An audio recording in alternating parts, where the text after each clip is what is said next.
Chapter 1. The most miserable protagonist, a beggar in another world. Grumble, grumble. A faint sound emanated from his stomach.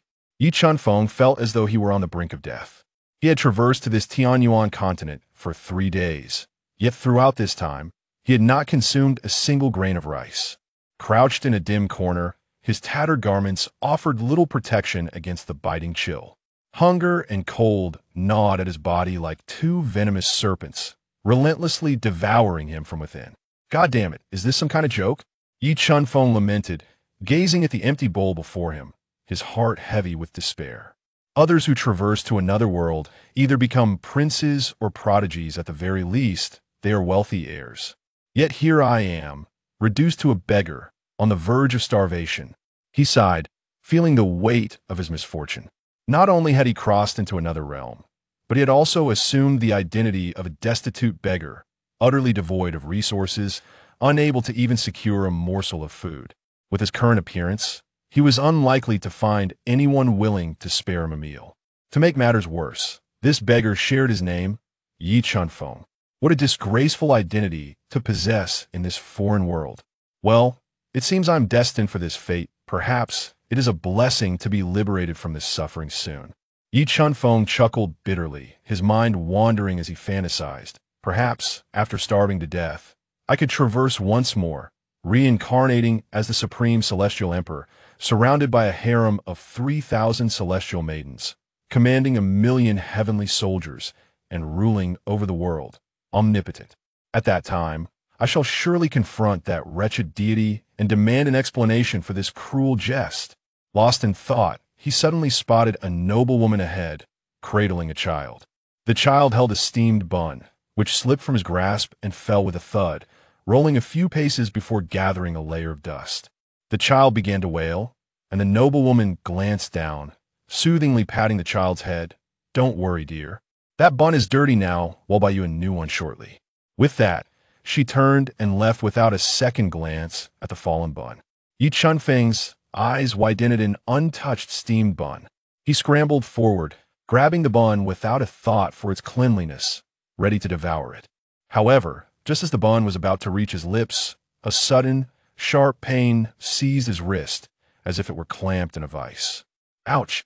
He cried out in agony, and the bun was kicked from his grasp, rolling away to rest beside a pile of filth, snatched up by a passing stray dog.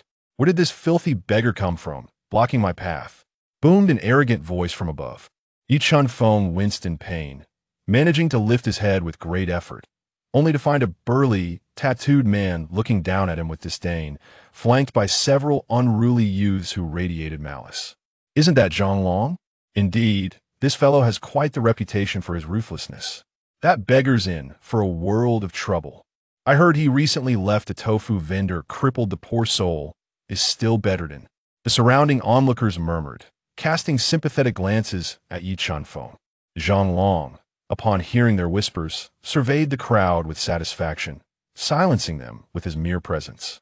He relished the fear he instilled in others, elevating his sense of superiority. Yi Chunfeng's heart raced. After all, he had lived in a civilized society in his previous life.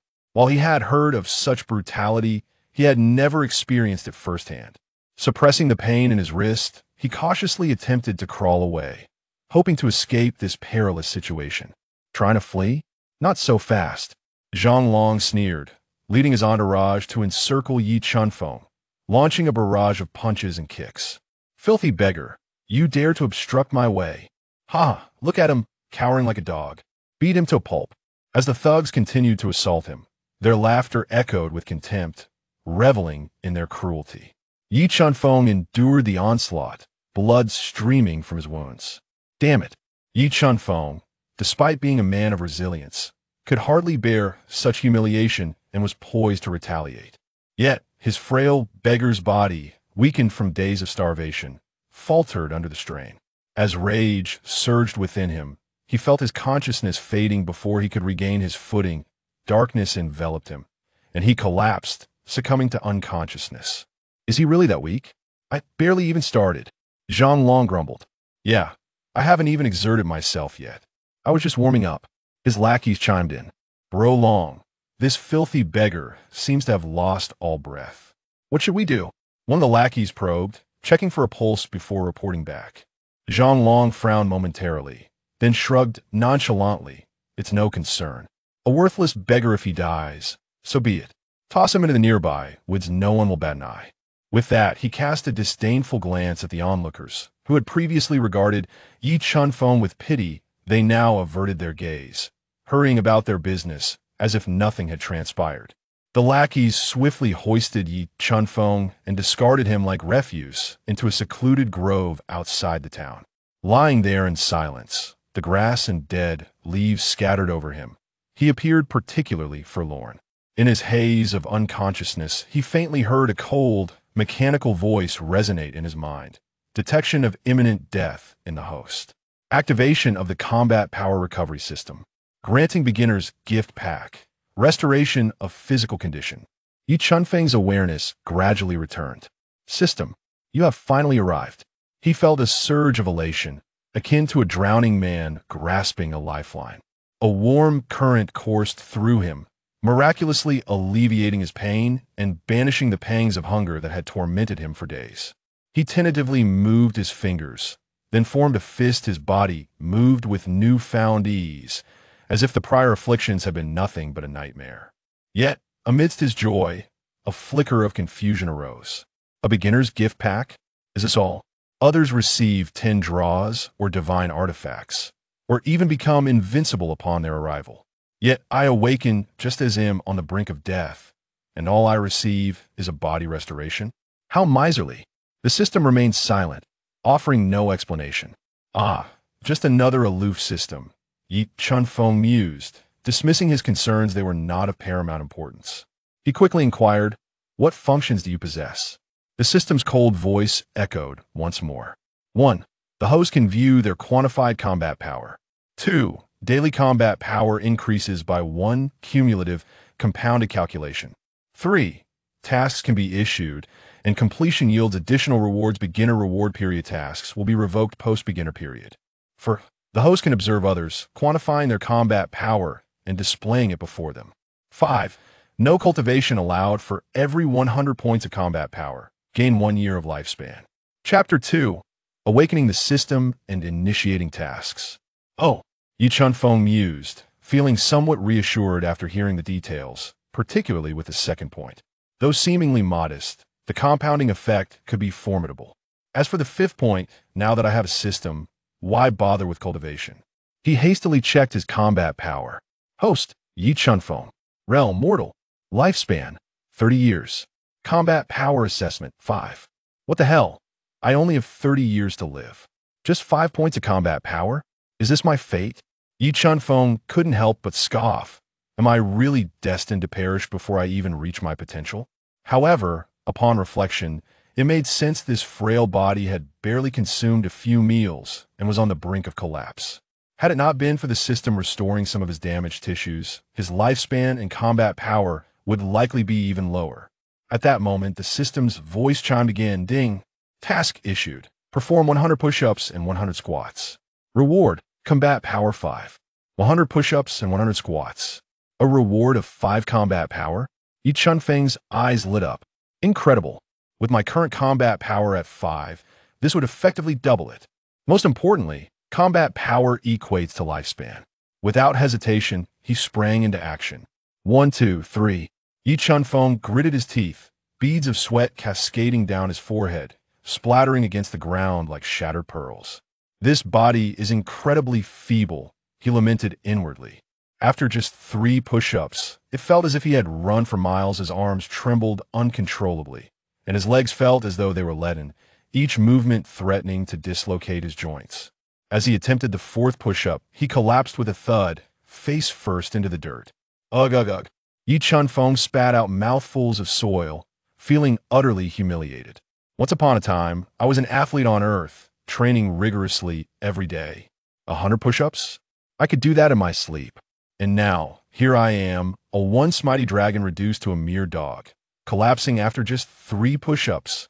Struggling to rise, he brushed off the dirt from his clothes, determined to give squats a try. 1, 2, 3.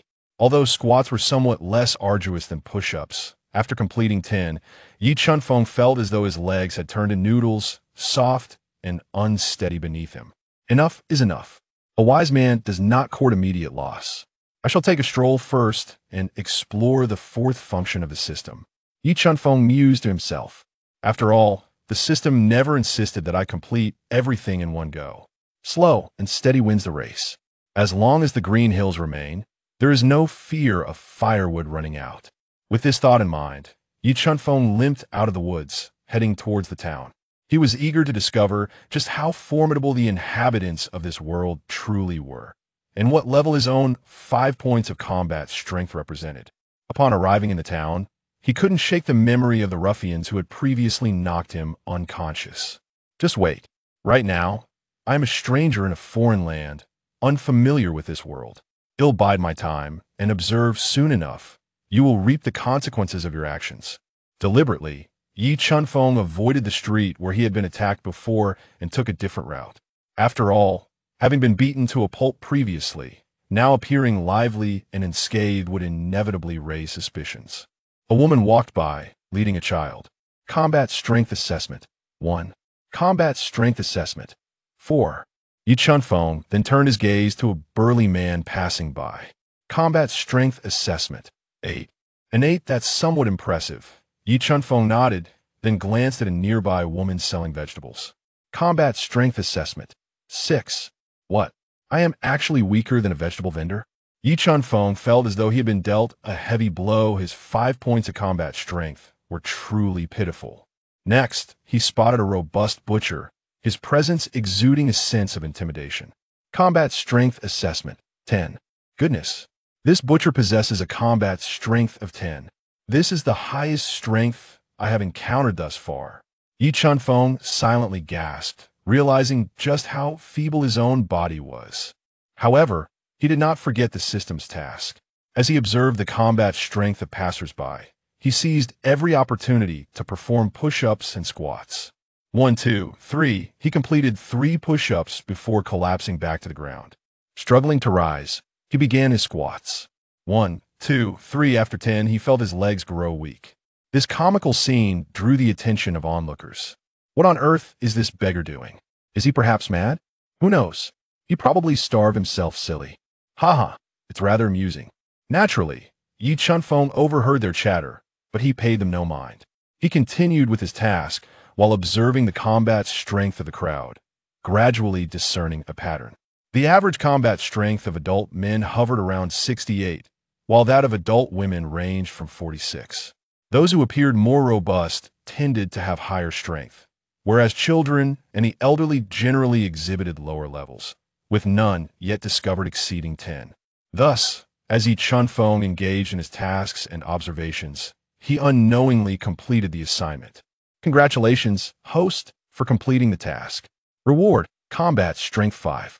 Instantly, Yi Chunfeng felt a surge of power flood his body, akin to the gentle warmth of spring sunshine enveloping his previously weary and aching form, gradually alleviating all discomfort and immersing him in a delightful, indescribable bliss. All done. The reward is in hand. Yi Chunfeng eagerly checked his combat strength. Host, Yi Chunfeng. Realm mortal. Lifespan, 30 years. Combat Strength Assessment, 10. How exhilarating. 10 points of combat strength meant that among ordinary people, he was now a paragon of strength. The future looks promising. Yi Chunfeng felt elated. At that moment, however, he sensed a sudden dimming before his eyes. Looking up, he beheld dark, leaden clouds looming overhead like a colossal curtain, heavy and oppressive, filling the air with a damp, earthy scent. An impending downpour was imminent. Yi Chunfeng tightened his tattered garments, pondering where to seek shelter from the rain. He recalled the dilapidated temple outside the town. According to the beggar's original memories, that temple served as a temporary refuge, though he seldom returned, as it was occupied by 3 other beggars forming a small gang, with a leader named Nyoda. While he was not particularly large, he was a strong man among beggars, often bullying Yi Chunfeng, stealing his food, and resorting to violence. Thus, apart from rainy days when there was nowhere else to go, Yi Chunfeng typically avoided them. Yet, Given the current situation, he could not afford to be picky. He certainly did not wish to be drenched like a drowned rat. Yi Chunfeng quickened his pace toward the dilapidated temple. This temple had evidently been abandoned for many years. It was drafty on all sides, and many roof tiles had fallen away, exposing dark holes like vacant eyes, staring intently at anyone who dared to enter. The statue within had long since vanished, leaving behind a broken offering table, covered in dust and cobwebs, with several crooked pillars propping up the sagging roof. In one corner lay a pile of moldy straw, exuding a foul, musty odor. Yi Chunfeng chose a relatively clean spot to sit down. Just as he caught his breath, the rain began to pour, large droplets crashing down like scattered beads, splashing upon the ground and sending up sprays of water. Where did this little rascal come from? How dare it occupy our esteemed brother Nyo's position? A sharp and caustic voice suddenly pierced the tranquility of the dilapidated temple. Chapter 3. The First Battle of the Beggar Trio. Upon hearing that voice, Yi Chunfeng's heart sank. Indeed, it seemed that fears often manifest into reality. It was not so much that Yi Chunfeng himself was frightened, but the remnants of memories left by this corporeal form evoked a terror akin to that of demons in his mind, casting a shadow over his psyche. He lifted his gaze and beheld three beggars emerging from the shadows, with the foremost being Yoda, followed closely by his two lackeys, a Fu and a Ding. A Fu, possessing a shifty gaze and a mischievous demeanor, scrutinized Yi Chunfeng from head to toe and mockingly remarked, "Well, if it isn't Yi Chunfeng, it seems you've put on a bit of weight in our brief absence." A Ding, exuding a distinctly unruly air, approached Yi Chunfeng, studying him intently and exclaiming, "Ah, it truly appears so. Why not share some of your fine provisions with us?" As he playfully patted Yi Chunfeng's cheek. Yoda, however, wore a fierce countenance as he towered over Yi Chunfeng, his voice a low growl. "Listen here, kid. Your brother Nyo is rather famished at the moment. Hand over all the food you possess, and I shall overlook your audacious attempt to sit upon my throne today." Yi Chunfeng swiftly cast a glance at the trio, and their combat power ratings immediately materialized before his eyes. A Fu, combat power assessment, 6. A Ding, combat power assessment, 5. Nyoda, combat power assessment, 8. A sigh of relief escaped him as he exclaimed, "Is that all?" The tension that had gripped his heart finally dissipated. Ding, a mission has been issued. Defeat Nyoda, a Fu, and a Ding. Reward, combat power 5. The system's voice resonated suddenly in Yi Chunfeng's mind. Yi Chunfeng felt a surge of joy. It was indeed a case of receiving a pillow when one was drowsy. However, there was no need to rush. With only a combat strength of 10, it would be wiser to provoke them one at a time, ensuring a more assured victory. "Nyoda, is it? What did you just say? I couldn't hear you clearly." "Could you repeat that?" A hint of a provocative smile crept onto Yi Chunfeng's lips. "Hey, do you dare to challenge me?" Nyoda, incensed by Yi Chunfeng's demeanor, glared with fury, shaking his fists menacingly as he declared, "I think you're itching for a beating. Nyo Gu, don't waste your breath on him. Just take him down." The scheming of Fu and the sly A Ding chimed in from the sidelines, their fists itching for action as they envisioned Yi Chunfeng's bruised visage. "All right, today you shall learn why the flowers bloom so vividly," Yoda bellowed, swinging his fist towards Yi Chunfeng. "Come on." A flicker of excitement sparkled in Yi Chunfeng's eyes. Rather, the Yi Chunfeng would not let this opportunity slip away. He swiftly advanced and delivered a powerful punch directly to Nyoda's abdomen. Ouch! Nyoda let out a miserable cry, clutching his belly, curling up on the ground like a boiled shrimp. The muscles on his face twitched in pain, contorting his features into a comical yet pitiable expression. Brother Nyo, A Fu and a Ding, witnessing the scene, were taken aback and rushed forward, intent on surrounding Yi Chunfeng. "Just the two of you?" Yi Chunfeng scoffed, and with a clean and decisive motion, he struck with a left fist and a right kick. Before A Fu and a Ding could react, they were left bruised and battered, sprawled on the ground, wailing in agony. Seeing the three of them down, Yi Chunfeng was not about to relent. How could he miss such a splendid opportunity to hone his skills?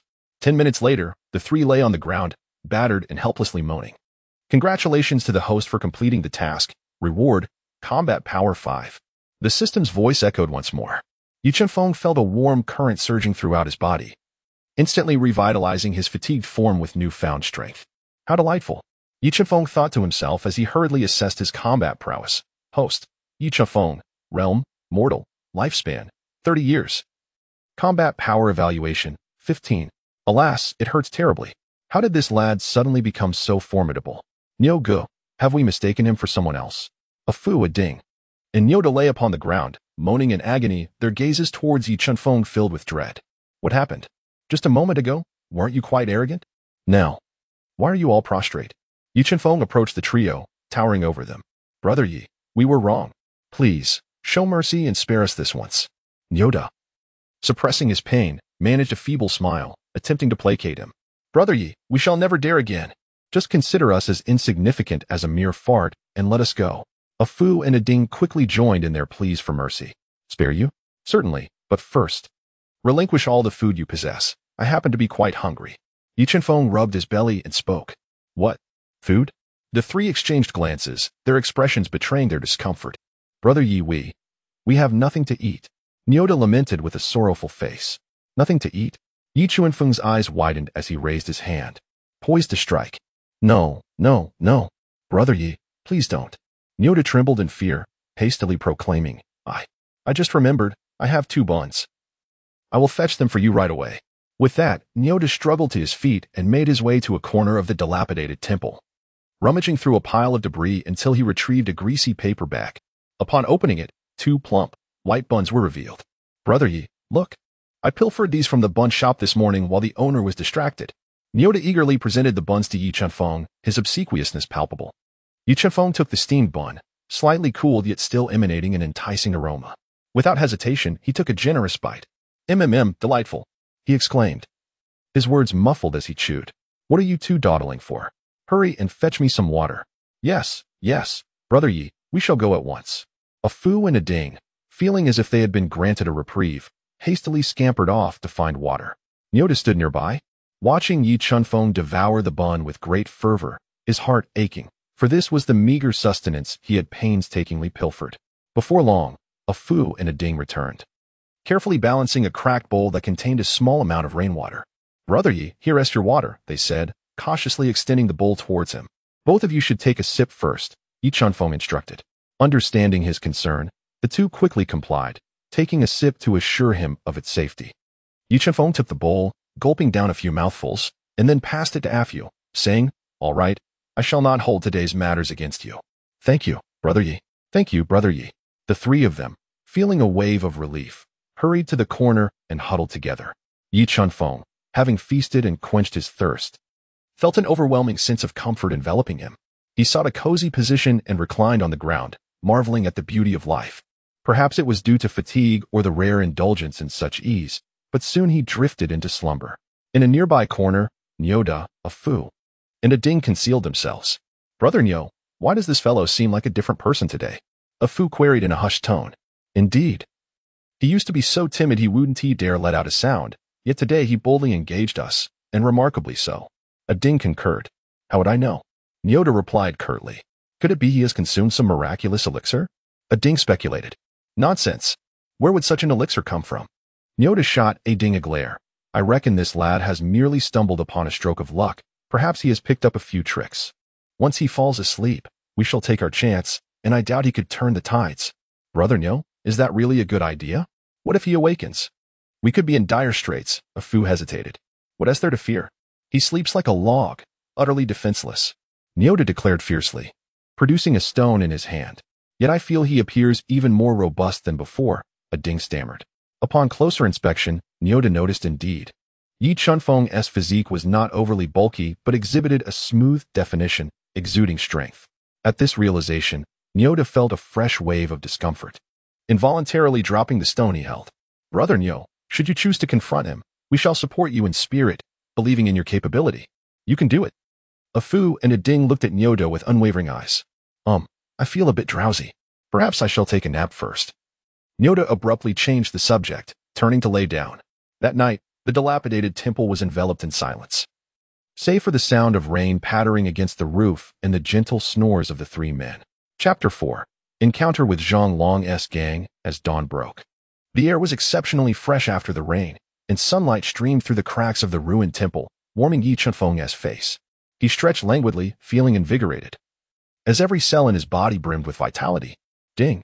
Combat power increased by 1. Today's combat power 0. 15. Current combat power evaluation, 15. 15. The system's voice resonated in his mind. Not bad at all. Yi Chunfeng nodded with satisfaction, sensing his strength had indeed grown. This gradual enhancement was utterly captivating. Just then, his stomach grumbled impatiently, reminding him that he had not enjoyed a proper meal in quite some time. Turning towards the corner where Nyoda and the others still slumbered, he approached and gently nudged them with his foot. "Who is it? Can't you leave me be?" Nyoda grumbled, turning over. "A foo, is your skin itching? I'm not done sleeping." "Huh? A ding. Try kicking me again if you dare." A foo rubbed his eyes, clearly irritated. A ding, still caught in a dream about devouring a large chicken leg, mumbled, "A foo, don't disturb me. I haven't finished my meal yet." Yi Chunfeng observed the trio's disheveled state and, with a firm resolve, delivered a swift kick to each of them, rousing them from their slumber. "Who dares to kick me? Are you seeking death?" Nyoda exclaimed, bolting upright with eyes wide open, exuding an air of fury. "Who disturbed my peaceful dreams?" A foo echoed indignantly. "My chicken leg, my precious chicken leg. Who will return it to me?" A ding lamented, his expression one of unjust grievance, as his delightful dream was abruptly shattered. Upon recognizing Yi Chunfeng standing before them, their demeanor wilted as if struck by frost. "Brother Yi, why are you up so early?" Nyoda managed to force a smile that was more pitiable than a cry. "Brother Yi, how may we serve you?" A foo and a ding quickly adopted a sycophantic demeanor. "I am hungry," Yi Chunfeng stated matter-of-factly. "Hungry? Well, would you like to eat, Brother Yi? We shall procure it for you at once," Nyoda proclaimed, thumping his chest with bravado.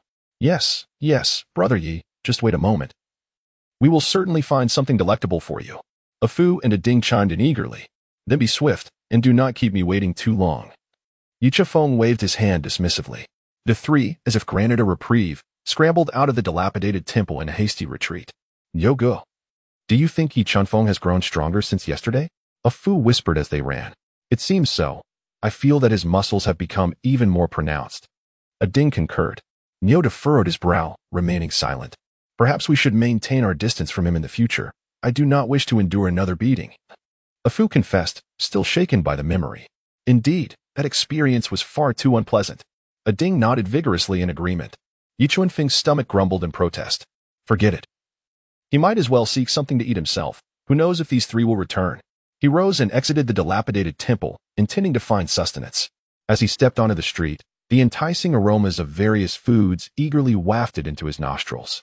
The steaming buns from the vendor, the golden and crispy fritters from another stall, and the rich broth from the noodle shop nearly made him salivate uncontrollably.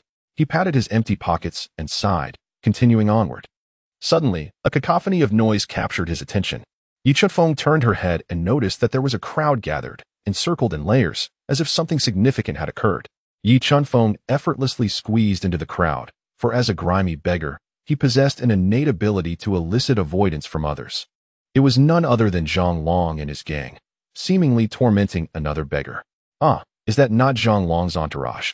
A surge of resentment welled up within Yi Chunfeng. Yet he did not rush into action. Instead, he scrutinized the group, as the system displayed their combat power assessments before his eyes.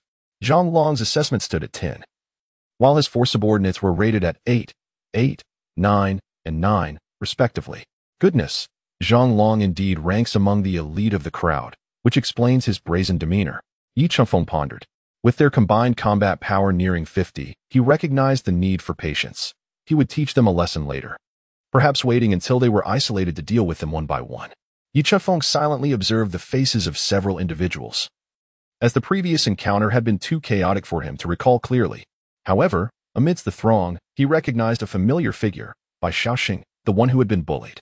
Bai Shaoxing, of a slightly lean, average build, had frequently been tormented by Nyoda and his companions at the dilapidated temple before he departed. Yet, Bai Shaoxing possessed a remarkable talent. He was well-informed and quick-witted, always managing to find something to eat. Occasionally, he would even assist others with temporary jobs for a meager meal. Although he appeared beggarly, Yi Chunfeng felt he resembled more of a half-hearted vagabond. Nevertheless, he remembered that during moments of near starvation in his past life, Bai Shaoxing had generously shared food with him, proving himself to be a decent fellow. How dare this beggar obstruct my path? Zhang Long boasted arrogantly. No, esteemed sirs, I have already stepped aside. It is this gentleman who has been walking in front of me, Bai Shaoxing stammered, trembling in fear, his voice tinged with a whimper. Oh, still daring to argue? Zhang Long remarked, raising his hand to deliver a resounding slap. Bai Shaoxing staggered from the blow, nearly losing his balance. He covered his face and quickly knelt, bowing his head repeatedly. "My lord, I am wrong, I am wrong. You possess great magnanimity, please spare me." "Humph, at least you know how to be sensible," Zhang Long replied with satisfaction. "Now, hand over everything valuable you possess." Bai Shaoxing hesitated momentarily but ultimately produced the few copper coins he had on him and offered them to Zhang Long. Zhang Long accepted the coins, weighing them in his hand with a look of disdain. "Is this all you have?" "My lord, this is everything I possess," Bai Shaoxing replied. Although he felt a pang of regret as Zhang Long pocketed the coins, he found solace in the fact that the other had accepted them. "My lord, if there is nothing else, I shall take my leave and not disturb you further." With that, Bai Shaoxing lowered his head, preparing to sidestep and exit. "Wait!" Zhang Long's voice rang out. Bai Shaoxing jolted, halting in his tracks. "Who said I would let you go?" Zhang Long sneered. "I only asked for your money. I never said I would spare you." "My lord, what do you mean by that?" Bai Shaoxing inquired, his voice quaking. "What do I mean? It means I am going to teach you a lesson, you blind, filthy beggar." Zhang Long cackled, lifting his foot to kick Bai Shaoxing. Yet, just as Zhang Long was about to strike, a figure rushed forward, delivering a swift kick to Zhang Long's calf. "Ouch!" Zhang Long yelped in pain, almost losing his footing. "Who dares meddle in my affairs?" Regaining his balance, he looked up to find none other than Yi Chunfeng. You are that filthy beggar from last time. How are you still alive?" Yi Chunfeng paid no heed to Zhang Long, instead reflecting on the sound that had resonated just moments ago. Ding. Task issued. Support the students of Bai. Reward. Mastery of the Iron Cloth Technique. Iron Cloth Technique. A flicker of excitement stirred within Yi Chunfeng. Despite the absence of further details, it felt like a remarkable opportunity. He had hesitated momentarily about intervening. After all, with a combat power of 15, he held an advantage over them, yet their numbers were formidable. Confronting Zhang Long alone seemed manageable. But he had 4 subordinates to contend with as well. One man's strength could hardly triumph over 4. However, with the system having issued a task, what else was there to deliberate? He resolved to take action. "Congratulations, host, for completing the task. Reward, mastery of the Iron Cloth Technique." The system's voice echoed once more. Yi Chunfeng glanced at the information displayed. Host, Yi Chunfeng. Realm, mortal. Lifespan, 30 years. Combat power assessment, 45. 15. 45. 15? This iron cloth shirt is surprisingly formidable. Yi Chunfeng felt an invigorating surge of strength coursing through his body. Indeed, his appearance was not in vain. "Are you the beggar from last time?" A voice from the crowd recognized Yi Chunfeng, exclaiming in astonishment. "What? He is the beggar from yesterday? He is still alive?" "Indeed. I heard he was nearly beaten to death by Zhang Long yesterday. How is it that he appears completely unharmed now?" Surrounding spectators murmured among themselves, casting incredulous glances at Yi Chunfeng. "Yi Chunfeng? You are still alive?" Bai Shaoxing also recognized Yi Chunfeng, his eyes widening in disbelief. Bai Shaoxing, known for his swift movements and keen awareness, had heard rumors of a beggar being killed by Zhang Long just the day before, and based on the descriptions, he had concluded it was Yi Chunfeng. Yi Chunfeng gazed at Bai Shaoxing, inquiring, "How are you? Are you all right?" "I am fine," Bai Shaoxing replied, shaking his head. Gratitude swelled within him as he regarded Yi Chunfeng. He had not anticipated that someone would stand up for him at this moment. "Brother Yi, I deeply appreciate your support. But you must leave quickly. They are numerous and formidable. You cannot contend with them," Bai Shaoxing whispered to Yi Chunfeng. "It is of no consequence." Yi Chunfeng patted Bai Shaoxing on the shoulder, signaling him to remain calm. "Very well, splendid. It is fortuitous that you are still alive. I hadn't had my fill last time. Today, since you have chosen to meddle again, it is an opportune moment for me to practice on you as a punching bag." Zhang Long's expression darkened. "Is that so? You seem rather robust." "Indeed, quite suitable to be a punching bag," Yi Chunfeng retorted with a cold smirk. "You seek death." Zhang Long was the first to strike, launching a punch aimed directly at Yi Chunfeng's face. Yi Chunfeng did not flinch. Instead, he raised his palm and effortlessly caught Zhang Long's fist. Zhang Long was taken aback, feeling as though his punch had struck a mound of cotton, utterly devoid of impact. Before he could comprehend the situation, Yi Chunfeng lifted a leg and delivered a forceful kick to his abdomen. "Ouch!" Zhang Long cried out in agony, his body soaring through the air like a kite severed from its string, crashing heavily to the ground.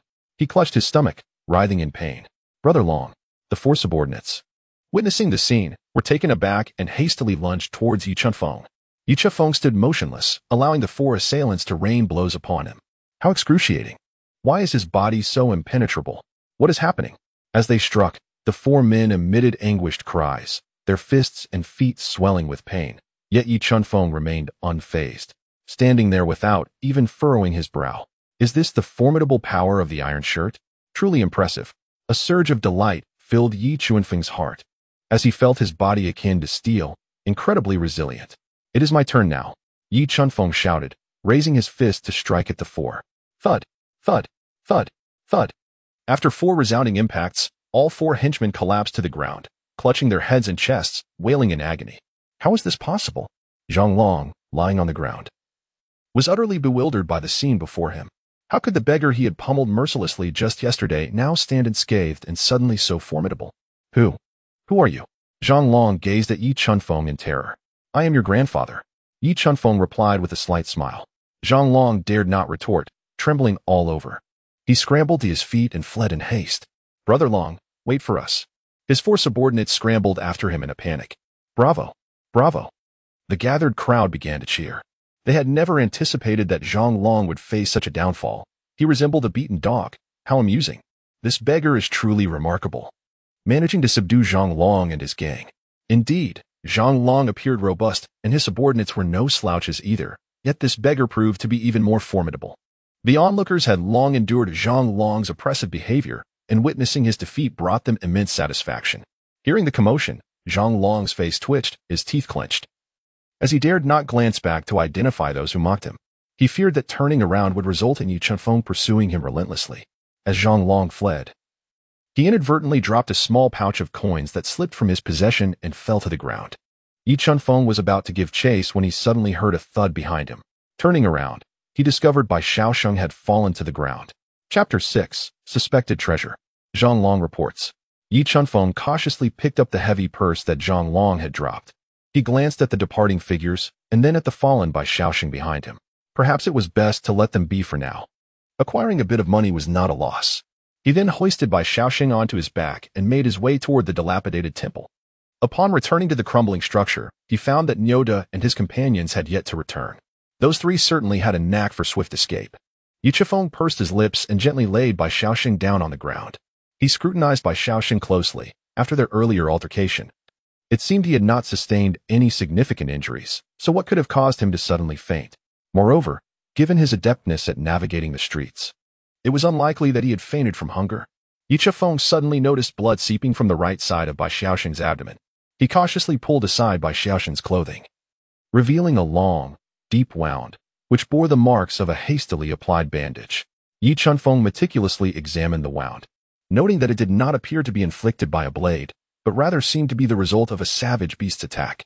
The current oozing of blood likely occurred during the recent scuffle, reopening the injury. After rearranging the dislocated strips of cloth, Yi Chifeng proceeded to rebandage Bai Xiaosheng.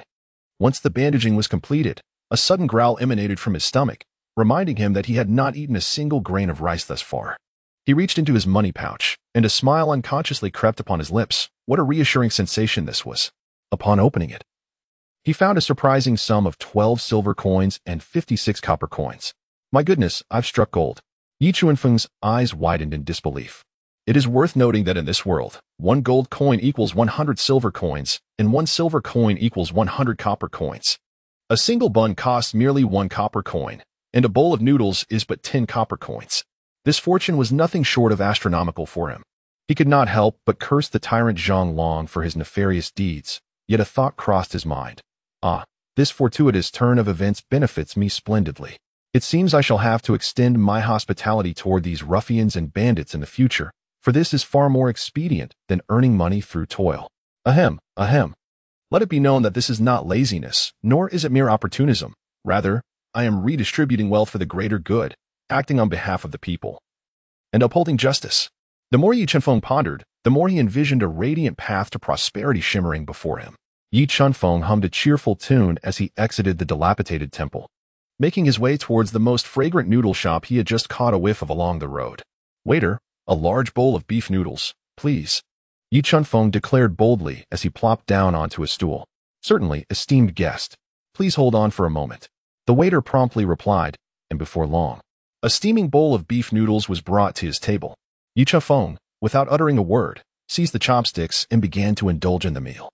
The beef noodle soup, with its rich and savory broth, boasted tender, succulent beef and perfectly chewy, smooth noodles, truly a culinary delight.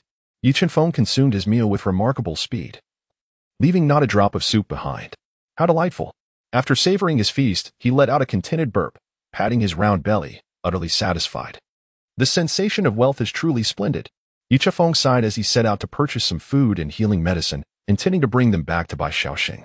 This gesture was, in a sense, a way of repaying the kindness that had spared his predecessor from starvation on numerous occasions. Yu Chunfeng was walking back along the road to the dilapidated temple when he suddenly spotted an extraordinary individual. This person, bearing a large sword upon his back, possessed a robust physique and an imposing demeanor, immediately revealing himself as no ordinary man. He bore a striking resemblance to the martial arts masters depicted in the wuxia novels of a bygone era. Yu Chunfeng felt a stir in his heart and promptly examined his combat power.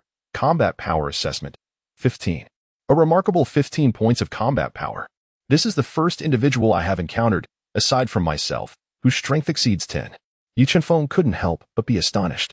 Previously, he had encountered individuals of remarkable strength, yet their combat assessment never exceeded a score of 10. It appeared that this person was indeed exceptional. Yu Chunfeng returned to the dilapidated temple, and indeed, Nyoda and the others had not yet returned. These three rascals, it seemed, were unlikely to come back, after all. Who would wish to reside in a place where one is constantly overshadowed? Yu Chunfeng pondered. He approached Bai Shaoxing and found that he had already regained consciousness. You are awake? Here, have something to eat. I also have some healing medicine, Yu Chunfeng said as he offered food and the medicinal remedy to Bai Shaoxing. Thank you. Brother Yi, Bai Shaoxing replied, accepting the food and devouring it ravenously, his eyes brimming with gratitude. What happened to your wound? Yu Chunfeng inquired. As he ate, Bai Shaoxing recounted the events in broken phrases. It turned out that the previous day, he had spotted a wild rabbit in the forest outside the town and had intended to catch it for lunch. However, the rabbit was too swift, and in his pursuit, he found himself deep within the woods. Initially, he felt the presence of wild beasts lurking about and deemed it too perilous to remain. But just as he was about to leave, he noticed a wolf eyeing him intently from behind. Suddenly, the wolf lunged at him, sinking its teeth into his abdomen. Bai Shaoxing thought his end had come, but at that critical moment, another wolf emerged and engaged the one that had attacked him. Soon, more wolves appeared, and a chaotic melee ensued among them. Seizing the opportunity, Bai Shaoxing managed to escape. A pack of wolves? And they let their prey go? Yu Chunfeng was perplexed, furrowing his brow in contemplation. This defies logic. Wolves are inherently social creatures, emphasizing teamwork. How could they possibly turn against one another? I too found it rather strange, Bai Shaoxing remarked. However, as I fled, I noticed that the flora in that area was exceptionally lush, far more vibrant than elsewhere. Thus, I surmised there might be some treasure at stake. Those wolves are not after me, but rather that coveted prize. Treasure? Yu Chunfeng's eyes sparkled with intrigue. Could it be something extraordinary? I cannot say, Bai Shaoxing replied, shaking his head. But even if there is indeed a treasure, it is of no concern to me. I am merely a humble beggar, powerless against those wolves. Even if I were to obtain it, I would be unable to safeguard it, and it would only invite peril upon myself. With that, Bai Shaoxing lowered his head, returning to his meal, as if the recent harrowing encounter bore no relevance to him. Yu Chunfeng fell into deep contemplation. This might be an opportunity. I must investigate, he resolved quietly within himself. As night descended, the dilapidated temple was engulfed in darkness, illuminated only by a few stars that filtered through the shattered roof and scattered across the ground. Yu Chunfeng and Bai Shaoxing lay atop a mound of straw, gradually drifting into slumber. On the other side of Hongfeng town, the Black Tiger Gang was ablaze with light. A burly man, adorned with scars from countless battles, sat in the hall, indulging in drink. Beside him, another man wept profusely, exclaiming, "Brother, you must avenge me." Surrounding them, for battered subordinates knelt, trembling in fear. The man was none other than Zhang Long, while seated in the center was his brother, the formidable protector of the Black Tiger Gang, Zhang Hu. Zhang Long recounted the events of the day, embellishing them with fervor. Upon hearing this, Zhang Hu shattered his wine cup in fury. The surrounding subordinates gasped at the scene. How dare they bully my brother Zhang Long, showing utter disregard for me, the protector of the Black Tiger Gang? Zhang Hu bellowed. Investigate. Swiftly uncover the whereabouts of this beggar named Yu Chunfeng. I shall make him aware of the consequences of offending the Black Tiger Gang. Chapter 7. Exploring the mountains and forests in the early morning, the air was suffused with the refreshing fragrance of flowers and grass. Sunlight streamed through the crevices of the dilapidated temple, warming Yi Chuanfeng's face and enveloping him in a comforting embrace. He stretched languidly, sitting up from the straw mound, feeling invigorated and brimming with vitality. Ding. Combat power increased by 1. Today's combat power 0. 45. Current power assessment 45. 60. The system's voice resonated in his mind. 45. 60. Quite impressive. Yi Chuanfeng nodded in satisfaction, sensing his body becoming stronger. This gradual enhancement was truly enthralling. At that moment, Bai Shaoxing also stirred awake, rubbing his sleepy eyes. Upon noticing Yi Chuanfeng was also awake, he remarked, "Brother Yi, thank you for your assistance and care yesterday. I need to find something to eat and see if there are any tasks available. After all, one must eat to live. If you ever need help, feel free to reach out." "Indeed, take care of yourself," Yi Chuanfeng replied with a nod, acknowledging that Bai Shaoxing was a resourceful individual, capable of finding his own path to survival amidst the chaos of the times. Yi Chuanfeng had a light meal before proceeding towards the location mentioned by Bai Shaoxing. Having mastered the iron cloth shirt technique, he was no longer vulnerable to ordinary dangers. The prospect of discovering treasures naturally compelled him to investigate. To the south of Hongfeng town lay a dense jungle, where trees stood tall and foliage flourished. Sunlight filtered through the gaps in the leaves, casting a mosaic of dappled shadows upon the ground. Yi Chuanfeng wandered through the forest, occasionally catching glimpses of small creatures scurrying between the trees. Rabbit, combat assessment, 0. 5. Wild dog, combat assessment, 4. Spotted cat, combat assessment, 2. As Yi Chuanfeng walked along, he keenly observed the creatures he encountered on the path.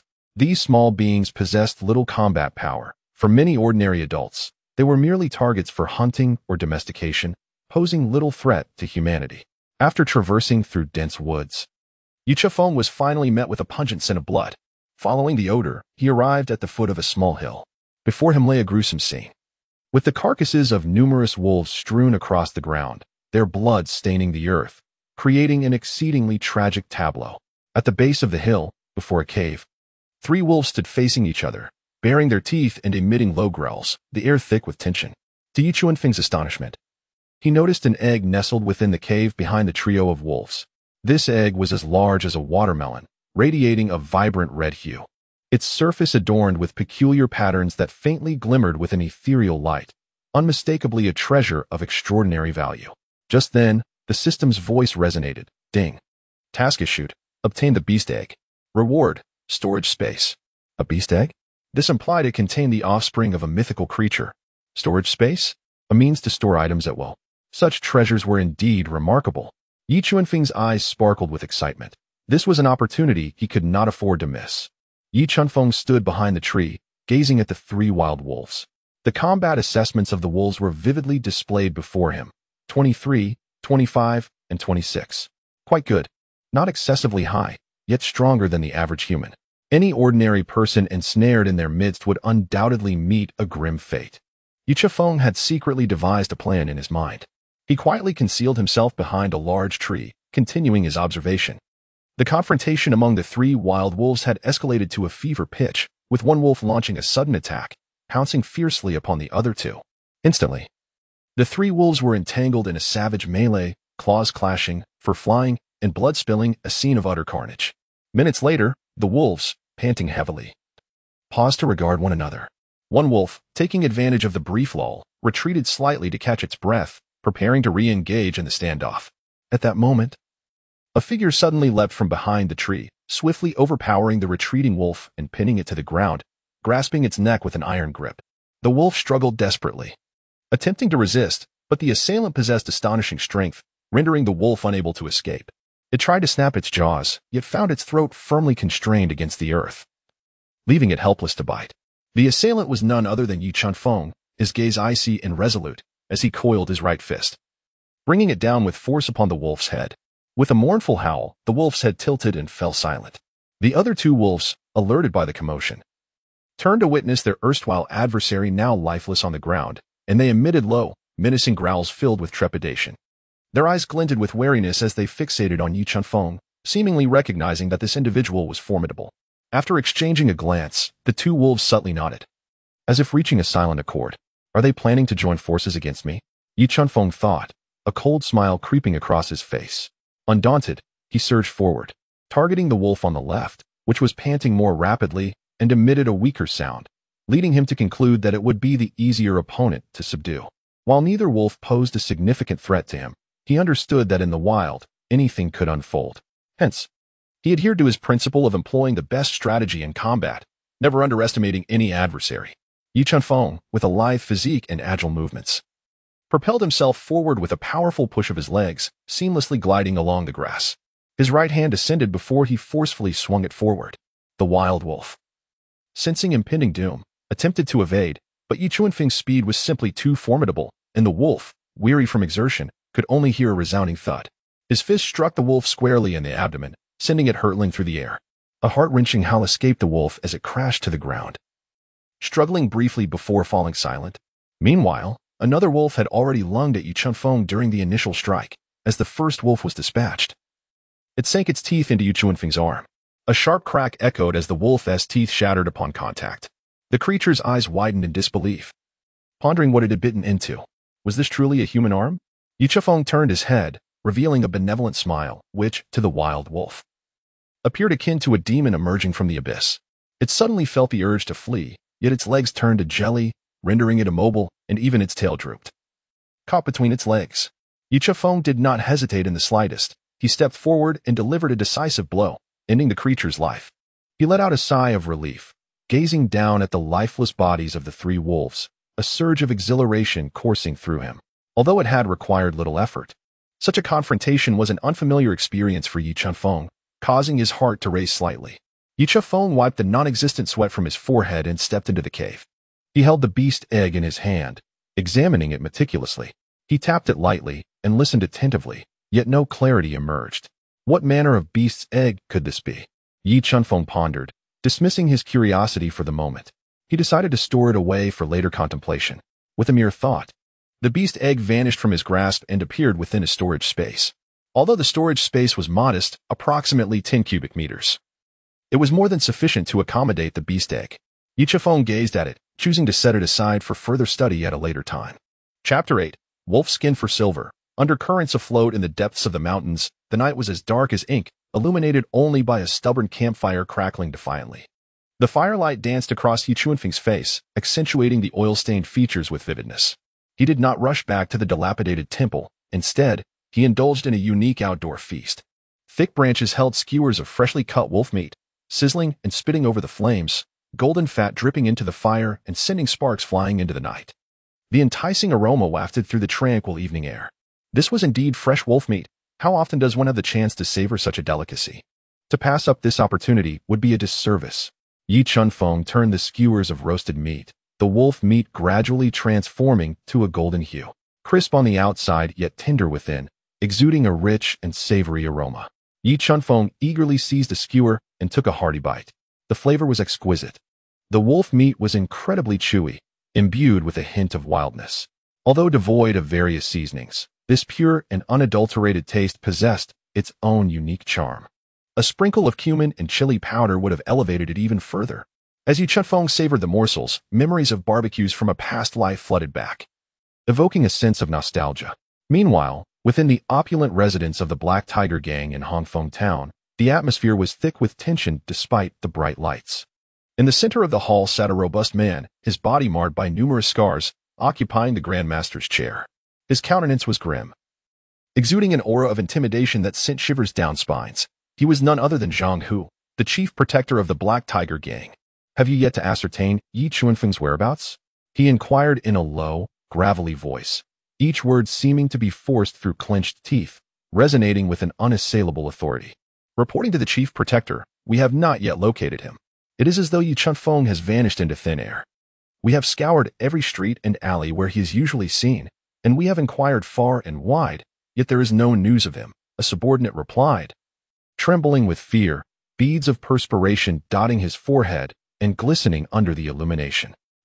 He must be aware of the might of our Black Tiger Gang and is frightened. Zhang Hu's eyes glinted with a ruthless intensity. But anyone who offends me, Zhang Hu, must be eliminated. We must ensure that other factions, comprehend that the Black Tiger Gang and I, Zhang Hu, are not to be trifled with. Issue a bounty. Yi Chifeng must be found. In the shadows of Hongfeng town. News spread rapidly. Zhang Hu, the chief protector of the Black Tiger Gang, offered a hefty reward of 10 silver coins for the whereabouts of the beggar Yi Chifeng, stirring the underground forces of the entire town into a flurry of activity. 3 days swiftly passed, and with the daily enhancements from the system, Yi Chifeng's combat power steadily increased, rising by 0, 46, 0, 46, and 0, 46, reaching a total of 46, 98. Excellent. He had grown stronger once more. Yi Chifeng nodded in satisfaction, feeling an exhilarating surge of strength coursing through his body. This gradual enhancement of power was truly captivating. Yi Chifeng gently patted his satiated belly, letting out a contented burp. Ah, such is the nature of wild delicacies. Nothing compares to the flavors of the marketplace. Over the past 3 days, he had indulged in an array of mountain fare, wild hares, forest fruits, wild boars, and assorted greens, all consumed with glee. After all, the pleasures of life are often found in the act of eating. However, after these days of feasting on these natural provisions, Yi Chifeng found himself weary of such fare and began to long for the culinary delights of the town. It was time to return. Yi Chifeng pondered as he embarked on the journey back to Hongfeng town. Approaching the town's entrance, a thought crossed his mind, and a dozen wolf pelts materialized before him from his storage space. Ah, they still appear quite fresh. It seems the storage space possesses a preservation function, he murmured to himself. However, the enigmatic beast egg remained unresponsive, akin to a stubborn stone. He chose to disregard it. Yi Chifeng carefully placed the wolf pelts into a tattered cloth bag. These pelts were indeed valuable, capable of fetching a handsome sum. However, one must not conjure them out of thin air in front of an audience.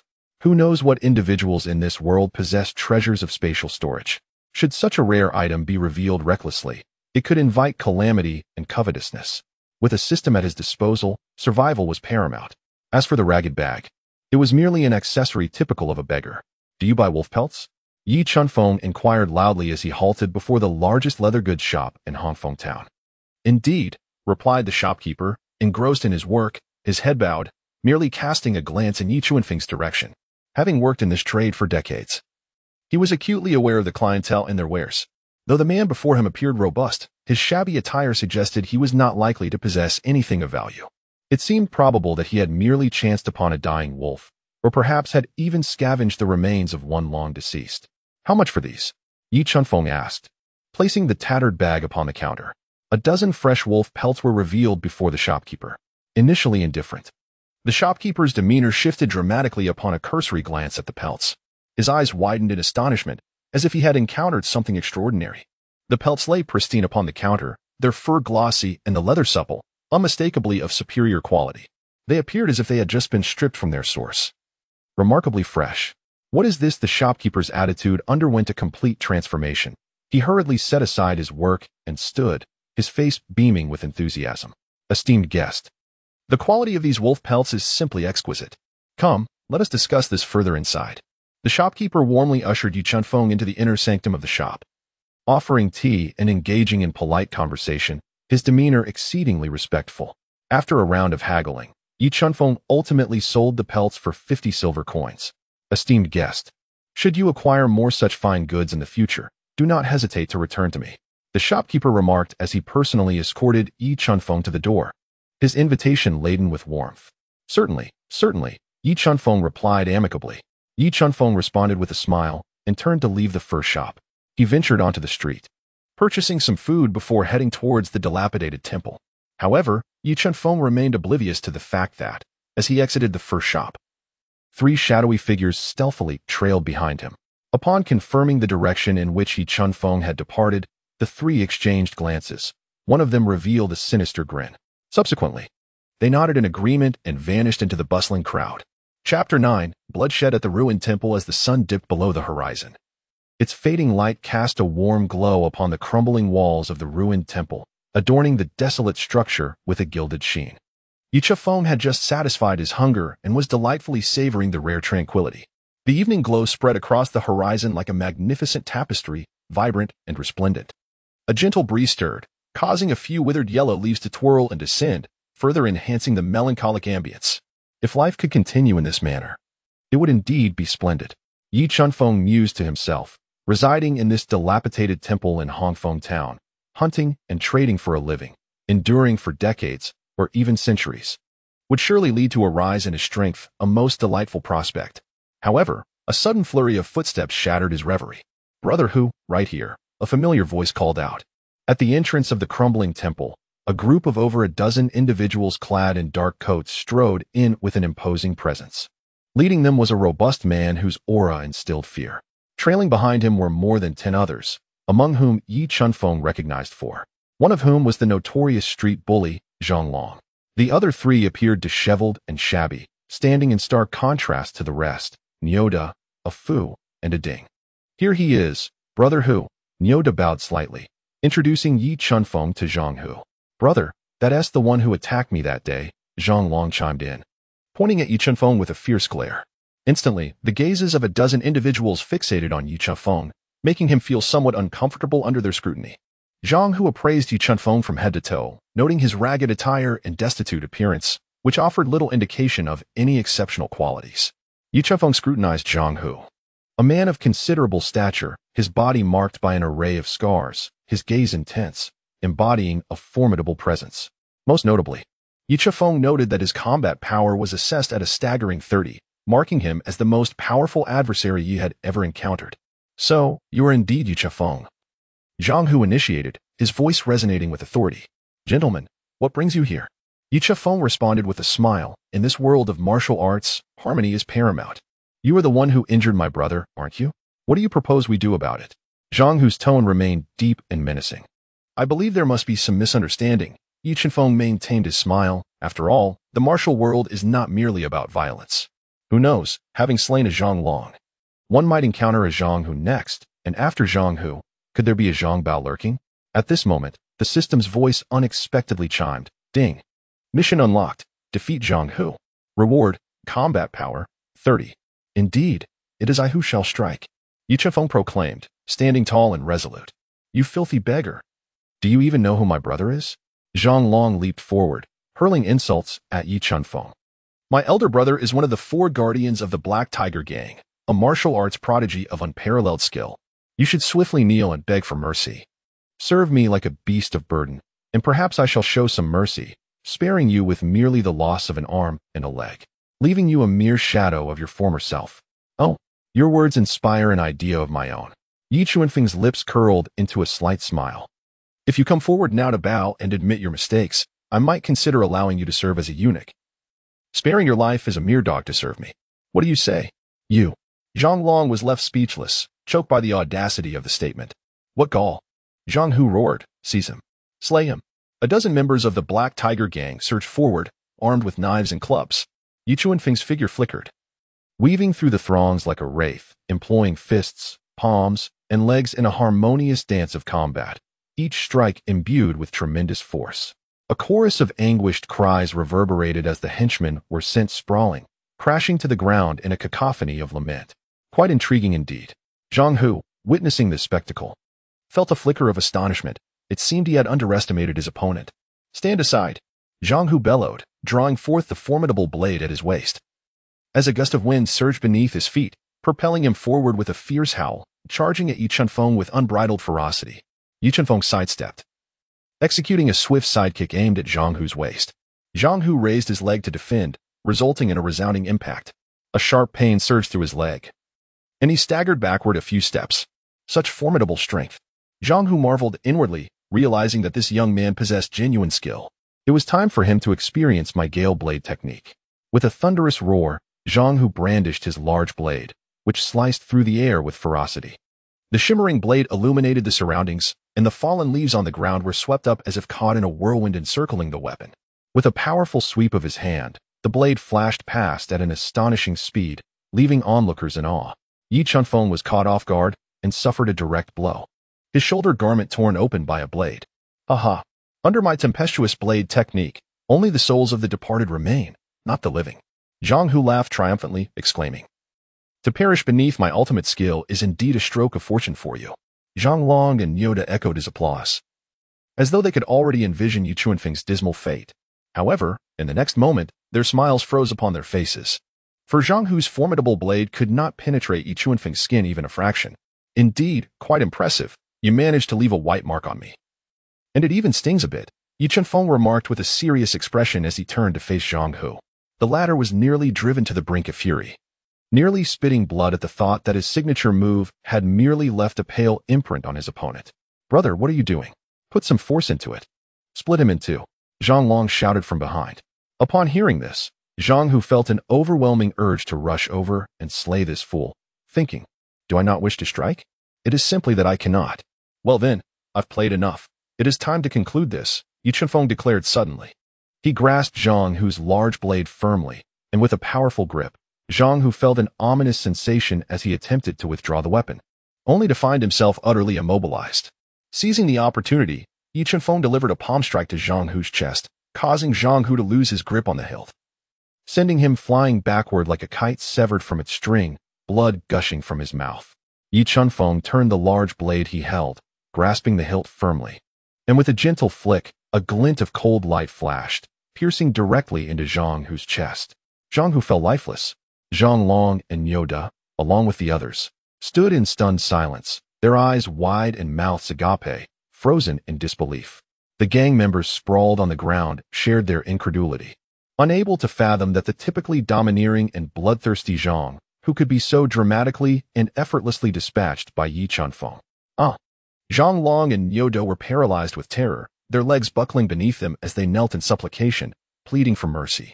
The other gang members, despite their wounds, crawled forth to prostrate themselves. I have granted you a chance. Take it in your next life, Yi Chuanfeng stated coldly. The blade flashed once more, and blood splattered across the dilapidated temple. That night, the air within the crumbling sanctuary was thick with the scent of blood, lingering for an eternity.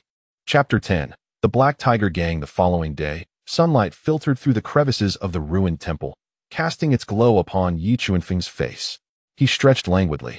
The stench of blood had considerably faded, replaced by the freshness of the morning. Within the temple, the bodies had long since vanished, leaving only splatters of blood, as if whispering tales of the night as harrowing events. Yi Chuanfeng disposed of the corpses in the forest, which could be regarded as a form of atonement for his previous hunting of wild beasts. Thus, they were now even. It was agreed that henceforth, I would provide sustenance for you, and in return, you would offer me nourishment, establishing a fair exchange, free from indebtedness.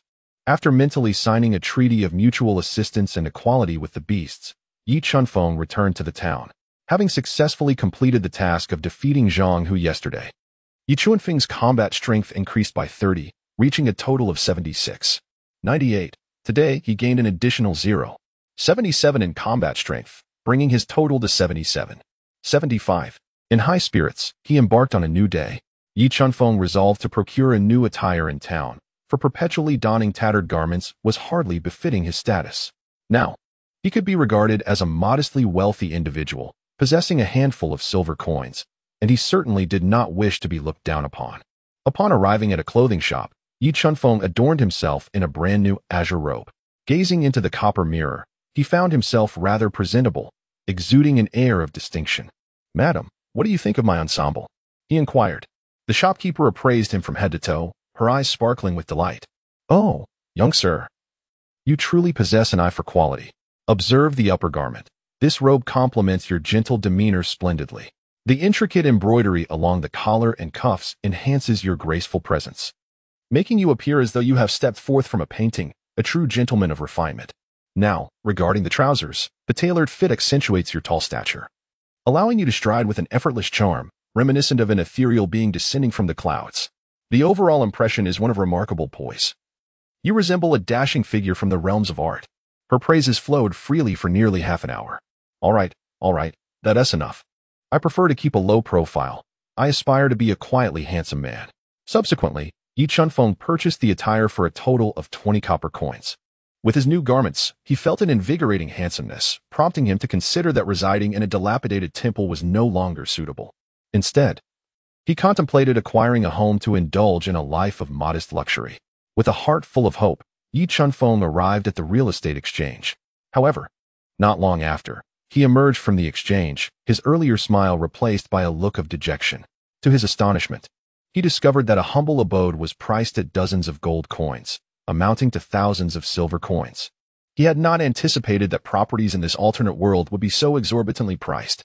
Perhaps I shall settle for a dilapidated temple instead, he consoled himself, appreciating its natural purity and cost-effectiveness.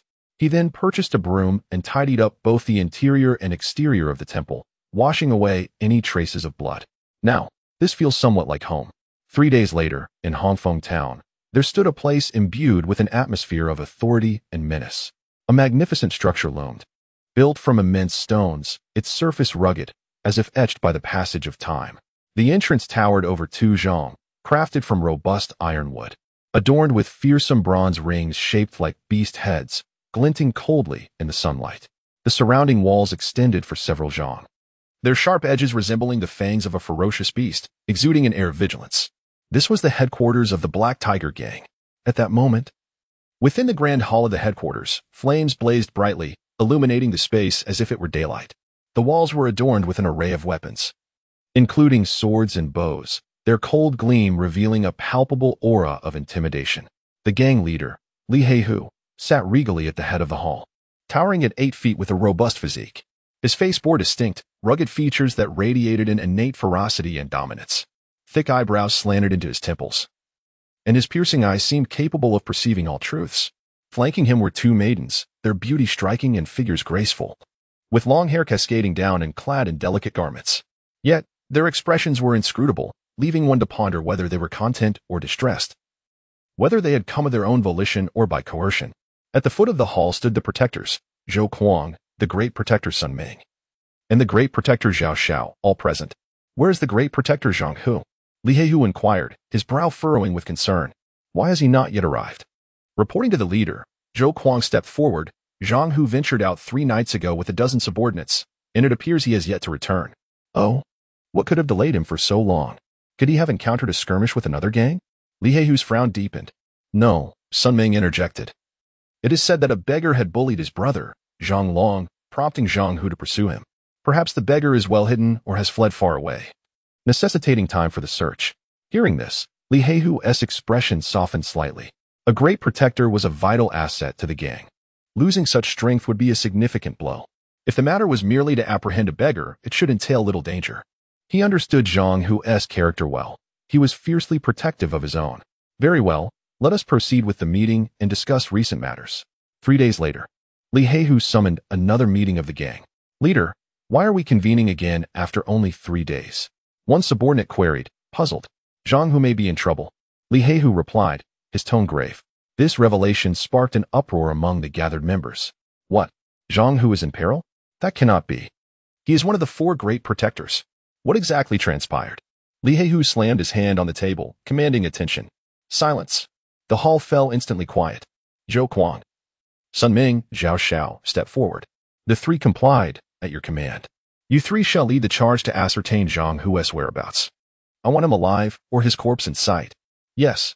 Chapter 11. The resurgence against the Black Tiger Gang's great protector. The soft morning light gently bathed the street-side stalls. Yi Chunfeng sat comfortably, leisurely savoring a bowl of wontons for breakfast. The rising steam, infused with rich aromas, lingered at the tip of his nose. A single mouthful of wonton seemed to dispel the chill of autumn and winter. After 6 days, Yi Chunfeng's combat power had reached 82. 53, steadily increasing each day. The sensation of growing stronger without any effort was simply delightful. Around him, the patrons engaged in lively chatter about trivial matters. Tales of discovering Li San while leaving old Wang's house in the middle of the night, or Niu Erwa sneaking eggs from Tian Niu's farm, and the latest romantic escapades of Li Taidan, who now had his 8th love interest. Yi Chunfeng listened with great interest, never anticipating that a simple breakfast could feature such a captivating dish. Suddenly, a commotion erupted from the crowd. Excuse me, have you seen this person? A group of individuals clad in black coats seized passers-by, interrogating each one in turn. In their hands, they held a sheet of white paper, upon which was sketched the likeness of a man, his countenance menacing, with several deep scars etched across his face. Yi Chunfeng cast a fleeting glance. Recognizing the leader of the group from yesterday, his name seemed to be Zhang Hu. Zhou Kuang arrived at the breakfast stall and inquired, Hey, old man, have you seen this person? The stall owner shook his head vigorously. Hey, kid, have you seen this person? Yi Chunfeng, with half a dumpling still in his mouth, hastily shook his head, almost spilling the dumpling. Zhou Kuang said nothing and turned to leave. However, as he walked away, he cast another glance at Yi Chunfeng. Feeling a peculiar familiarity, yet unable to recall where he had seen him before, perhaps it was merely an illusion. Thus, the Black Tiger gang searched throughout the day, uncovering no valuable leads. What is going on? With so many of you out, not a single clue? Li Heihu berated, his voice echoing through the hall, rendering his subordinates silent with fear. Zhou Kuang stepped forward, stating, "Boss, it seems Zhang Hu left as night approached, with few witnesses. Only a handful mentioned he headed north to the town. We followed to the northern town, a dilapidated temple and a few farming households, searching thoroughly, yet found nothing. We even ventured beyond the northern town into the wilderness, but to no avail." Li Heihu furrowed his brow, contemplating for a moment. "We shall search again tomorrow." As night fell, Zhou Kuang sat in the hall of his residence, deep in thought. A subordinate approached him, saying, "Great protector, here is the beggar's portrait you requested." Zhou Kuang took the portrait and examined it closely. Suddenly, a flash of insight struck him. He recalled the person he had seen that morning. No wonder he seemed familiar. He had briefly glanced at the beggar's wanted poster issued by Zhang Hu earlier, retaining a vague recollection. Yet, the individual he encountered that morning was impeccably dressed, completely unlike a beggar. There was certainly something amiss. "Summon 10 subordinates to accompany me," Zhou Kuang commanded, seizing the large knife beside him as he departed the residence. Yi Chunfeng had just finished his dinner, a delightful meal of braised pork ribs with radish served alongside rice, which he had prepared himself. Ever since he came into some wealth, he had taken the liberty of purchasing 2 pots, one for cooking rice and the other for preparing dishes, resulting in a significant enhancement in his quality of life. There is no denying that wealth affords one a certain indulgence. After satisfying his hunger and thirst, Yi Chunfeng reclined on a modest bamboo mat, enveloped in a cotton quilt, relishing this rare moment of tranquility. With the bamboo mat and quilt, the sensation of sleep was transformed. It made him reflect on the hardships he had previously endured. He recalled the early days of his journey, when he often went hungry, shivered in the cold, and suffered the indignities of being bullied. Nevertheless, he reassured himself to continue embracing the present. Yi Chunfeng reclined under the celestial tapestry of stars and the moon, a curious sense of desolation enveloping him. The wind whispered a melancholic tune, and the moon bore an unsettling hue of crimson, evoking a shiver within his heart. Suddenly, a voice shattered the tranquility of the night. "The dilapidated temple, as mentioned by the breakfast vendor, lies right here. Earlier that morning, they had passed this very spot, only to find it desolate and abandoned." Glancing around briefly before departing, Zhou Kuang, illuminated by the moonlight, surveyed his surroundings. The forsaken temple appeared even more desolate under its glow. As a martial arts adept, his senses were extraordinarily acute, and he discerned traces of blood lingering in the shadows of the temple, sending a chill through his spine. His gaze traversed the interior of the temple, where he spotted Yi Chunfeng, half reclining beneath a blanket, his expression one of confusion as he regarded them. "What brings you here at such an hour?" Yi Chunfeng inquired, bewilderment evident in his voice. Zhou Kuang tightened his grip on the hilt of his dagger and bluntly demanded, "Where is Zhang Hu?" Yi Chunfeng scratched his head, inquiring, "Zhang Hu? Who is that?" "I don't know." Zhou Kuang let out a cold laugh, saying, "Are you still pretending to be ignorant? I am already aware that you are the beggar Yi Chunfeng sought by Zhang Hu, and I have also observed the bloodstains lingering on the ground of this dilapidated temple. In truth, it was you who killed Zhang Hu." However, Zhou Kuang himself was uncertain about the connection between Zhang Hu's disappearance and Yi Chunfeng. He merely intended to gauge Yi Chunfeng's reaction. At that moment, a voice echoed in Yi Chunfeng's mind. "Ding. Mission issued. Defeat Zhou Kuang. Reward, Combat Power 20, new Exploration Realm functionality unlocked." Upon hearing this, Yi Chunfeng's expression swiftly transformed from a seemingly harmless confusion to an innocent smile. "Indeed, I am the one who killed Zhang Hu. I am responsible for the demise of his entire gang. You must be here to avenge him, right? I'm right here, so come swiftly." Zhou Kuang's face twitched upon hearing this. Such a rapid change in demeanor was startling. Moreover, for reasons unknown, that smile sent a chill down Zhou Kuang's spine. He instantly sensed the gravity of the situation, for as an experienced figure in the martial world, he quickly assessed the current predicament. Initially, he remained uncertain of Zhang Hu's fate, and was oblivious to the events that transpired between Zhang Hu and Yi Chunfeng. He only harbored suspicion towards Yi Chunfeng, never imagining that a beggar could slay Zhang Hu. Thus, he had brought a small entourage to investigate. However, if it were indeed Yi Chunfeng who had killed Zhang Hu, then bringing such a small group would be tantamount to courting death, as he and Zhang Hu were evenly matched. If the other party could silently eliminate Zhang Hu and his men, they could just as easily do the same to Zhou Kuang and his companions. Flee. Zhou Kuang immediately resolved in his heart. Yet, the command that escaped his lips was, kill. Without anyone to cover his retreat, how could he possibly escape? Upon receiving the order, his subordinates grasped their blades and charged forward. Yet, Zhou Kuang ultimately underestimated Yi Chuanfeng's prowess. That night, blood spilled under the stars, and the clatter of swords falling echoed throughout the dilapidated temple, reverberating endlessly. Chapter 12. Mission. Annihilation of the Black Tiger Gang. Once more, dawn broke, and gentle sunlight streamed through the gaps in the leaves, illuminating the ruined temple. The air, rejuvenated after a night of change, felt fresh and new. Everything appeared as it once had, as if the bloody carnage of the previous night had never transpired.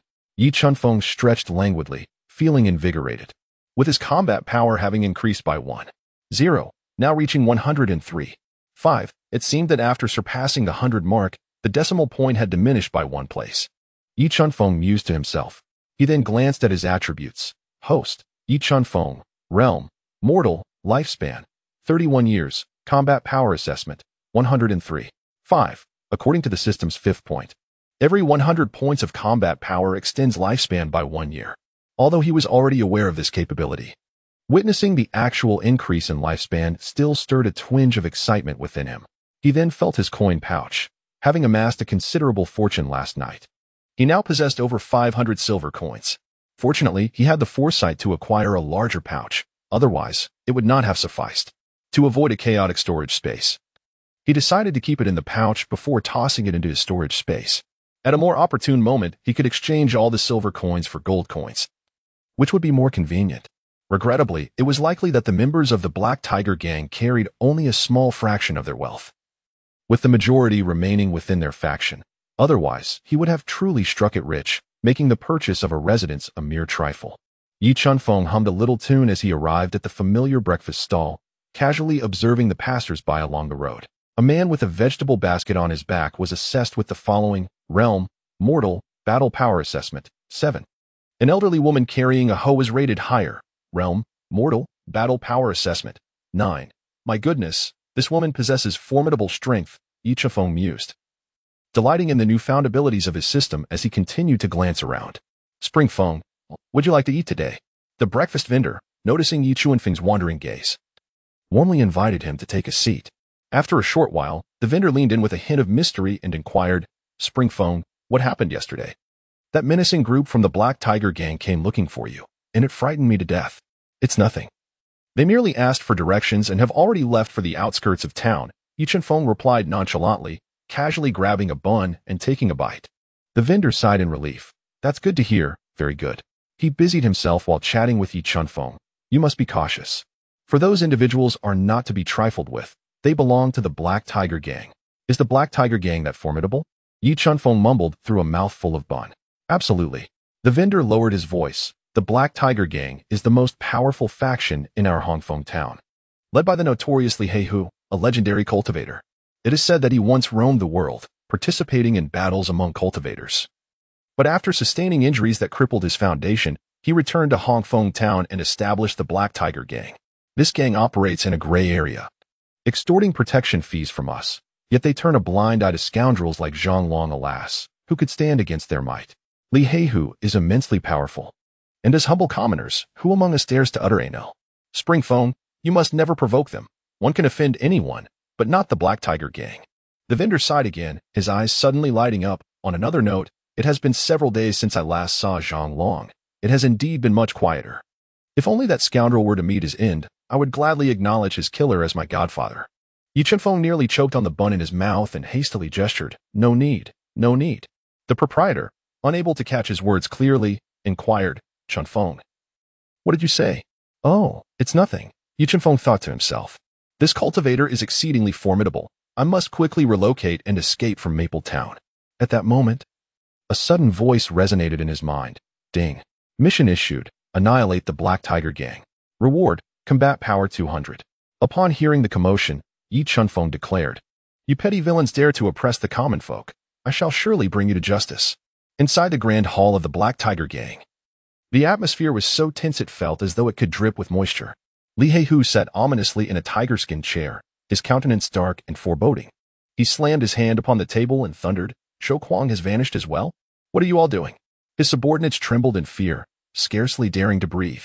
Sun Ming and Zhao Xiao exchanged grave glances, both discerning unease reflected in each other's eyes. "Chief, could it be that the Mad Dragon Gang is behind this? Are they seeking to wage war against us?" Sun Ming cautiously inquired. Li Heihu furrowed his brow, pondering for a moment. "The Mad Dragon Gang? Zhao Xiao, have you detected any unusual activity on your end?" Reporting to the chief, "I have consistently dispatched men to monitor the Mad Dragon Gang. They have been unusually quiet of late, and there are no significant movements. Furthermore, it is said that Chu Kuanglong is in seclusion, so it should not be them." Zhao Xiao replied with a bow. "In seclusion? That foolish creature, trapped at the early stage of body refinement, has long ceased to advance. What could he possibly be contemplating? Never mind, if it is not the Mad Dragon Gang, then we shall set them aside for now." Li Heihu's thoughts began to spiral once more. How could Shou Kuang have disappeared as well? Li Heihu was baffled. "You too, take more men and investigate. We must uncover the whereabouts of Shou Kuang and Zhang Hu. Remember, do not act rashly upon any information. Return and report first. This matter is peculiar. We cannot afford to lose more people." "Yes, Chief." Sun Ming and Zhao Xiao responded in unison. The two turned to address the hundreds of gang members below. "Everyone, heed the command. Search diligently for any information regarding Shou Kuang and Zhang Hu. Should you uncover anything, do not act hastily. Return and report first." "Understood." The roar of hundreds echoed in response. Among the throng of the Black Tiger Gang, a familiar visage stood out, Yi Chunfeng. He had incapacitated a gang member, donned their attire, and was covertly observing everything around him. He discerned that the Black Tiger Gang comprised approximately 300 individuals, with strength assessments predominantly ranging from 10 to 20. The two principal protectors, Sun Ming and Zhao Xiao, were assessed as follows. Sun Ming, Realm, Mortal, Strength Assessment, 30. Zhao Xiao, Realm, Mortal, Strength Assessment, 28. All members were of the mortal realm, save for the singular anomaly, Li Heihu, who commanded the Hall, Realm, Early Stage of Body Refinement, Strength Assessment, 135. This was Yi Chuanfeng's first encounter with someone above the mortal realm and his initial understanding of realms beyond that. What other levels exist beyond the body refinement stage? No matter, he would discover such intricacies in due time. After all, he could not cultivate himself, and thus the realms bore little significance to him. Nevertheless, Yi Chuanfeng gained a deeper insight into the power dynamics of various realms. Ordinary individuals typically possessed combat power ranging from 0 to 10, while those skilled in martial arts, endowed with exceptional talent, thrived in the 10 to 30 range. The body refinement stage could exceed a combat power of 100. However, this was merely Yi Chuanfeng's conjecture, as he had only encountered one individual at the body refinement level. Having comprehended the general strength of the Black Tiger Gang, he secretly calculated that the task of obliterating the gang was not as unattainable as he had once thought. Chapter 13. The Search for Yi Chuanfeng on this day. Hafeng Town was thrown into chaos by the Black Tiger Gang. From octogenarians to toddlers just learning to run, all were interrogated by the gang members, especially the residents along the route from the gang's headquarters to the northern part of Hafeng Town, who faced repeated questioning. Report. The Great Protector Zhang Hu's brother, Zhang Long, once fought a beggar named Yi Chuanfeng in the northern part of the town. Report. The Great Protector Zhang Hu visited the Yihong building 2 nights before his disappearance to see a girl named Xiao Chui. Report. The Great Protector Zhou Kuang had requested a portrait of Yi Chuanfeng from a local artist the night before his disappearance. Report. 3 beggars had previously visited Great Protector Zhang Hu. The members of the Black Tiger Gang scoured for information like ants, compiling reports for Li Heihu, with the name Yi Chuanfeng surfacing most frequently. Yi Chuanfeng, a beggar? Li Heihu frowned. While he was aware that Zhang Hu had vanished after seeking out a beggar named Yi Chuanfeng, he could not fathom how this matter could possibly relate to the beggar. Zhang Hu was at the pinnacle of mortal martial arts. What could a beggar achieve? Yet, as more information emerged, it increasingly suggested an inextricable link between this beggar and the disappearances of Zhang Hu and Zhou Kuang. Relay my orders. Initiate a search for this beggar named Yi Chuanfeng. Likewise, upon discovering any clues, refrain from acting recklessly. Return and report first. Yes. Li Heihu commanded the search for Yi Chuanfeng with renewed urgency, leading to the acquisition of a crucial piece of information, a dilapidated temple. Upon receiving this intel, Li Heihu resolved to take matters into his own hands and led his men to the temple.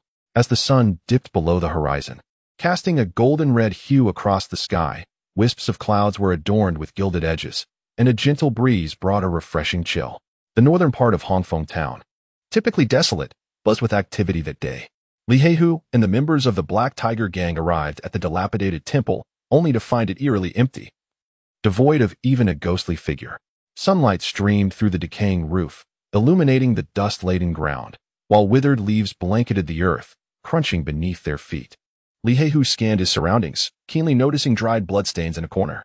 Gripping the hilt of his blade, he remained alert to any signs of movement. Yet, nothing stirred. He then waved his hand, commanding his subordinates, "Search thoroughly. Turn this temple and its surroundings upside down." The gang members sprang into action, some striking the crumbling walls with clubs, others slicing through the underbrush with blades, while a few climbed onto the roof to inspect, causing a cloud of dust to rise and creating a scene of utter disarray. However, after their frantic efforts, they uncovered nothing but remnants of firewood. Li Heihu stood at the entrance of the temple, his expression fierce, betraying his inner fury, as he bellowed skyward, "Yi Chunfeng, dare to lay hands on my Black Tiger Gang, and I shall ensure that your suffering surpasses death." A gentle breeze rustled the leaves, whispering through the air. Though autumn had set in, the forests beyond the southern edge of Hongfeng town had not entirely withered. At that moment, Yi Chunfeng had already slipped away into the mountains to the south of Hongfeng town. With no other recourse, he chose to flee. Survival was paramount, for one must endure to rise above. As for his reason for venturing into the mountains, it was simply because he was most familiar with this terrain and knew it would not lack for sustenance. Yi Chunfeng sat down in the cave where he had previously discovered the beast egg, taking it out from his storage space. He examined it meticulously for quite some time, yet could discern no secrets. For days, the egg lay still as if in slumber, devoid of any signs of life. Without further contemplation, he placed it back into his storage and set out to procure today's sustenance. Having previously provided ample provisions, it was now their turn to treat him. For reciprocity is the essence of etiquette. No one is in debt to anyone. As he made his way along the foot of the hill, Yi Chunfeng departed from the cave. In Hongfeng town, the atmosphere was bustling. Posters of Yi Chunfeng adorned the walls, pillars, and even the outhouses, declaring a bounty for his capture. The notice promised 10 gold coins to anyone who could furnish information regarding his whereabouts. Ding. Power level increased by 1. Today's power increment, 1. 0. Current power assessment, 104. 5. Ding. Power level increased by 1. Today's power increment, 1. 0. Current power assessment, 105. 5. Ding. Power level increased by 1. Today's power increment, 1. 1. Current power assessment, 106.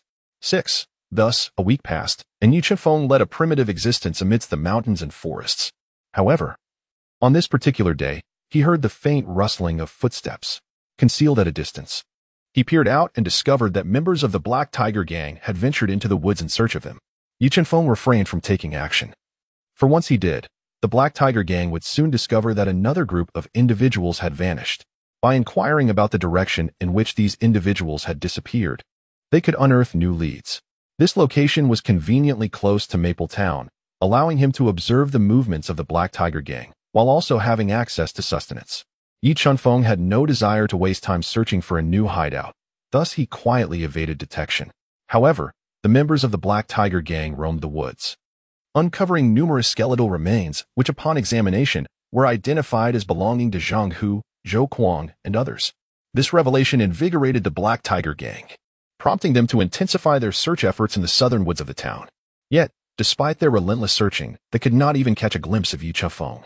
Gradually, the number of searchers dwindled. A month later, Maple Town resumed its usual tranquility and vibrancy. Fresh cabbage for sale.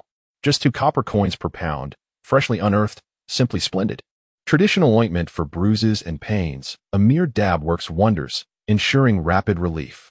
Herbal remedy for the little ones. 1 dose, and they 1 tea escape. Left foot on the right, tail striking the head. After completing their errands and perusing the shops, do remember to bring a meal for the little ones. The streets buzz with various calls, a cacophony of sounds intertwining, creating a lively atmosphere. The events of a month prior seemed as though they had never occurred. The once tense ambience had dissipated, and the posters of Yi Chunfeng plastered on the walls had succumbed to the elements, many having fallen away. The Black Tiger Gang had nearly abandoned their search, Having yielded no results after an entire month, life, nonetheless, had to continue. Within the Black Tiger Gang, the martial training, patrolling, and negotiations for escorting business and assassination contracts resumed their normalcy. Li Heihu sat leisurely in the hall, sipping on wine, as if nothing had transpired. Meanwhile, Yi Chunfeng was sprawled on the grass in the woods south of Maple Town, a blade of grass clamped between his teeth, legs crossed, gazing up at the starry sky. He had been here for nearly a month, growing weary of the gamey fare. In his haste to depart, he had not packed sufficient seasonings, rendering every meal bland and tasteless. Tomorrow marked the 30th day since entering the woods. It was time to emerge. Chapter 14. Exiting the mountain at the entrance to Maple Town, two figures approached slowly, one tall and one short. The taller man, clad in a blue robe with a sword at his waist, walked with measured, deliberate steps, each stride seeming meticulously calculated. His countenance was stern, with piercing eyes sharp as an eagle's, as if capable of seeing through all facades. The shorter man bore a knife and wore a gray cloak. His movements were light, yet carried an elusive rhythm. A slight smile played upon his lips, hinting at a touch of cunning in his gaze. "Is this Maple Town?" the tall man queried, surveying the surroundings. In a corner of the town, Yi Chunfeng donned a long coat, a hat obscuring most of his face save for his eyes. Approaching a wall, he picked up a wanted poster that had been blown down by the wind, depicting his own likeness. After a month of systematic enhancement, Yi Chunfeng's combat power assessment had reached an impressive 139.5. "Hey, young man, what are you looking at?" a voice suddenly called from behind. Yi Chunfeng turned to see a cart driver resting on the yoke of his wagon. "Nothing much, just taking a look," Yi Chunfeng replied casually. "That individual on the poster is quite a formidable character," the cart driver remarked, his interest piqued. After ensuring that no members of the Black Tiger Gang were in sight, he continued, "I heard he is a celestial being descended to punish the Black Tiger Gang. You wouldn't believe it, but recently, Zhang Hu, Zhou Kuang, and several other masters all fell at his hands." "Oh, so powerful." Yi Chunfeng feigned astonishment. "Indeed, some say he possesses 3 heads and 6 arms, while others claim he can breathe fire and spout water. Quite extraordinary." The cart driver grew more animated with each word. "I've heard he is a genius disciple from a major sect, out to hone his skills." After dispatching Zhang Hu and Zhou Kuang, he returned home. "Not some celestial being," interjected a passerby. "What do you know? Not a celestial being, yet still so formidable?" the cart driver retorted defiantly. "You clearly don't understand. A genius disciple from a major sect is a dragon among men. Aren't they all experts?" The passerby raised his voice. The two engaged in a spirited debate, their faces flushed, neither willing to concede.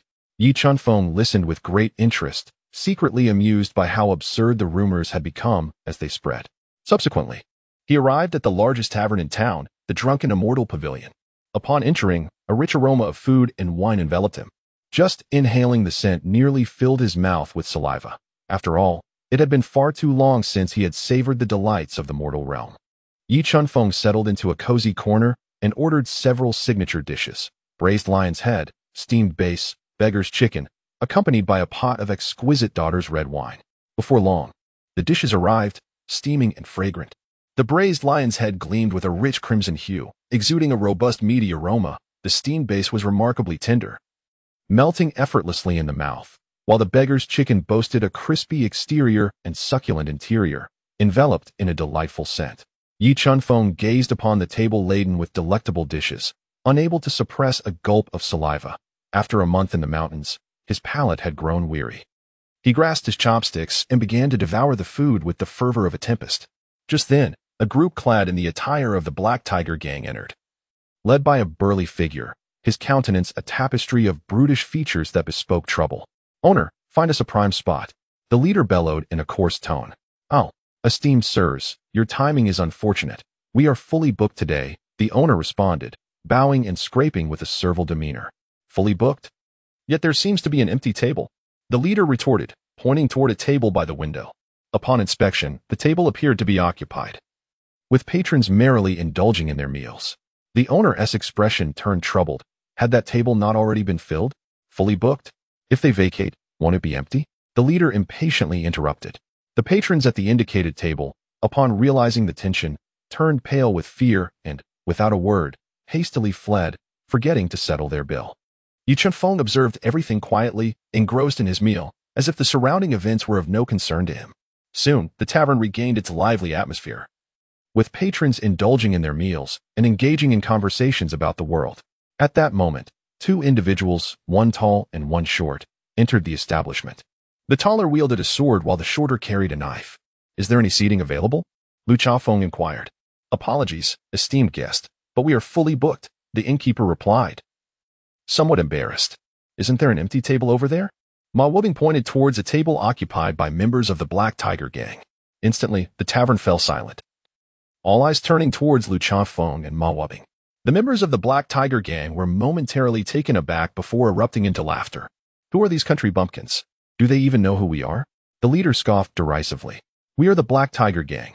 Those who know their place should leave quickly. I am in a good mood today, so I want to hold it against you."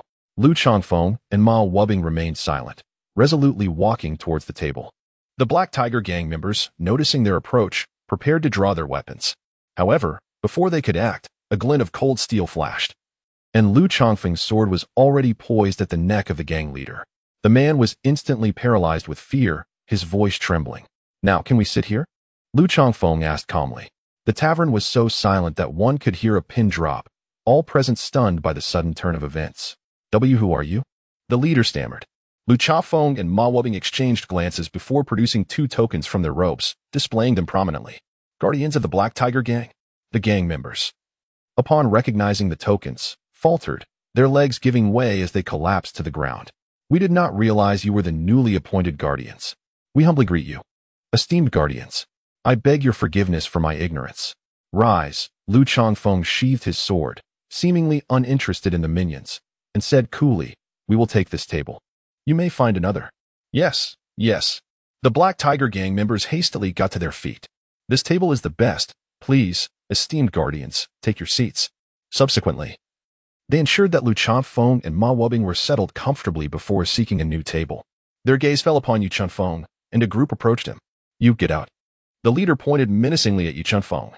Yi Chunfeng was momentarily taken aback, then a wave of amusement washed over him. Truly, trouble had come knocking from the heavens while he was comfortably at home. Ding. Side quest released. Defeat the Black Tiger Gang members and the two newly appointed Grand Protectors. Rewards: Mastery of Gale Step and Crumbling Mountain Fist. A side quest? Yi Chunfeng's eyes sparkled with intrigue. Initially, he had no particular plan for this outing, merely venturing forth to observe, still pondering how to contend with the Black Tiger Gang.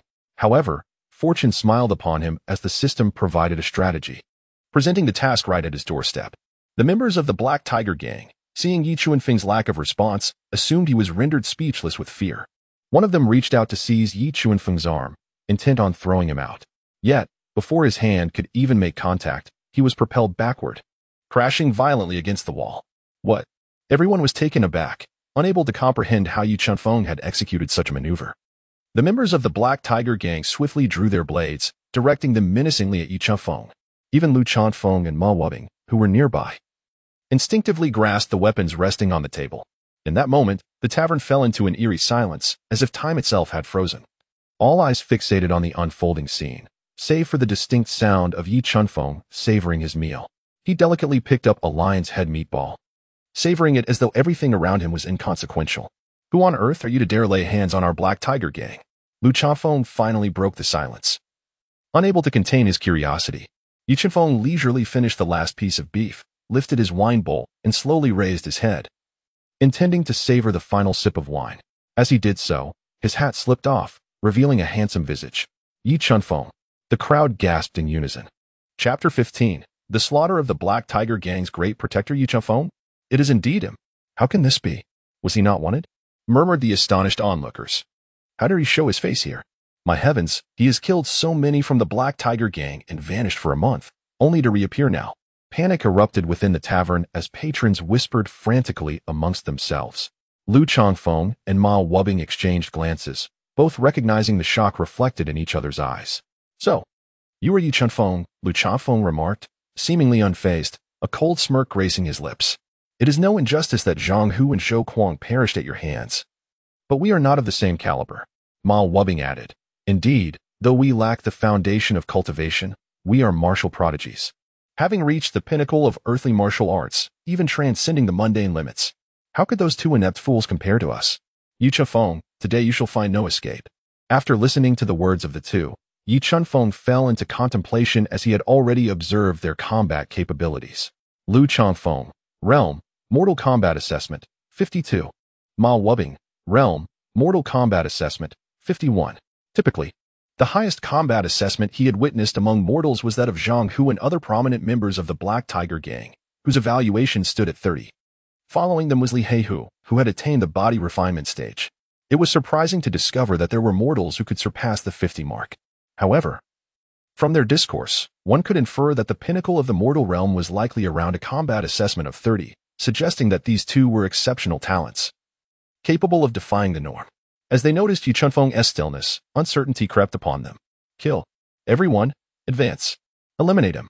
Lu Changfeng commanded directly, prompting the members of the Black Tiger Gang, armed with swords and blades, to charge toward Yi Chunfeng.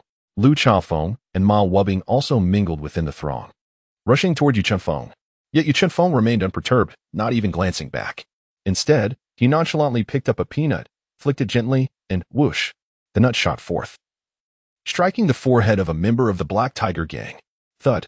The man fell, unable to utter even a cry of despair. Without hesitation, Yi Chunfeng selected another peanut and propelled it once more. Whoosh. Another faint sound echoed as yet another member of the Black Tiger Gang collapsed lifelessly to the ground. Yi Chunfeng resembled a masterful musician, his fingers deftly plucking, transforming each peanut into notes of death that precisely reaped lives. Within the tavern, the once boisterous crowd now fell into a chilling silence, the only sounds being the thud of peanuts slicing through the air and the dull thump of bodies collapsing, weaving a bizarre symphony of mortality. In the blink of an eye, the Black Tiger Gang lay decimated, with only Lu Changfeng barely managing to remain upright. No, he was kneeling. In the chaos that ensued, witnessing his impending defeat, Lu Changfeng had seized a member of the Black Tiger Gang, using him as a shield. The peanut that was originally aimed at his brow was diverted by this unfortunate soul, but instead struck Lu Changfeng's thigh. Astonished, he gazed at Yi Chunfeng and stammered. Who are you?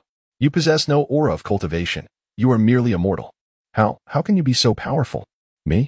Currently, I am but a wanderer, Yi Chunfeng replied nonchalantly, as if the preceding carnage were a trivial affair. A wanderer?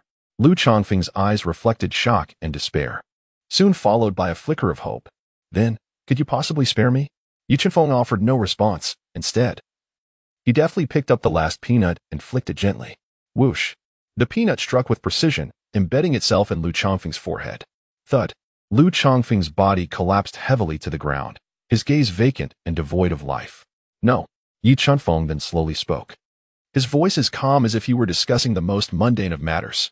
The tavern fell into a profound silence, everyone stunned by the gruesome scene before them.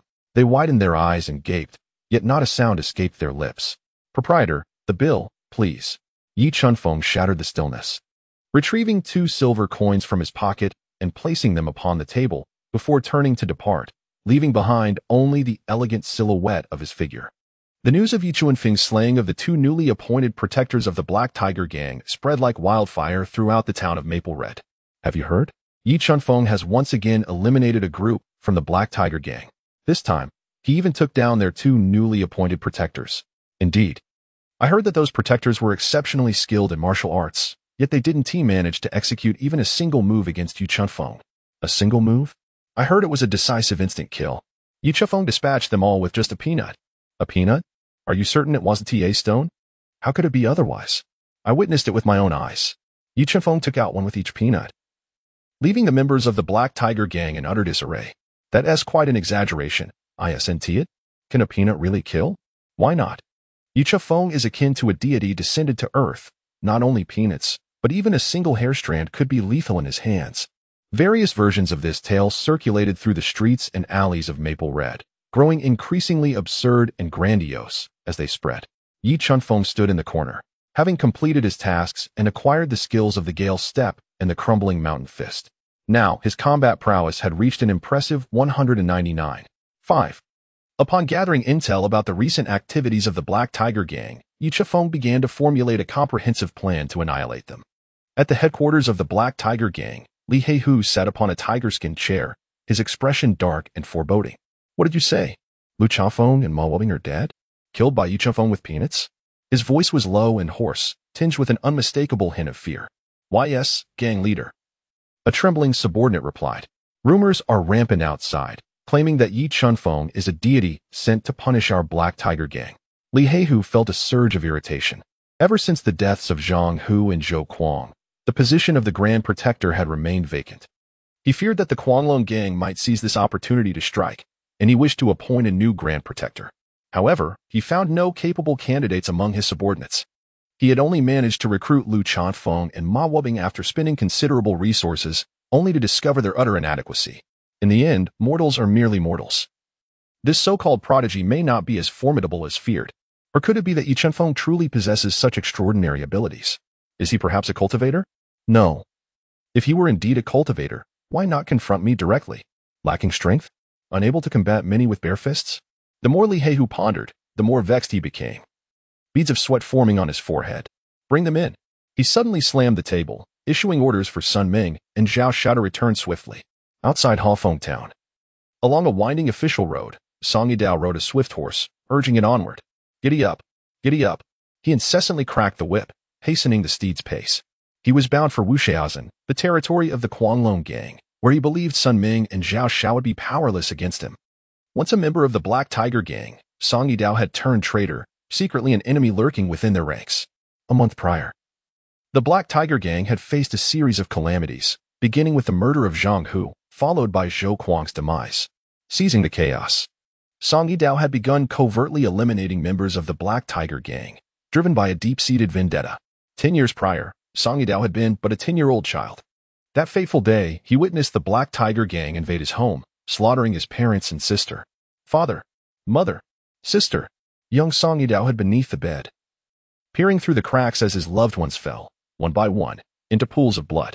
He stifled his cries, tears streaming down his cheeks. From that moment, the seed of vengeance took root in his heart.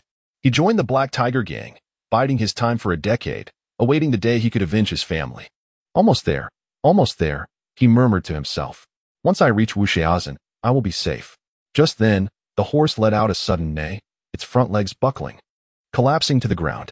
Startled, Song Yidao was thrown forward, crashing heavily onto the ground. Ah! He cried out in pain, struggling to rise. Turning back, he saw a flying dagger lodged in the horse's hoof, blood gushing forth. Who? He shouted, his voice laced with anger as he scanned his surroundings. Song Yidao. You cannot escape, a cold voice echoed from behind him. He whirled around to find Sun Ming and Zhao Xiao standing nearby, their gazes icy and unforgiving.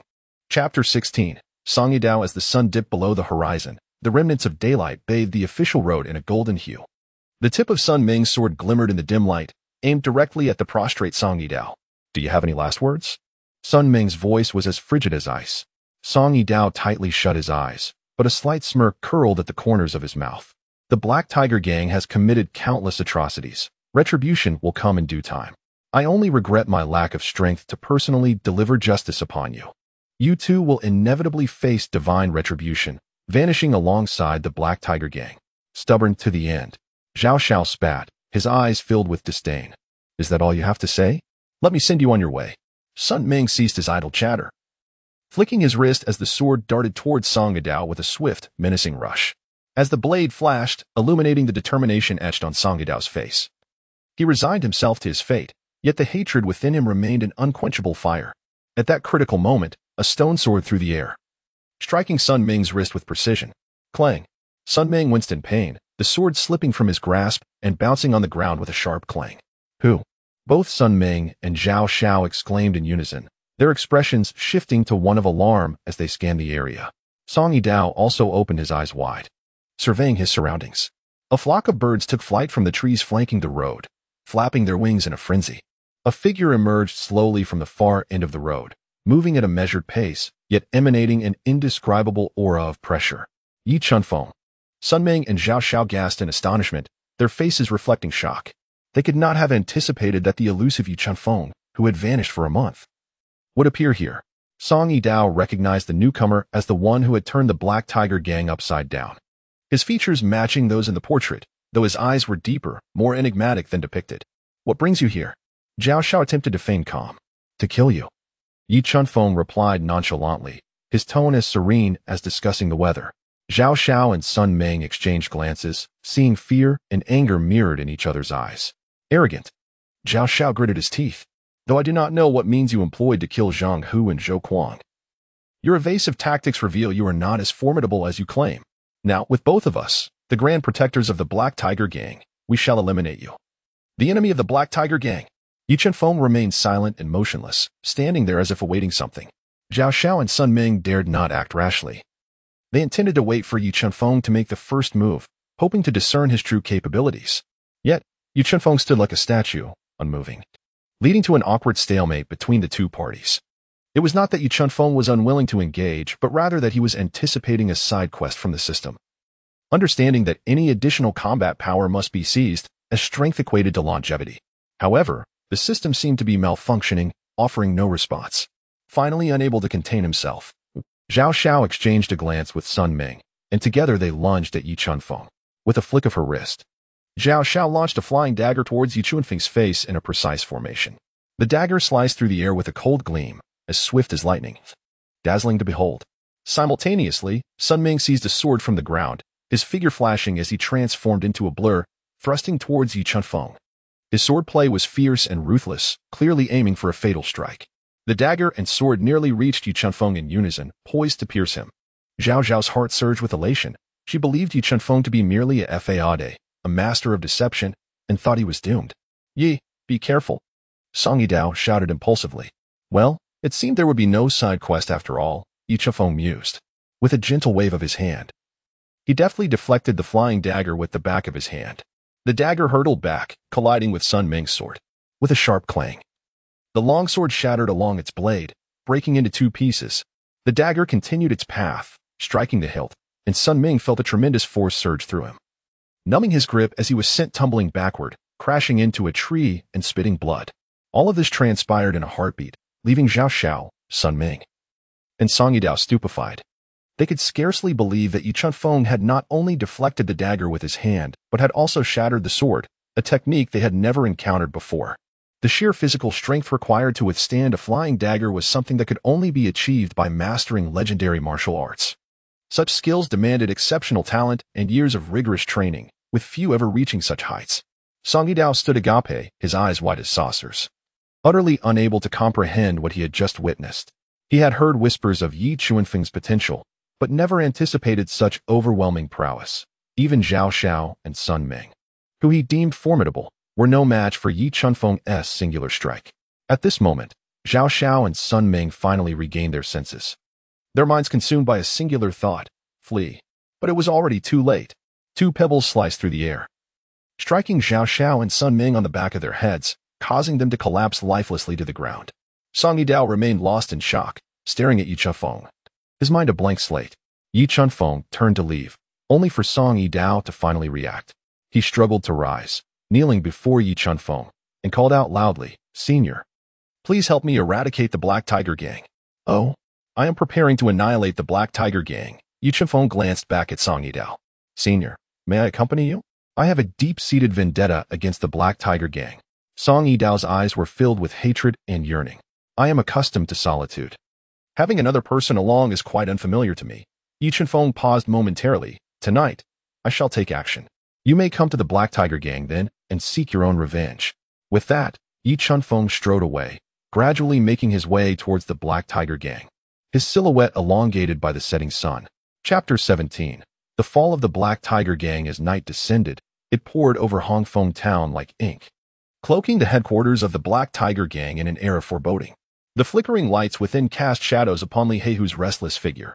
He paced back and forth, then slumped back into his chair, the tiger-striped seat creaking under his movement. "Where are Sun Ming and Zhao Xiao?" Li Heihu's voice, tinged with impatience, shattered the silence of the hall. "Chief, you only notified Elder Zhao Xiao and Elder Sun Ming this afternoon. They are likely just receiving the news now. The earliest they can return is tomorrow," a subordinate replied cautiously. Upon hearing this, Li Heihu suddenly realized his own impatience and felt an inexplicable anxiety, as if something ominous were about to occur. He waved his hand, signaling his subordinates to withdraw. "Truly, I am just frightening myself. He is merely a beggar hiding from the world. Why should I be so anxious?"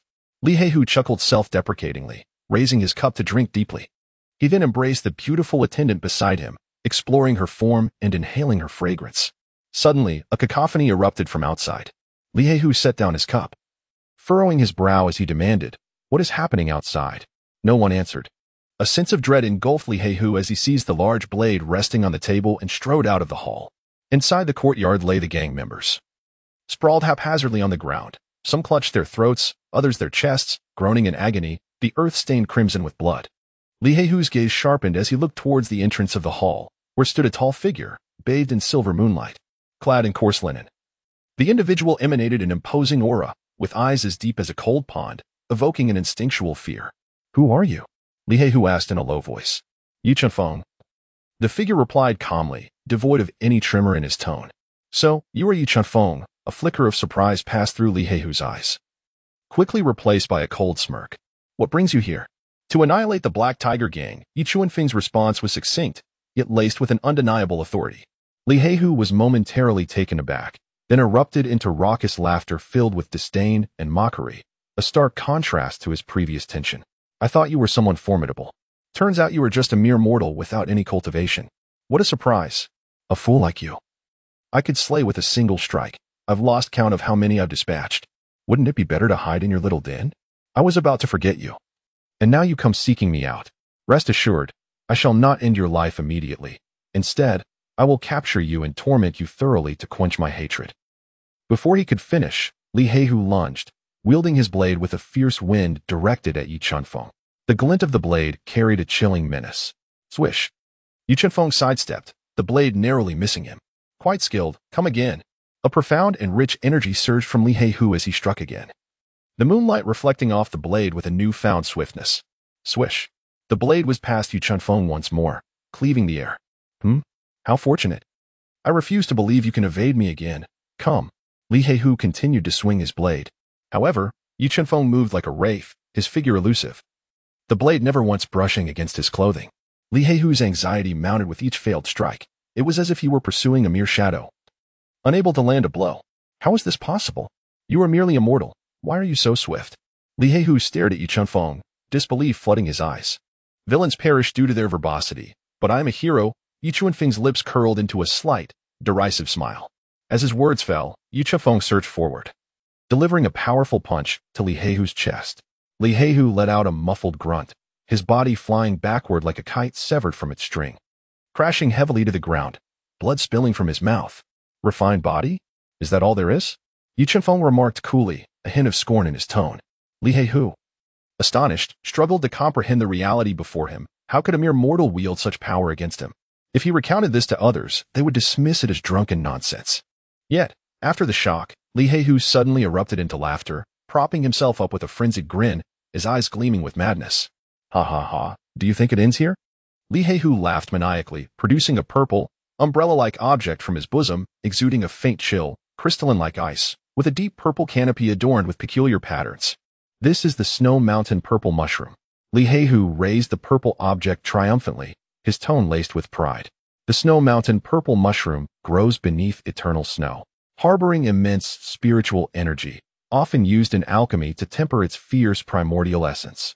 The meticulously crafted purple spirit-gathering pill, when consumed, gently infuses the body with energy, nourishing the meridians and enhancing cultivation.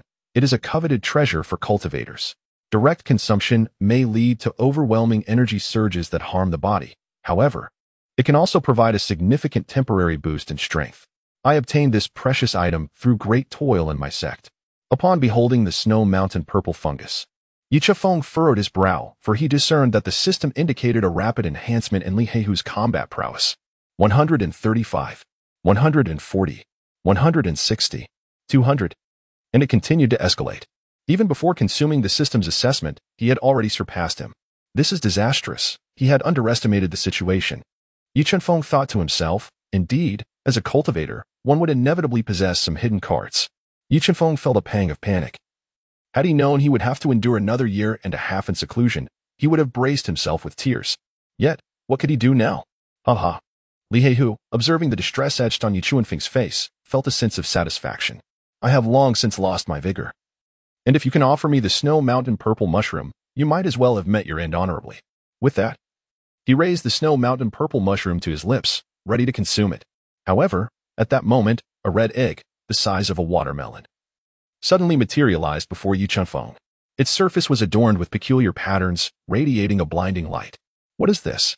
Yi Chunfeng quickly glanced at his storage space, only to discover that the beast egg had vanished without a trace.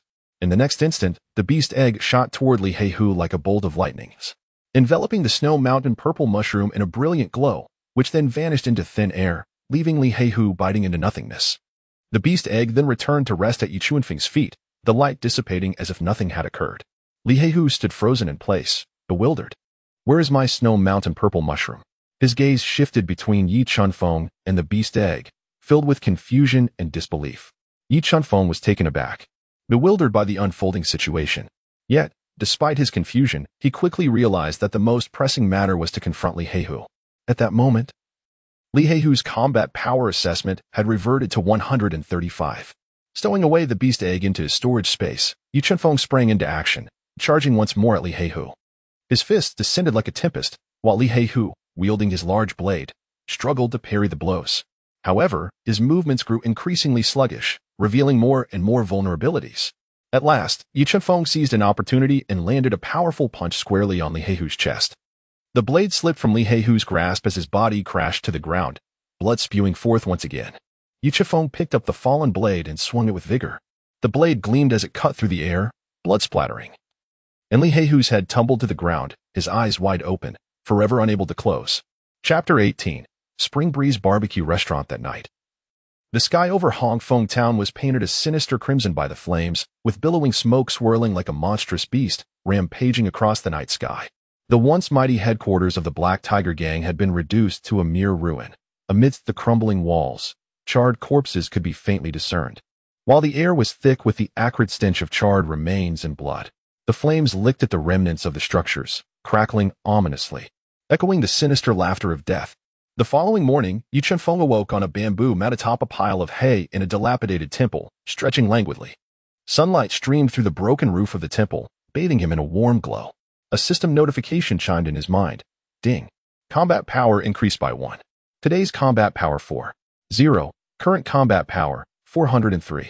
5. Yi Chunfeng was in high spirits after successfully annihilating the Black Tiger Gang last night. His combat power surged from 199. 5 to an impressive 399. 5. Now, after a restful night's sleep, he found himself gaining an additional 4 points in strength. Yi Chunfeng glanced at his attributes. Host. Yi Chunfeng Realm. Mortal Lifespan. 34 years combat power assessment. 403. 5 at the age of 34. Life is truly wonderful. Yi Chunfeng opened the storage space, and the first thing that caught his eye was a monstrous beast egg, roughly the size of a watermelon, lying quietly within. Its red shell was adorned with peculiar patterns, unchanged from before, remaining utterly still, akin to a stone. However, Yi Chunfeng did not mistake it for an ordinary rock, for it had saved his life the previous day. Had Li Heihu consumed that Snow Mountain purple fungus, he might have truly faced reincarnation. Regardless, this beast egg was no ordinary item, and since he could not discern its nature at present, he decided to leave it undisturbed. As his gaze swept past the beast egg, it was drawn to a heap of gold and silver treasures nearby. These were the spoils he had plundered from the Black Tiger Gang, gleaming brilliantly, dazzling his eyes under the sunlight, even though there was no sunlight within the storage space. Yi Chunfeng felt as though she were immersed in a sea of gold and silver, a sensation both grounding and blissful. It was akin to discovering a coveted item, inquiring about its price, and finding it to be 8,888. Upon checking her phone, she saw a balance with an 8 preceding 8 zeros, a feeling of profound security, truly exhilarating. Yi Chunfeng hummed a cheerful tune as he wandered into the streets of Hongfeng Town. The thoroughfare was adorned with vibrant decorations, firecrackers exploding in a cacophony, and the rhythmic beating of gongs and drums created a raucous atmosphere that surpassed even the festivities of the New Year. People rushed about, their faces beaming with joy, as if they were celebrating a grand festival. Have you heard? The Black Tiger Gang has been vanquished. Hush. What nonsense are you spouting? If someone from the Black Tiger Gang hears you, you're finished. What does it matter if they hear? Just go and see for yourself. Their headquarters lies in ruins. There are scraps of metal, pots, and pans. Hurry and gather them. I've already collected quite a bit. If you delay, there will be nothing left. What? Quickly, quickly. I must go and see. The Black Tiger Gang has finally been destroyed. What a relief for the people. Indeed. For years they have terrorized and oppressed the common folk. They truly deserve their comeuppance. I hear it was a hero named Song Yidao who accomplished this feat. Truly remarkable. Song Yidao? I have not heard of him, but anyone capable of dismantling the Black Tiger Gang must be an extraordinary individual. A group of children chased one another in the street, holding skewers of candied hawthorn, chanting in unison, "Down with the Black Tiger Gang! Down with the Black Tiger Gang!" Yi Chifeng listened to the discussions around him, a faint smile playing on his lips. He refrained from proclaiming himself as the true architect behind the demise of the Black Tiger Gang, instead attributing all the credit to Song Yidao. After all, fame can be a double-edged sword. Discretion is the key to success, and quietly amassing wealth is far more advantageous than drawing attention. The following day, Yi Chunfeng arrived at the real estate office in Mapletown. He had his eye on a small storefront facing the street, though modest in size. Its prime location promised a significant footfall. Yi Chunfeng resolved to acquire this establishment, intending to endure for a decade before contemplating any further actions. He had already devised a plan to sell barbecued delicacies here, as he possessed an abundance of fresh ingredients and extensive experience in barbecuing, a craft he considered his forte. Before long, Chunfeng Barbecue Restaurant officially commenced its operations. Yi Chifeng retrieved an array of ingredients from his storage space, including succulent lamb chops, aromatic rabbit legs, and an assortment of secret spices. With remarkable skill, he diced the meat into small chunks, expertly skewering them with bamboo sticks before placing them over the charcoal fire. The sizzle of the meat filled the air, releasing an enticing aroma that compelled passers-by to pause in admiration. Yi Chifeng, while grilling delectable skewers, enthusiastically called out, "Do not miss out on this exquisite barbecue. If it isn't delightful, it won't cost you a penny. Boss, what kind of meat are you grilling? It smells divine." A passerby could not help but inquire. "This is premium lamb, rich in nutrients and exquisite in flavor. Consuming it will bolster your health." Yi Chunfeng replied with a smile. "How much for a skewer?" 6 copper coins for one. "I'll take a skewer." "Absolutely. I want 3 skewers." "Me too." In no time, the modest barbecue stall was surrounded by eager patrons, all jostling to purchase the savory treats. The increasing demand only drew more customers, creating a delightful buzz around the stall. Yi Chifeng was bustling about, her bamboo skewers dancing in her hands like butterflies flitting among flowers. "Delicious!" exclaimed a patron, savoring the barbecue. "I have never tasted such exquisite barbecue before. Indeed, the flavor is extraordinary." Another guest chimed in. "Owner, your culinary skills are simply remarkable." Yi Chunfeng basked in the praises of the guests, feeling quite pleased within. Perhaps it would be better to directly establish a barbecue franchise in this otherworldly realm and transform into the king of barbecue in this fantastical universe.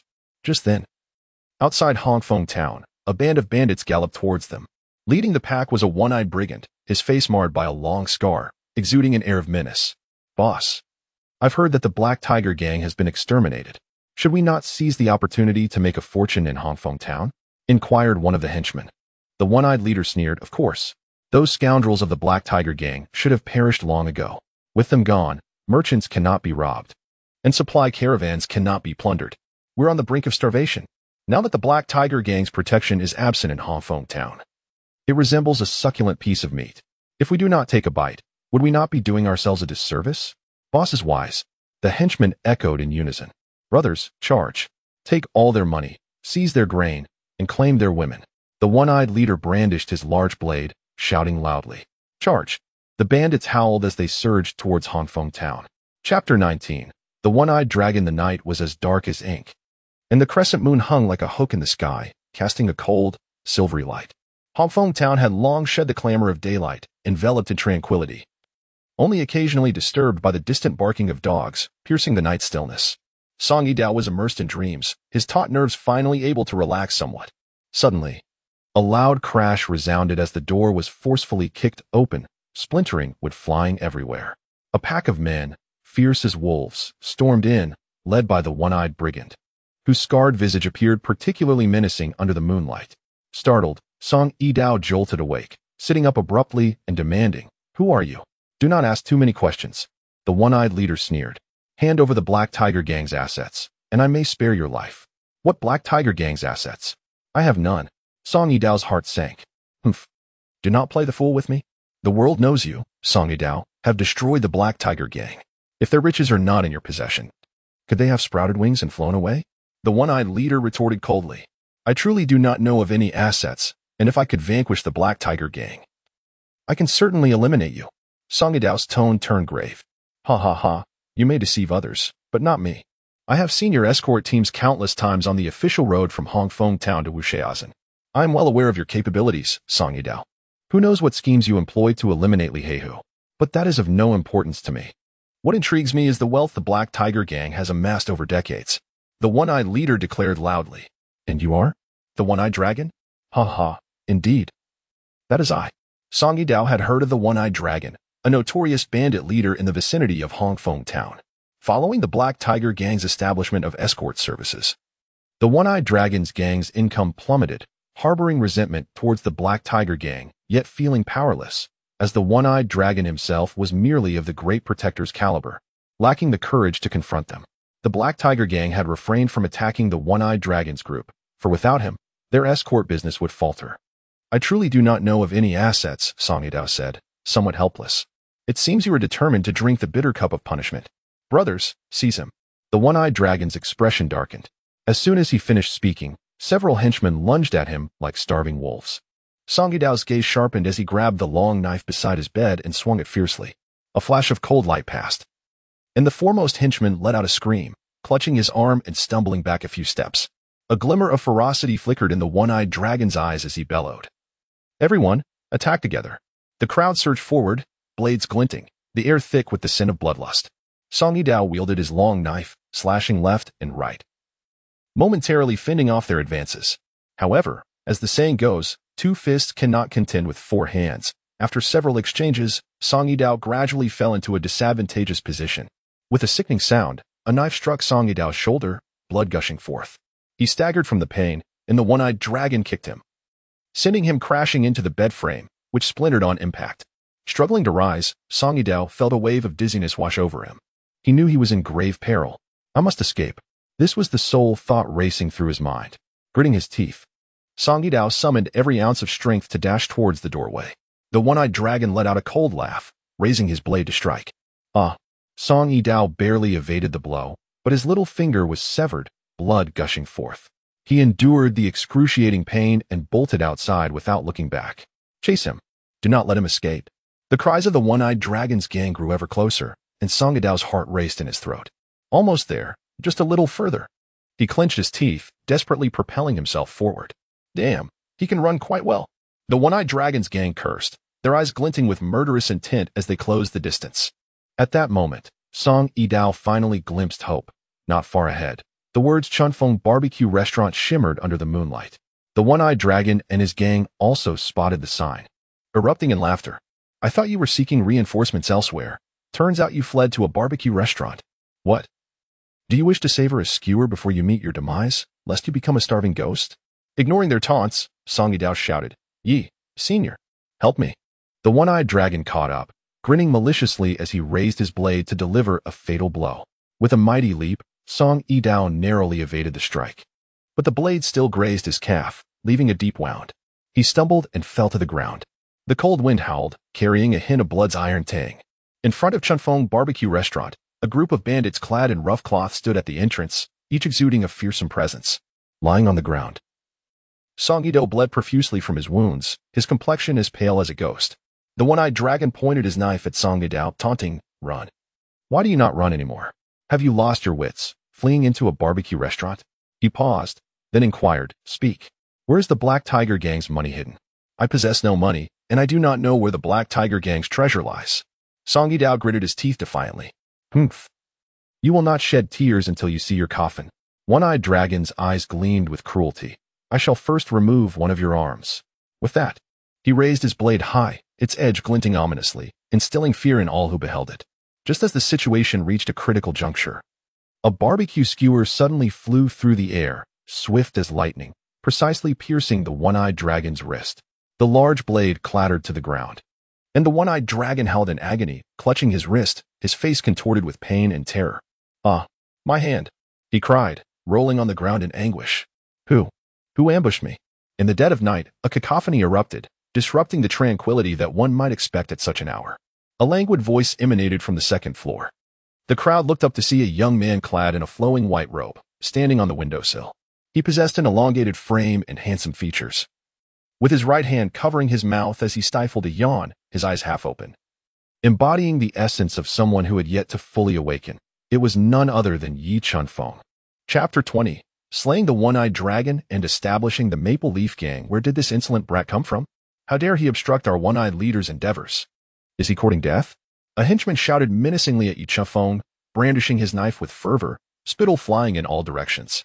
However, before he could finish his tirade, he was halted by the One-Eyed Dragon, who was grimacing in pain beside him. Song Yidao, upon spotting Yi Chunfeng, seemed to have found a glimmer of hope and cried out urgently, "Senior Yi, save me. They are bandits from around Hongfeng town. Notorious in the martial world as the One-Eyed Dragon, they engage in arson, murder, and plunder, committing every imaginable atrocity.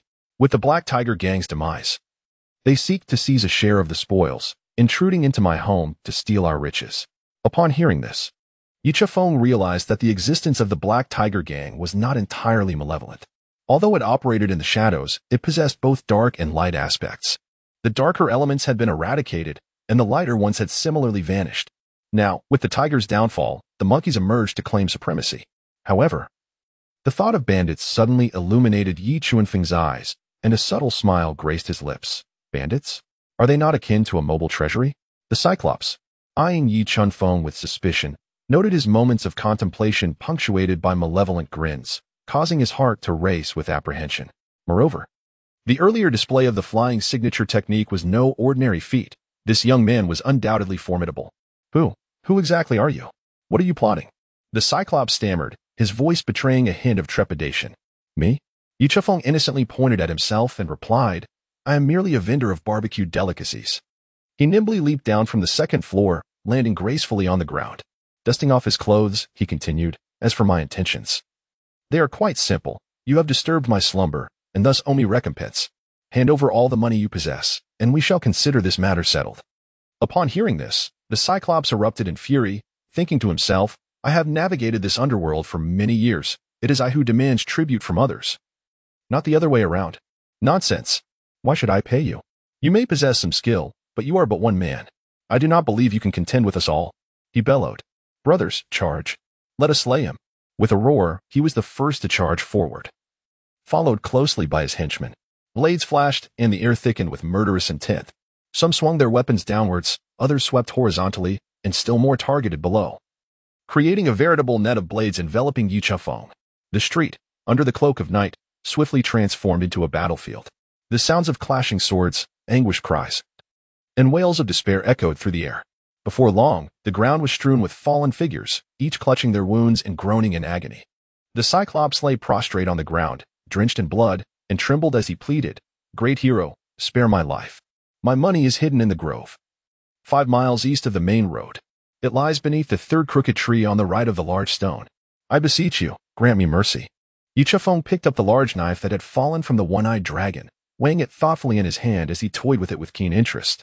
He approached the One-Eyed Dragon, crouching down, the knife's tip reflecting the cold moonlight, dancing and flickering across the One-Eyed Dragon's face. The One-Eyed Dragon felt his heart racing, mirroring the glint of the blade. With a smiling demeanor, Yi Chunfeng remarked, "Very well, let us consider the matter that disturbed my slumber settled. However, you have injured my friend. How shall we address this debt?" He gestured towards Song Yidao, who was covered in wounds and blood on his arms and calves. Fortunately, he had managed to tear some fabric and perform a rudimentary bandaging to stem the bleeding. Otherwise, he might have already collapsed. "What more do you wish?" the One-Eyed Dragon asked in terror, quickly adding, "What would you have me do to make amends?" "You shall repay with your life." Yi Chunfeng casually uttered a phrase, and with a swift motion, a head rolled to the ground, blood gushing forth. The One-Eyed Dragon had met his demise. The following morning, a chime resonated. Battle power increased by 1. Today's battle power 4. 0. Current battle power assessment 407. 5. The familiar sound of the system echoed, akin to the most exquisite melody in the world. Yi Chunfeng tidied up the shop briefly before embarking on a new day of barbecue business. Today, he introduced a breakfast series: grilled corn, roasted sweet potatoes, and steamed buns, keeping the flavors light for the morning meal. "Boss, 2 steamed buns and 1 grilled corn," shouted a passerby. "Coming right up."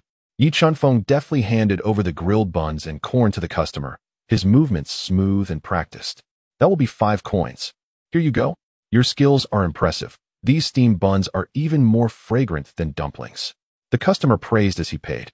Haha, I'm glad you like them. Yi Chunfeng responded with a smile. Thus, a new day began amidst the hustle and bustle. Meanwhile, at the ruins of the Black Tiger Gang, a new faction was in the process of formation. Song Yidao, what are you doing? Came a hesitant voice from behind. Song Yidao turned to the crowd and nodded. Fellow villagers, the Black Tiger Gang has been eradicated, but Hongfeng Town cannot remain ungoverned for even a day. With a steady tone and unwavering gaze, he scanned the crowd. I, Song Yidao, wish to establish a new gang here, named Hongfeng Gang. Hongfeng Gang? The townsfolk exchanged glances, their expressions a mixture of anticipation and skepticism. May I ask? Song Yidao, what will the Hongfeng Gang do? Inquired a middle-aged man, his voice soft yet representative of the collective curiosity. Song Yidao replied earnestly. The Hongfeng Gang will be rooted in Hongfeng Town, safeguarding our community. From now on, the safety of Hongfeng Town shall be upheld by us, the Hongfeng Gang. The well-being of its citizens will be protected by us as well. We will never allow a nefarious force like the Black Tiger Gang to dominate here and exploit our people. His voice was firm and resonant, carrying an undeniable authority. The townspeople felt their spirits ignite, and doubts began to dissipate. Well said, Song Yidao. It's about time Hongfeng Town had a gang that truly cares for the people, a young man exclaimed, his eyes sparkling with excitement. Indeed, those Black Tiger Gang thugs have long overstayed their welcome. It's a relief to see them gone. Another villager echoed, his tone laced with satisfaction. Song Yidao, we believe in you. We wish to join the Hongfeng Gang and protect our town together. Voices rose from the crowd, growing louder and more unified. Seeing the eager faces before him, Song Yidao felt a surge of determination. All right. Since you all place your trust in me, Song Yidao, I shall not let you down. He took a deep breath and declared. The Hongfeng Gang is in its infancy and requires manpower. Anyone who is strong and willing to protect Hongfeng Town is welcome to join. However, one must adhere to our rules, serve the people wholeheartedly and never oppress them or engage in wrongdoing. Those who can commit to this, step forward. As soon as he finished speaking, the crowd surged forward, eager to join the Hongfeng Gang. Song Yidao's keen gaze swept through the throng, selecting those who appeared robust and resolute. Following the events of the previous night, Song Yidao realized the necessity of establishing a formidable force to safeguard Hongfeng Town. He discussed this with Yi Chunfeng, who concurred but preferred to remain uninvolved, allowing Song Yidao to forge the gang on his own. A week later, at the headquarters of the Quanglong Gang in Wuxia Town, a heavy stone door creaked open, revealing a hulking figure emerging from the shadows. Standing at 8 feet tall, his muscular physique bore numerous scars on bronzed skin, and his piercing eyes sparkled with intensity. Clad in a form-fitting black outfit and wielding a long knife at his waist, he exuded a formidable presence. This was Chu Quanglong, the leader of the Quanglong Gang. Inside the grand hall of the Quanglong Gang, the atmosphere was vibrant and lively, with members congratulating Chu Quanglong on his recent accomplishments. Congratulations, leader, on mastering your training and breaking through to the later stage of body refinement. The leader is mighty. Our Quanglong Gang shall surely thrive for generations to come. Chu Quanglong surveyed the room, absorbing the awe of his peers, and let out a booming laugh that reverberated throughout the hall. Excellent. After a month of seclusion, I have finally achieved a breakthrough. Indeed. The man once mocked by Li Heihu as dull-witted had not only advanced but had made unprecedented progress from the early to the later stage of body refinement. It is time to expand the territory of our Quanglong Gang, he declared, a fierce glint in his eyes. First on the agenda, we shall target the Black Tiger Gang in Hongfeng Town. I have long found Li Heihu to be a thorn in my side. This time, I will uproot them entirely. At that moment, a lean, sinister-looking man stepped forward, one of the 4 guardians of the Quanglong Gang, known as Scorpion. Leader, I have something to report, Scorpion said, clasping his hands respectfully. Speak. Chu Quanglong replied, his mood buoyed and his tone amicable. The Black Tiger Gang has been eliminated, Scorpion said slowly, his voice tinged with hesitation. Chu Quanglong's smile instantly vanished, his brow furrowing in disbelief. What did you say? The Black Tiger Gang is gone? How can that be? I have only been in seclusion for a little over a month. Who possesses such power to eradicate the Black Tiger Gang?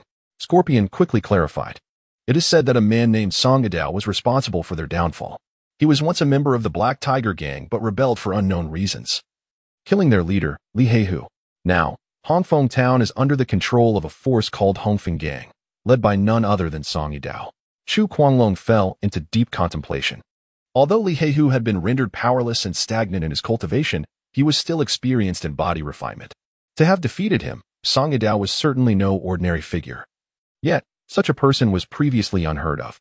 After a moment of reflection, he said, "This matter is peculiar. We must not act rashly.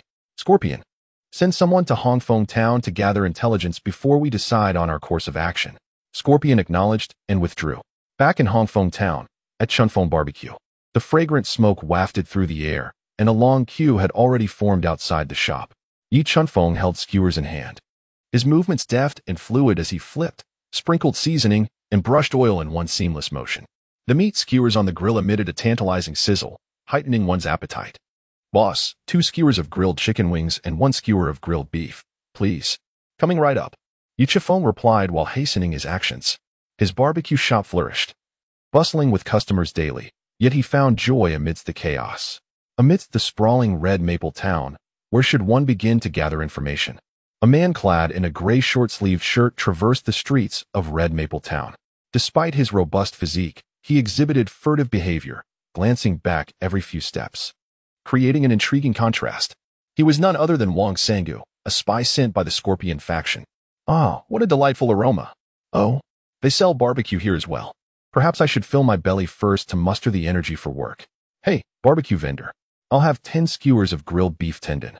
Unable to resist the enticing scent, Wang Sangu, leveraging his imposing stature, swiftly maneuvered to the front of the queue. "Sure thing, 10 skewers of grilled beef tendon, coming right up." Yi Chunfeng's hands moved swiftly, and soon he presented the perfectly grilled beef tendon skewer to Wang Sangu. One accepted the skewer and devoured it in a few ravenous bites, then nodded to himself, murmuring, "Quite delectable." Having said that, he turned to leave. Yi Chunfeng called out to him, "Hey, you haven't paid yet."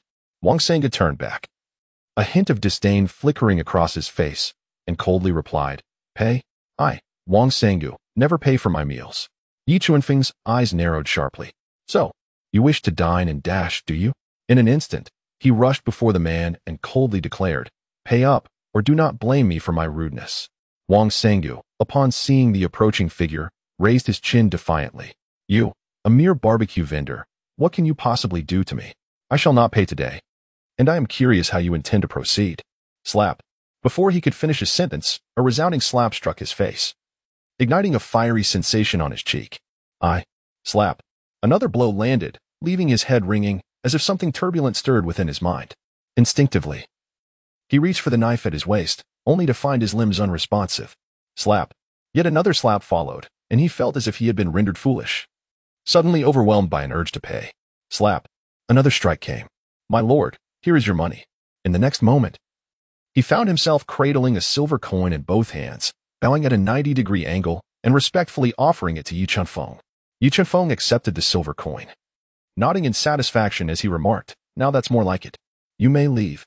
Wang Sangu stammered, But I haven't received my change yet." Yi Chunfeng shot him a glare and retorted, "What change? I don't pay for beating people." As he raised his hand again, Wang Sangu, terrified, hastily waved it off, exclaiming, "No need, no need. You've worked hard. It's only right." The surrounding diners erupted into laughter at the sight. With such a meager strength, he dared to dine and dash? A few slaps had surely brought him back to his senses, and they mocked his pitiful state. Wang Sangu's face turned crimson, wishing he could find a hole to burrow into, and he fled in embarrassment. 3 days later, in the grand hall of the Mad Dragon Gang, Chu Guanglong sat in the main seat, his expression dark and brooding. He gazed at the kneeling scout and asked in a low voice, "What did you discover in Hongfeng Town?" Wang Sangu hesitated, reporting to the gang leader, "I found nothing particularly noteworthy. Everything in Hongfeng Town is as usual, except that a new gang has emerged, called the Hongfeng Gang, led by Song Yidao. I didn't see any formidable martial artists. They seemed quite weak." Wang Sangu had indeed conducted an investigation and felt that there weren't many martial practitioners. He reported his findings truthfully but refrained from mentioning that he had been beaten by a barbecue vendor. Such an admission would surely lead to lifelong ridicule and could tarnish the reputation of the Mad Dragon Gang. Upon hearing this, Chu Guanglong's brows furrowed even deeper. He scoffed and said, "Nonsense. If the Black Tiger Gang could be eradicated, the Hongfeng Gang must possess some complexity. It is likely your own weakness that prevents you from seeing the deeper truths. Wang Sanga trembled in fear and quickly replied, yes, yes. It must be my weakness that hinders me from grasping the underlying realities. Chu Kuanglong then turned to the figure beside him, Scorpion, and commanded, Scorpion, this matter is of great significance. I need you to personally visit Hongfeng town and ascertain the details of the Hongfeng gang. Report back to me. Yes, I shall obey. Scorpion replied with a clasped fist. Chapter 22. The Scout Scorpion in Hongfeng town, at the Hongfeng gang. Hurry up, brothers. Load these goods onto the cart. A burly man shouted, surrounded by several young men who were laboriously transporting the cargo, their clothes drenched in sweat, too preoccupied to wipe their brows. Once this batch is delivered, there is another waiting. We're in the initial stages of the Hongfeng gang. We lack manpower. Everyone, put in some effort. But remember, the fewer there are, the more we earn per person. Every batch escorted by merchants pays us. No problem, I can handle it. The Hongfeng gang was gradually finding its footing. Fortunately, they had not entirely wiped out all members of the Black Tiger gang. Those who had not committed severe offenses were rehabilitated under Song Yidao's leadership. After all, not everyone in the Black Tiger gang was irredeemably wicked. Because of this, the Hongfeng gang could manage its operations during the early stages, and with time, they could recruit and train more members, allowing them to handle matters with ease. Not far away, a figure stood silently, seemingly out of place amidst the surrounding clamor.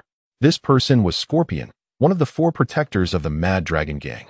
Clad in black, with 2 glimmering sides at his waist, he exuded an air of coldness.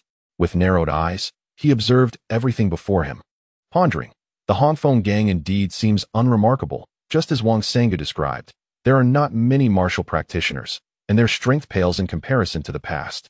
Soon, the afternoon passed, and feeling a pang of hunger, Scorpion decided to first satisfy his appetite.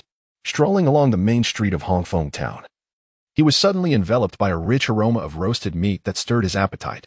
Following the scent, he spotted a bustling establishment named Chunfeng Barbecue, teeming with customers and exuding a vibrant atmosphere. On the grill, various skewers sizzled and popped, sending enticing fragrances wafting through the air, making one's mouth water. Yi Chunfeng, deftly handling the skewers, seasoned and brushed them with oil, thoroughly engrossed in his work. Scorpion effortlessly pushed through the crowd and called out to Yi Chunfeng, 10 lamb skewers. Coming right up, Yi Chunfeng responded cheerfully. The Hongfeng gang does have some merit. He noticed an increase in martial practitioners over the past few days. As he grilled the skewers, he thought to himself, Song Yidao is managing the gang quite well. Without pausing his movements, he soon handed Scorpion 10 perfectly grilled lamb skewers, golden and fragrant. Scorpion accepted the skewers and devoured them hungrily. Wiping his mouth afterward, he remarked, taste quite good. With that, he turned to leave. Hey, you haven't paid yet. Yi Chunfeng called after him. Scorpion turned back, a hint of disdain on his face. I, Scorpion, never pay for food. With that, he swaggered off. Yi Chunfeng's gaze hardened, realizing the audacity of the individual before him, who seemed intent on indulging in a free meal. In a swift motion, he lunged towards the Scorpion, seizing his shoulder with a firm grip, and coldly remarked, if you refuse to pay, do not blame me for being impolite. The Scorpion, feeling the grip on his shoulder, flashed a fierce glint in his eyes. He instinctively turned, throwing a punch at Yi Chunfeng. However, a resounding slap echoed through the air, landing squarely on the Scorpion's face before his fist could make contact. The force of the blow left him momentarily stunned. It had been years since anyone had dared to strike him in such a manner. Seething with rage, the Scorpion suppressed the pain radiating from his cheek and reached for the scythe at his waist. Yet, before he could draw it, another sharp slap rang out, causing stars to dance before his eyes and his head to buzz. Strangely, he felt an unexpected urge to pay. Another slap followed. Sir, I truly have no money today. The Scorpion protested, his voice tinged with a hint of despair. You dare to feast on lamb skewers without bringing money? Came the retort, accompanied by yet another slap. Completely subdued, the Scorpion felt an overwhelming sense of grievance. He had never ventured out without cash, taking whatever he desired without fear of reproach. Those who dared to object had met their demise. This time, however, he had rushed to Maple Town and, having encountered no merchant caravans along the way, had found himself without spoils to seize. Yi Chunfeng observed the man before him, who indeed appeared to be devoid of funds, and remarked, You have consumed 10 skewers of lamb, totaling 60 copper coins. The labor cost for my assistance in dealing with you is 40 copper coins. Thus, You owe me a total of 100 copper coins, which equates to 1 silver coin. Upon hearing this, the scorpion nearly fainted. How could he be charged for the beating he had endured? Yet, he dared not voice his indignation and could only nod repeatedly. The labor fee is typically 100 copper coins per day, but given your initial transgression, I'll reduce it slightly, rounding it off. It will take you 5 days of labor before you can leave. Yi Chunfeng continued. The scorpion, upon hearing this, felt a surge of blood rising to his throat. What kind of rounding was this? 1 day rounded to 5? My lord, will these 5 days? He stammered, trembling. Do you have an issue? And no issue. Quite reasonable. The scorpion hastily nodded, and Yi Chunfeng lowered his hand in response. 5 days later, the scorpion finally departed from the Chunfeng barbecue shop, dashing towards Wuxiaozhen without a backward glance, fearing he might be caught by Yi Chunfeng once more. The following day, at the headquarters of the Guanglong gang in Wuxiaozhen, Chu Guanglong sat in the great hall, his brow furrowed as he pondered. The scorpion has been gone for 7 days. Why has he not returned? Could he have encountered some trouble?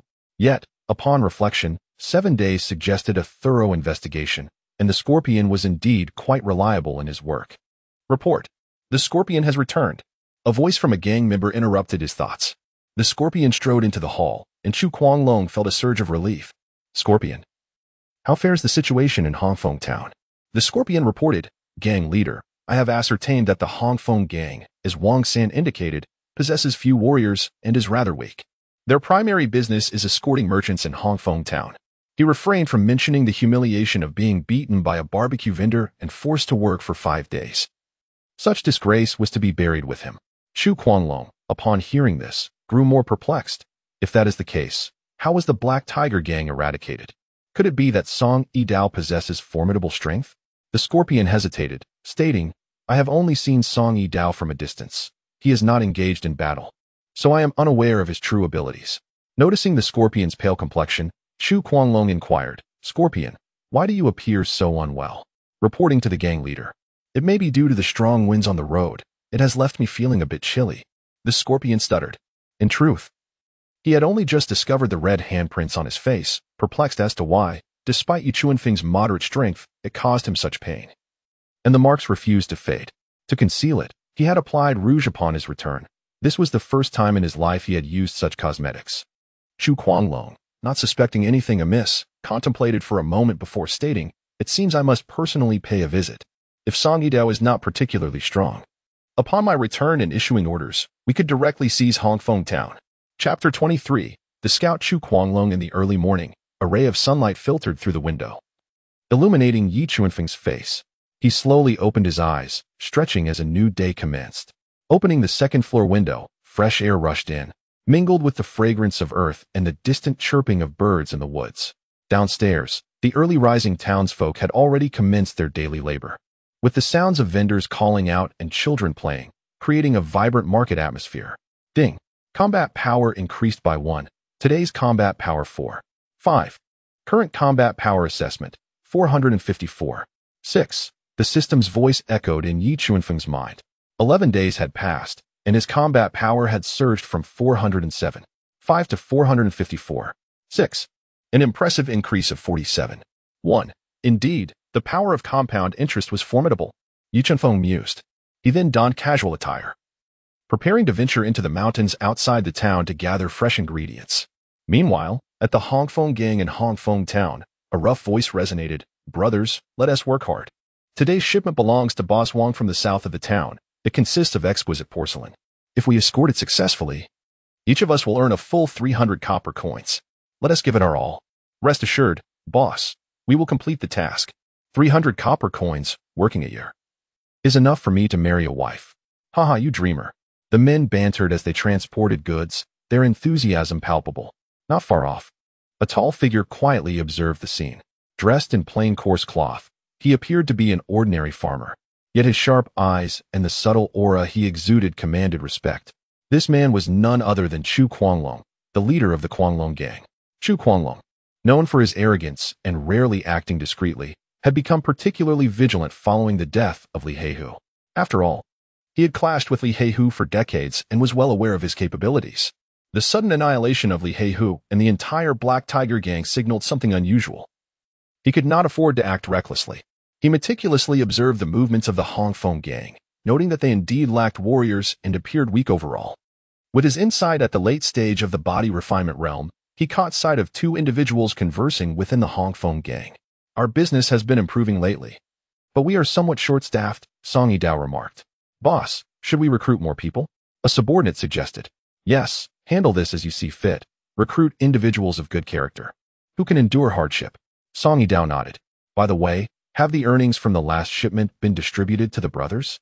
Yes, everyone is quite pleased. And their morale is even higher. That is excellent. Our Hong Feng gang aims to ensure all brothers can live well. Is this Song Yidao? An ordinary man? Chu Guanglong pondered. Feeling perplexed, how could an ordinary mortal possibly annihilate the Black Tiger gang? There must be something more at play. He forced himself to remain calm and continued observing. By afternoon, Chu Guanglong began to feel hungry. After all, he was still at the body refinement realm and could not fully abstain from food. He needed to consume something rather than relying solely on the absorption of natural energies. I need to eat something, he murmured to himself. Heading toward the bustling streets of Hong Feng town. The street was alive with activity, filled with vendors calling out, children playing, and the clanging of blacksmiths, creating a lively atmosphere. Suddenly, a rich aroma caught Chu Guanglong's attention. This fragrance was bold and enticing, almost magical, tantalizing his taste buds. Following the scent, he saw a crowd gathered in front of a shop named Chunfeng Barbecue, with the sign boasting the words Chunfeng Barbecue written in a vigorous and impressive style. On the grill, various skewers sizzled and crackled, releasing a mouth-watering aroma that made one's mouth water. Chu Guanglong initially considered rushing up to seize the vendor by the throat, demanding he prepared dozens of skewers, threatening him with death if they were not to his liking. However, he quickly reconsidered. He needed to remain discreet. After all, he was unaware of how Li Heihu had met his demise. He was here to investigate and had to act like an ordinary person, avoiding reckless actions that could lead to his downfall. Thus, he fell in a line patiently. How long will this take? Chu Guanglong thought, growing somewhat impatient, yet the enticing aroma proved too alluring to resist. At last, it was his turn.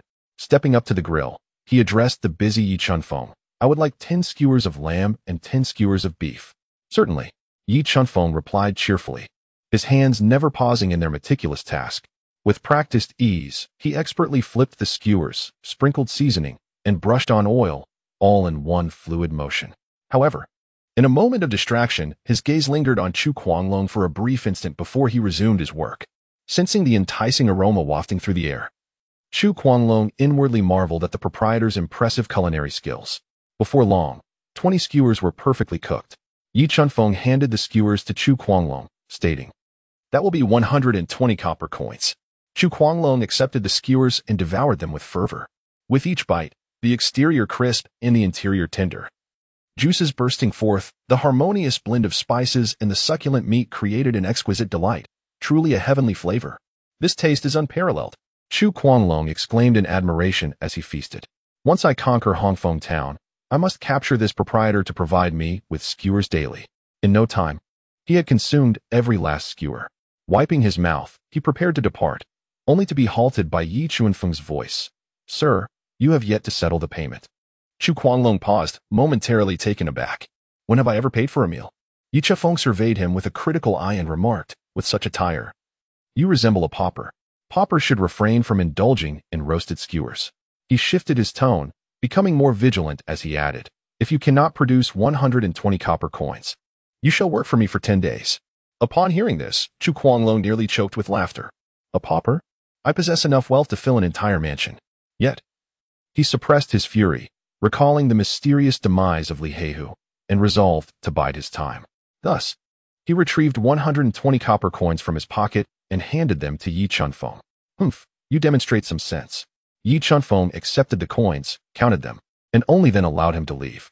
This man exuded an air of ill repute, tall and imposing. He was clad in concealing garments and bore a knife, likely intent on dining and dashing.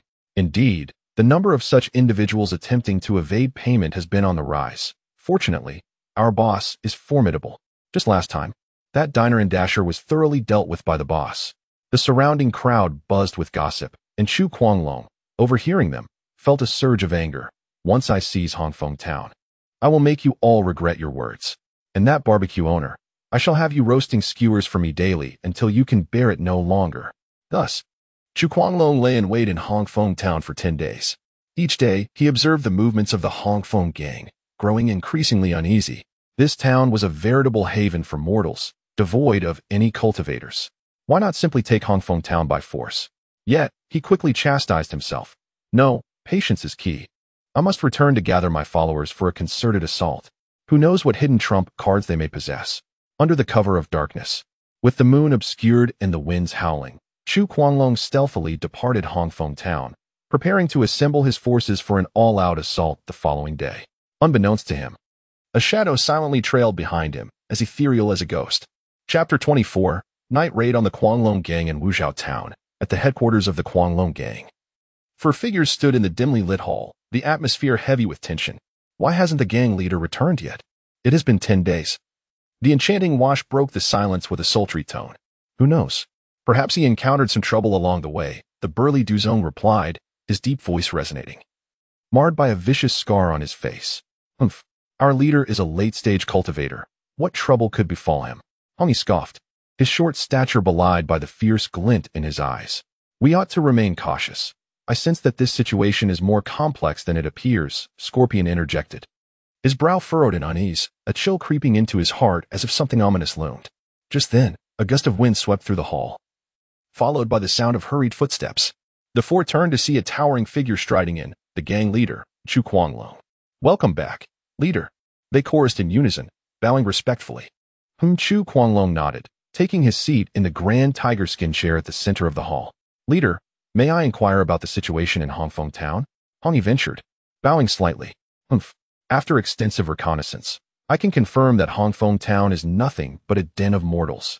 Chu Guanglong's voice was low, his brow furrowed in irritation. Then, we should. The others began to speak, but seeing the leader's evident anger, they hesitated. Gather all members in 1 hour. We shall march to attack the Hongfeng gang, Chu Guanglong commanded solemnly. Understood, they replied in unison, their eyes gleaming with excitement. As they turned to leave, a distinct sound of footsteps approached from outside, unmasked and bold. The group looked to see a young man strolling in leisurely, clad in a simple blue robe. He bore a faint smile, appearing harmless. Who dares to intrude upon the Guanglong gang? Wash exclaimed, drawing her soft sword and pointing it at the newcomer. You reckless fool. You seek death. Duzong and Hongi followed suit, weapons drawn, their gazes fixed menacingly upon him. Upon recognizing the newcomer, Scorpion froze momentarily, his face paling, as if recalling a haunting memory. It's you. Chu Guanglong gasped, his pupils contracting sharply. The barbecue vendor. How did you come to be here? Me? I merely walked over. Yi Chenfeng shrugged nonchalantly. You. Chu Guanglong was momentarily speechless, struggling to comprehend how a mere mortal, who had only recently closed his stall at dusk, had infiltrated the heavily guarded Guanglong gang. Ah, is that not my diligent employee? Why not come back and continue roasting skewers with me? Yi Chenfeng suddenly noticed Scorpion, feigning surprise. The others were taken aback. What employee? What barbecue? You speak nonsense. Scorpion's face flushed with rage, never expecting Yi Chenfeng to expose him before so many eyes. I don't know you. I will kill you. As he spoke, he reached for his scythe, but his hands trembled uncontrollably, his complexion growing increasingly pale, eyes wide with fear. The others, witnessing Scorpion's demeanor, exchanged puzzled glances. Was this truly the same ruthless Scorpion they knew? Scorpion, what ails you? Chu Guanglong inquired, frowning. Leader, do not heed this brigand's ravings. He has intruded upon our domain. We must eliminate him to uphold the Guanglong gang's honor. Scorpion's tone was urgent, laced with anxiety and anger. You, boy, what brings you here? Chu Guanglong regained his composure, intent on ascertaining the purpose of this intruder. To annihilate your Guanglong gang. Yi Chenfeng replied coolly. Just moments prior, as he was cleaning up after closing, he had witnessed a figure fleeing hastily.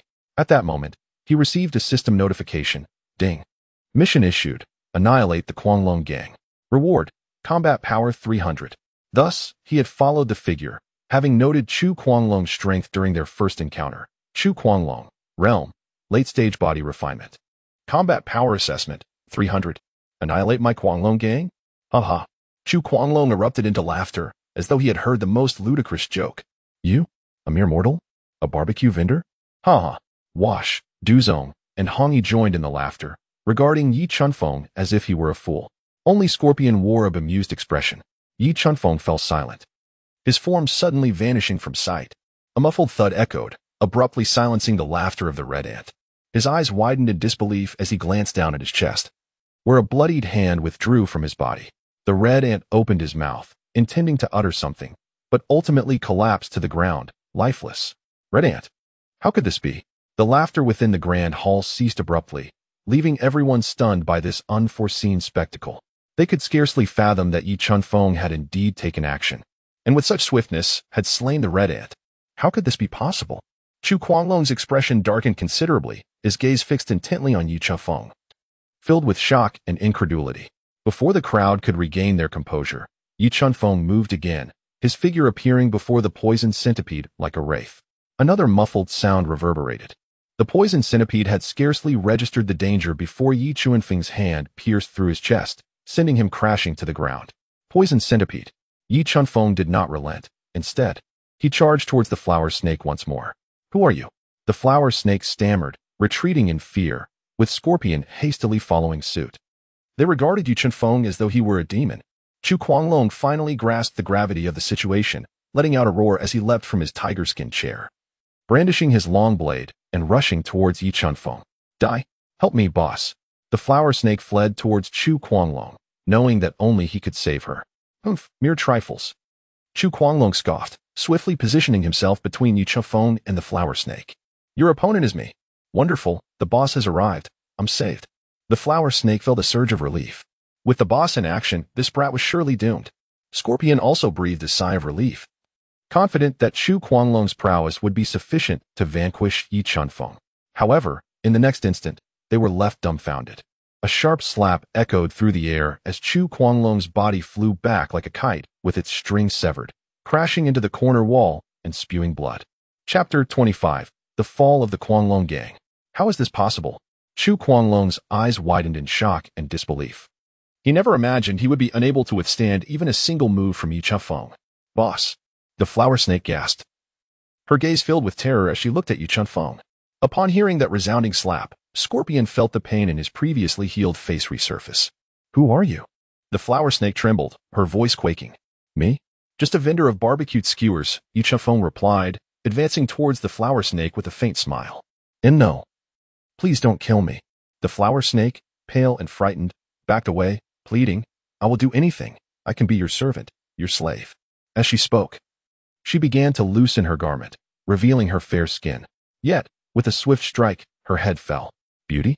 Merely an obstacle on the path to strength. Yi Chunfeng remarked indifferently. Scorpion looked upon the lifeless body of the flower snake, his eyes brimming with dread. Now, it's your turn. Yi Chunfeng turned to face Scorpion, his expression still calm. And no, please don't kill me. Scorpion's legs turned to jelly as he fell to his knees, begging, I have worked for you, my lord. We share a bond. For that reason, spare my life. I joined the Guanglong gang out of coercion from Chu Guanglong. I am truly a good person. In a desperate bid for survival, Scorpion began to malign Chu Guanglong, claiming he was the real devil, a murderer with no equal, asserting that he had no ties to him whatsoever. Oh, is that so? Yi Chunfeng regarded Scorpion with a sardonic smile. Why don't you enlighten me on his crimes? Scorpion's eyes darted as he fabricated accusations against Chu Guanglong, claiming he abducted maidens, committed murder and arson, extorted the innocent, and was a veritable beast. Enough. An enraged voice rang out as Chu Guanglong rose from the ground, glaring at Scorpion. You coward! How dare you betray me? Once I slay this brat, you shall be next. He then turned to Yi Chunfeng. You possess some skill. Perhaps you have perfected the iron sand palm. However, it poses no substantial threat to a warrior of my caliber. Wiping the blood from his lips, he appeared relatively unscathed. After all, you are but a mortal, destined to fall beneath my blade.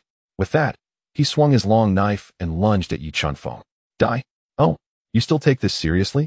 Yi Chunfeng mused to himself, then waved his hands as if wielding two sharp blades. With a whoosh, two heads toppled to the ground.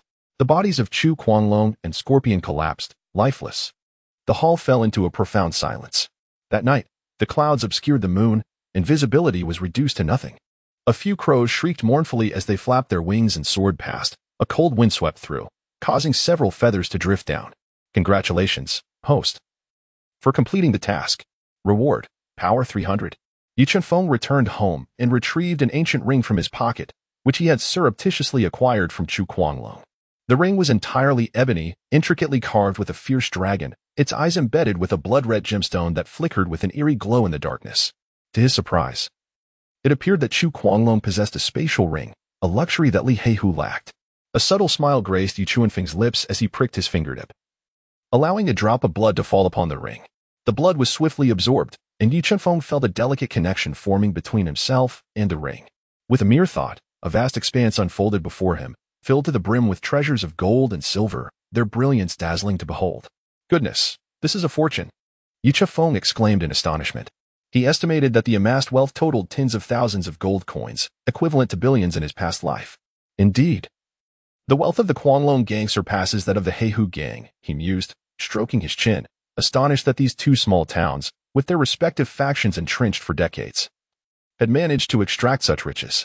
After surveying the treasures, Yi Chuanfeng discovered a collection of books and casually picked one up, the cover emblazoned with the words Overlord Fist. Overlord Fist? That sounds rather imposing, he remarked, flipping through the pages and scanning the contents. In addition to martial arts manuals, there were several texts on cultivation, which Yi Chuanfeng skimmed to gain a rudimentary understanding of this world as foundational knowledge. The realms of existence were classified as follows, from lowest to highest: ordinary mortal, martial mortal, body refinement realm, spirit gathering realm, meridian condensation realm, spirit sea realm, divine transformation realm, integration realm, great ascension realm, and tribulation crossing realm. However, these distinctions bore little relevance to Yi Chuanfeng, as he had no capacity for cultivation. Suddenly, a finely crafted rosewood box captured his attention. Measuring about a foot in length and half a foot in width, it was adorned with exquisite carvings and exuded a faint scent of sandalwood. What treasure lies within? Yi Chuanfeng wondered as he curiously opened the box, revealing a half of a translucent crystal core resting within. The core was oval, approximately the size of an egg, its surface shimmering with iridescence and radiating powerful energy fluctuations. However, it was only a fragment. The other half was nowhere to be found, and the cut was as smooth as a mirror, suggesting it had been severed by a sharp instrument. Is this a beast crystal core? Yi Chuanfeng pondered as he continued perusing the texts, contemplating whether this might be the secret behind Chu Guanglong's sudden advancement to the late body refinement realm. He recalled having heard during his infiltration of the Heihu gang that Chu Guanglong was of poor talent and struggled to progress. Both he and Li Heihu had been locked in a stalemate for decades, both in the early body refinement realm, unable to best one another. Yet, upon their recent encounter, Chu Guanglong had miraculously reached the late body refinement realm, likely due to this crystal core. The crystal core served as the spiritual core of a beast, with extensive applications, capable of providing power to various devices or being absorbed to enhance one's strength. However, its volatile nature meant that absorption required considerable time for digestion. Otherwise, one risked succumbing to madness and energy backlash. Based on the core's appearance, it likely belonged to a beast of the meridian condensation realm. As Yi Chuanfeng continued to analyze while flipping through the books, he deduced that Chu Guanglong had not yet fully absorbed it and needed time to temper its ferocity. This fragment held little utility for him personally, yet it could be sold for a considerable sum in the future. Yi Chuanfeng tidied up his belongings, placing crucial items such as the crystal nucleus into the system's storage space, for it is indeed the safest option. The remainder was left in the spatial ring, as the storage space currently accommodates only 10 cubic meters and cannot hold much more. The following morning, the system's notification chimed as expected, indicating a significant increase in Yi Chuanfeng's combat power. Ding. Combat power enhanced by 1. Today's combat power, 7. 5. Current combat power assessment, 762. 1. Upon reviewing his attributes, host, Yi Chuanfeng realm, mortal lifespan, 37 years combat power assessment, 762. 1. Yi Chuanfeng stretched lazily, feeling in high spirits. As she opened the door to her shop, a commotion from the town caught her attention. Have you heard? The formidable dragon gang of Wuxiao Town was annihilated last night. Is that for real? They were the most powerful force in Wuxiao Town. Who would dare to take such a bold action? It's absolutely true. Boss Li, the tea merchant, received a message via pigeon this morning and is so elated that he is hosting a banquet at noon. It is said that the gang leader, Chu Guanglong, along with his 4 formidable guardians, did not escape. They all perished. Yi Chuanfeng pushed open the wooden door and called out cheerfully, "Open for business." Chapter 26. Qingyun sect in the blink of an eye. A month had passed. Yi Chuanfeng enjoyed a comfortable and leisurely life in Hongfeng Town, relishing the charm of the quaint little town. After 30 days of systematic enhancement, his attributes had reached Host, Yichifeng Realm, Mortal Lifespan, 40 years Combat Power Assessment, 1027. This morning alone, his combat power had increased by 10, and his lifespan had extended to 40 years. However, Yi Chunfeng noticed that once the combat power assessment reached 4 digits, the decimal values vanished. At present, the Chunfeng barbecue restaurant remained bustling with business. "Boss, I'll have 10 skewers of grilled meat and 5 grilled kidneys," bellowed a burly man with a thick beard, his voice resonating loudly, causing ears to ring. "Coming right up. Please hold on," Yi Chunfeng replied, deftly flipping the skewers over the crackling charcoal, the aroma of grilled meat wafting through the air. "Hey, have you heard? The annual recruitment conference for the Qingyun sect starts in just 7 days." A young man in a blue long robe, holding a folding fan, remarked to his companions at the table. "The Qingyun sect? That's the legendary cultivation sect, renowned for its formidable power and an abundance of masters," exclaimed a stout man in simple attire, clearly astonished. "Indeed, it is said that the master of the Qingyun sect is an extraordinary powerhouse at the Spirit Sea realm, capable of crushing us mere mortals with a single finger," added a middle-aged man in a brocade robe, exuding a sense of affluence. "Alas, us ordinary folks have no chance of joining the Qingyun sect," the bearded man sighed, his tone heavy with envy and longing. "Not necessarily. I've heard that the Qingyun sect recruits disciples based solely on talent and determination, disregarding their background," the young man in blue said, gently waving his fan. "If you possess exceptional talent or unwavering perseverance, you might just be chosen by the Qingyun sect. Is that true? Does that mean we have a chance?" The stout man's eyes gleamed with excitement as he inquired. "In theory, yes. However, the assessments of the Qingyun sect are notoriously rigorous. Each year, countless individuals participate, yet only a scant few succeed." The young man in blue doused their hopes with a dose of reality. "Still, that's better than having no hope at all," the stout man declared. "If I could join the Qingyun sect, it would be a meteoric rise. Indeed, if I were to become a disciple of the Qingyun sect, who would dare to provoke me in Hafeng Town?" The bearded man chimed in, as if envisioning his glorious future as a disciple. "Do you think, boss, you could possibly join the Qingyun sect?" The man in brocade suddenly turned his gaze towards the industrious Yi Chunfeng, curiosity piqued. "Boss Yi? A mere barbecue vendor? Is that even feasible?" The bearded man scoffed, clearly skeptical. "That's hard to say. We've all witnessed Boss Yi's prowess, and it's anything but ordinary." The man in brocade recalled the legend of Yi Chunfeng defeating the formidable enforcer of the Black Tiger Gang, still shuddering at the memory. True enough. Once Boss Yi made his move, the once mighty Zhang Hu and Shou Kuang were left in the dust, their fate sealed. His strength is akin to that of a monster. The stout man nodded in agreement. Nonetheless, no matter how formidable Boss Yi is, he remains mortal. While the Qingyun sect only admits cultivators, the disparity between the two is vast, the young man in blue analytically pointed out. Upon hearing this, the group fell silent, realizing the truth in his words. Mortals and cultivators were indeed worlds apart. Why are we discussing this so much? Boss Yi hasn't even expressed a desire to join. So why are we fretting? The bearded man said impatiently. True, Boss Yi's affairs are his own to decide. Let us enjoy our barbecue. The man in brocade smiled, urging everyone to resume their feasting.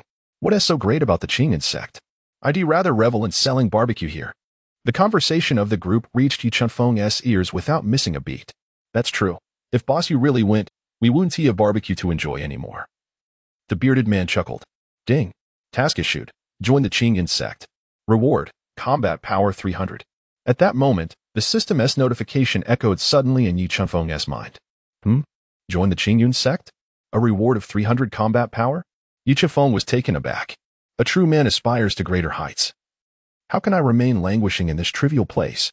Yi Chunfeng suddenly proclaimed aloud, startling the patrons. It was not that Yi Chunfeng was overly enamored with the combat power.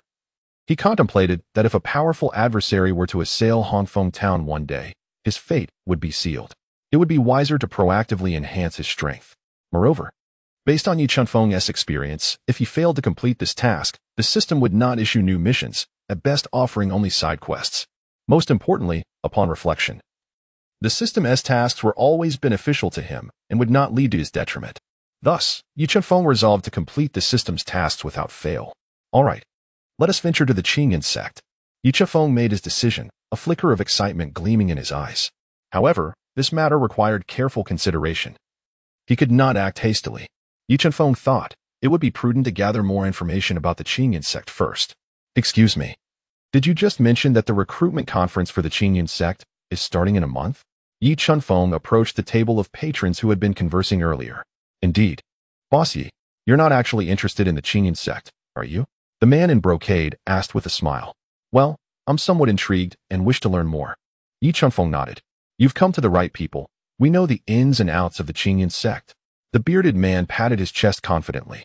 Oh, then please enlighten me about the Qingyun sect, Yi Chunfeng inquired with genuine interest. Certainly. Let us share with you the details. The group, seeing Yi Chunfeng's curiosity, began to discuss the Qingyun sect with fervor, recounting tales of its legendary status as a sacred place for cultivation, and that its master was a remarkably powerful cultivator. They spoke animatedly, their words flowing as they described how Li Heihu and Chu Guanglong were once disciples who had been eliminated.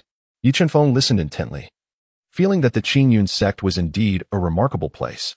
Boss Yi, if you wish to join the Qingyun sect, you must hasten your preparations.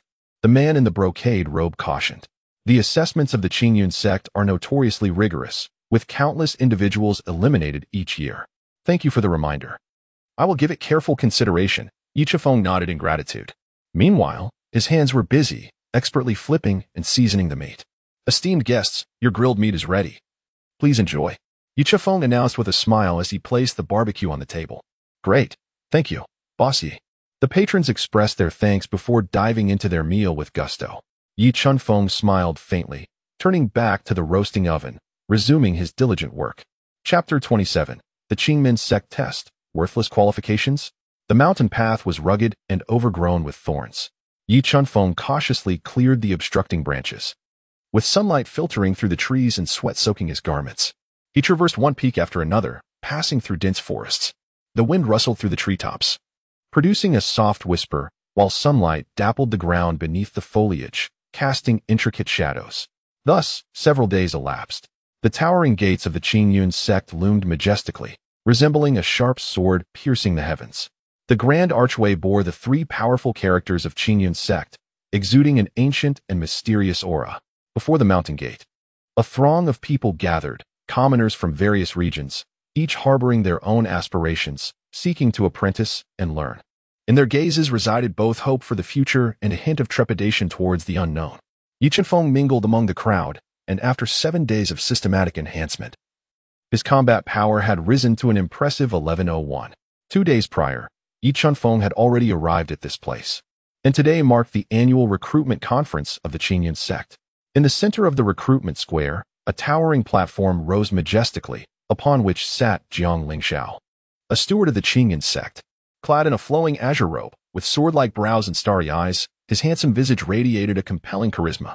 Every gesture he made exuded an aura of formidable power. In his hand, he held a circular disc emanating a soft glow, which was none other than the spirit testing plate. Yi Chunfeng cast a discreet glance at his combat power assessment, 20,251. This figure startled him, as it was the first time he had encountered someone with such an extraordinary level of strength. Beside him, there was an individual with a combat power of 10,214, while the others ranged from 100,400 to 1,000,4000. Yi Chunfeng also harbored a conjecture. The battle prowess at the early stages of cultivation typically begins with a numeral 1, the mid-stage with a 2, and the later stages with a 3, while the pinnacle of perfection commences with a 4. Upon breaking through, one transitions into the next tier. It is said that this year's recruitment conference is presided over by the inner disciple Jiang Lingxiao, a prodigy of the Qingyun sect, exclaimed a young man with palpable excitement. Indeed, I have heard that he has already attained the mid-stage of the pulse condensation realm at such a young age. It is truly remarkable, another young man said, his face brimming with envy. Brother Jiang is so handsome. How wonderful it would be to become his junior sister. A young woman declared, her eyes sparkling with admiration. These voices resonated clearly in Jiang Lingxiao's ears, prompting a slight upward curve of his lips, revealing a satisfied smile. Jiang Lingxiao raised his hand to signal for silence, his voice resonating throughout the entire square. Today's recruitment will commence with an explanation of the rules. First, we will assess your qualifications. Qualifications are categorized as extraordinary, superior, average, inferior, and waste. Those who achieve average or above may proceed to the next round of evaluation. Those below may take their leave. As soon as his words fell, a wave of murmurs surged through the crowd, some filled with excitement, others laced with apprehension. Yi Chunfeng observed the individuals around him. The majority were ordinary people with combat power below 10, a small fraction were warriors exceeding 10, and a rare few surpassed 100 in body refinement. It appeared that most had come merely to test their luck. A young hero, are you also here to participate in the Qingyan sect's recruitment conference? A melodious voice rang out from behind Yi Chunfeng. He turned to see a young girl clad in a delicate green dress, her hair styled into two charming braids. Her large, expressive eyes sparkled with vitality, and a sweet smile adorned her face, indicating her status as an ordinary person with a combat assessment of 22. Yi Chunfeng nodded slightly and simply replied, yes. The young girl smiled and said, me too. My name is Su Shaoqing. What is yours? Yi Chunfeng, he responded. At that moment, a somewhat impatient male voice interrupted. Shaoqing, what are you doing again? A tall, handsome man clad in a white brocade robe approached. His demeanor exuding a touch of arrogance, with a mortal realm ranking and a combat assessment of 20. M.O. Bailey, what brings you here again? Su Shaoqing replied with a hint of exasperation, then turned to introduce Yi Chunfeng. This is M.O. Bailey, and this is... M.O. Bailey abruptly interrupted her. Shaoqing, you are the eldest daughter of the Su family, and I am the young master of the M.O. family. We have both been assessed for our qualifications to enter Qingyan sect. It is inappropriate to associate with some rustic bumpkin, as it undermines our status. With that, he took Su Shaoqing by the arm and strode away without looking back.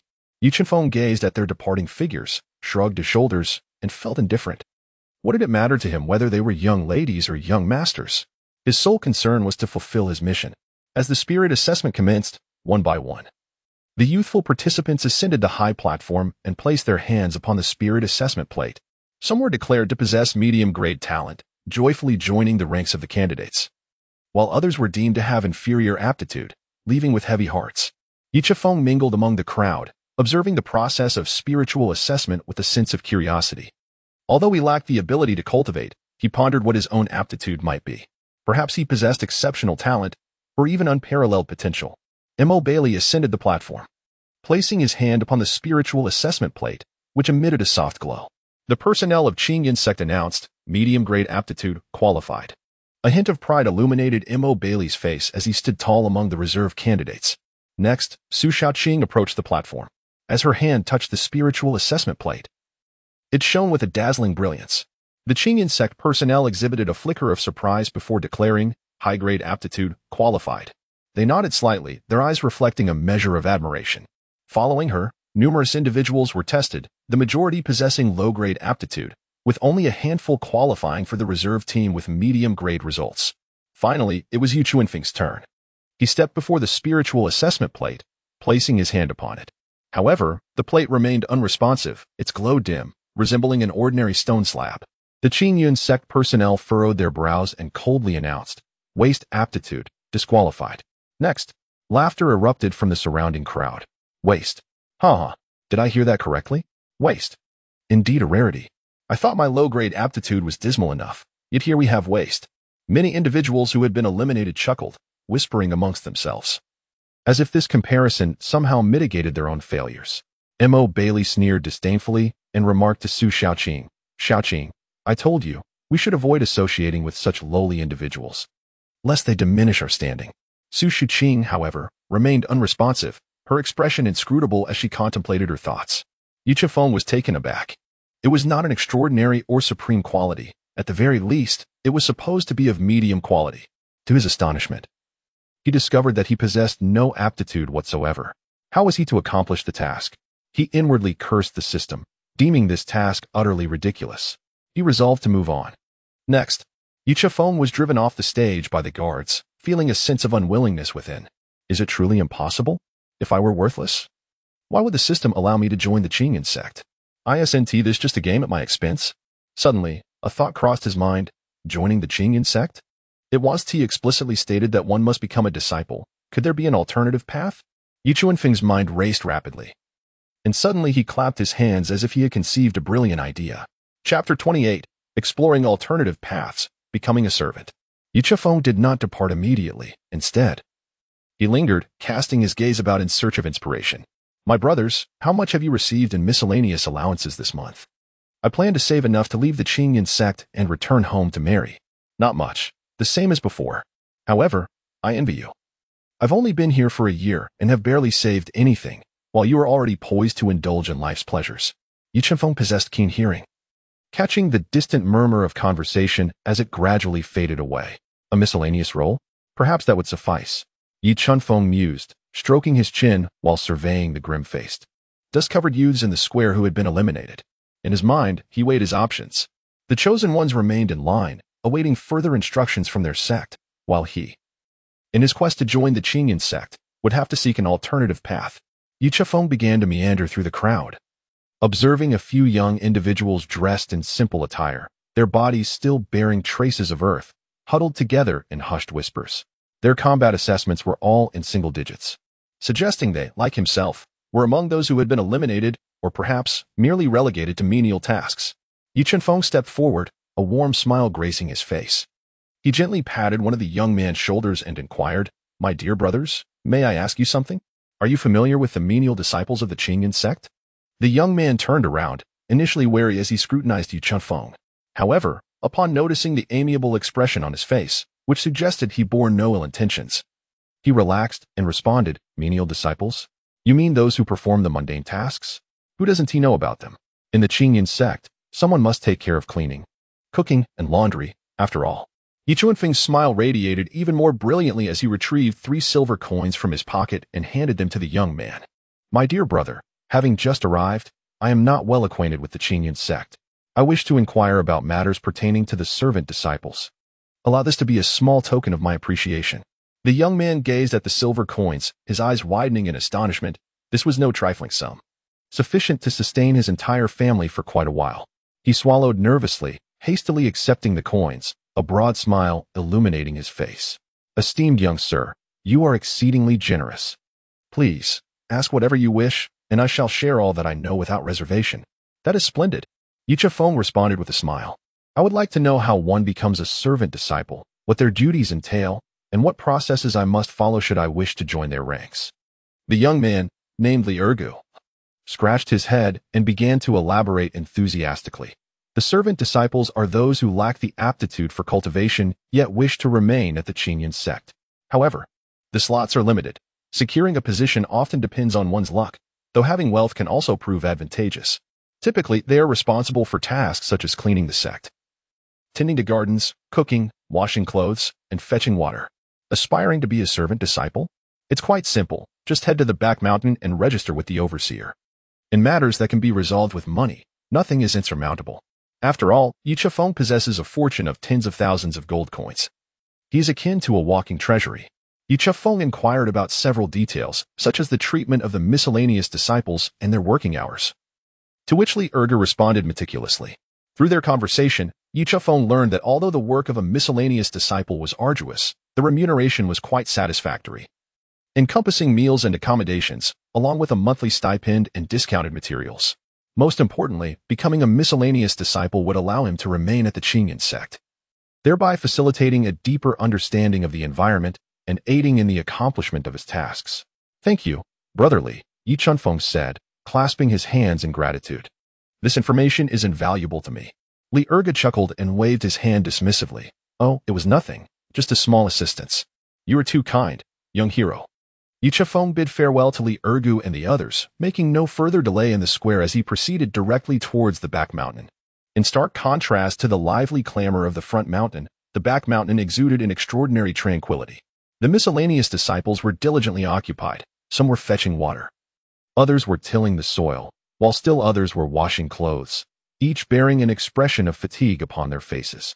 Yi Chunfeng searched high and low and finally located the steward of the miscellaneous affairs, a stout middle-aged man with a dark complexion, who was busily clicking away on an abacus. However, what surprised Yi Chunfeng was that this steward had a combat evaluation of 88. Remarkable. It was no wonder he hailed from a prestigious sect. Even a steward of miscellaneous affairs surpassed many ordinary martial artists in strength.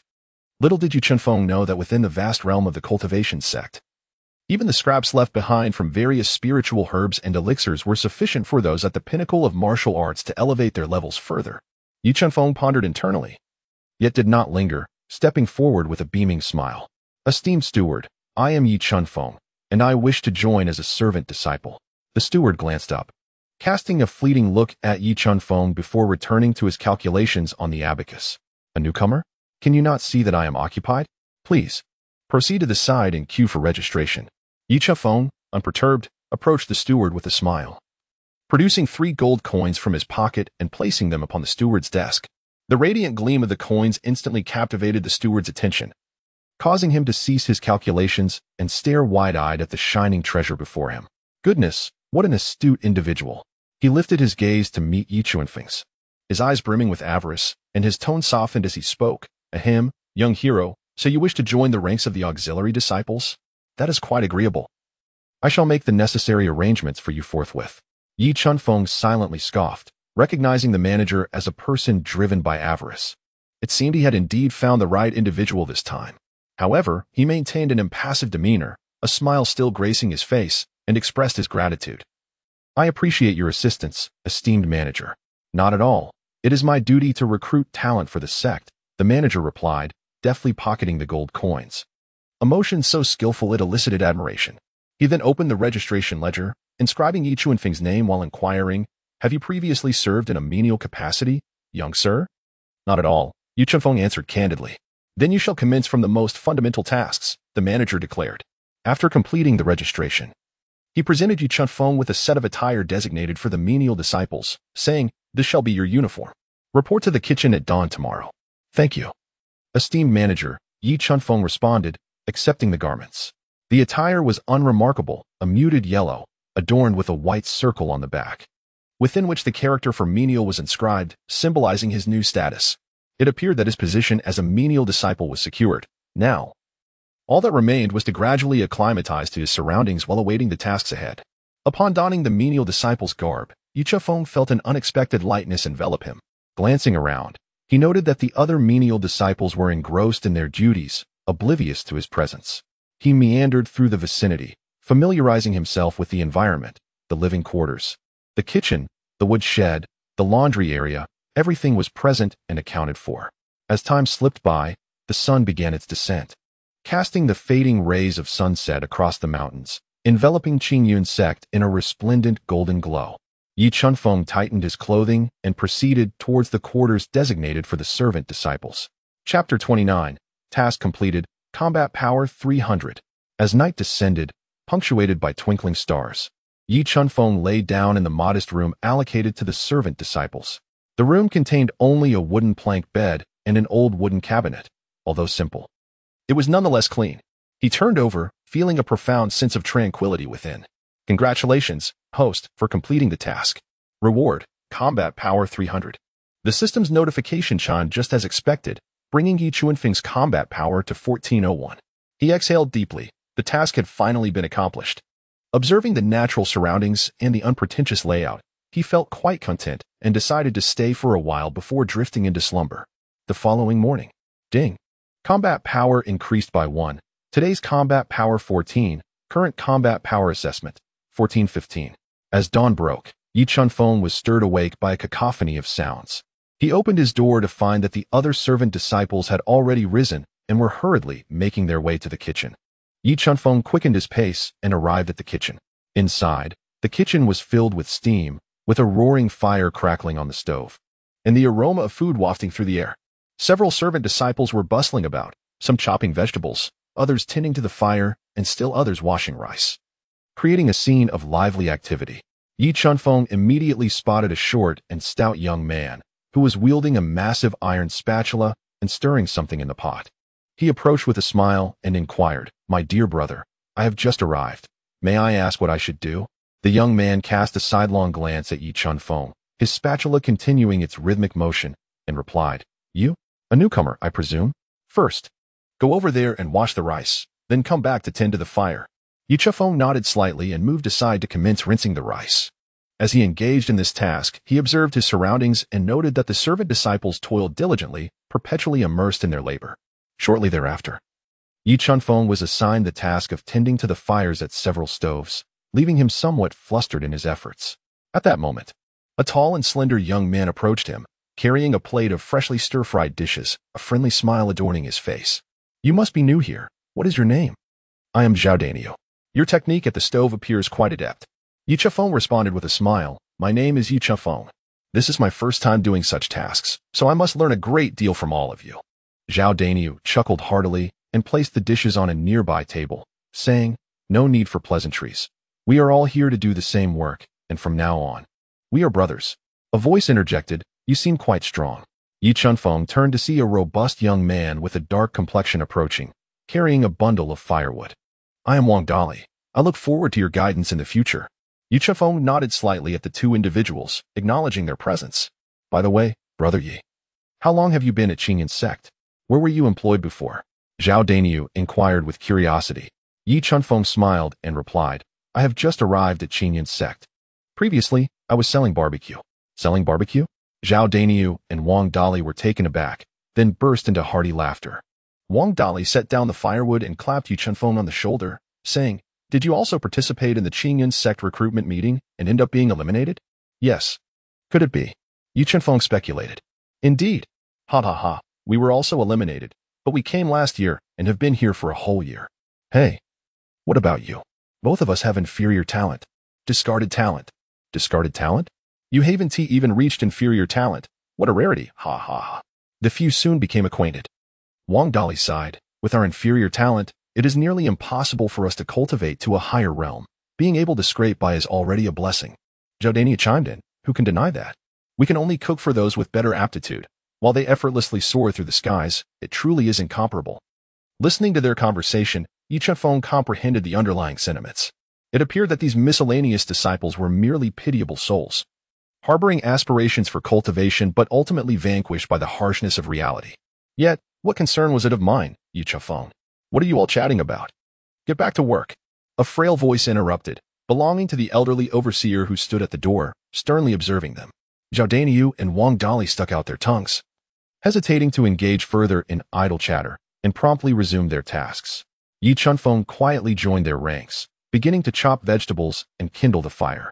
Over the ensuing days, Yi Chufeng busied himself in the kitchen, gradually acclimating to the surroundings and forming a camaraderie with Zhao Daniu and Wang Dali. The three of them cooked together and engaged in light-hearted banter daily, finding joy in their shared experiences. Yi Chufeng discovered that the kitchen of the Qingyun sect primarily caters to disciples below the Gathering Spirit realm.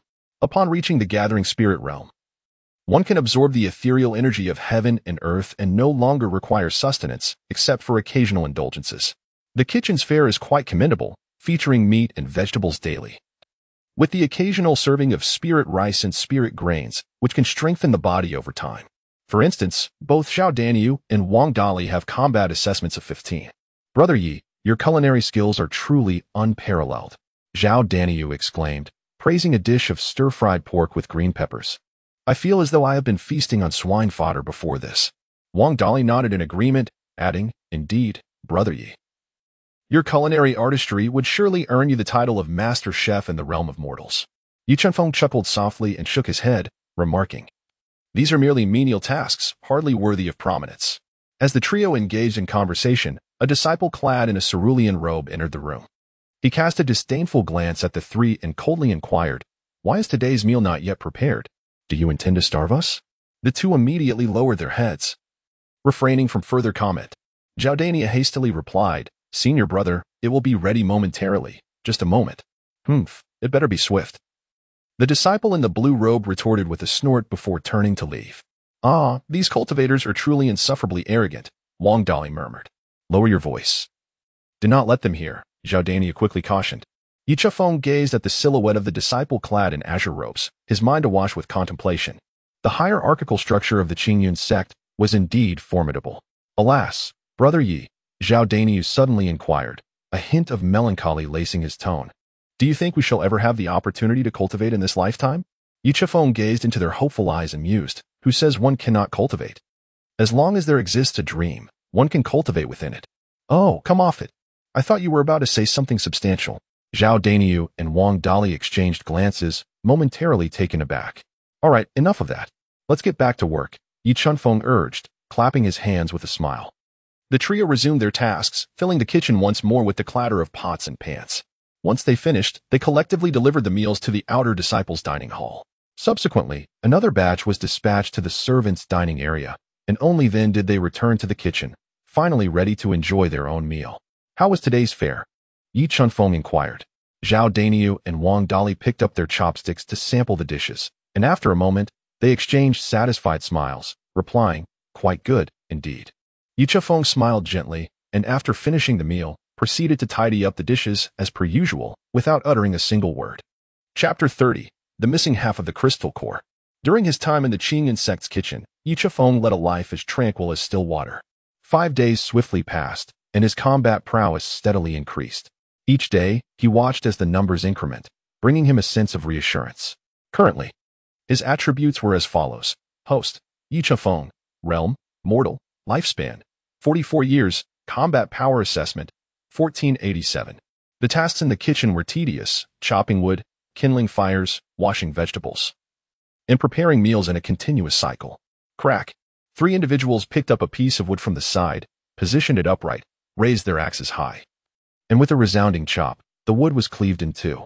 Subsequently, they picked up the smaller pieces, struck them with force, and then, lifting the axe and wood together, brought them down again, skillfully splitting the wood into finer strips, repeating the process ad infinitum. Phew! Zhao Daniu and Wang Dali wiped the sweat from their brows, panting heavily and in need of a brief respite. However, they noticed that Yi Chunfeng appeared unfazed, tirelessly chopping wood as if he felt no fatigue whatsoever. Observing the pile of firewood nearby, they realized that the amount they had split together paled in comparison to Yi Chunfeng's singular output. They recalled previous instances of delivering meals to the dining hall, fetching water, and carrying vegetables, where they had been utterly exhausted and drenched in sweat, while Yi Chunfeng remained invigorated and undeterred. "I must say, Brother Yi, your stamina is truly remarkable. You resemble an iron man," Zhao Daniu exclaimed, wiping his brow in astonishment. Wang Dali also chimed in, a look of admiration on his face.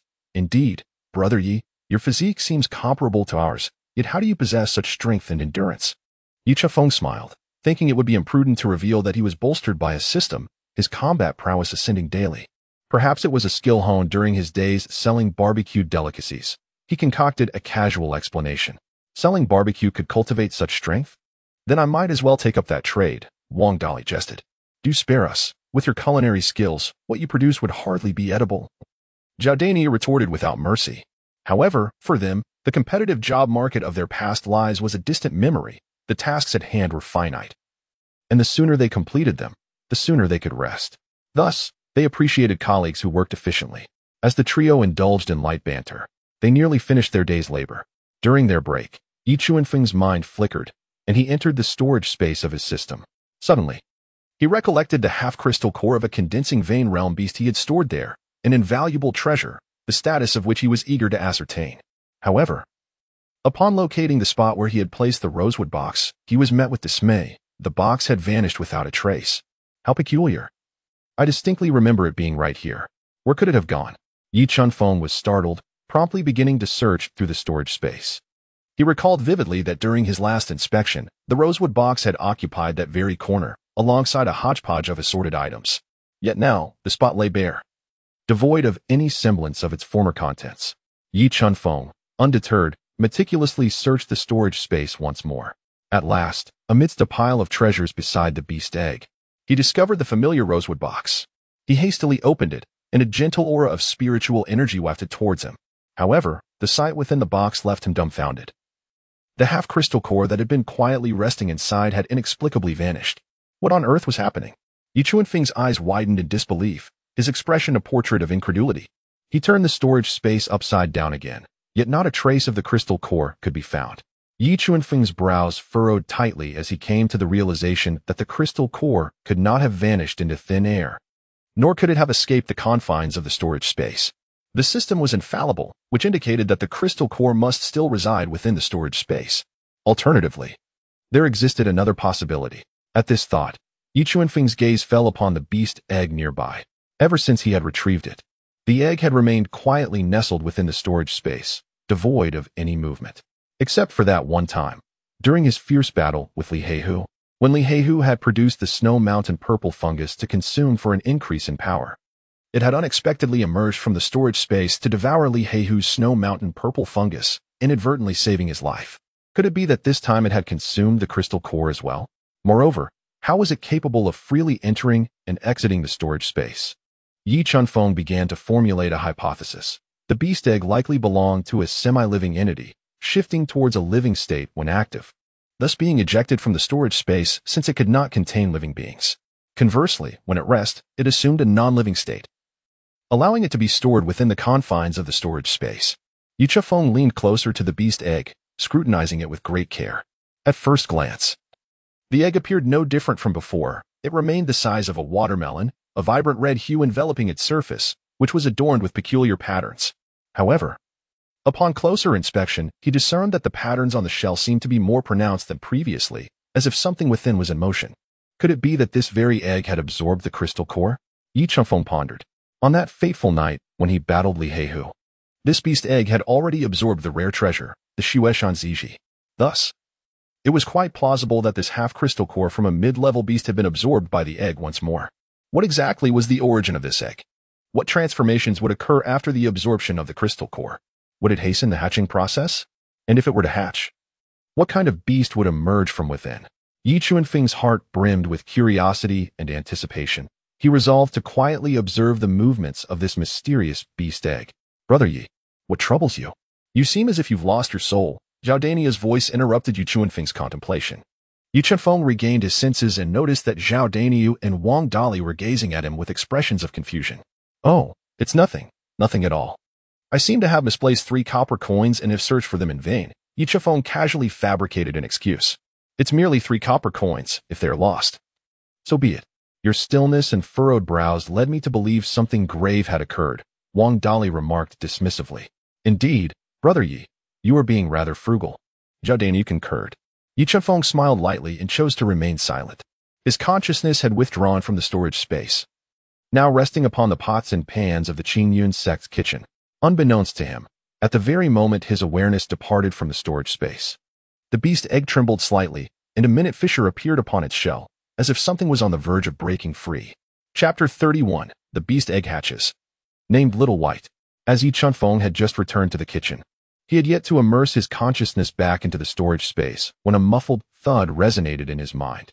He paused momentarily, sensing something peculiar. Following this, a series of faint crackling sounds erupted, reminiscent of beans being stir-fried, unceasing and relentless. Yi Chunfeng's expression subtly shifted. Ignoring the puzzled gazes of Zhao Daniu and Wang Dali, he hastily concealed himself in the corner of the kitchen, turning his back to them as he swiftly immersed his consciousness into the storage space. The scene before him caused him to momentarily hold his breath. The beast egg, which had been quietly resting in the corner, was now trembling violently. Its shell covered in a myriad of cracks, spreading like a spider's web in all directions. From within the fissures, a faint red glow emerged, and with each tremor, the cracks widened, the sound of shattering growing increasingly distinct. Was it about to hatch? Yi Chunfeng was astonished. He never anticipated that the beast egg would hatch at this moment, especially within his storage space. With a crisp crack, a shard fell away from the shell, revealing the vibrant red membrane inside. Subsequently, more fragments began to detach, the cracks swiftly expanding, and finally, with a resounding bang, the shell shattered completely. A dazzling light immediately filled the entire storage space, prompting Yi Chunfeng to instinctively raise his hand to shield his eyes. As the brilliance faded, he cautiously lowered his palm and focused his gaze. In place of the once dormant beast egg, now stood a small eagle. It was a pure white creature, its downy feathers soft and fluffy, akin to the finest silk, radiating a gentle sheen in the subdued light. It possessed a sharp beak, as white as ivory, and a pair of round, glistening eyes resembling obsidian, brimming with curiosity and vitality. Its wings were still tender, closely pressed against its body, and its tail was short, resembling a fluffy white pom-pom. The small eagle tilted its head, curiously surveying its surroundings, and then, seemingly aware of Yi Chunfeng's consciousness, its bright eyes turned towards him, emitting a series of crisp, melodic chirps, the sound youthful and delightful. Yi Chunfeng stared blankly at the suddenly appeared little eagle, his heart brimming with astonishment and delight. It had truly hatched, and what a delightful little creature it was. However, its colors and features did not resemble those of an ordinary beast egg. Before he could ponder further, a sudden force of repulsion surged from the depths of his storage space, instantly affecting the little eagle. The eagle appeared to sense this power as well, its previously curious gaze now tinged with confusion. It flapped its wings restlessly, emitting a series of chirps, as if gripped by fear. Then, to Yi Chuanfeng's astonishment, the little eagle's form began to blur, twisting and distorting like a reflection in water. Ultimately, with a swift whoosh, it transformed into a beam of white light and vanished into the storage space. Yi Chunfeng abruptly opened his eyes, his consciousness instantaneously returning to the realm of reality. He instinctively glanced at his waist, where the storage space remained tranquil, as if the preceding events had merely been an illusion. "Brother Yi, what are you doing hiding there?" So mysteriously, Zhao Dania's voice echoed from behind, interrupting Yi Chuanfeng's reverie. Yi Chunfeng turned around, forcing a smile onto his face. "It's nothing at all. I just felt a bit uncomfortable in my stomach earlier and squatted for a while." "Uncomfortable in your stomach?" Wang Dali scratched his head, concern etched on his features. "Is it serious? Should we go to the clinic?" No. Yi Chunfeng hurriedly waved his hand. "It's fine now. Perhaps I just ate something that didn't agree with me."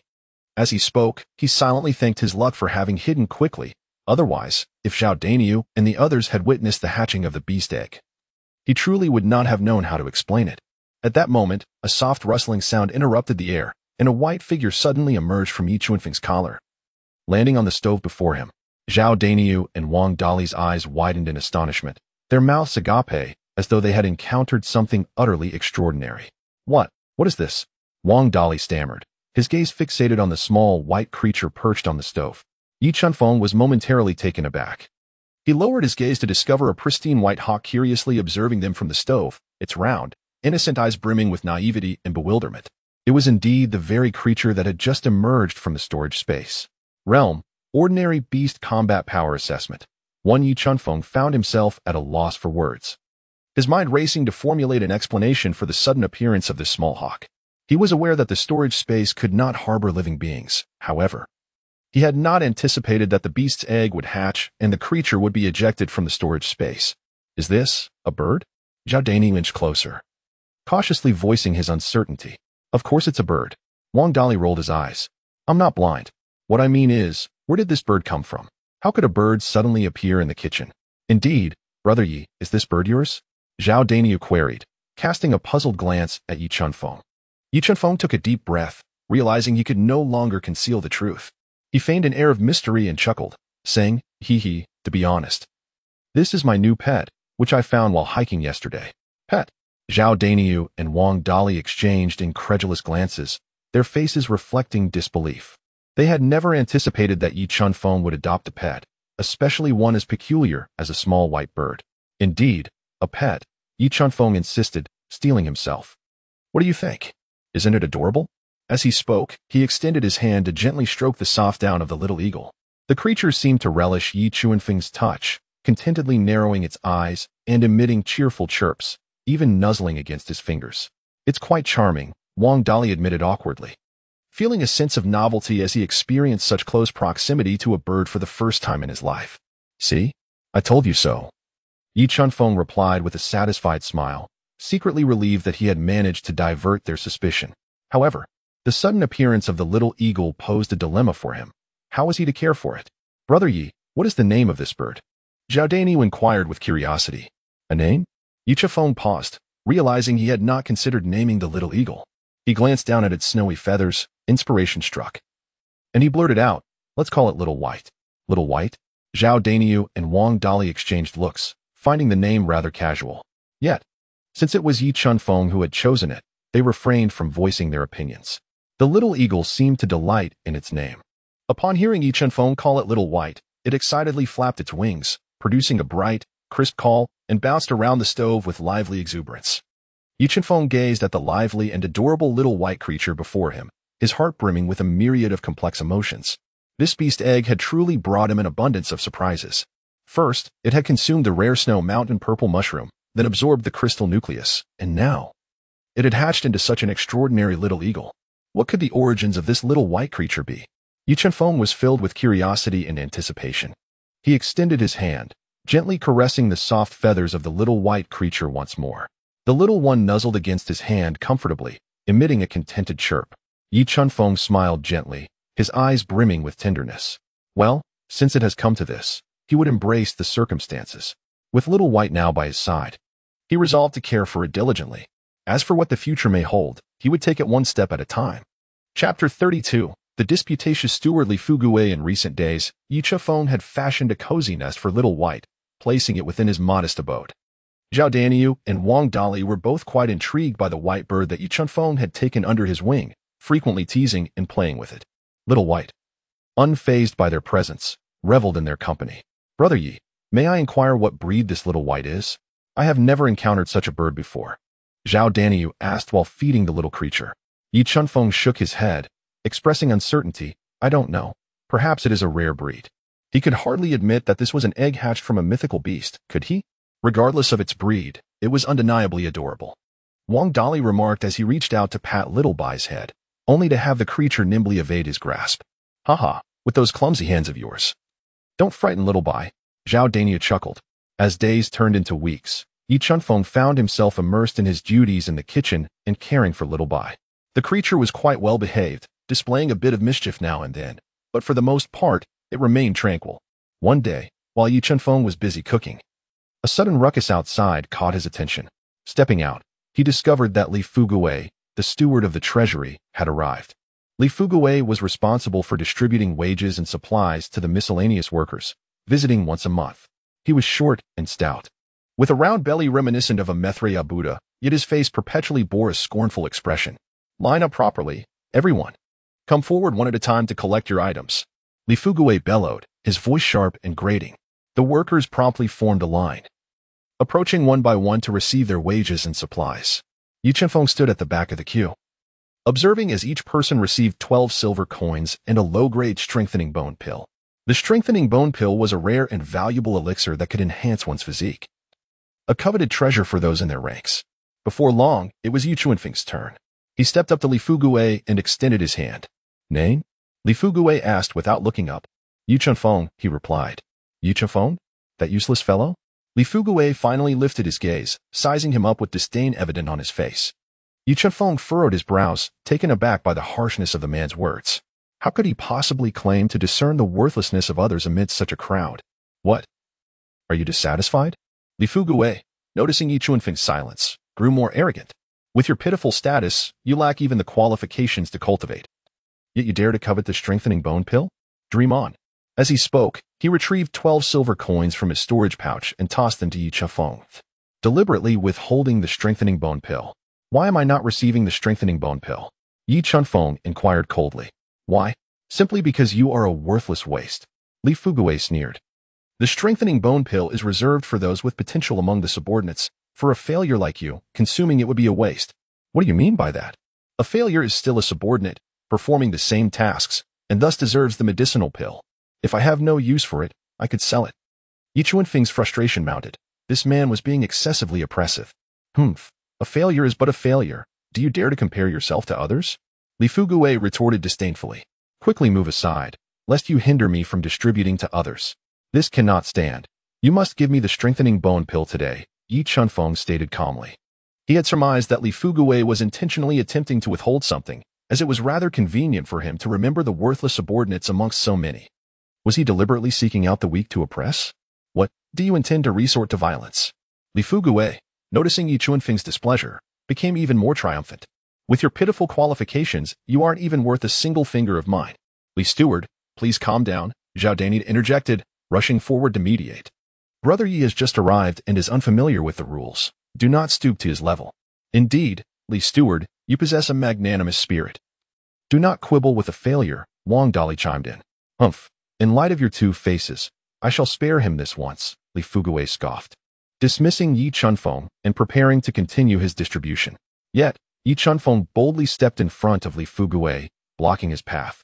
It was unbearable to endure the insult any longer. Retreating would only deepen his frustration. Moreover, while it was true that Li Fugui was a formidable opponent, he was also a coward at heart. Tolerating such behavior was no longer an option. Brother Yi, do not lose your temper, Zhao Daniu urged. Hastening to Yi Chufeng's side and patting his shoulder, whispering, Li Fugui is just that type of person. It isn't worth your time to get angry with him. Indeed. Brother Yi, patience breeds tranquility, Wang Dali added. Thank you both, but I have never been one to tolerate such cowardice. Yi Chufeng replied, bowing slightly to Zhao Daniu and Wang Dali, yet still standing resolutely in front of Li Fugui, refusing to yield. Cowardice? Li Li Fugui burst into laughter. A failure dares to mock me for being a coward? Perfect. Allow me to show you what true strength and weakness entail. With that, he suddenly struck out, aiming a palm at Yu Chunfeng. Yu Chunfeng had long been prepared. He deftly sidestepped, narrowly evading the strike. What? He actually managed to evade it? Li Fugui was somewhat astonished. Although he had not exerted his full strength, it was inconceivable for an ordinary servant to dodge such an attack. Once more, Li Fugui bellowed, launching another assault, this time employing 50% of his power. Yu Chunfeng stood firm, not flinching or evading, and boldly threw a punch in response. Bang! A dull thud resonated as their fists collided, and Li Fugui felt an overwhelming force surge through him, compelling his body to retreat involuntarily. Staggering back, he managed to steady himself only after a dozen steps. How could you possess such immense strength? Li Fugui exclaimed, astonished as he gazed at Yu Chunfeng. He was a mid-stage cultivator of the body-refining realm, yet he had been repelled by an ordinary person with a single blow? Is that all you've got? Yu Chunfeng retorted with a cold smirk. You impudent rascal. Li Fugui, filled with indignation and humiliation, declared, Today, I shall demonstrate the consequences of offending me. With that, he summoned his spiritual energy, clearly enraged, and charged once more towards Yu Chunfeng. A glimmer of cold light flickered in Yu Chunfeng's eyes, since you seek death. Do not blame me, he bellowed, his figure flashing as he appeared before Li Fugui in an instant, delivering a powerful punch. Bang! With augmented strength. Yu Chunfeng's fist struck Li Fugui before he could even react, sending him flying. Li Fugui coughed up blood, crashing heavily to the ground. Unable to rise for quite some time. Why you? He stammered, pointing at Yu Chunfeng, terror etched in his gaze. Strong bone pill? Yu Chunfeng approached Li Fugui, looking down at him with a hint of mockery in his voice. Give it to me. Li Fugui hastily produced the item, genuinely frightened. Scram! Yu Chunfeng commanded coldly. Li Fugui, as if granted a reprieve, scrambled to his feet and fled in disarray with a few companions. All the onlookers were left dumbfounded. Yu Chunfeng, usually amiable, known for his culinary skills and good relationships with everyone, had seemingly condemned himself by offending Li Fugui. They thought he was bound to face repercussions.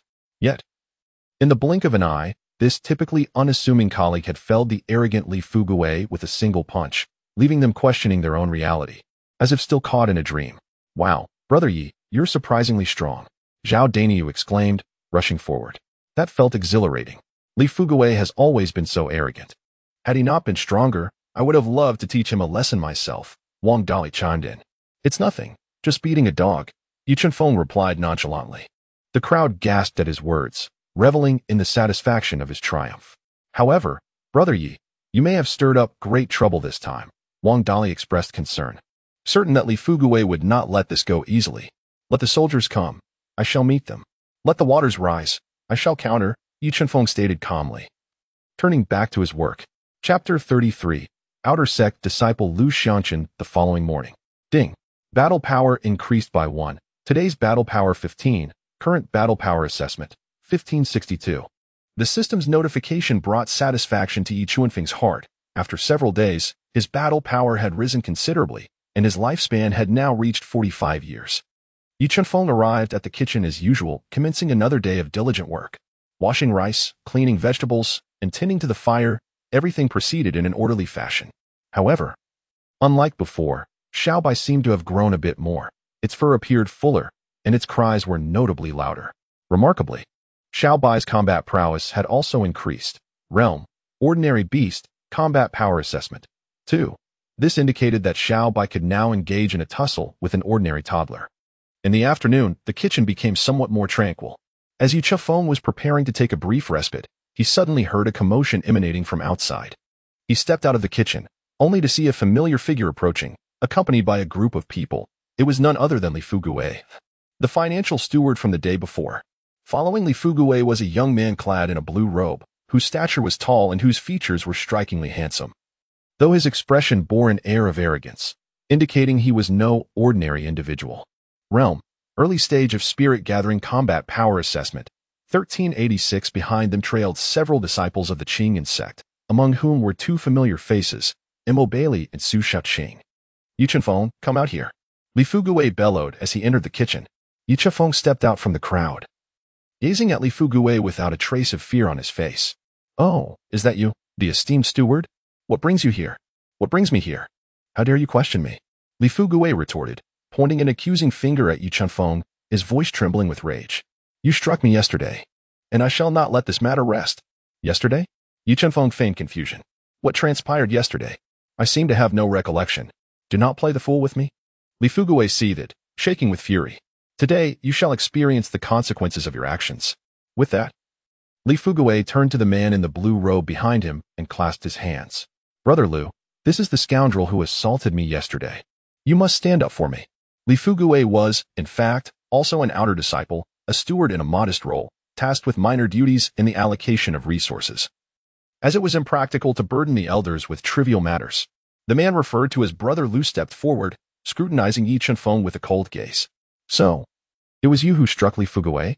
Esteemed brother, it appears there has been a misunderstanding, Yi Chunfeng replied with calm dignity. As a mere servant disciple, how could I possibly dare to strike a steward? Yi Chunfeng had no desire to stir up trouble. Who could have known that after confronting Li Fugui, today he would encounter senior brother Lu with a combat power of 1386? After dealing with Lu, what if an even stronger senior brother appeared tomorrow? That would truly be overwhelming. Furthermore, he had already vented his frustrations yesterday and had no connection with others, so he was disinclined to provoke conflict. As for senior brother Lu, he was someone you recognized, having recently participated in the recruitment with him, who possessed inferior qualifications. Imobai, who stood behind Lu Xiangchen, interjected, deliberately emphasizing the term inferior qualifications, questioning how someone of such low caliber could possibly challenge elderly. Upon hearing this, Yu Chunfeng couldn't help but chuckle. Today, Imo Bailey appeared rather agreeable. Imo Bailey, do you have any say in this matter? Li Fugui shot a cold glance at Imo Bailey and stated icily, no. Senior brother Li. Imo Bailey was rendered speechless by Li Fugui's rebuke. Senior brother Lu, I believe there might be a misunderstanding here. Perhaps we can sit down and discuss this calmly, Su Shaoqing interjected. Indeed, a mere waste of space. I can see he lacks any spiritual energy. How could he possibly have harmed you, Li Fugui? Lu Xiangchen added. Li Fugui seemed slightly embarrassed, pondering for a moment before asserting, Senior brother Lu. This fellow is quite the enigma. He undeniably struck me yesterday, and Xiao Li and the others witnessed it. Lu Xiangchen turned to the few individuals behind him, who all nodded eagerly in affirmation. At this point, a crowd of miscellaneous workers had gathered, including the overseer, who chose to remain silent, preferring to observe rather than risk offending anyone. After all, with outer sect disciples present, it was wiser to keep his distance. Any trouble would not concern him. Wang Dali and Zhao Dainidu exchanged glances with Yu Chunfeng, seemingly hoping he would apologize and let the matter slide. Since you have harmed one of our people, I am generally quite forgiving. Kneel and bow 3 times, and compensate with 500 silver coins, and we shall consider this matter resolved. Lu Xiangchen pronounced with a face that clearly delineated reward from punishment. In truth, he hadn't intended to approach it this way. He had only heard from Li Fugui that someone had struck him without knowing the assailant's identity. Upon discovering it was merely a miscellaneous worker, he felt disinclined to resort to violence, fearing it would reflect poorly on him. Thus, he feigned magnanimity to provide an avenue for resolution. Li Fugui had initially contemplated retaliating, but, seeing Lu Xiangchen speak first, he thought better of it. 3 bows? 500 silver coins? You deem yourself forgiving? Yi Chunfeng couldn't help but laugh at the absurdity. He had not inquired about the circumstances and had instead assumed the role of a righteous judge, which was nothing short of pretentious. Ding. Task issued. Defeat Lu Xiangchen. Reward, combat power 1000. Lu Xiangchen, is it? Indeed, I struck Li Fugui, and quite satisfactorily at that. Yi Chunfeng suddenly declared, it is out of the question for me to kneel and apologize, nor will I compensate. Instead, I propose that Li Fugui kneel 3 times and pay me 500 silver coins, and we shall consider this matter settled. The lively crowd fell into an abrupt silence. What? Had Yu Chunfeng lost his mind?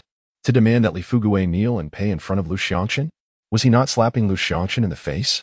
A mere mortal defeating Li Fugui must have employed some underhanded tactic.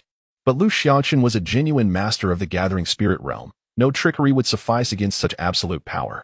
Many widened their eyes in disbelief, questioning whether they had misheard. Even Su Shaoqing covered her mouth in astonishment. Lu Xiangchen, initially perplexed as to how this brash youth knew his name, now felt a surge of anger rising within him.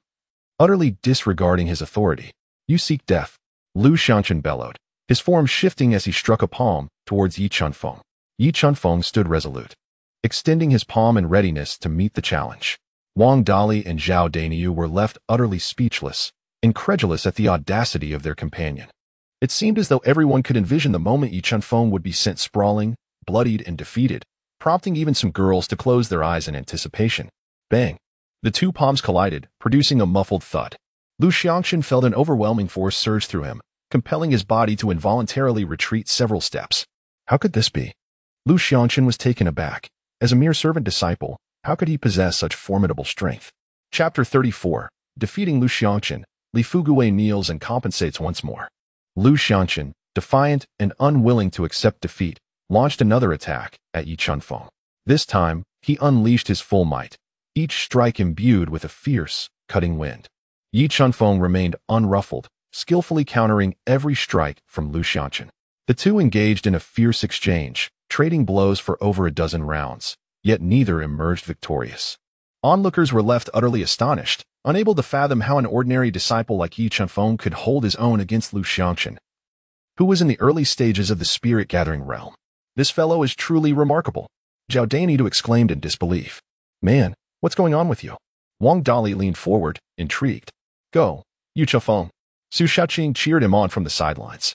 Mo Bai and Li Fugui stood in stunned silence, their minds blank as they tried to comprehend the unfolding spectacle. This is intolerable. Lu Xiangxin grew increasingly alarmed. He realized he was unable to subdue Yi Chunfeng. This cannot continue. Lu Xiangxin resolved inwardly, recognizing the need for a swift conclusion. With this thought, he suddenly unleashed a powerful shout, a formidable aura radiating from his being.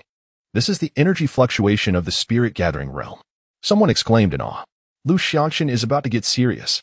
Yi Chunfeng sensed the overwhelming presence emanating from Lu Xiangxin, and his expression turned grave. Is this the essence of the spirit-gathering realm? It is indeed potent. With a mighty roar, Lu Xiangxin struck forth with a palm aimed at Yi Chunfeng. This blow was more formidable than any preceding, the force of it creating a gust of wind in its wake. Yi Chunfeng did not dare to be careless. He inhaled deeply, channeling all his strength into his right palm, and then struck powerfully. Boom! The two palms collided once more, producing a sound that resonated even louder than before, causing the ground to tremble slightly. Uft! Lu Xiangxin spat out a mouthful of blood, his body hurtling backward before crashing heavily to the ground. What? Lu Shixiang has actually been defeated. How could this be? Everyone was stunned, unable to believe their eyes. Lu Xiangxin, in the early stages of the gathering spirit realm, had been vanquished by a mere servant disciple. Lu Xiangxin lost?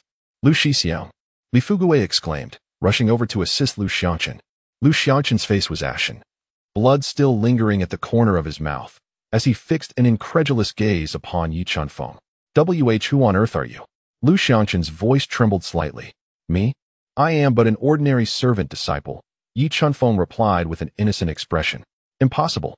How could a servant disciple possess such formidable strength? Lu Xiangxin was utterly unconvinced. Believe it or not, I will not disclose that I am merely a Fade, Yi Chunfeng silently added. We shall depart. Lu Xiangxin, aware that there was no benefit in remaining, turned away with a fierce glare at Yi Chunfeng. Wait. Yi Chunfeng suddenly spoke. What now? Lu Xiangxin halted, warily inquiring. Have you forgotten something? Yi Chunfeng reminded him nonchalantly. Forgotten what? Lu Xiangxin momentarily failed to comprehend. Did I not say that if Li Fugui kneels and kowtows to me 3 times, and compensates me with 500 silver coins, this matter would be settled? Yi Chunfeng stated. Otherwise, you shall not leave this servant hall. Upon saying this, Yi Chunfeng positioned himself in the path of their exit. Lu Xiangxin was so enraged that he nearly coughed up more blood. Yi Chunfeng, you are being excessively unreasonable. Li Fugui immediately interjected. So what? Lu Shixiang, do not heed his words. We are esteemed outer disciples, not to be trifled with by a servant. Li Fugui urged Lu Xiangxin. Li Fugui, apologize. Lu Xiangxin said, his head lowered, in a grave tone. Lu Shixiang, Li Fugui. Why are you still dawdling? Did you not hear my command? Lu Xiangxin barked at Li Fugui. Yi Chunfeng observed the two of them procrastinating, concerned that it would delay her cooking. How about this, she proposed. Allow me to give you a beating, and I shall extract 500 silver coins from you. With that, Yi Chunfeng rolled up her sleeves, preparing to take action. No, I will kneel. Li Fugui hurriedly approached Yi Chunfeng and, with a thud, knelt before her. Thud, thud, thud. Li Fugui bowed his head 3 times, and then retrieved 500 silver coins from his storage pouch, presenting them to Yi Chunfeng. "Brother Yi, is this sufficient now?" Li Fugui asked with a sorrowful expression. Yi Chunfeng took the silver coin, weighed it in his hand, and then said, "All right, you may leave." Li Fugui felt as if he had received a reprieve, hastily getting to his feet and following Lu Xiangqun and others as they slinked away in disgrace. The remaining onlookers stood in stunned silence, unable to comprehend the events that had just transpired. "Brother Yi, you are truly impressive," Zhao Daniu stammered. "Incredible. Even cultivators of the gathering spirit realm are no match for you." Wang Dali marveled. "Haha, it's nothing, merely a trivial skill." Yi Chunfeng waved his hand dismissively, exhibiting a demeanor of nonchalance. "Trivial skill?" The crowd's lips twitched. What kind of trivial skill could possibly defeat a master of the gathering spirit realm? "Brother Yi, how did you accomplish that?" Someone could not help but inquire. "Just a punch and a kick. That's all," Yi Chunfeng demonstrated with a few movements, leaving everyone bewildered. "All right, everyone disperse now.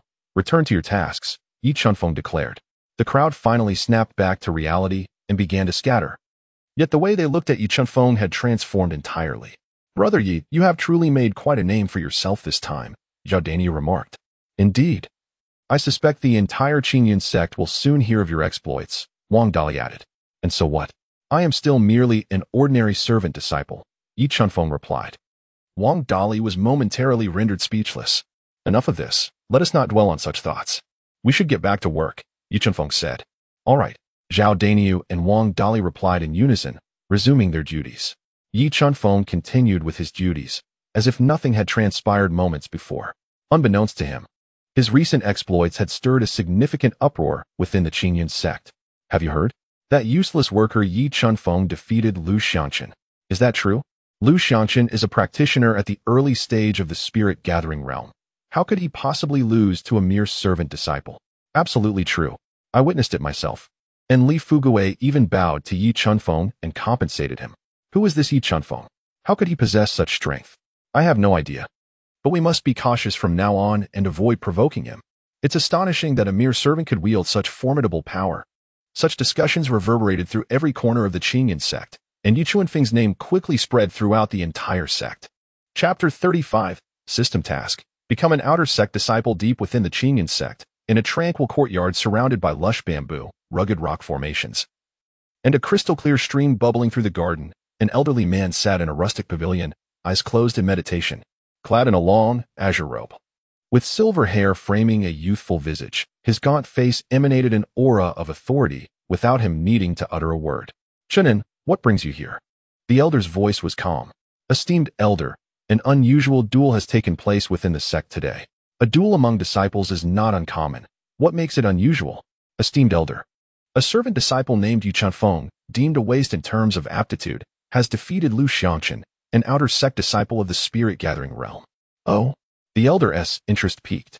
"You assert that Yi Chunfeng is truly just a waste of potential?" "Indeed, elder. After hearing of the event, I conducted an investigation and confirmed that Lu Xiangqun was indeed bested by Yi Chunfeng, who is, without a doubt, a mere mortal of waste aptitude. Eliminated in the first round of the recruitment competition not long ago before joining the ranks of the servant disciples," Chenin respectfully replied. The elder slowly opened his eyes, their brilliance flickering. This child of waste potential could defeat Lu Xiangqun with a mortal body. How intriguing. "Elder, I too find it perplexing how a waste could surpass a practitioner of the spirit gathering realm. It is utterly unfathomable. The world is vast, full of wonders. This child may possess some extraordinary constitution," the elder mused, stroking his beard thoughtfully. "Go and bring him to me. I wish to see him personally." "Yes, elder."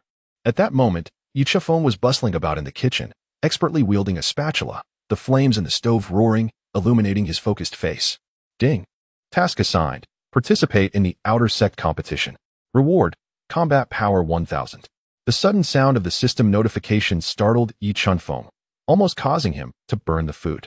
1000 combat power is indeed enticing, but participate in the outer sect competition? Are you jesting, system?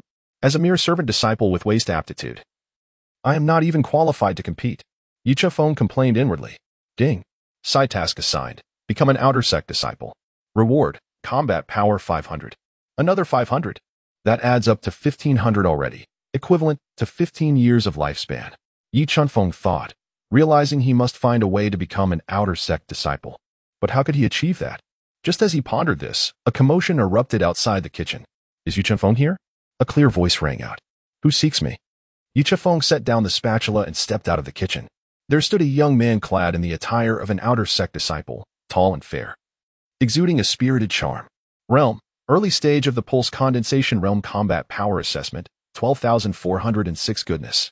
A combat power of 12,406. Second only to the assessment conducted during the recruitment competition. Wait, could it be that Lu Xiangshan has come to exact revenge? What brings you here? Yu Chenfeng inquired hastily. I am Chunin, sent by Elder Du to invite you for a discussion. Chunin replied with a formal bow. Elder Du? Yi Chenfeng felt a moment of surprise, then sighed in relief. As long as it wasn't a fight, he wouldn't be torn apart by that 12,000 combat power. Which Elder Du? Naturally, one of the three great elders of our Qingyun sect, Elder Du Wuhan, Chunin answered. Elder Du wishes to see me? Yi Chuanfeng's heart stirred. It must pertain to the incident with Lu Xiangshan. Recalling the system's task to become an outer sect disciple, he realized this could be an opportunity. Very well. I shall accompany you. Following Chunin, Yi Chenfeng made his way to Elder Du Wuhan's residence. Before even entering the courtyard, he felt an overwhelming aura wash over him. Upon stepping inside, his gaze immediately landed on Elder Du Wuhan seated in the pavilion. Elder Du Wuhan, clad in a blue robe with hair and beard as white as snow, bore a gaunt face and slightly closed eyes, emanating a formidable presence that commanded respect. Realm, mid-stage of the Spirit Sea Realm Combat Power Assessment, 240632 over 240, 000. How astonishing. Yu Chenfeng was taken aback. Elder Du Wuhan's combat power far surpassed anyone he had ever encountered. In fact, he suspected that the combined combat power of everyone he had met could not rival that of Elder Du alone. You are Yi Chenfeng? Elder Du Wuhan slowly opened his eyes and regarded Yi Chenfeng. Disciple Yi Chenfeng pays his respects to Elder Du. Yi Chenfeng bowed deeply. Rise, Elder Du Wuhan said nonchalantly. I have heard that you, with a mortal body, defeated Lu Xiangshan of the Spirit-Gathering Realm. Is this true? Indeed, it is true, Yi Chenfeng replied with confidence. Neither overly humble nor boastful. Oh, as a disciple with waste aptitude, how did you manage that? Elder Du Wuhan asked, intrigued. Esteemed Elder, I possess greater innate strength. And with some techniques, I was fortunate enough to best Lu Xiangshan, Yi Chenfeng humbly explained. Greater innate strength, you say? Elder Du Wuhan chuckled. A contemplative glint in his eye, as if he had begun to piece together some answers. Do you wish to become an outer sect disciple? Goodness. It seems he reads my mind. No need for me to voice it. This truly feels fortuitous. I do. Yi Chenfeng replied without hesitation. Very well. I shall grant you this opportunity, Elder Du Wuhan declared. You must venture into the forbidden grounds of the sect and retrieve a condensation dew grass. And I shall accept you as an outer sect disciple. The forbidden grounds? Condensation dew grass? Yi Chenfeng was taken aback. What? Are you afraid? Elder Du Wuhan raised an eyebrow. Why would I be afraid? Yi Chenfeng retorted. I simply wish to know where the forbidden grounds are and what the condensation dew grass is. The forbidden grounds lie deep within the back mountain. As for the condensation dew grass, Elder Du Wuhan paused. You will know once you arrive. Very well, I shall go, Yi Chenfeng replied decisively. Go then. I hope you do not disappoint me. Elder Du Wuhan gestured with a wave of his hand. Yi Chenfeng turned to leave. After his departure, Chunin felt somewhat perplexed. Elder, why did you send Yi Chenfeng to the forbidden area of the back mountain? And why allow him to join the outer disciples? Ha ha ha, Du Wuhan chuckled. Have you ever heard of a certain constitution known as the Ancient Remnant Body? The disciple has not. I beseech the Elder for enlightenment. The Ancient Remnant Body is a bloodline left behind by ancient immortals. However, due to corruption during its transmission, it has become a remnant form, forever incapable of cultivation. Nevertheless, its innate physique is extraordinarily powerful. Upon awakening, it can rival those in the body refinement realm, and with further honing, it may even contend with those in the spirit-gathering realm. Yet, ultimately, a remnant body is still a remnant body, without spiritual energy to nourish its flesh.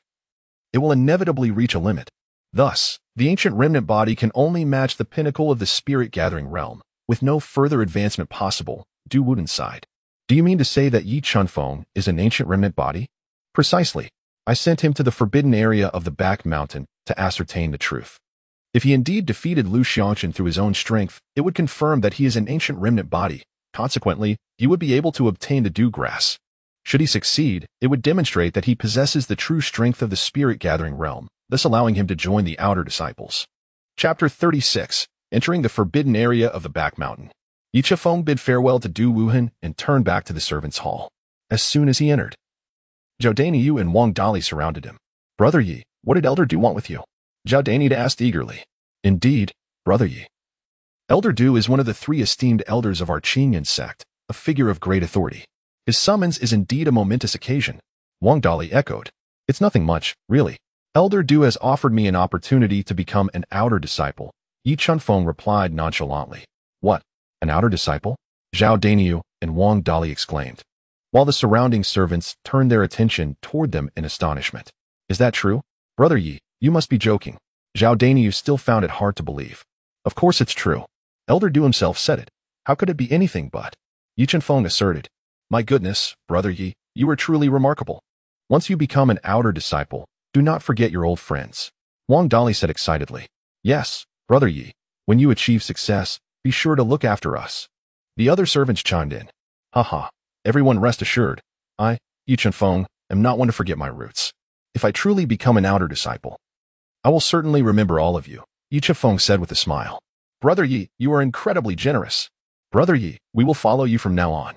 Brother Yi, you are our role model. The crowd showered him with praise, elevating Yi Chunfeng to great heights. Yi Chunfeng secretly chuckled to himself, for he was not a person of such superficiality. After enduring half an hour of flattery, he returned to his abode. The following morning, a notification chimed. Combat power increased by 1. Today's combat power 26. Current combat power assessment 2588. The system's prompt resonated, indicating a further enhancement in Yi Chunfeng's strength. With the elevation of his base combat power, the increments became even more substantial. Having completed the task of defeating Lu Xiangchen the day before, he had gained an additional 1,000 combat power, leaving him feeling invigorated. His attributes now read: Host, Yi Chunfeng, Realm, Mortal, Lifespan, 55 years, Combat Power Assessment, 2588. Satisfied, Yi Chunfeng tidied himself and stepped out of his room. Brother Chen, shall we depart? Yi Chunfeng addressed Chenin, who was waiting outside. Certainly, Junior Brother Yi. Please follow me, Chenin nodded, leading Yi Chunfeng towards the rear mountain. As they journeyed onward, they arrived at the depths of the rear mountain, where swirling mists enveloped the landscape, and peaks emerged like phantoms, reminiscent of a celestial realm. This is the forbidden area of the rear mountain. Chenin gestured towards the scene before them. Yi Chunfeng surveyed his surroundings. Indeed, this forbidden area in the rear mountain was extraordinary. The very ambience exuded an air of enigma. As the two approached the entrance of the forbidden ground, they beheld a stone tablet inscribed with the words Forbidden Ground. The calligraphy vigorous and imposing. Beside the tablet stood a middle-aged man clad in the attire of the Qingyan sect steward. He was robust in stature, his countenance stern, emanating a formidable aura. Realm, mid-stage of the Meridian Condensation Realm Combat Power Assessment, 20,321. Another master of the Meridian Condensation Realm, Yi Chunfeng mused inwardly. I have come to see Brother Zhang. Chenin stepped forward, cupping his hands in greeting to the middle-aged man. Junior Brother Chen, what brings you here? Steward Zhang inquired. In response to Brother Zhang, I am here under the orders of Elder Du to bring Yi Chunfeng to the Forbidden Ground, Chenin replied. Yi Chunfeng? Steward Zhang scrutinized Yi Chunfeng for a moment. Is he the one who defeated Lu Xiangchen, the servant disciple? Indeed, Chenin affirmed. Very well, I understand, Steward Zhang nodded. You may enter. Remember, the Forbidden Ground is fraught with dangers. Do not wander recklessly. Thank you for the warning, Brother Zhang. We shall exercise caution, Chenin assured. Junior Brother Yi, let us proceed, Chenin said to Yi Chunfeng. All right, Yi Chunfeng nodded and followed Chenin into the Forbidden Ground. Junior Brother Yi. Although this rear mountain is termed a forbidden area, it is essentially a habitat for demonic beasts. Our Qingyan sect is built against the mountains, which is why we chose this place abundant in spiritual energy. The Forbidden Ground often serves as a training ground for our disciples. Yi Chunfeng listened attentively as Chun and recounted the details. This forbidden area is home to numerous rare spiritual herbs, as well as formidable beasts. You must exercise caution, Chenin advised while walking. Thank you for the reminder, Senior Brother Chen. I will be vigilant, Yi Chunfeng replied. That's good to hear, Chenin nodded. By the way, Elder Du has sent you to the forbidden area to retrieve a plant known as the dewdrop herb. Do you know what it looks like? I'm not sure. Yi Chunfeng shook his head. The dewdrop herb is an exceedingly rare spiritual plant that thrives in dark, damp environments. Its leaves are oval-shaped with serrated edges, a deep green hue, and are covered with a layer of white fuzz. The most distinctive feature is that droplets of crystal-clear dew form on its leaves, containing rich spiritual energy, making them excellent materials for alchemical concoctions, Chunin elaborated. Thank you for the information, Senior Brother Chen. I have taken note, Yi Chunfeng said. This herb typically grows deep within the Yiming Valley of the Forbidden Area, which is perpetually shrouded in darkness and heavy within energy. You must be especially careful once you arrive. Chunin cautioned again. Understood, Yi Chunfeng nodded. Very well, I shall accompany you this far. Take great care, and if you encounter a formidable foe, it is wise to flee, Chunin advised. Thank you, Senior Brother. I bid you farewell, Yi Chunfeng replied with a respectful gesture. Farewell, Chunin returned the gesture. Yi Chunfeng ventured deeper into the Forbidden Realm, solitary in his journey. A snow-white hawk descended gracefully from the heavens, alighting upon Yi Chunfeng's shoulder. Yi Chunfeng gently patted the head of Little White. Now, Little White had grown to the size of 2 fists, and its combat assessment had reached level 4, allowing it to contend with the frail and infirm. Little White curiously surveyed its surroundings, trailing behind Yi Chunfeng as they ventured forth. The trees around them grew increasingly dense, casting deeper shadows, while the air became laden with a damp atmosphere, intermingled with a faint scent of decay. Yi Chunfeng remained vigilant, treading cautiously forward. After a considerable while, a vast expanse unfolded ahead, encircled by sheer cliffs. Only a narrow path led deeper into the unknown. Flanking the path, a myriad of plants thrived, their leaves adorned with glistening dewdrops that sparkled alluringly in the dim light.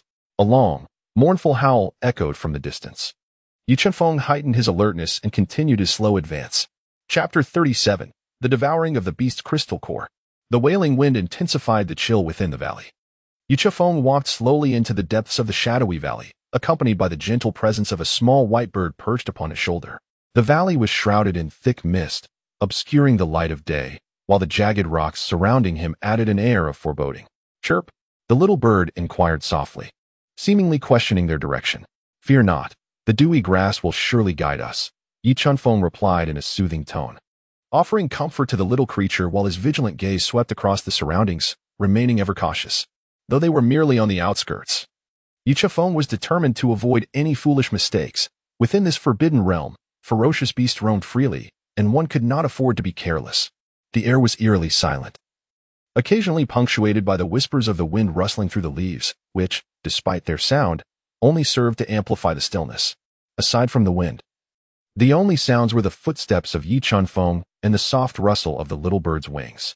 However, lurking just behind Yi Chunfeng, concealed within the dense underbrush, a slender figure was stealthily drawing closer. Suddenly, Yi Chunfeng halted, a flash of alertness igniting in his eyes. Something was amiss. A chilling aura was rapidly approaching from the thicket on his left, accompanied by an unsettling stench that turned his stomach. Years of experience in the kitchen had rendered him acutely sensitive to various odors, and this foul scent was unmistakably that of a cold-blooded creature, far beyond the decay of ordinary flora. Humph! Yi Chunfeng grunted softly, lowering his stance as he clenched his right fist, muscles taut and poised for any unforeseen circumstances. A sharp hiss shattered the tranquility of the valley. A massive emerald-green python suddenly lunged forth from the underbrush, its body as thick as a bowl, slithering rapidly across the ground and producing a rustling sound. Its forked tongue flickered, and its triangular eyes glinted with a cold, murderous intent, fixated on Yi Chunfeng. Realm: Late-Stage Body Refinement Combat Power Assessment. 322 Late-Stage Body Refinement. Combat Power 322. Yi Chunfeng felt a wave of relief wash over him. Was this all? It startled me for nothing. Yet, judging by its appearance, it was likely a jade flower python. The jade flower python was a low-tier beast, predominantly found in the body refinement realm, generally measuring around 5 meters in length, adorned with green scales edged in silver, and a tail marked by faint yellow rings. Its venom, though weak, could induce paralysis.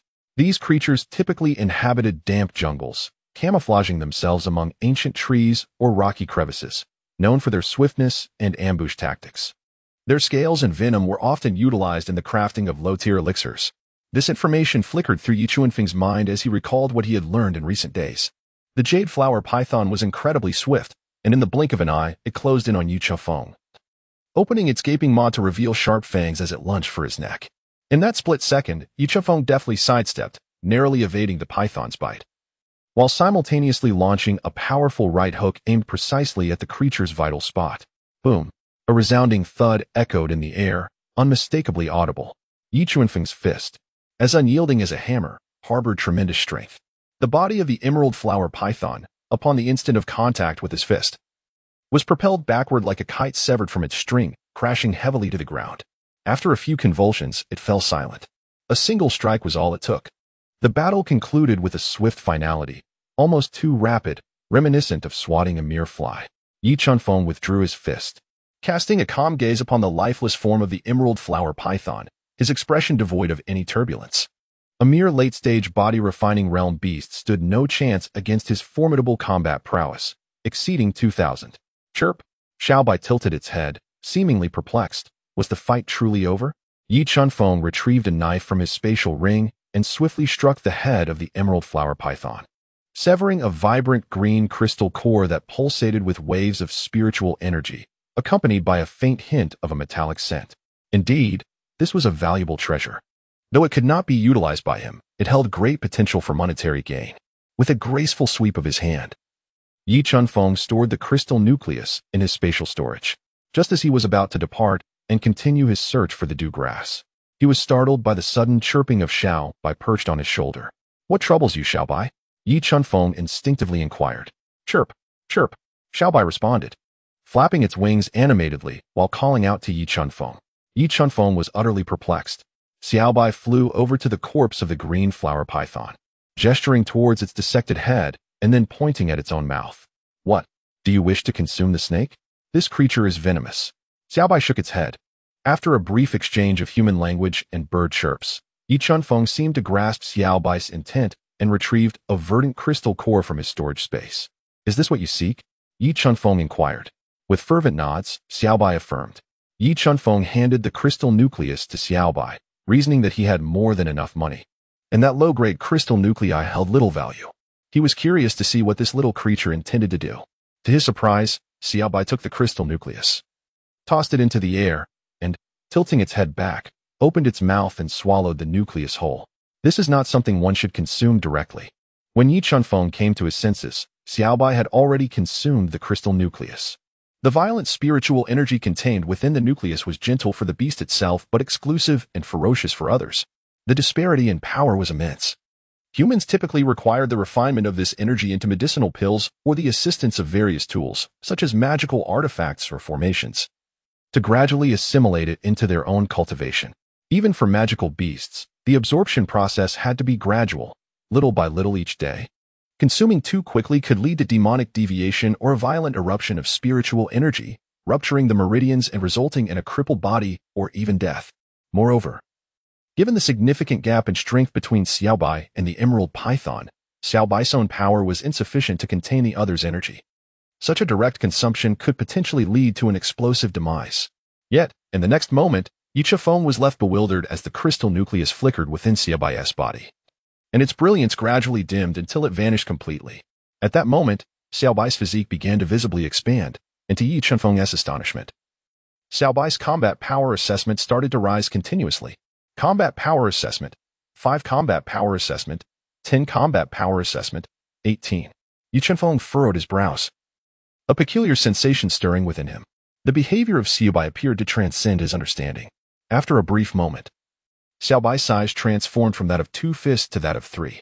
With a sense of satisfaction, Xiaobai flapped his wings and returned to perch upon Yi Chuanfeng's shoulder, tenderly nuzzling his cheek and emitting a contented chirp. Yi Chuanfeng gently caressed the soft feathers of the little white creature, yet her heart was filled with perplexity. At this moment, the attributes of the little white were as follows: Realm, Ordinary Beast, Combat Power Assessment, 98. In a mere few minutes, the combat power assessment of the little white had surged from an initial 4 points to an astonishing 98 points. How could such a dramatic increase occur simply from consuming the core of a late-stage body refinement realm Suilon python?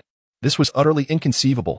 Yi Chuanfeng gazed down at the little white eagle perched upon his shoulder, his eyes filled with astonishment. This seemingly ordinary creature appeared to possess an extraordinary background. In recent days, he had garnered considerable knowledge about the myriad of magical beasts in this world, yet he had never encountered a situation quite like this. The little white eagle seemed to sense Yi Chuanfeng's scrutiny, tilting its head innocently blinking its eyes and emitting a couple of soft chirps.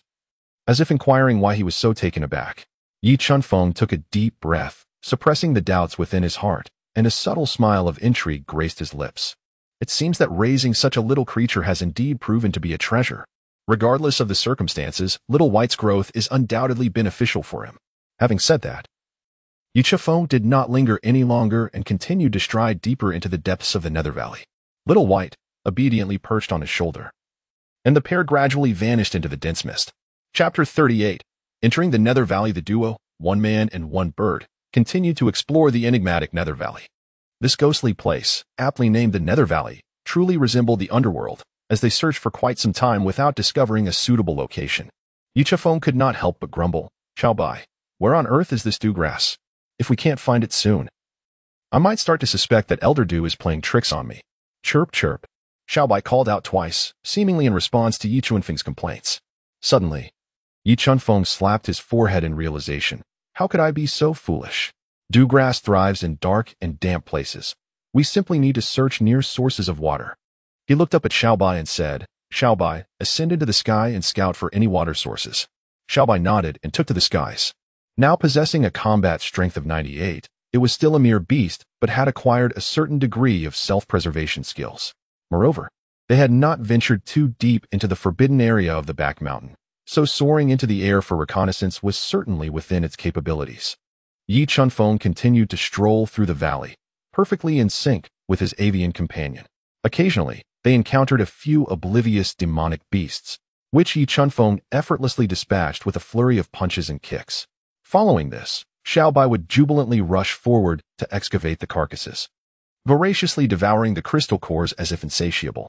As Xiaobai continued to feast, its physique gradually expanded, and to Yi Chunfeng's astonishment, Xiaobai's realm directly ascended to the early stage of body refinement, with no discernible bottlenecks, a process remarkably smooth, and its combat power surged to an impressive 180.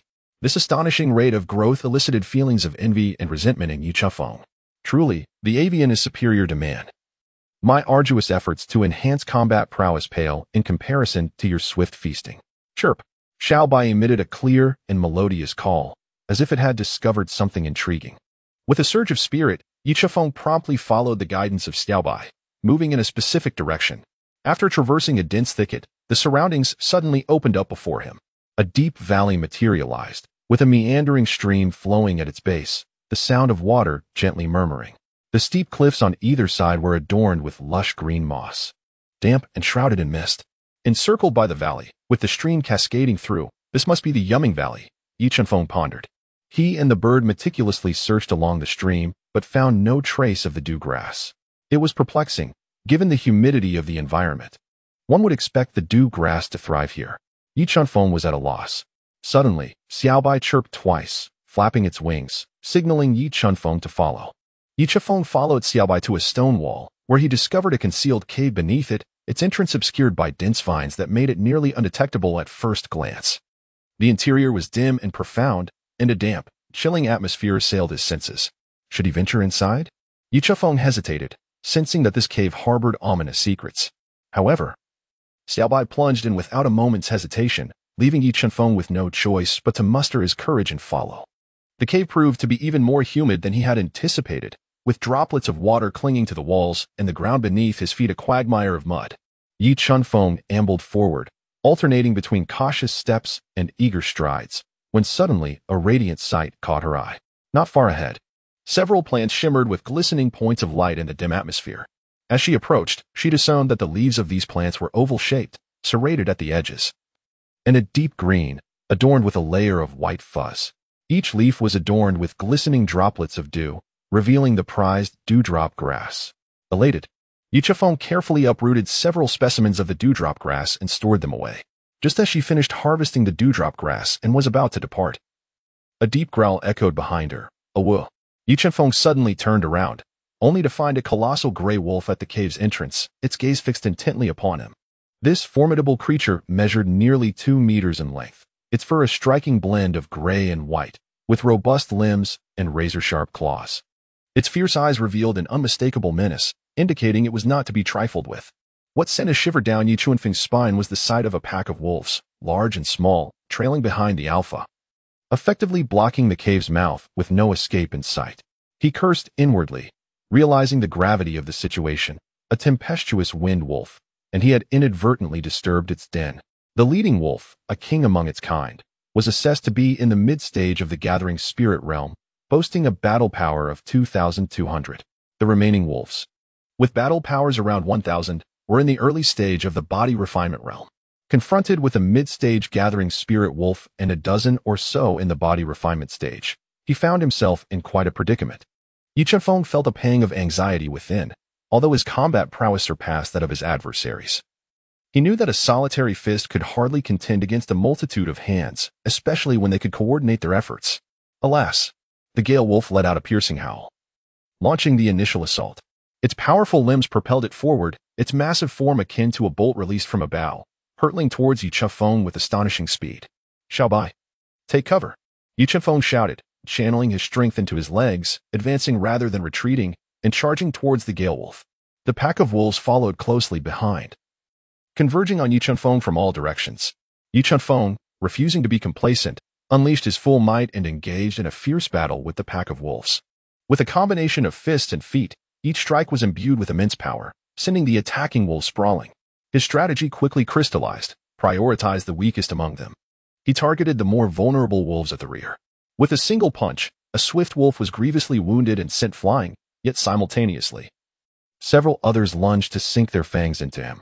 However, the sheer number of wolves proved overwhelming, and Yi Chunfeng gradually found himself struggling, wounds beginning to mar his body. Continuing in this manner was untenable. He needed to devise a way to break free. Yi Chunfeng felt a surge of anxiety in his heart. In a moment of distraction, his back was fiercely clawed by a swift wolf, instantly tearing through flesh and causing blood to flow profusely. Yi Chunfeng winced in pain, retaliating with a swift punch that struck down the wolf. Yet, more wolves surged forward. Howling fiercely, the Gale Wolf King lunged once more. Its gaping maw aimed menacingly at Yi Chunfeng's neck. Yi Chunfeng swiftly sidestepped, simultaneously delivering a powerful punch to the abdomen of the Gale Wolf King.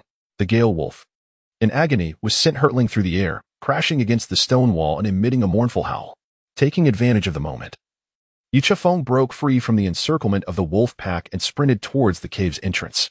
However, the wolves were unwilling to grant him this reprieve and swiftly pursued him.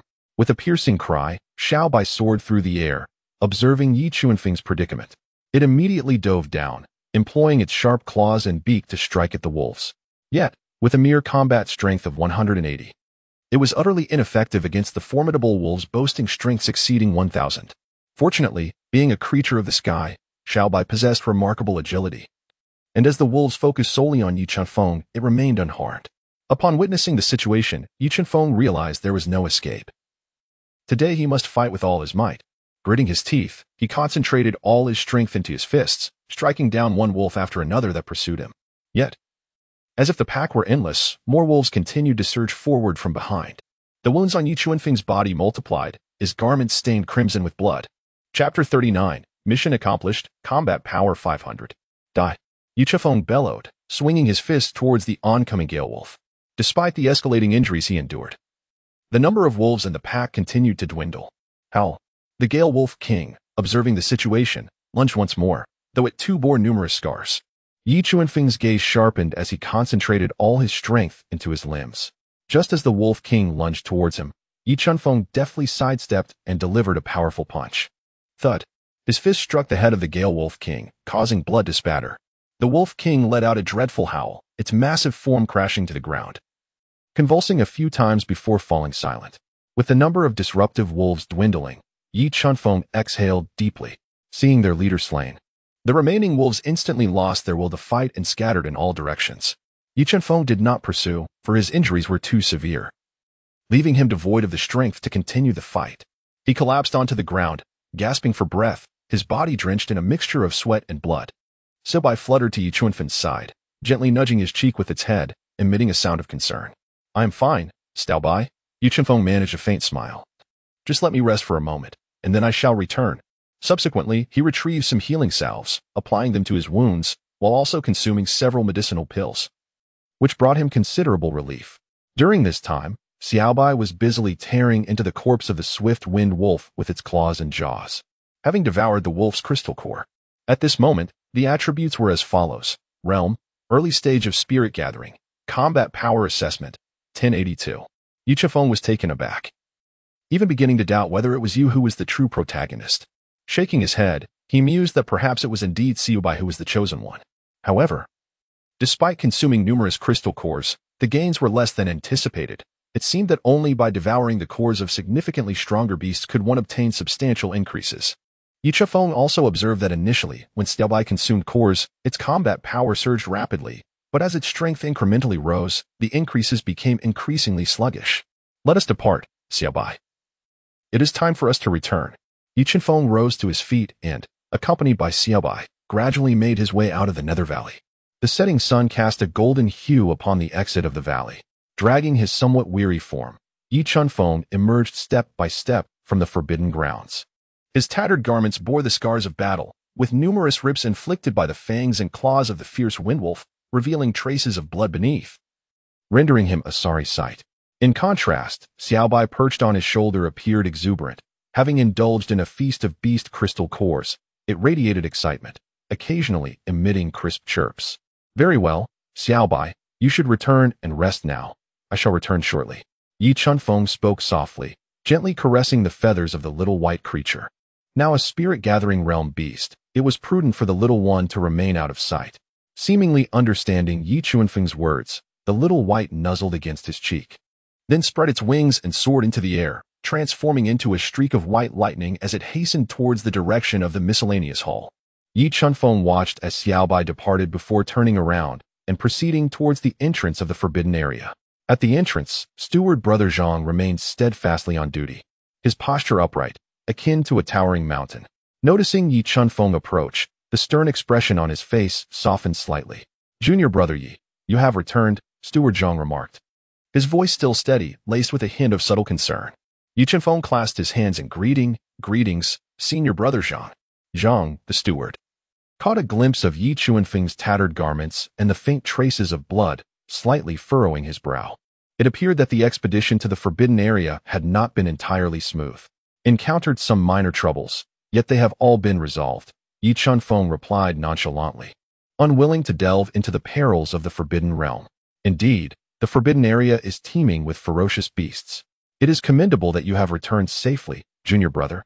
Zhang nodded, refraining from further inquiry. He dutifully cautioned, in future ventures into the forbidden zone, exercise utmost caution. Thank you for the reminder, Senior Brother Zhang.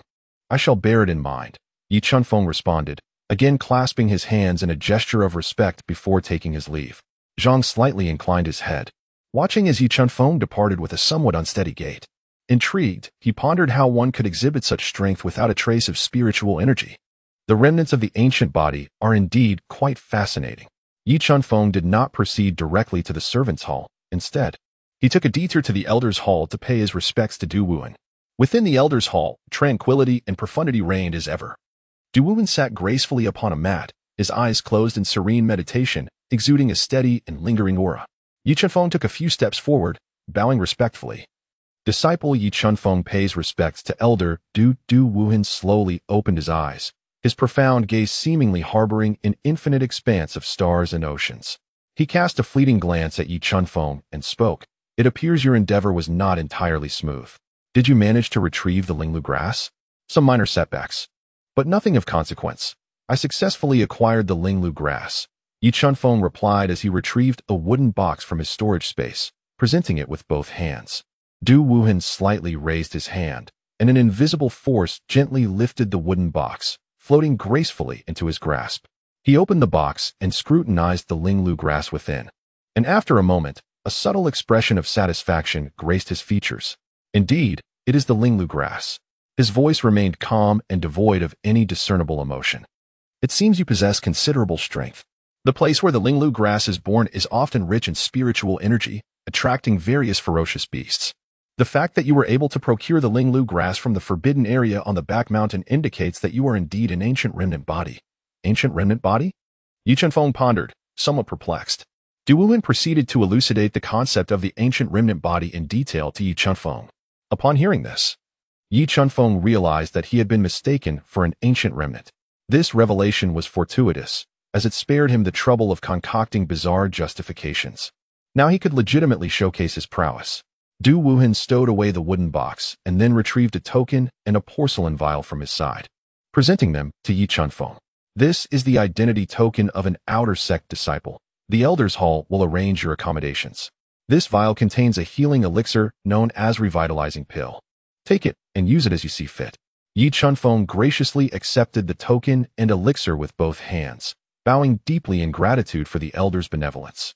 Now that you have become an outer sect disciple, you must diligently cultivate your skills and not grow complacent, Du Wuhan advised in a calm tone. Closing his eyes to signal that Yi Chunfeng could take his leave, the disciple humbly abides by the Elder's teachings and takes his leave.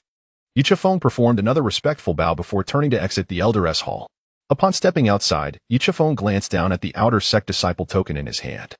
The token gleamed in a verdant hue, its front inscribed with the three ancient characters of Qingyan sect, while the reverse bore the inscription of outer sect disciple alongside Yi Chunfeng's name. Congratulations, host, on completing the task. Reward, battle power 500. At last, it is accomplished. Current attributes, host, Yi Chunfeng, realm, mortal, lifespan, 60 years, battle power assessment, 3088. 60 years, a span that in ancient times would be deemed a full life, is quite commendable. Yi Chunfeng once again grasped the porcelain vial, uncorking it with a gentle twist. A subtle fragrance of medicinal herbs wafted into the air, emanating from a singular white elixir contained within, undoubtedly the rejuvenating pill spoken of by Du Wuhan. Raising his head, he tilted the vial back and, with a soft gulp, swallowed the pill. It dissolved instantly upon contact, a warm current cascading through his entire being, nourishing the wounded meridians and flesh. Yi Chunfeng felt his injuries healing at a visibly rapid pace, and the pain had considerably diminished. The efficacy of this elixir was indeed remarkable. He ought to procure more in the future. Yi Chunfeng carefully stored the token and began his leisurely return. Chapter 40. Moving into the outer sect. Upon arriving at the servants' hall, it was already evening. Inside the hall, a lively commotion ensued, with the servant disciples gathered in small groups, engaging in animated conversations or diligently attending to their own affairs. The appearance of Yi Chunfeng immediately captured the attention of the crowd. Brother Yi, you have returned. Zhao Daniel, with his keen eyes, was the first to notice Yi Chunfeng and promptly approached him with great enthusiasm. Wang Dali followed closely behind, his face filled with concern as he inquired, Brother Yi, what does Elder Du wish to discuss with you? The surrounding disciples, engaged in menial tasks, also gathered around, chattering excitedly. Brother Yi, is Elder Du going to take you as his disciple? Disciple? I heard that Elder Du intends to betroth his daughter to Yi Chunfeng. No way. Is that true? Indeed, I heard it with my own ears. Brother Yi, if you make it big in the future, do not forget about us old friends. Listening to the increasingly absurd chatter, Yi Chunfeng felt somewhat speechless. Indeed, as news spread from one person to another, it became more exaggerated. He waved his hand dismissively and said, the matter of taking a disciple or marrying a daughter is simply not true. Elder Du has merely invited me to join the outer disciples. Outer disciples? Zhao Daniu exclaimed in astonishment. Is that true? Brother Yi, have you really become an outer disciple? Wang Dali's eyes widened as he stared intently at Yi Chunfeng. Upon witnessing this, Yi Chunfeng no longer concealed his identity. He retrieved the token of an outer sect disciple from his bosom and waved it before the assembly. Here, take a look for yourselves. What? Is it true? Oh my heavens, Brother Yi, you have truly become an outer sect disciple. How splendid. You are simply remarkable. The atmosphere within the Chores Hall erupted with excitement as the crowd gasped in astonishment, their gazes towards Yi Chunfeng brimming with envy and admiration. Brother Yi, congratulations. Senior Brother Yi, do look after us in the future. Senior Brother Yi, I have a cousin, just 18 years of age, and she is both charming and clever. The crowd fervently congratulated Yi Chunfeng, their words laced with flattery and a desire to curry favor. Yi Chunfeng gracefully navigated the flattery of the crowd, listening for a mere half-hour before waving his hand dismissively. Enough, enough. I, Yi Chunfeng, am not a person who seeks fame and accolades. Let us conclude for today. As night descended, the halls of the servant quarters gradually fell into silence. Yi Chunfeng returned to his chamber and tidied his belongings. In truth, there was little to arrange. Having arrived alone at Qingyan sect, he possessed only a few changes of clothing and some trifles.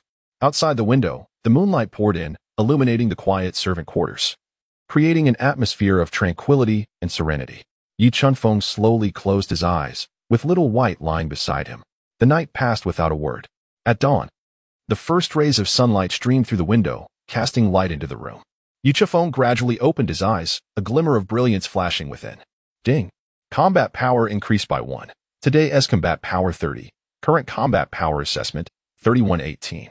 Rising to his feet, he opened the door and prepared to leave the servant quarters. Heading towards the residence of the outer disciples of Qingyan sect, Yi Chunfeng pushed open the door, and a refreshing breeze greeted him. Indeed, the accommodations for the outer disciples stood in stark contrast to those of the laborers' hall. The room, though modest in size, was well appointed.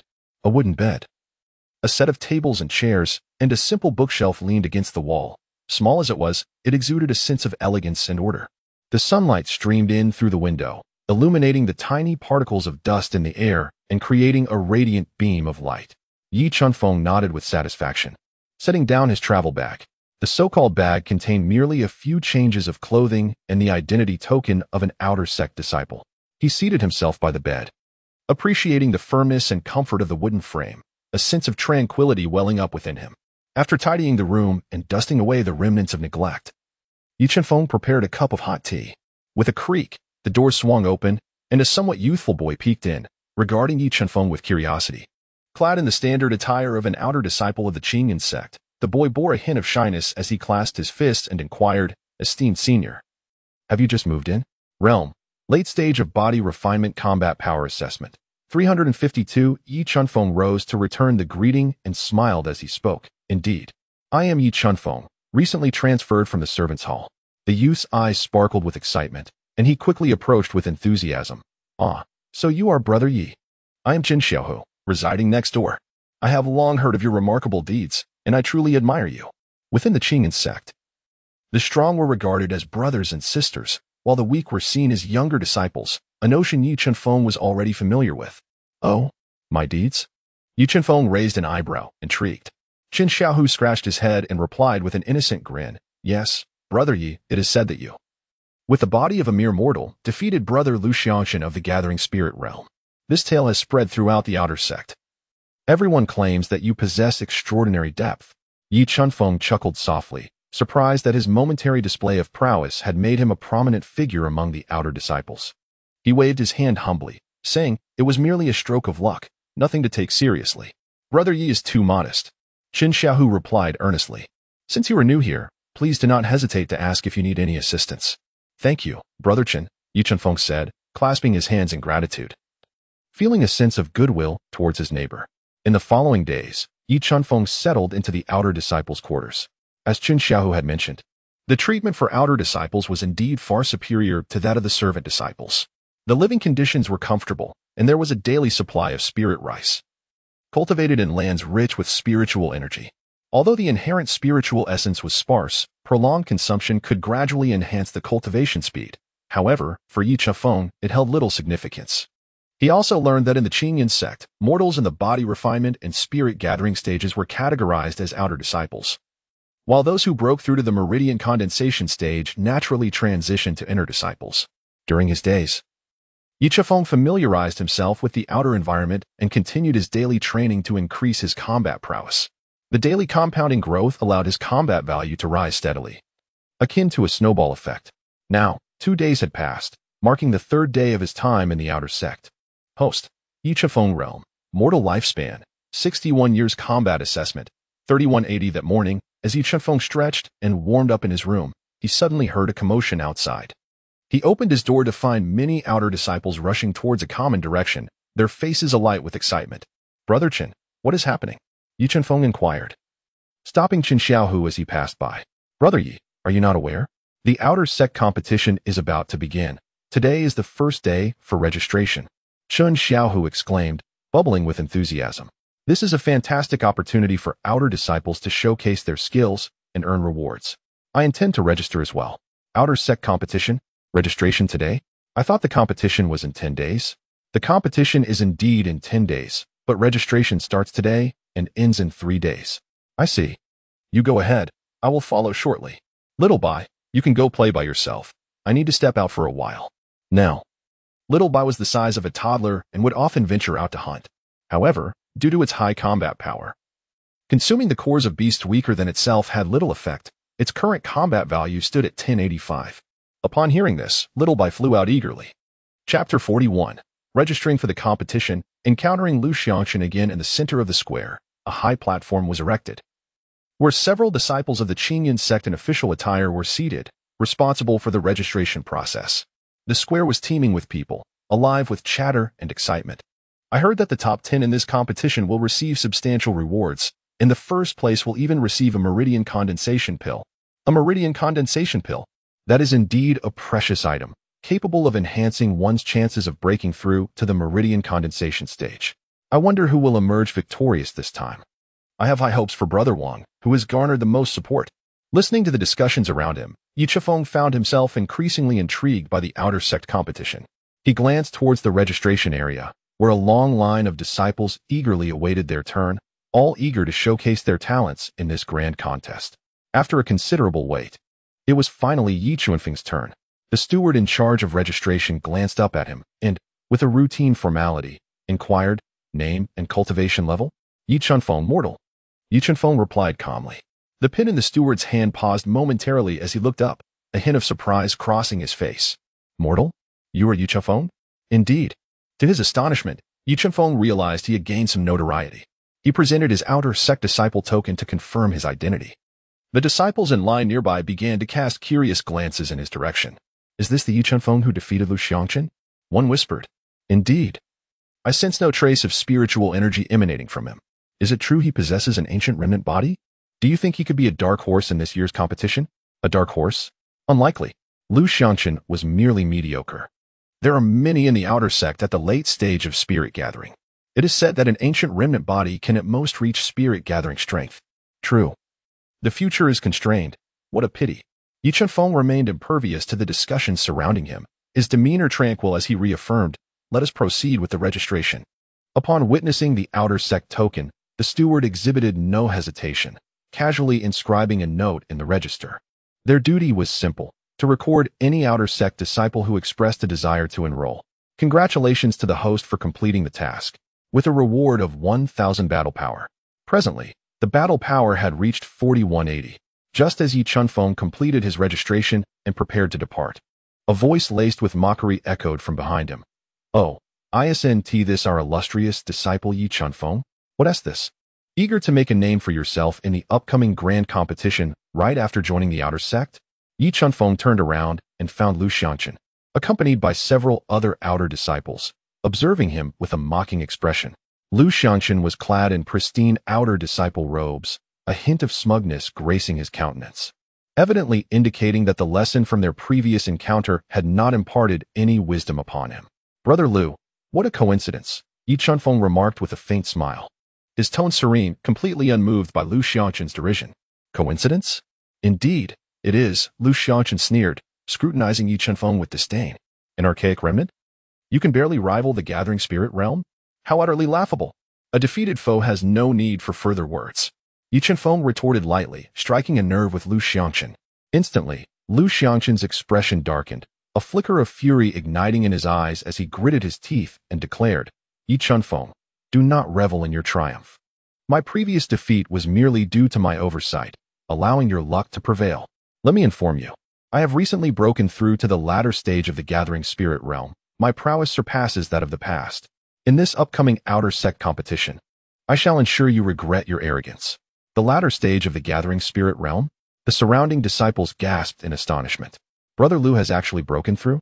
How impressive. It was said that after his defeat, Lu Xiangqun had reflected deeply, secluding himself for several days, during which he achieved enlightenment and experienced consecutive breakthroughs, culminating in his current state. Consecutive breakthroughs. That's remarkable.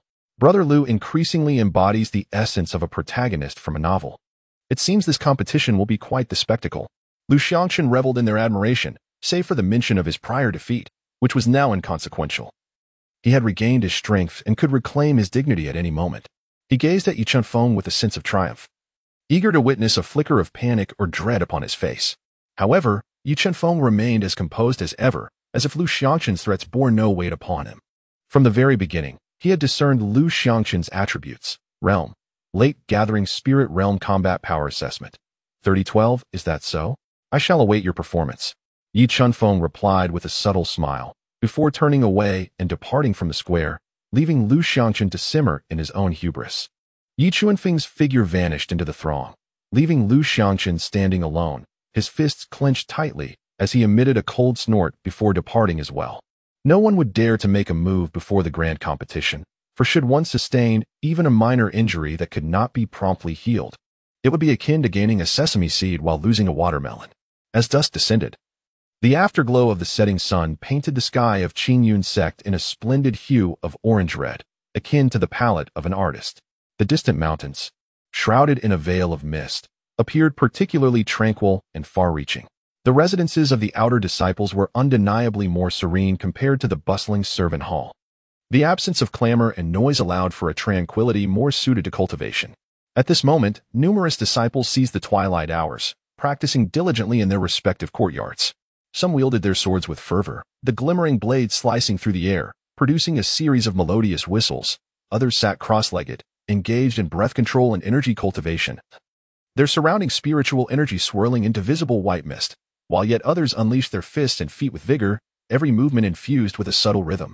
Yi Chunfeng casually moved a bamboo chair and sat by the door, savoring the gentle evening breeze.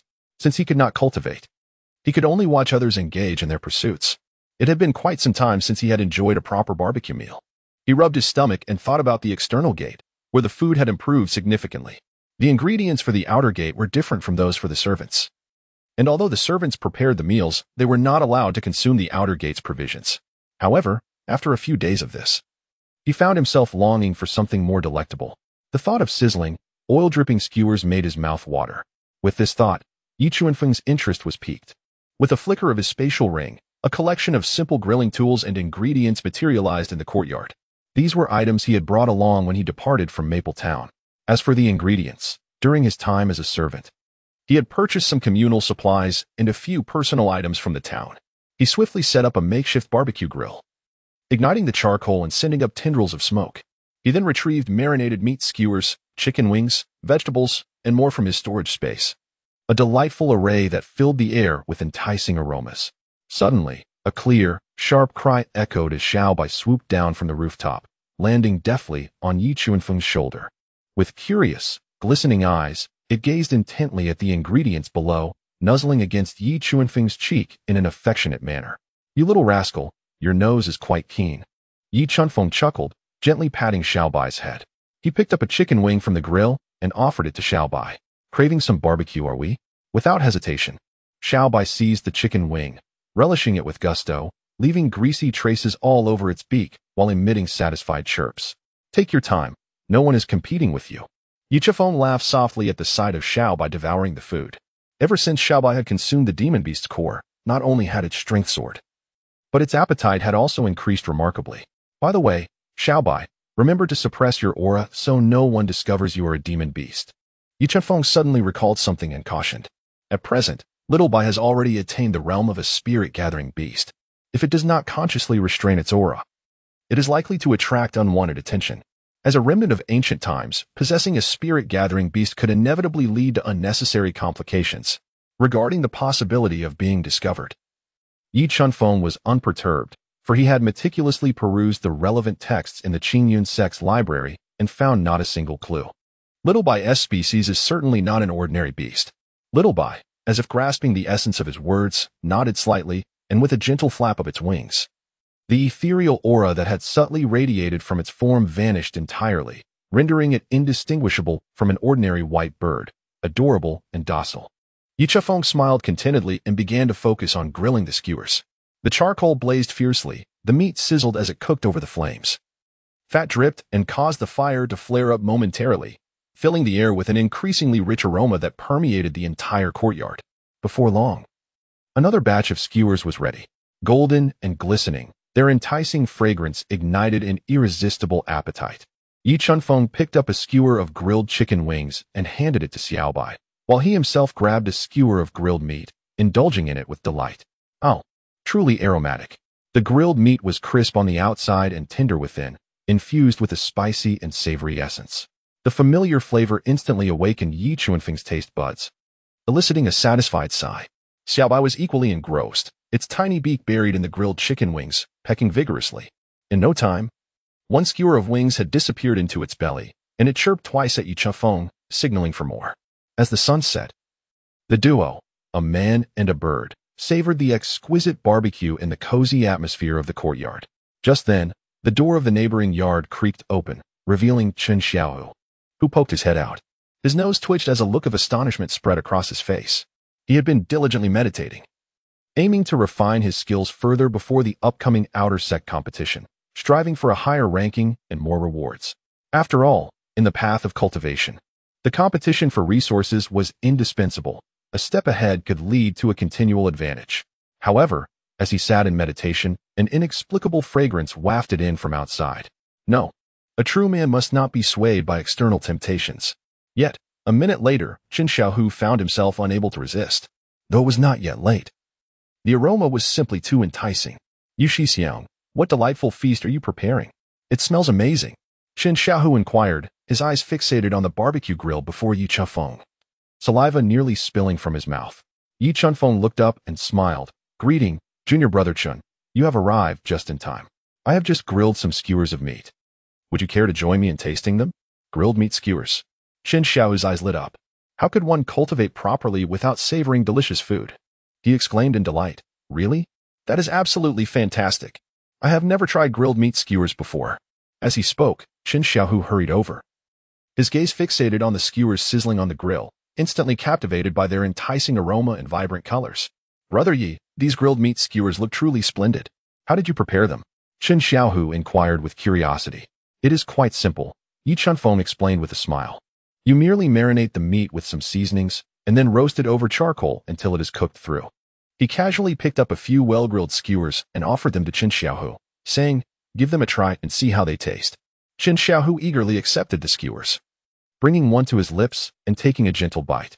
Instantly, his eyes widened in amazement, and a look of disbelief spread across his face. This is incredibly delicious. These grilled meat skewers are simply divine. They are 100 times better than the meals from the sect's kitchen. As he devoured the skewers with fervor, he mumbled his praises, as if he had uncovered some exquisite delicacy of the mortal realm. Yi Chuanfeng observed Chen Xiaohu's exaggerated expression and couldn't help but chuckle. He then handed him several skewers of grilled meat, saying, if it's delicious, feel free to indulge. There's plenty. Thank you, Senior Brother Yi. Chen Xiaohu gratefully accepted the skewers and immersed himself in eating, utterly oblivious to the surrounding conversation. With one person and a bird, along with Chen Xiaohu, the small courtyard soon buzzed with life. The enticing aroma of grilled meat wafted through the air, captivating the attention of more individuals. Before long, a few nearby disciples, lured by the delightful scent, curiously peered in. Ah, what a delightful fragrance! Is that grilled meat? It seems to be coming from Senior Brother Ye's courtyard. Is he really grilling meat?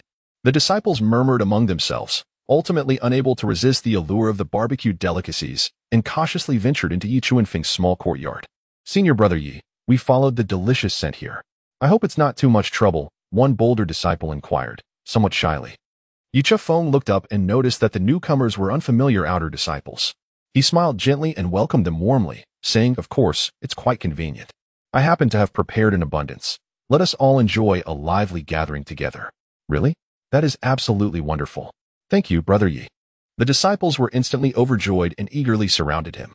Yi Chuanfeng stoked the charcoal fire, hastening the cooking of the meat. Soon, more skewers were grilled to perfection, their savory aroma intensifying, permeating the entire residence of the outer disciples with an alluring scent of barbecued delicacies. The once tranquil abode of the outer disciples transformed into a lively gathering, animated by Yi Chuanfeng's culinary endeavors. An increasing number of disciples, drawn by the tantalizing fragrance, flocked to partake in the grilling festivities. Yi Chuanfeng took out all the skewers and shared them with everyone for grilling, while he settled into a bamboo chair, roasting meat and engaging in casual conversation with the group. Brother Yi, your grilling skills are truly impressive. Were you a cook in the servant hall before? A disciple inquired with curiosity. Yi Chuanfeng smiled lightly and casually remarked, I suppose so. In the mundane world, I often prepared my own meals. It is no wonder. Brother Yi is truly multi-talented, an extraordinary man. Not only is he immensely powerful, but he also excels in preparing such delectable roasted meat, another disciple praised. Powerful is perhaps an overstatement. I merely possess a bit more strength, Yu Chunfeng humbly replied. Brother Yi, you are far too modest. To defeat Brother Lu Xiangshan of the Gathering Spirit Realm with an ordinary mortal physique is no small feat, Chen Xiaohu interjected, his tone brimming with admiration. Indeed, indeed. Brother Yi is truly a hidden gem, the other disciples chimed in, echoing his sentiments. Yu Chunfeng waved his hand dismissively and shifted the topic, saying, all right, enough about me. Everyone, dig into the barbecue before it gets cold. Chapter 43. 7 days have passed. The Outer Sect Competition. Upon hearing his words, the crowd eagerly picked up the skewers and indulged in the delicious meat. As they savored the delectable barbecue, they exchanged amusing anecdotes from their sect, creating a relaxed and joyful atmosphere. Xiaobai flitted among the crowd, occasionally darting to Yu Chunfeng's side to beg for a piece of meat before soaring over to other disciples to partake in their feast, effectively becoming the mascot of the barbecue soiree, much to the amusement of all. As night fell, the silvery moonlight cascaded over every inch of Qingyun Sect's grounds, bestowing a touch of romance upon the lively barbecue gathering. The disciples gathered in Yu Chunfeng's courtyard, relishing the grilled delights, sipping tea, and engaging in spirited conversation filled with laughter and joy. Unbeknownst to them, time slipped away, and soon it grew late. Having satisfied their appetites, the disciples began to rise and bid farewell. Brother Yi, I cannot thank you enough for today. The barbecue was exquisite. We must have you grill for us again next time. Indeed, indeed. Brother Yi, please remember to invite us for the next barbecue. Farewell, Brother Yi. The disciples warmly bid Yi Chunfeng goodbye, departing with contented hearts. Chen Xiaohu, his belly round with satisfaction, did not forget to express his gratitude as he left. Brother Yi, today's barbecue was simply marvelous. I've never tasted anything so delicious. Next time, I will bring the ingredients. It will be my treat. But you must still be the one to cook. All right, no problem. I await your ingredients. Yi Chunfeng replied with a smile, waving Chen Xiaohu off. After tidying up the remnants of the barbecue, Yi Chunfeng returned to his room, washed up briefly, and lay down on his bed, preparing to rest. Xiaobai settled on a cushion beside the bed, closed its eyes, and began to breathe evenly. The night passed in silence. In the morning, the first rays of sunlight streamed through the window, casting a warm glow into the room. Ding! Combat power increased by 1. Today's combat power 41. Current combat power assessment 4221. Yu Chunfeng opened his eyes, sensing a slight increase in his combat strength within. A subtle smile graced his lips as he welcomed the dawn of a new day. 7 days swiftly passed, and for Yu Chunfeng, these days were remarkably pleasant. Each morning, the system unfailingly added 1 point to his combat power. Though the increment appeared modest, it accumulated over time, allowing him to relish the sensation of his growing strength, a rather delightful experience. Current attributes: Host, Yu Chunfeng Realm, Mortal Lifespan, 74 years combat power assessment, 4480 during the day. Apart from occasionally wandering within the sect to familiarize himself with the outer disciple surroundings, he spent most of his time in his cozy courtyard, amusing little by grilling skewers, or engaging in light-hearted conversations with Chen Xiaohu and others. His days unfolded in a leisurely and carefree manner. Naturally, the outer disciples were diligently training for the forthcoming outer sect competition, infusing the atmosphere with a palpable tension and vitality. The training grounds were alive with the sight of perspiring figures, the clashing sounds of various weapons, and the spirited calls of disciples sparring with one another, creating a lively and bustling ambience. Today marked the official commencement of the Qingyun Sect's outer sect competition. Should he attend? After all, the resources held little significance for him. Perhaps he would rather indulge in a leisurely slumber. Ding. Task issued. Enter the top 10 of the outer sect competition. Reward: combat power 800. A true man should strive for glory. How could he remain languishing in bed? As the first rays of sunlight bathed the Qingyun sect, the training grounds were already teeming with people, bustling with excitement. In the center stood 10 enormous platforms, constructed of solid blue stone, arranged in a circular formation with ample spacing in between, harmoniously distributed across the arena. Each platform exuded an ancient and weighty charm, its edges adorned with intricate carvings that emanated a faint aura of antiquity. Surrounding the platforms, thick hemp ropes enclosed the area both to delineate the competition zones and to ensure the safety of the observing disciples. At this moment, a dense crowd had gathered beneath the platforms, with outer disciples nearly emptying their ranks, rendering the training grounds utterly packed. Voices buzzed with fervor, the cacophony reminiscent of boiling water, resonating throughout the arena. The disciples exhibited palpable excitement, their gazes fervent, eagerly anticipating the grand event about to unfold. After all, the Outer Sect competition was not merely a platform to showcase one's prowess. It was a pivotal opportunity that would determine future resource allocations and potentially influence one's standing within the sect. At the forefront of the training grounds, a grand observation platform had been erected, constructed from fine timber and adorned with a dignified decorum. A crimson carpet graced the platform, accompanied by several expansive chairs, evidently reserved for the esteemed elders of the sect. Before long, a gentle breeze swept through, revealing several figures upon the observation platform. The first to catch the crowd's attention was a middle-aged man clad in a cerulean robe, tall and robust, with a resolute countenance. His sharp brows and keen eyes conveyed a sense of authority, albeit slightly unkempt.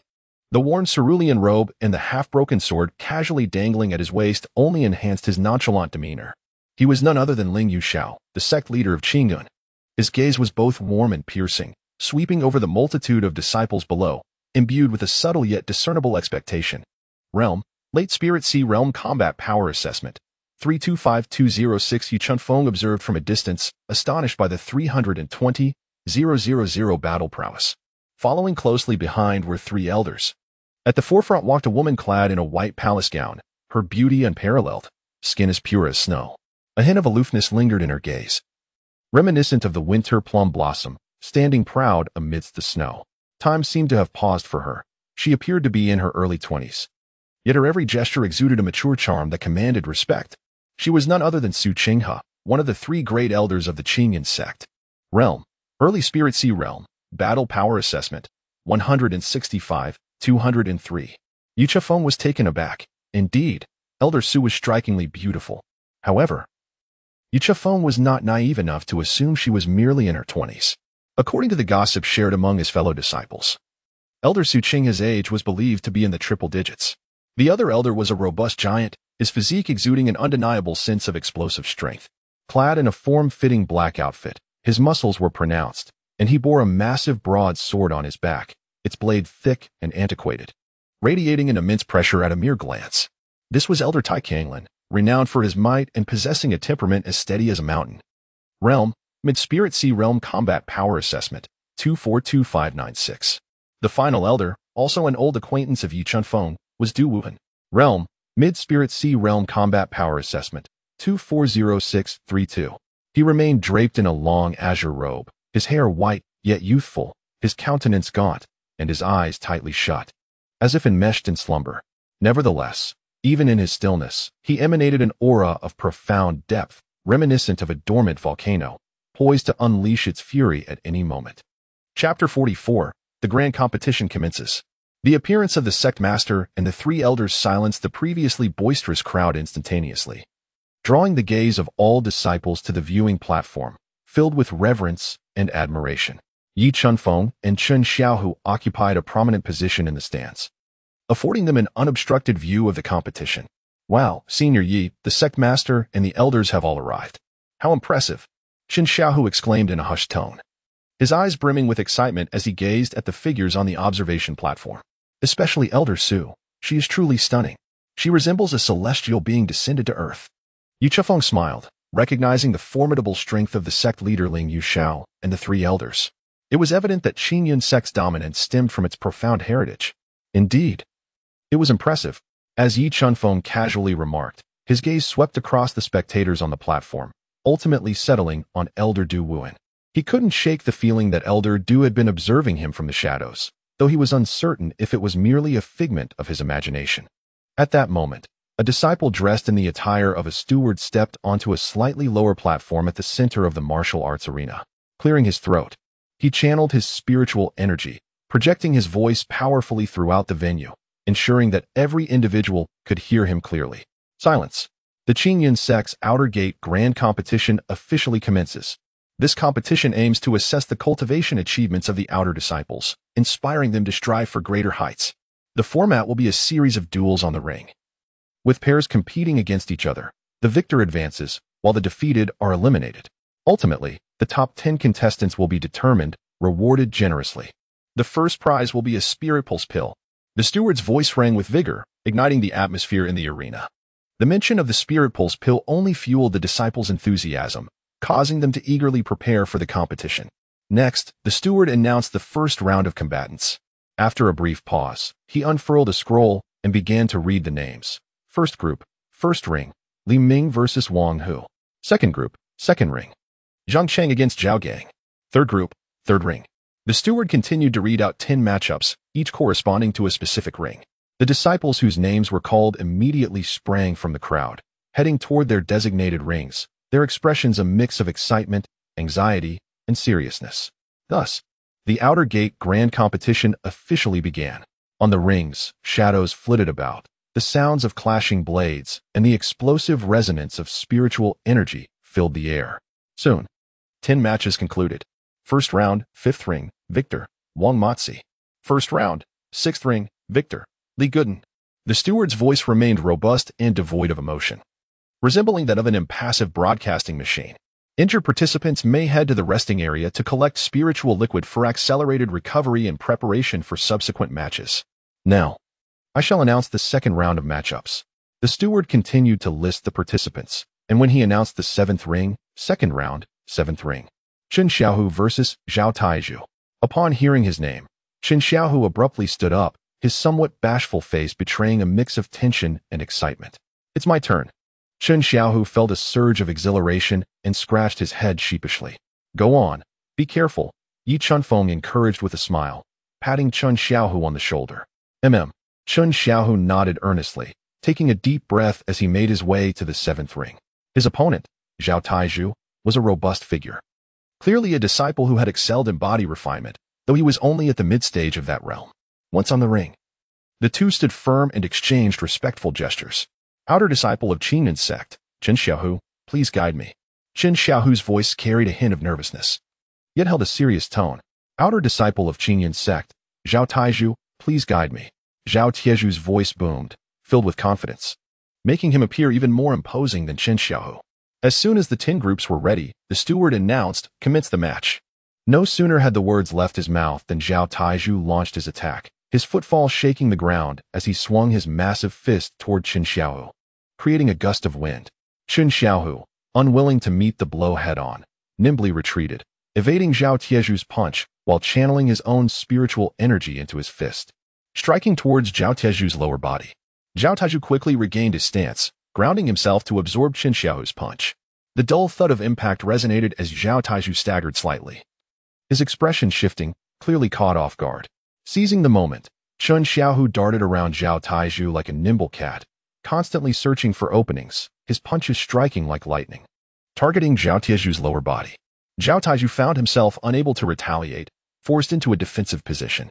In a fit of rage, Zhao Taizhu attempted to seize Chen Xiaohu, but the latter's agility thwarted his efforts, allowing Chen Xiaohu to land another blow to Zhao Tieju's lower body.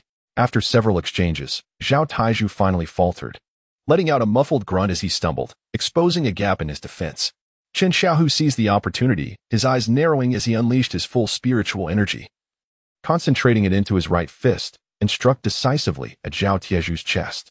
A resounding thud echoed as Zhao Taizhu cried out, resembling a kite with its string cut as he was sent flying off the ring, crashing heavily to the ground, blood spilling from his mouth, signifying his defeat.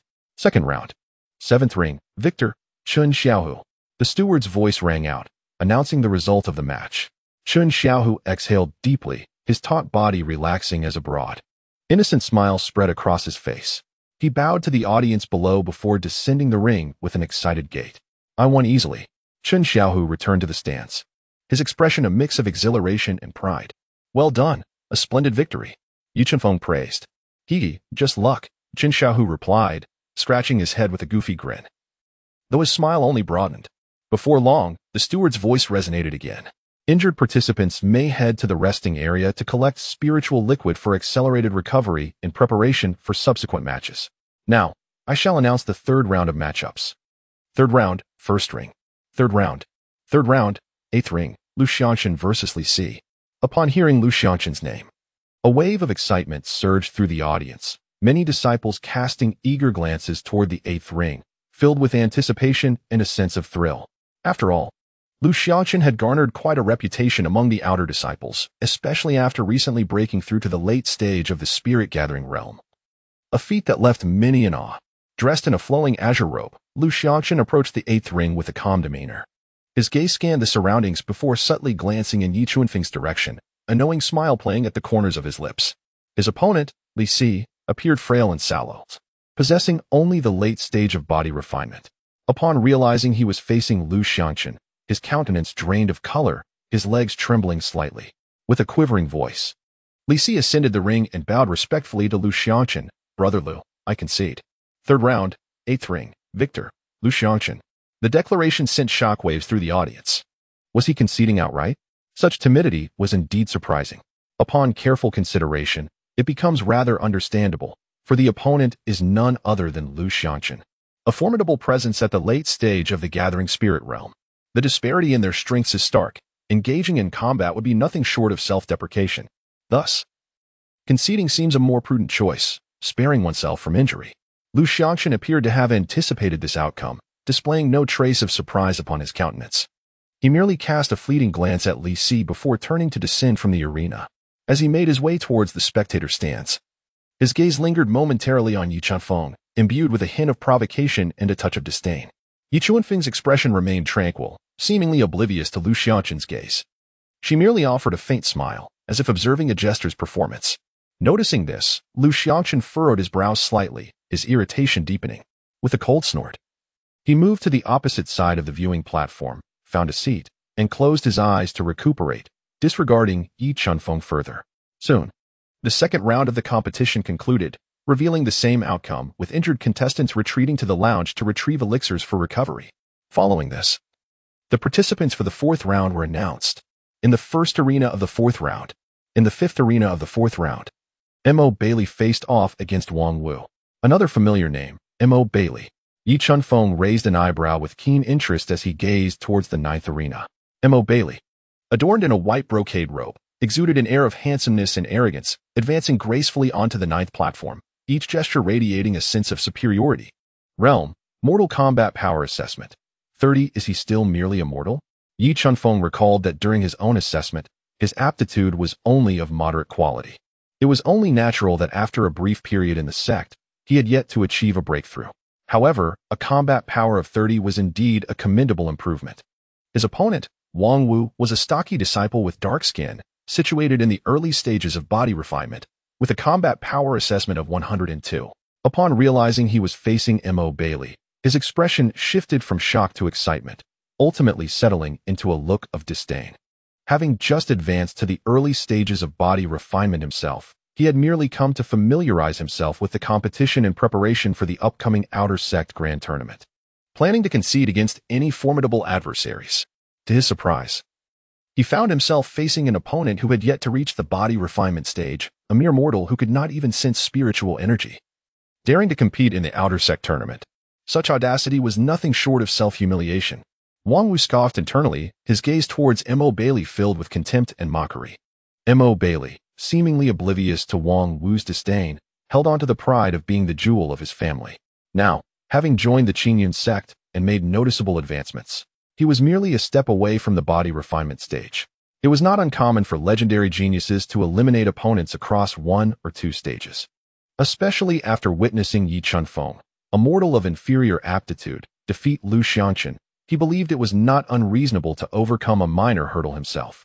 Observing the instability of his opponent's spiritual energy, he quietly reassured himself, confident in his superiority. "Let the contest begin," M.O. Bailey stated with calmness. Yet his voice carried an undeniable confidence. Wang Wu, incensed by M.O. Bailey's pretentious demeanor, roared and lunged forward, fist swinging, intent on knocking this pompous individual off the platform. M.O. Bailey's eyes narrowed slightly as he attempted to evade Wang Wu's assault, a flicker of unwillingness igniting within him.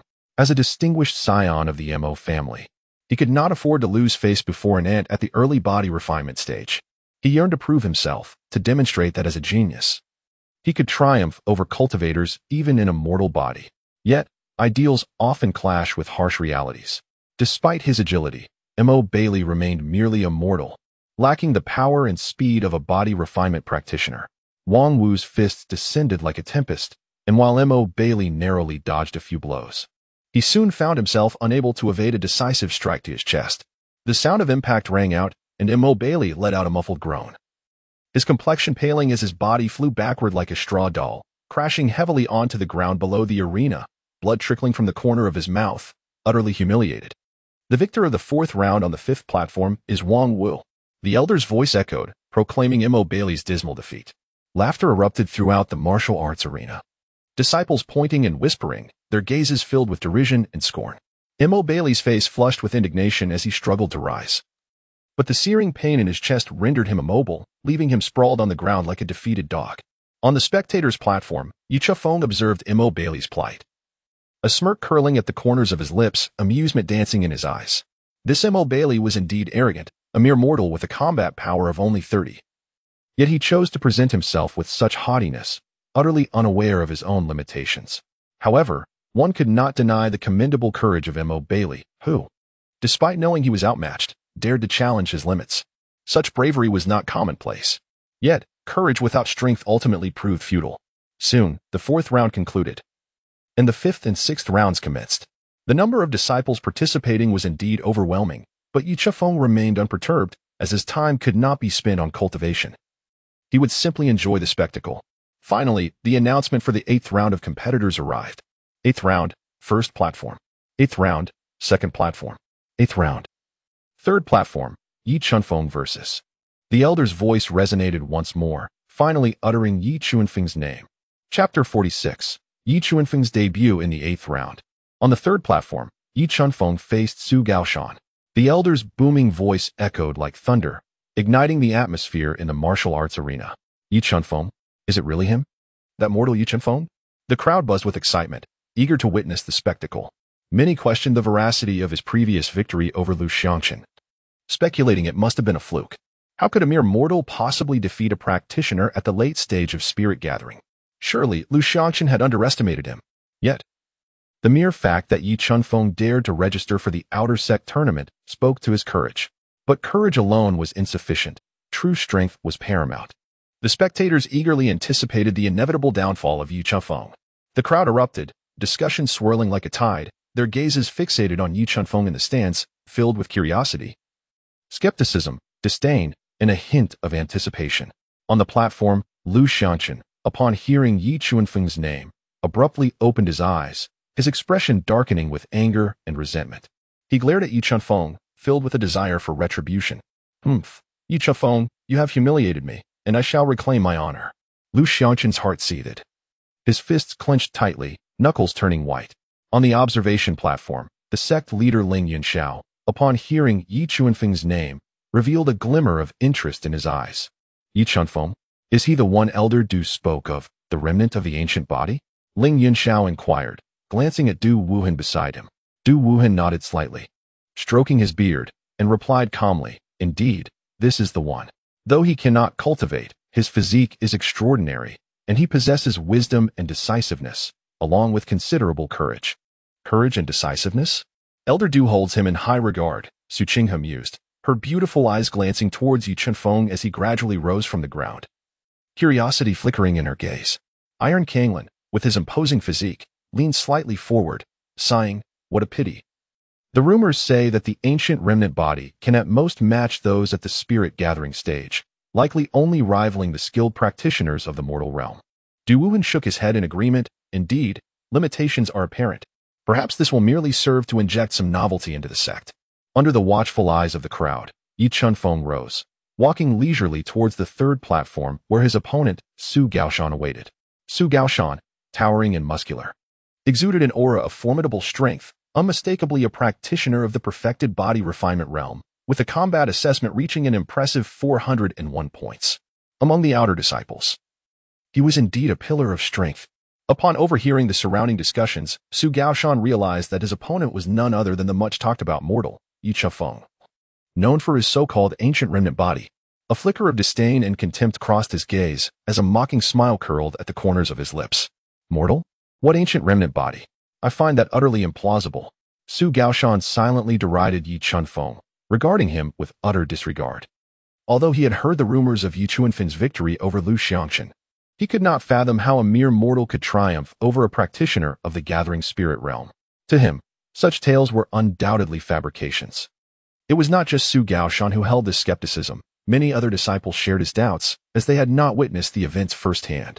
Lu Xiangqun and others, mindful of their dignity, would not openly discuss their defeat, leaving only hushed whispers of gossip to circulate. Such hearsay invariably lacks credibility. "Young man, are you Yi Chunfeng?"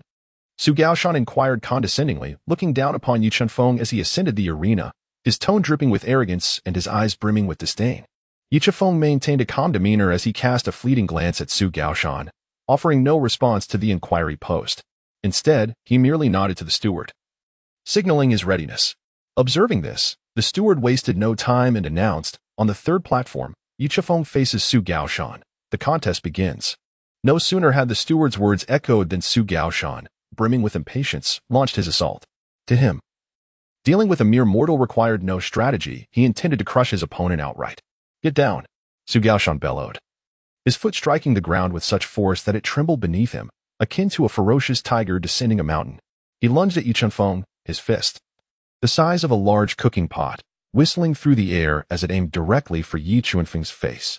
The full might of a perfected practitioner in body refinement was formidable indeed.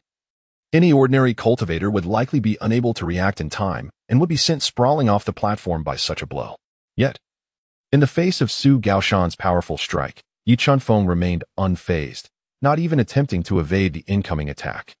Just as Su Gaoshan's fist was about to connect with Yi Chunfeng's visage, Yi Chunfeng finally made his move. With an air of nonchalance, he raised his right hand and casually waved it forward. The motion appeared languid, yet it was executed with the swiftness of lightning, arriving ahead of Su Gaoshan's strike. A crisp sound resonated throughout the arena as Yi Chunfeng's palm, seemingly ghostly, reached Su Gaoshan first, landing precisely on his face. Su Gaoshan was sent hurtling backward like a kite severed from its string, tracing an arc through the air before crashing heavily onto the ground below the platform. Releasing a piercing cry, the impact of his considerable bulk stirred up a cloud of dust. In that instant, the arena fell into an eerie silence, so profound that one could hear a pin drop. Onlookers widened their eyes and gaped in disbelief, as if time itself had momentarily frozen. What had just transpired? Su Gaoshan, a perfected practitioner in body refinement, had been struck down by a mere mortal with a single slap? Moreover, he appeared to be significantly injured. How could this be possible? The victor of the third platform is Yi Chunfeng. The steward's voice shattered the stillness of the arena like thunder, resonating in the ears of all present. The victor is Yi Chunfeng? Could it be? Yi Chunfeng truly triumphed with just a single slap? This was utterly unbelievable. A mortal had indeed bested a perfected practitioner in body refinement. My heavens, who is this Yi Chunfeng? A remnant of the ancient era? What manner of being is he? The arena erupted into chaos, voices of astonishment, discussions, and exclamations cascading like boiling water, reverberating throughout the space. Everyone was left in utter shock, including those disciples who had previously looked down upon Yi Chunfeng, now rendered speechless, their faces reflecting disbelief and awe. In the stands, Lu Xiangqun's face turned ashen, his fists clenched so tightly that his nails nearly pierced his palms. On the observation platform, the sect leader Ling Yunxiao's eyes sparkled with excitement, a slight smile curving his lips as he exuded an air of admiration. How intriguing! Yi Chunfeng appears to have honed the remnant of the ancient body quite effectively, Ling Yuxiao remarked, his tone tinged with exhilaration. Su Qing's enchanting eyes sparkled with wonder and curiosity as she regarded Yi Chunfeng. Tai Kanglin and Du Wuhan nodded in acknowledgement, their gazes reflecting newfound appreciation. On the platform, Yi Chunfeng remained composed, nodding to the steward before descending from the stage and making his way toward the stands. His figure, illuminated by sunlight, appeared particularly tall and enigmatic. "Wow, Brother Yi, you are absolutely amazing," Chun Xiaohu exclaimed, his face a canvas of disbelief. "How did you manage that? You actually sent Su Gaoshan flying with a single slap. This is utterly incredible." Chapter 47. The arrival of Masters Yi Chunfeng smiled faintly, choosing not to comment. However, the resounding defeat of a fully realized body refinement practitioner did indeed catch many by surprise. He could sense that the gazes of the surrounding disciples had shifted from skepticism and disdain to curiosity and inquiry, tinged with a hint of reverence. As the tournament progressed to the 12th round, Yi Chunfeng spotted a familiar face. On the 9th arena, a petite figure was nervously making her way to the stage. It was none other than Su Xiaoqing. Her realm, Early Stage Body Refinement, Combat Power Assessment, 118. Early Stage Body Refinement? She actually managed to break through? Yi Chunfeng raised an eyebrow in surprise. When her aptitude was assessed, she was merely a mortal, and during their last encounter at the disciplinary hall, she still remained at the mortal realm. It was unexpected for her to advance to body refinement so swiftly. Indeed, her superior aptitude was remarkable. However, Su Xiaoqing's opponent was a tall and robust male disciple at the mid-stage of body refinement, with a combat power assessment of 185. There was a noticeable disparity in both realm and combat strength, and Su Xiaoqing's apparent lack of battle experience contrasted sharply with her opponent's composure, sealing her fate from the outset. As anticipated, the ensuing battle was overwhelmingly one-sided. Her opponent, leveraging his superior realm and combat experience, relentlessly pressed forward, leaving Su Xiaoqing gasping for breath as she struggled to evade his attacks, utterly unable to retaliate. After a few exchanges, Su Xiaoqing was knocked off the stage. The steward announced, in the 12th round, on the 9th arena, the victor is Lu Dazhuang. The tournament continued, and in the subsequent rounds, no particularly noteworthy competitors emerged until the 15th round, when a name sparked yet another wave of excitement in the martial arts arena. In the 15th round, on the 5th arena, Wang Tianba faced off against Li Dali. The steward's resonant voice rang out. Wang Tianba? The very Wang Tianba. My goodness. One of the favorites for the championship is making his appearance. It seems we are in for an exciting match. I wonder who will be unfortunate enough to contend with Wang Tianba. The crowd erupted once more, their gazes converging on the 5th arena, brimming with exhilaration and anticipation. Yi Chunfeng turned his gaze with great interest towards the 5th arena. A robust and stern-faced young man was slowly ascending the stage, exuding an aura of formidable strength. Akin to a fierce tiger descending the mountain, his presence overwhelmingly commanding. Realm, Peak of Spirit Gathering, Combat Power Assessment, 4023. Indeed, the prowess of this champion contender was commendable. Yi Chunfeng mused that Wang Tianba's combat strength was hardly inferior to his own. Wang Tianba's opponent was a slender disciple, at the late stage of body refinement, with a combat power assessment of 321. The disparity in their abilities was glaring, leaving no room for doubt regarding the outcome. As anticipated, once the match commenced, Wang Tianba exerted little effort. His opponent surrendered outright, granting him an effortless victory. Merely his imposing presence had already showcased his immense strength. So formidable, Wang Tianba truly lived up to his reputation. With such prowess, it seemed unlikely that anyone could rival him. This year's Outer Sect competition, the championship was undoubtedly destined for Wang Tianba. However, it wasn't too long before another contender emerged on the stage. In the 19th round, on the 2nd arena, Wu Xingchen faced off against Zhang San. The elder's voice resonated once more. Wu Xingchen? To think it was Wu Xingchen. He was an even more formidable contender for the championship than Wang Tianba. This promised to be an exhilarating spectacle. I hereby declare, this year's Outer Sect championship will belong to Wu Xingchen. The crowd erupted once again, more fervent than before, as all eyes fixated intently on the 2nd arena. Yi Chunfeng slightly narrowed his eyes, gazing at the 2nd arena. A youthful figure clad in a flowing white robe, with strikingly handsome features, gracefully ascended the stage. Every movement exuded an ethereal elegance, as if a celestial being had descended from the heavens. Realm, Perfected Spirit Gathering Realm Combat Power Assessment, 4108. Wu Xingchen, at the pinnacle of the Perfected Spirit Gathering realm, possessed a combat power slightly exceeding that of Wang Tianba. Yi Chunfeng mused internally, recognizing that both should not be underestimated. Although his own combat prowess surpassed theirs, the myriad factors influencing battle outcomes meant that absolute superiority was not guaranteed, and one could easily falter in unforeseen circumstances. Wu Xingchen's opponent, a disciple at the early stage of the spirit-gathering realm with a combat power assessment of 1128, lamented his misfortune before conceding defeat. In the 20th round, a contestant named Ren Yui emerged, stirring much discussion among the onlookers. His long hair flowed elegantly, accompanied by a beard, and his gait was steady, his gaze sharp as a sword.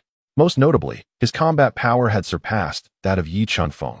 Realm, Perfected Spirit Gathering Realm Combat Power Assessment, 5024. I thought he had broken through to the Pulsing Vein realm and joined the Inner Sect, someone remarked. Since winning the championship in last year's Outer Sect competition, he has not been seen. I believe this year's title is his for the taking. Not necessarily. I think Wu Xingchen and Wang Tianba might be stronger. Ren Yui's appearance elevated the atmosphere to a new crescendo, prompting Wu Xingqian and Wang Tianba in the distance to frown slightly. On the observation platform, the sect leader, Ling Yunxiao, commented, Ren Yui is impressive.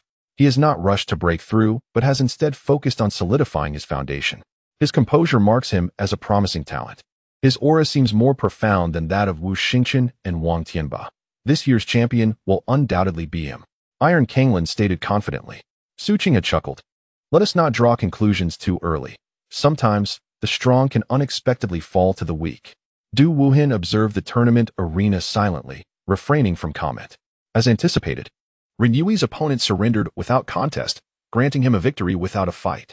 The crowd buzzed with excitement, nearly solidifying Ren Yui, Wu Xingqian, and Wang Tianba as the top 3 contenders for the championship.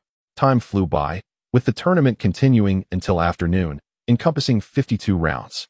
Ultimately, there remained one half round without 10 arenas filled, indicating that over 1,000 Outer Sect disciples had participated in this grand competition. The Outer Sect competition for today concluded here. The second phase of the tournament will resume tomorrow. I urge all disciples to return and rest well, preparing themselves for the challenges ahead. The resounding voice of the steward echoed, marking the end of the first day of competition.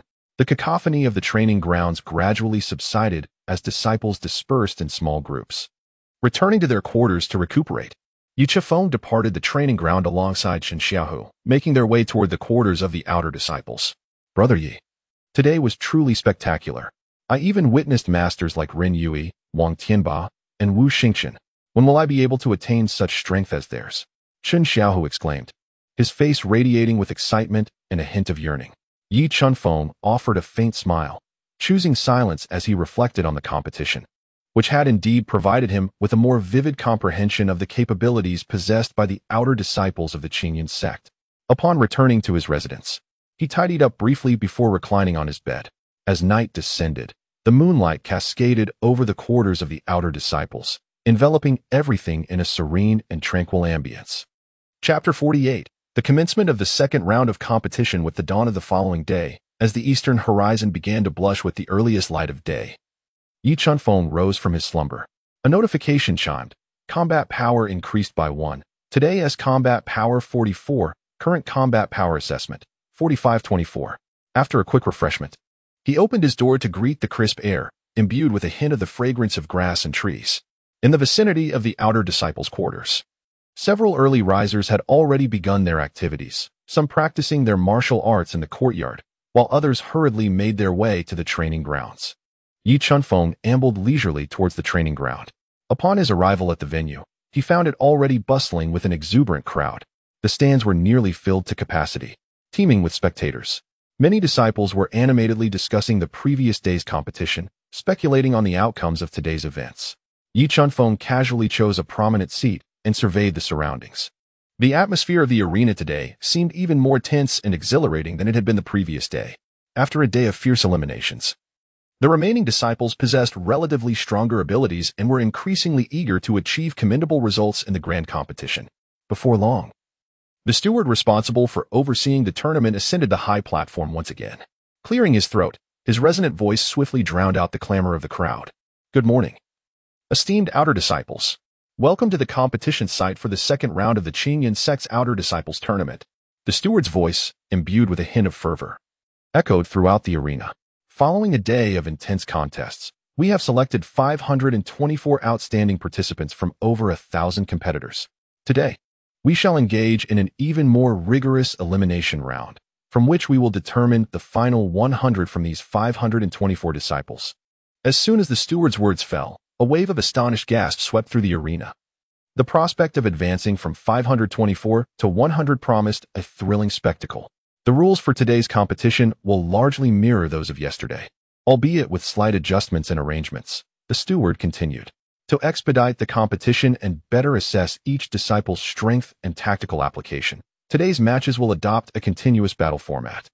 Initially, we will conduct matches to narrow the field from 524 to 262. With victors advancing and losers being eliminated.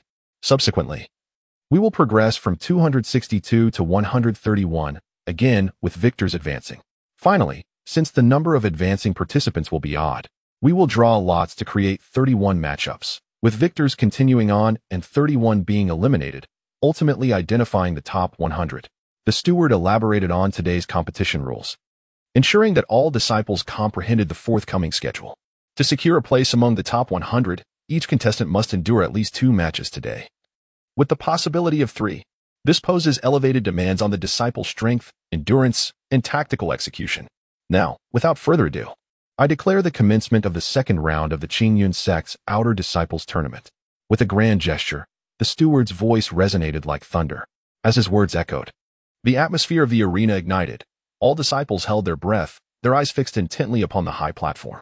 Now, I will announce the matchups for the first round, specifically the transition from 524 to 262. The steward picked up the ledger in his hand and began to read the names of the competing disciples one by one. First round. First arena, Zhang Shan versus Li Si. First round. Second arena, Wang Wu versus Zhao Lu. First round. Third arena, Chen Qi versus Liu Ba. The steward swiftly announced 10 pairs of matchups corresponding to 10 arenas.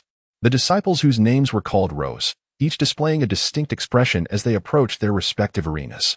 Some bore grave expressions, as though facing a formidable adversary. Others appeared relaxed, seemingly confident of victory, while still others were a mix of excitement and tension, eager to prove themselves. Yi Chunfeng gazed with keen interest at the duel unfolding on the arena. Following yesterday's rounds of elimination, today's competition indeed promised to be more captivating than the previous day. The disciples who have persevered to this stage possess commendable strength, at the very least. They have transcended the realm of mortals, and participants lacking in combat experience are nearly non-existent. Today's battles are set to be even more intense, with a broader array of tactical applications. In the contests among practitioners of the body refinement realm, only a modest amount of spiritual energy can be channeled into their physical forms, resulting in a visceral clash of fists and a spectacular display of raw power. Conversely, the confrontations between those in the spirit-gathering realm place greater emphasis on the utilization of spiritual energy, showcasing an abundance of dazzling spiritual techniques in a vibrant array of colors. As Yi Chunfeng observed the competition, he discreetly assessed the strength of his disciples on the field. He noted that, after a day of contests, many of his students exhibited subtle changes in their combat capabilities. Some had experienced a notable enhancement, likely gleaned from the lessons of yesterday's battles. As time gradually flowed by, the first round of the competition swiftly approached its conclusion. On the 10 platforms, victories and defeats were established, with some rejoicing while others lamented their outcomes. The advancing disciples, elated, congratulated one another, while those eliminated left the arena with dejected spirits. The steward ascended the high platform once more and announced, "The first round of the competition has concluded. All advancing disciples may take a brief respite and receive elixirs to restore their injuries. We shall now announce the matchups for the second round." Following a brief intermission, the pairings for the second round were unveiled. This round promised even fiercer competition, with nearly every encounter brimming with suspense and intrigue. Yi Chunfeng observed with keen interest, occasionally providing mental critiques on the performance of the disciples in the arena. He noted that among the outer sect disciples, there were indeed several promising individuals with considerable potential, albeit lacking in practical experience and skills.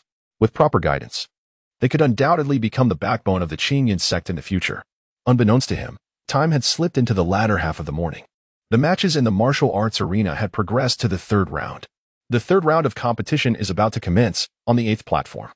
Lu Xiangchen versus Sun Hao, announced the steward's voice. Upon hearing the name Lu Xiangchen, Yi Chunfeng slightly raised an eyebrow, directing his gaze towards the 8th platform. The surrounding disciples, seemingly ignited by a spark, erupted into lively chatter. Though many eyes were drawn with a hint of curiosity towards the 8th platform and subsequently towards Yi Chunfeng's seated position. For the majority of the outer sect disciples, Lu Xiangchen's prowess was undoubtedly commendable. After all, reaching the late stage of the gathering spirit realm is quite an impressive achievement among the outer disciples. Lu Xiangchen donned a flowing azure robe, his handsome features still intact, though a shadow of somberness seemed to linger in his expression. He ascended the 8th platform with measured steps, casting a sweeping glance around, subtly exuding an air of arrogance. His opponent, Sun Hao, was a frail-looking disciple. At the early stage of the gathering spirit realm, upon realizing that his adversary was Lu Xiangchen, his countenance fell, betraying his dismay. The disparity between the early and late stages of the gathering spirit realm left little room for doubt. Moreover, Lu Xiangchen's reputation preceded him, and Sun Hao, fully aware of his inferiority, began to entertain thoughts of retreat. As the match commenced, Sun Hao indeed offered minimal resistance, merely engaging in a few token exchanges with Lu Xiangqun before conceding defeat. Lu Xiangqun emerged victorious with ease. He cast a glance towards Yi Chunfeng in the stands, snorted disdainfully, and turned to descend from the platform. Yi Chunfeng gazed at the departing figure of Lu Xiangqun, muttering under his breath, "Is it necessary for me to receive a glance every time he wins a match?" Without dwelling further on the thought, his attention shifted once more to the other arenas within the martial arts stage. Chapter 49. Chen Xiaohu eliminated. Yi Chunfeng takes the stage. The competition continued. The fourth round of the contest is about to commence. The resounding voice of the steward echoed, announcing the new round of confrontations. In the first arena of the fourth round, Chen Xiaohu faced off against Li Ming. Upon hearing his name called, Chen Xiaohu, who had been quietly conversing with Yi Chunfeng, suddenly stiffened. Nervously scratching his head, he offered a wry smile to Yi Chunfeng and said, "Brother Yi, it's my turn." Yi Chunfeng gently patted his shoulder, offering words of encouragement. "Do your best." Chen Xiaohu took a deep breath and made his way toward the first arena. His opponent, Li Ming, was a robust figure, clearly a powerhouse among body refinement practitioners, with his realm indicated as early-stage spirit gathering, boasting a combat power evaluation of 1250. Early-stage spirit gathering.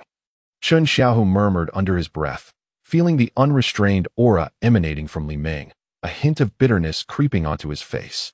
Although he had been diligently training of late, the time spent was still too brief, and his realm remained at the late-stage body refinement, leaving a considerable gap when compared to the early-stage spirit-gathering practitioner. On the arena, Li Ming faced Chen Xiaohu with an impassive expression, exuding an aura of dominance.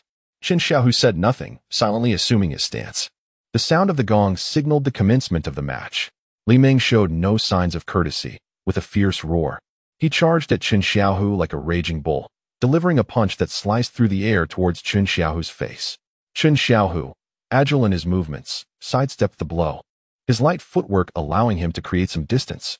His agility was among the few advantages he possessed as an outer sect disciple. However, the disparity in realms proved to be an insurmountable obstacle. Li Ming's attacks came in relentless waves, each punch delivered with formidable strength, leaving Chen Xiaohu gasping for breath, forced to evade without any opportunity to counterattack. After several exchanges, Chen Xiaohu found himself panting, beads of sweat forming on his forehead, while Li Ming grew increasingly emboldened, his assault intensifying. Finally, in a moment of vulnerability, Chen Xiaohu was struck by a sweeping punch to his waist from Li Ming. With a grunt, Chen Xiaohu was sent flying like a kite with its string cut, crashing heavily at the edge of the arena, a trickle of blood escaping from the corner of his mouth. Struggling to rise, he was met with excruciating pain in his waist. After several failed attempts, he could only sigh in resignation, accepting the fate of his defeat. The victor of the first arena is Li Ming. The voice of the steward rang out, announcing the result of the match. Yi Chunfeng observed Chen Xiaohu's defeat without much surprise. After all, the disparity in realms was evident, and Chen Xiaohu's ability to endure for so long was commendable. Chen Xiaohu, having received some spiritual elixir from the reserve personnel, felt significantly better and staggered back to the resting area backstage. The subsequent matches continued with fervor. In the fourth round, on the fifth platform, Wu Xingchen faced Zhao Qian. As the steward announced Wu Xingchen's name, a wave of excitement surged through the arena once again. Wu Xingchen. It was time for Wu Xingchen to take the stage. One could only wonder who would be unfortunate enough to face him this time. It was likely to be yet another swift defeat. Amidst the murmurs, Wu Xingchen ascended the fifth platform with measured steps, clad in his white robe, his handsome features serene, as if the unfolding events were of no concern to him. Zhao Qian, his opponent, was in the late stages of the body refinement realm, with a combat assessment of 310. Among the ordinary disciples, he was considered average. However, upon realizing he would face Wu Xingchen, Zhao Qian's complexion paled instantly, beads of cold sweat forming on his forehead. "I concede," Zhao Qian declared without hesitation, raising his hand in submission, fearful that a moment's delay would result in his swift annihilation by Wu Xingchen. The crowd erupted in astonishment, though it was somewhat anticipated. The victor of the fifth platform is Wu Xingchen. The steward's voice rang out, tinged with a hint of resignation. Wu Xingchen triumphed effortlessly, not even a ripple of spiritual energy manifesting, and advanced with ease. With no expression, he stepped down from the platform. "This fellow wins so effortlessly," Yi Chunfeng remarked, a tinge of envy creeping into his thoughts as he watched Wu Xingqian's nonchalant victory. Soon after, Wang Tianba and Ren Yui also took the stage, their opponents almost immediately opting for surrender upon sighting them, the scene mirroring Wu Xingqian's encounter. In the 12th round, on the third platform, Yi Chunfeng was set to face Zhao Kuo. The steward's voice resonated once more, and at last, it was Yi Chunfeng's turn to compete. As the steward's announcement concluded, the arena erupted into fervent discussions. Yi Chunfeng, it's finally his turn. Anticipation filled the air.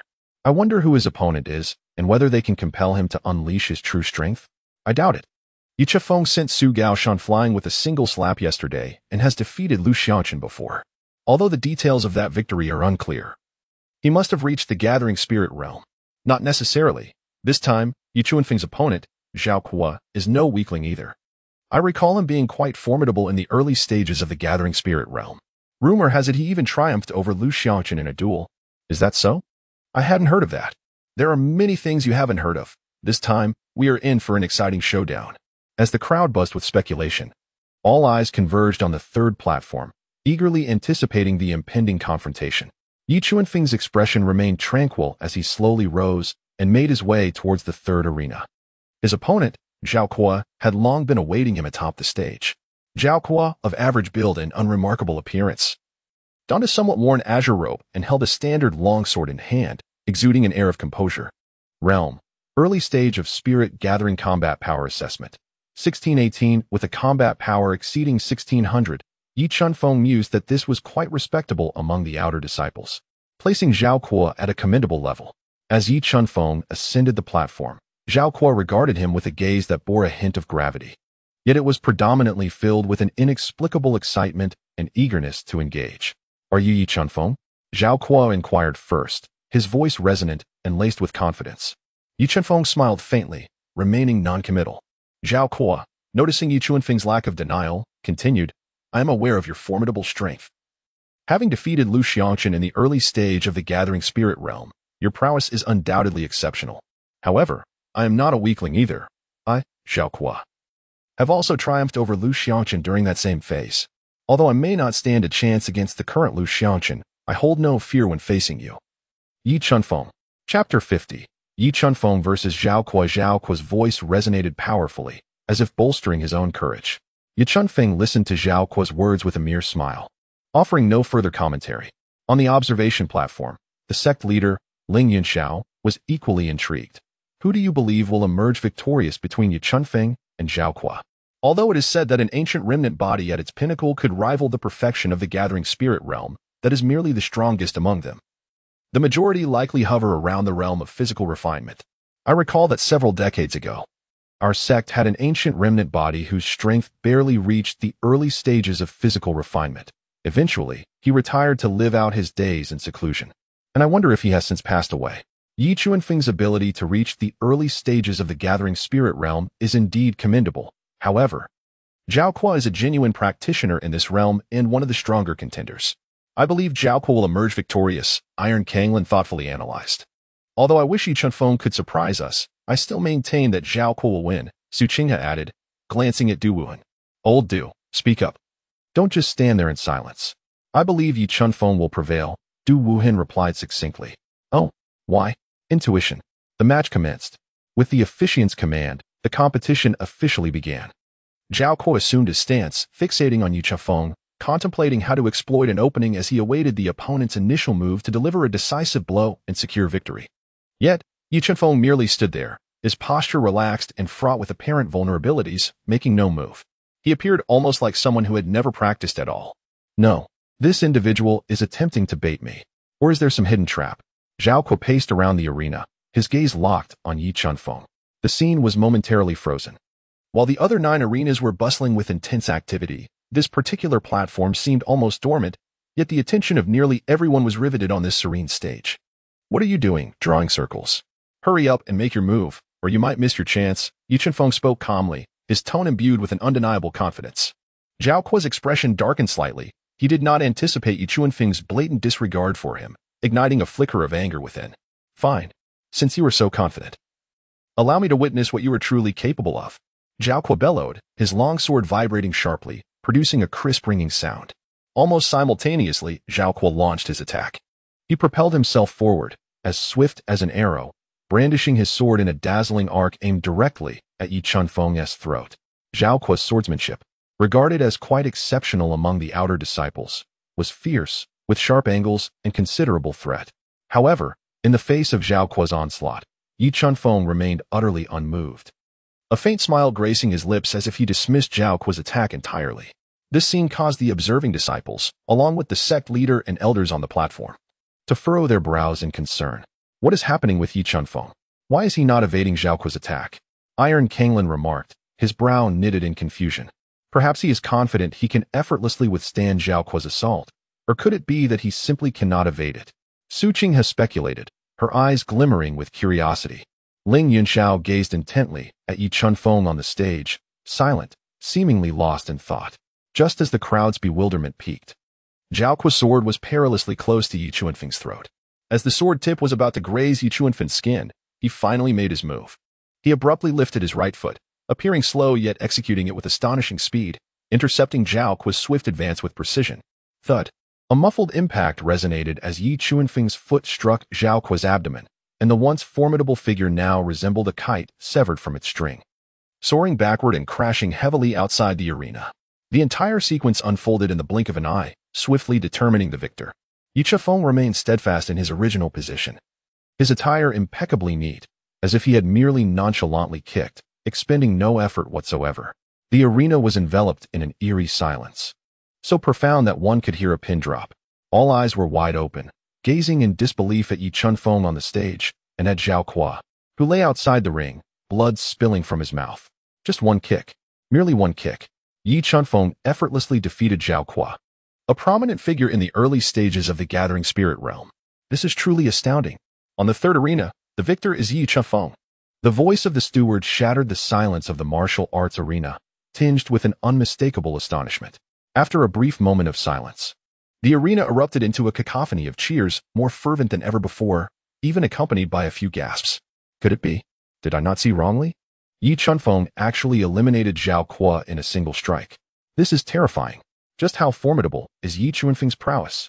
To dispatch an opponent in the early Gathering Spirit realm with a mere kick. Surely, his strength rivals that of some in the later stages of the Gathering Spirit realm. No wonder he was able to defeat Lu Xiangqun. His power is indeed fearsome. This year's outer sect competition may very well witness a significant upheaval. On the high platform, the sect leader Ling Yuxiao and the three elders displayed expressions of surprise. Old Du, were you aware of Yi Chunfeng's formidable strength? I had no inkling. I merely had a hunch he might prevail. However, this young man has indeed exceeded expectations. He possesses the strength of someone in the later stages of the Gathering Spirit realm. Du Wuhan responded, equally astonished. Among the crowd, Lu Xiangqun watched Yi Chunfeng, who appeared unfazed on the arena, and his expression instantly darkened, as if he had swallowed a dead fly. The recent scene evoked memories of when he himself was defeated by Yi Chunfeng with a single punch, reigniting the humiliation and anger within him, rendering him nearly breathless. Yi Chunfeng, I must defeat you with my own hands. I shall cleanse my disgrace. Lu Xiangqun seethed, his heart roaring with fury, his eyes filled with a venomous glare. Not far away, Wang Tianba and Wu Xingchen narrowed their eyes, their gazes sharp as hawks, fixated on Yi Chunfeng in the arena, disbelief etched upon their faces. They had initially thought that although Yi Chunfeng had defeated Lu Xiangqun, his strength could only be modest, perhaps at most at the mid-level of the Gathering Spirit realm. However, it was now evident that they were mistaken. Yi Chunfeng's power seemed to have reached the late stage of the Gathering Spirit realm, a level that took them by surprise. However, they felt no apprehension, for even at this advanced stage, as long as they avoided any significant blunders, they could easily overpower him. Only Ren Yuni cast a fleeting glance at Yi Chunfeng on the arena, his gaze tranquil and devoid of any emotion. He then turned away, seemingly uninterested in Yi Chunfeng's strength, perceiving it merely as a slight enhancement of a weakling, unworthy of his attention. Subsequently, Yi Chunfeng calmly brushed off his garments and descended from the stage. Chapter 51. The conclusion of the top 100 in the grand competition. Yi Chunfeng descended from the arena with an air of composure, while the gazes of the surrounding disciples were imbued with heightened reverence. The prior disdain and skepticism had evaporated, replaced by genuine awe and curiosity. To have dispatched an opponent in the early stages of the Gathering Spirit realm with a single strike was a display of prowess that commanded their admiration. He returned to his previous seat in the stands and settled himself casually, his gaze sweeping across the surroundings. The martial arts arena remained a cacophony of excitement. Yet the combats upon the stage seemed to lack a certain thrill after witnessing Yi Chuanfeng's thunderous display. The subsequent matches unfolded at an accelerated pace, with the steward's voice resonating loudly and urgently, swiftly announcing the outcomes. Soon, the contest from 524 to 262 concluded. Following this, the next round would feature the competition from 262 to 131. The steward's voice rang out once more, heralding the new phase of the tournament. The disciples' spirits were reignited, eagerly speculating about the impending matchups. Clearing his throat, the steward began to announce the list of pairings for the first round of the 262 to 131 match. As was customary, he proclaimed 10 matchups at once, with 10 platforms igniting into battle simultaneously. In the first round, on the first platform, Zhang Jin faced off against. As the matches progressed, the remaining competitors displayed increasingly formidable abilities. The first round concluded swiftly. In the second round, on the fifth platform, Yi Chuanfeng was set to face Li Daniu. The steward's voice echoed as he called out Yi Chuanfeng's name. Yi Chuanfeng was momentarily taken aback, but soon rose to his feet and walked towards the fifth arena. The surrounding gazes converged once more, filled with anticipation and curiosity. Upon Yi Chuanfeng's ascent to the fifth arena, his opponent, Li Daniu, was already awaiting him. Li Daniu was a robust figure, broad-shouldered and sturdy, exuding a palpable sense of strength, with his realm indicating the pinnacle of the body refinement stage. However, when Li Daniu realized that his opponent was Yi Chuanfeng, the calm expression on his face was instantly replaced by one of bitter resignation. "Brother Yi," Li Daniu said, clasping his hands in a gesture of respect. His tone tinged with a hint of helplessness, "I concede." It was a decisive and unhesitating admission of defeat. Yi Chuanfeng was somewhat taken aback. He had not anticipated encountering such an effortless victory. However, he could hardly muster the energy to care. Since his opponent had conceded, he was spared the need to engage physically. "I concede," Yi Chuanfeng remarked nonchalantly before stepping down from the arena and returning to the spectator stands. The surrounding disciples seemed to have grown accustomed to this scene. After all, the prowess exhibited by Yi Chuanfeng was utterly terrifying. Disciples at the pinnacle of the body refinement realm had no chance whatsoever against him, lacking even the qualification to spar, making their concession the wisest choice to avoid unnecessary punishment. The subsequent matches continued unabated. The names of Wang Tianba, Wu Xingchen, and Ren Yui were announced in succession, and their contests mirrored Yi Chuanfeng's experience, with opponents surrendering without any resistance. Even Lu Xiangshan's adversary, a disciple in the early stages of the spirit-gathering realm, chose to concede upon realizing he was facing Lu Xiangshan. The competition from 262 to 131 quickly devolved into a series of one-sided forfeits. Those disciples of slightly lesser strength opted for self-preservation when confronted by evidently formidable opponents, thus evading futile exhaustion. These individuals displayed a commendable sense of awareness, Yi Chuanfeng mused, observing the continuous stream of surrenders unfolding upon the arena. However, he also sensed that today's match arrangements seemed rather deliberate. The competition from 262 to 131 soon concluded. The steward ascended the high platform once more, proclaiming, "The competition from 262 to 131 is concluded. Congratulations to those disciples who have advanced. We shall now proceed to the final round of today's matches, from 131 to 100, to determine the ultimate top 100.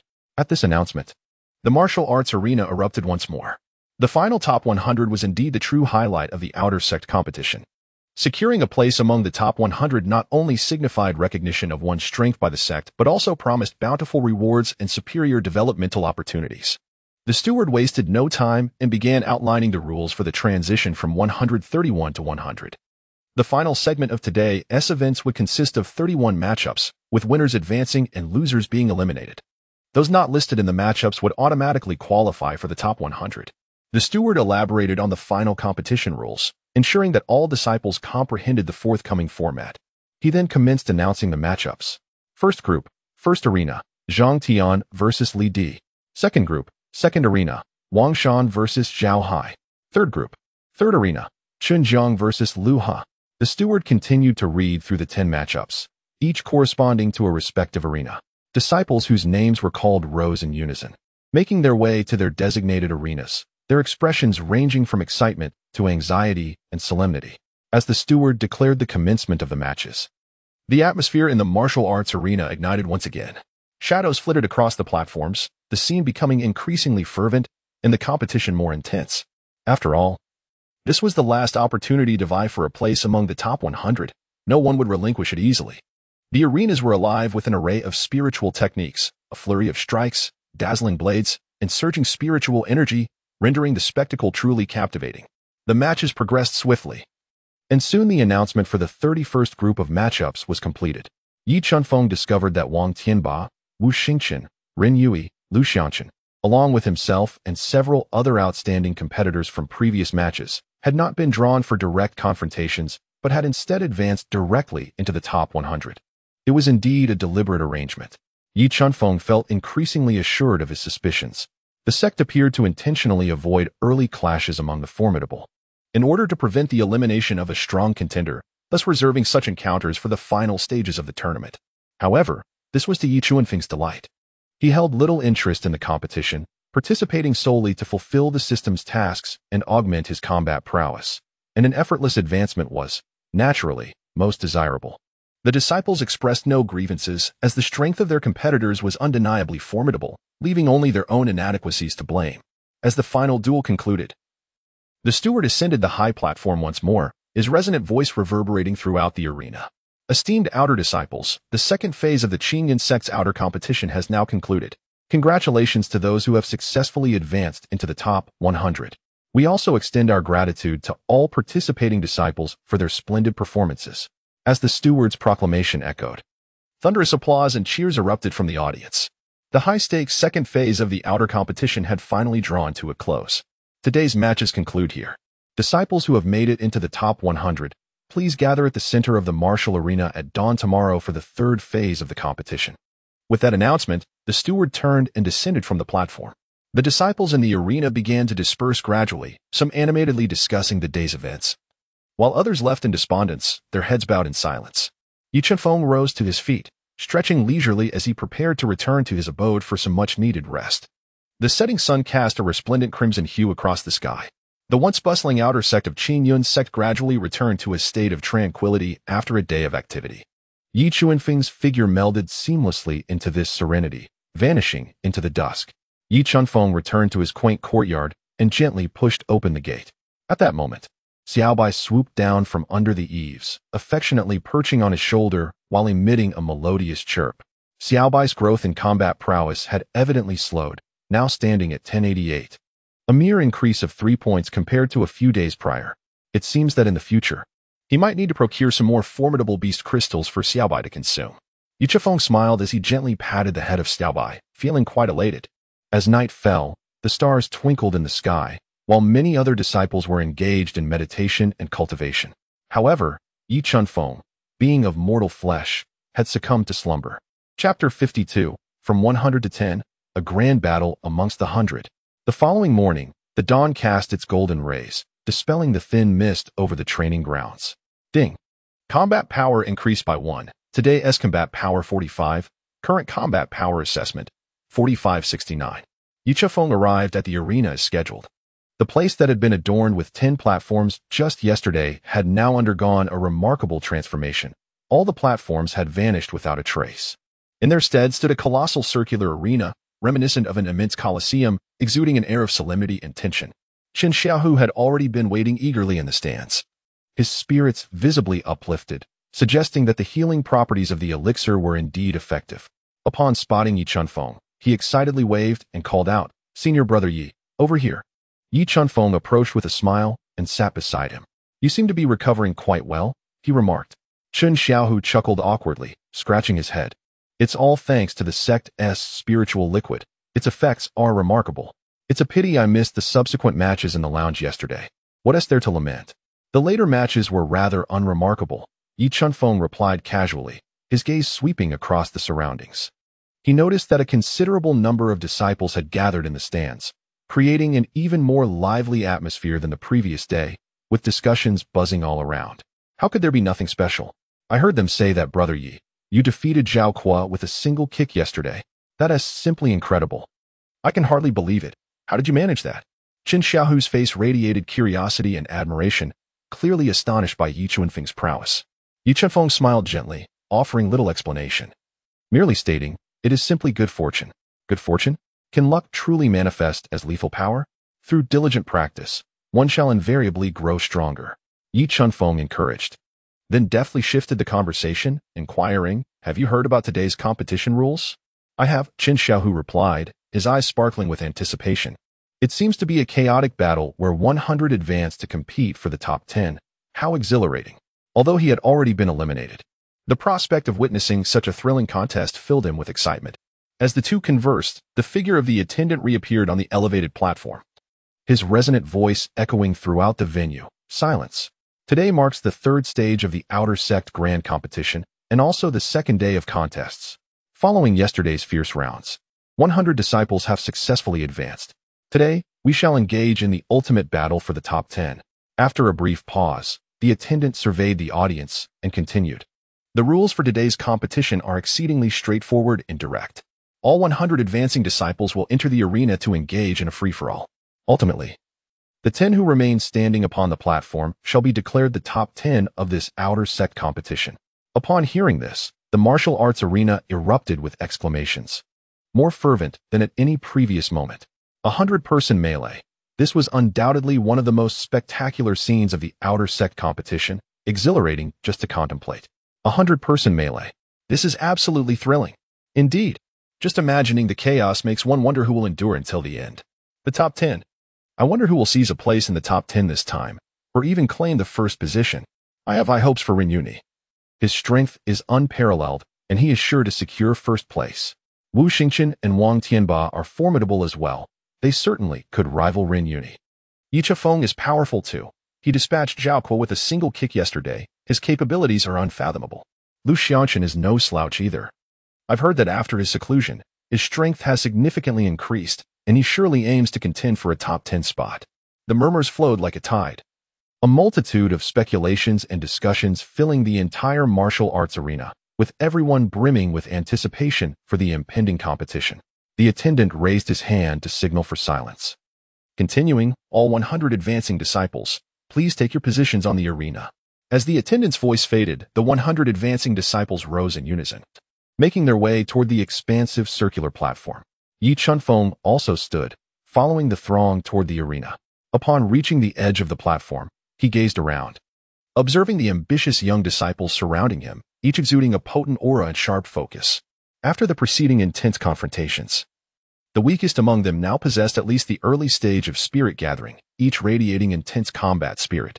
Yi Chunfeng casually found a position to stand, quietly observing the opponents surrounding him.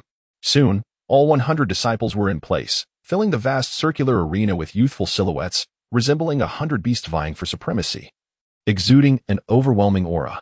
Once the attendant confirmed that everyone was ready, he took a deep breath, and his resonant voice echoed throughout the martial arts arena. The final contest for the top 10 in the Outer Sect competition of the Qingyun sect begins now. As soon as he finished speaking, the atmosphere in the arena ignited like a powder keg, reaching a boiling point in an instant. Almost at the moment the attendant announced the commencement, the tension in the arena escalated. Wu Xingqian sprang into action, his figure swift as the wind. A folding fan appeared in his hand, its ribs forged from fine iron, glimmering with a chilling sheen. As he waved it, spiritual energy surged forth, embodying the grace of a dashing gentleman while concealing lethal intent. He launched an attack on the nearest disciple in the mid-stage of the gathering spirit realm, his fan tip striking like lightning. The disciple barely had time to react before he was hit in a vital spot, letting out a muffled groan as he was sent flying, thus eliminated from the competition. Wang Tianba also made his move, his imposing figure akin to a small mountain, wielding a massive wolf fang club. As he swung it, a fierce wind erupted, showcasing his incredible strength, akin to a humanoid beast rampaging through the arena. Any disciple who approached him was swept away by his club, none able to withstand his ferocity. Ren Yuni, on the other hand, appeared more composed and reserved. He held a standard longsword, its blade elongated and shimmering with a cold light. His steps were steady, and his gaze sharp, as if he and his sword were fused into one entity.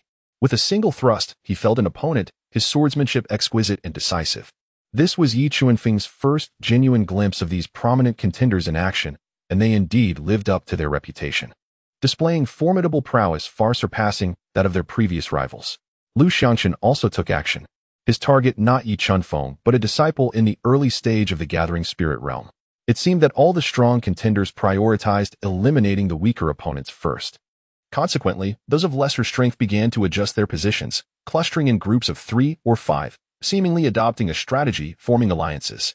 The rules did not explicitly prohibit alliances, implying tacit approval from the sect, for in true combat, one-on-one confrontations were improbable. Adapting to various situations was essential for survival and would test the disciples' collaborative skills and tactical arrangements. Just as Lu Xianxun had defeated one opponent and was preparing to seek his next target, suddenly, 5 figures surrounded him from different directions, encircling him completely. Lu Xianxun, your strength is commendable, but perhaps it is time to end this. One of them sneered, a hint of arrogance in his tone. Just you 5? Lu Xianxun's expression darkened as he surveyed the 5 around him, his eyes filled with disdain and fury.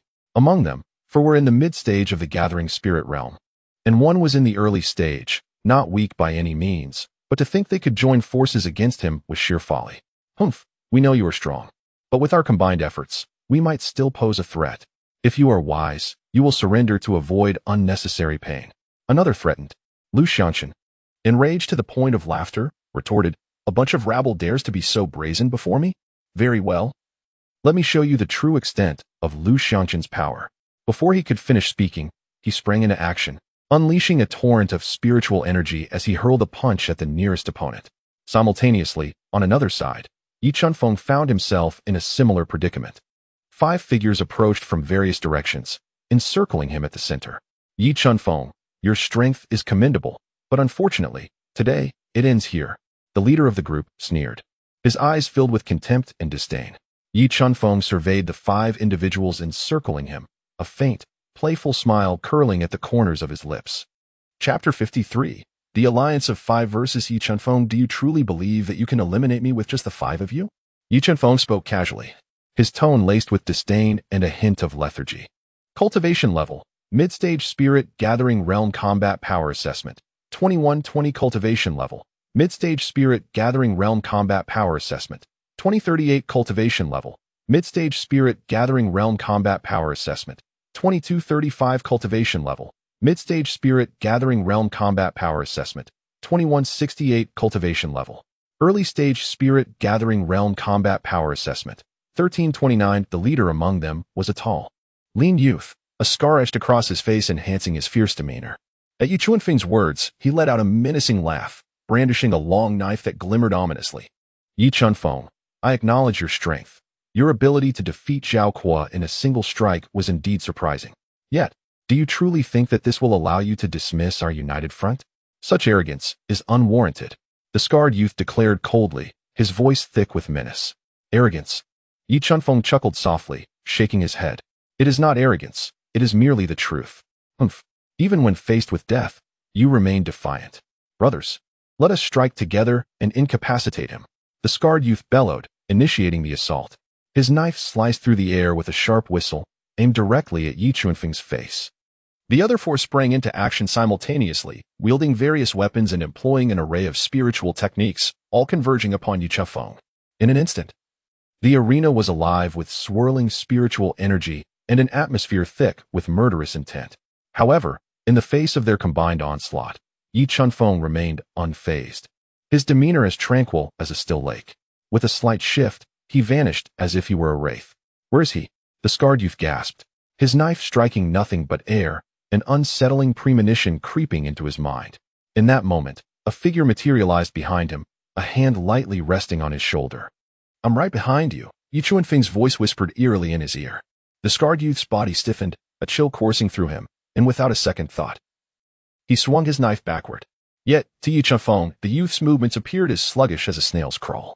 As Yi Chunfeng gently sidestepped, he evaded the attack, simultaneously raising his hand to deliver a seemingly casual slap to the face of his assailant.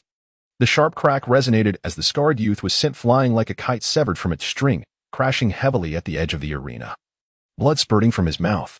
After a few futile struggles, he succumbed entirely to defeat. A swift execution. Yet another instant annihilation. Remarkably, this time it was a practitioner of the mid-gathering spirit realm.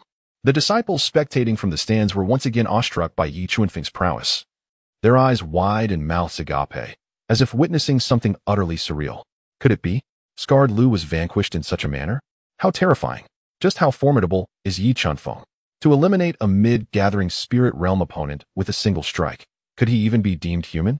He is nothing short of a prodigy. It is no wonder he dispatched Zhao Kuo with a mere kick. His strength must have surpassed even that of those in the late-gathering spirit realm. In the stands, Chen Xiaohu's eyes widened in disbelief. Wow, Brother Yi is magnificent. Brother Yi is awe-inspiring. I shall boast about knowing this invincible brother when I return. Unable to contain himself, he called out to those around him, "Hey, did you see that? Yi Chuanfeng. Impressive, right? My brother." On the high platform, the sect leader Ling Yunxiao and the three elders also displayed expressions of astonishment. Yi Chuanfeng had indeed underestimated himself. Tai Kanglin could not help but exclaim, his eyes brimming with surprise. To annihilate a mid-gathering spirit realm opponent with a single blow is a feat that has certainly eclipsed the capabilities of most late-gathering spirit realm practitioners. Su Qing had nodded in agreement, her tone imbued with admiration. Du Wuhan stroked his beard, a smile gracing his face as he remarked, "This young man possesses a remarkable talent for surprise."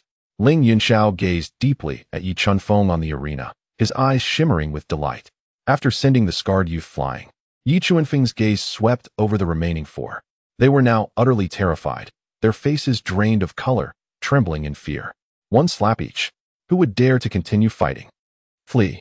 Someone shouted, and the four, as if awakening from a dream, turned to escape the arena. However, Yi Chuanfeng would not grant them such an opportunity. In a flash, he appeared before one of them as if teleporting, delivering a swift kick that sent the individual hurtling away. He then moved with ghostly agility, darting between the four, striking each one down with a single blow, their anguished cries echoing as they fell from the platform. In mere moments, the once menacing alliance of five was effortlessly dismantled by Yi Chuanfeng alone, all eliminated. The entire process was swift and decisive, akin to slicing through vegetables. Devoid of any hesitation or delay, Yi Chuanfeng clapped his hands, his expression calm and composed.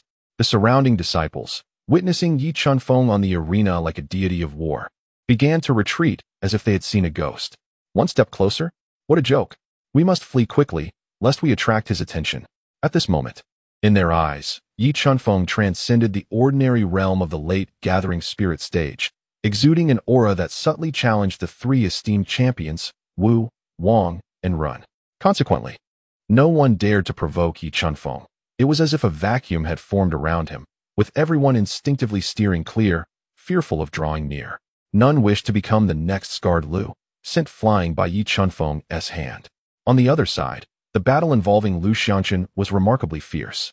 Lu Xiangqun had already unsheathed his sword. He had not brought it when seeking out Yi Chuanfeng in the auxiliary hall, nor during the earlier matches, deeming it unnecessary despite being reprimanded by Yi Chuanfeng. Faced with the onslaught of five opponents, despite Lu Xiangqun's formidable prowess, he quickly found himself in a desperate struggle against overwhelming odds. His movements were nimble and his swordplay fierce, yet he could only manage to protect himself, sustaining numerous wounds as blood stained his azure robe. "Cursed fiends! Do you truly believe you can restrain me, Lu Xiangqun?" he roared, his eyes ablaze with defiance and fury.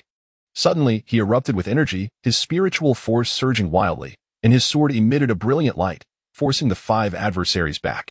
Seizing this opportunity, Lu Xiangqun darted forward like a cheetah, his sword striking out like a venomous serpent, aiming for a vital point.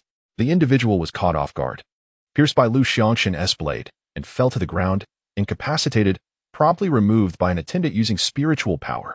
After vanquishing one opponent, Lu Xiangqun did not relent. He pressed the attack, his sword sweeping through the air, sending two more adversaries flying.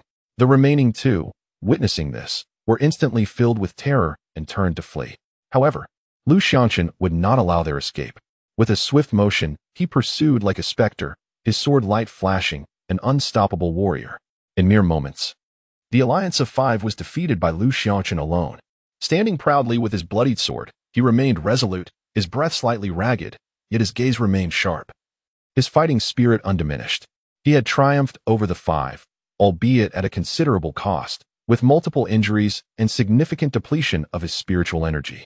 Nonetheless, He paid it no mind, coldly sneering as he scanned the surroundings, quickly locking onto Yi Chunfeng, preparing to advance towards him.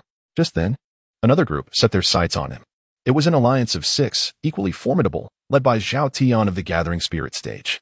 Zhao Tian regarded Lu Xiangqun with a chilling gaze, a sinister smile curling at the corners of his mouth. Lu Xiangqun, you indeed possess some strength, having defeated the 5. However, I wonder if, after exhausting your spiritual energy and sustaining injuries, you can withstand our 6-man team. Zhao Tian remarked with a mocking tone, brimming with arrogance. Lu Xiangqun furrowed his brow, surveying Zhao Tian and the 5 behind him, a sense of foreboding creeping into his heart. He had just emerged from a fierce battle, wounded and drained, and now faced with 6 adversaries. He feared he would struggle to defend himself. What do you intend? Lu Xiangqun inquired in a low voice, tinged with caution. What do you think? We intend to eliminate you. Zhao Tian grinned malevolently, gesturing widely. Brothers, let us strike together. Take advantage of his weakness and seize his life. No sooner had he spoken than the 6 launched their assault, unleashing a torrent of spiritual techniques upon Lu Xiangqun. Realizing there was no escape, Lu Xiangqun's expression shifted as he braced himself for battle. A fierce confrontation erupted once more. Meanwhile, the number of participants on the arena continued to dwindle. Under the relentless eliminations by the formidable Yi Chunfeng, Wu Xingqian, Wang Tianba, Ren Yuni, and Lu Xiangqun, weaker disciples were swiftly ousted. In a brief span, the count on the arena plummeted from 100 to just 40. Among these 40, Yi Chunfeng, Wu Xingqian, Wang Tianba, and Ren Yuni stood out prominent. Yi Chunfeng moved gracefully about the arena, akin to a specter, evoking a palpable sense of trepidation among the onlookers, none daring to provoke him. His attacks were executed with a casual nonchalance, yet concealed within them was a terrifying potency that none could withstand. Each strike, be it a punch, a kick, or a palm strike, ensured the certain elimination of an adversary. Wang Tianba, Ren Yui, and Wu Xingqian displayed a similarly formidable efficacy in their eliminations, standing as insurmountable mountains before all. Anyone daring to approach them would face merciless expulsion from the contest. At that moment, Lu Xiangqun found himself besieged by Zhao Tian and his comrades. Despite his valiant resistance, the overwhelming numbers weighed heavily against him, and his injuries mounted, sapping his vitality. In yet another fierce clash, Lu Xiangqun was struck in the chest by Zhao Tian, his body hurtling backward like a kite severed from its strings. Crashing heavily at the edge of the arena, blood spilling from his lips. Struggling to rise, Lu Xiangqun felt the debilitating weight of his wounds, rendering him powerless to continue the fight. Zhao Tian approached with a malevolent grin, looking down upon him with eyes brimming with derision and scorn. Lu Xiangqun, weren't you quite arrogant? How do you feel now? Can you still boast? Zhao Tian mocked, his voice thick with triumph. Through gritted teeth, Lu Xiangqun glared at Zhao Tian, his heart brimming with indignation and humiliation. He spat a mouthful of blood towards Zhao Tian, exclaiming vehemently, "Your victory is unearned. Have the courage to face me one-on-one." One-on-one. Zhao Tian erupted into laughter, as if he had heard the most absurd jest. Lu Xiangqun, have you lost your mind? This is a melee. Who would engage you in a duel? Why resort to a singular confrontation when a group assault suffices? Do you fancy yourself among the likes of Wu Xingqian, Wang Tianba, Ren Yui, or even Yi Chunfeng? Zhao Tian's words pierced Lu Xiangqun's heart like daggers. Yi Chunfeng. Once again, Yi Chunfeng.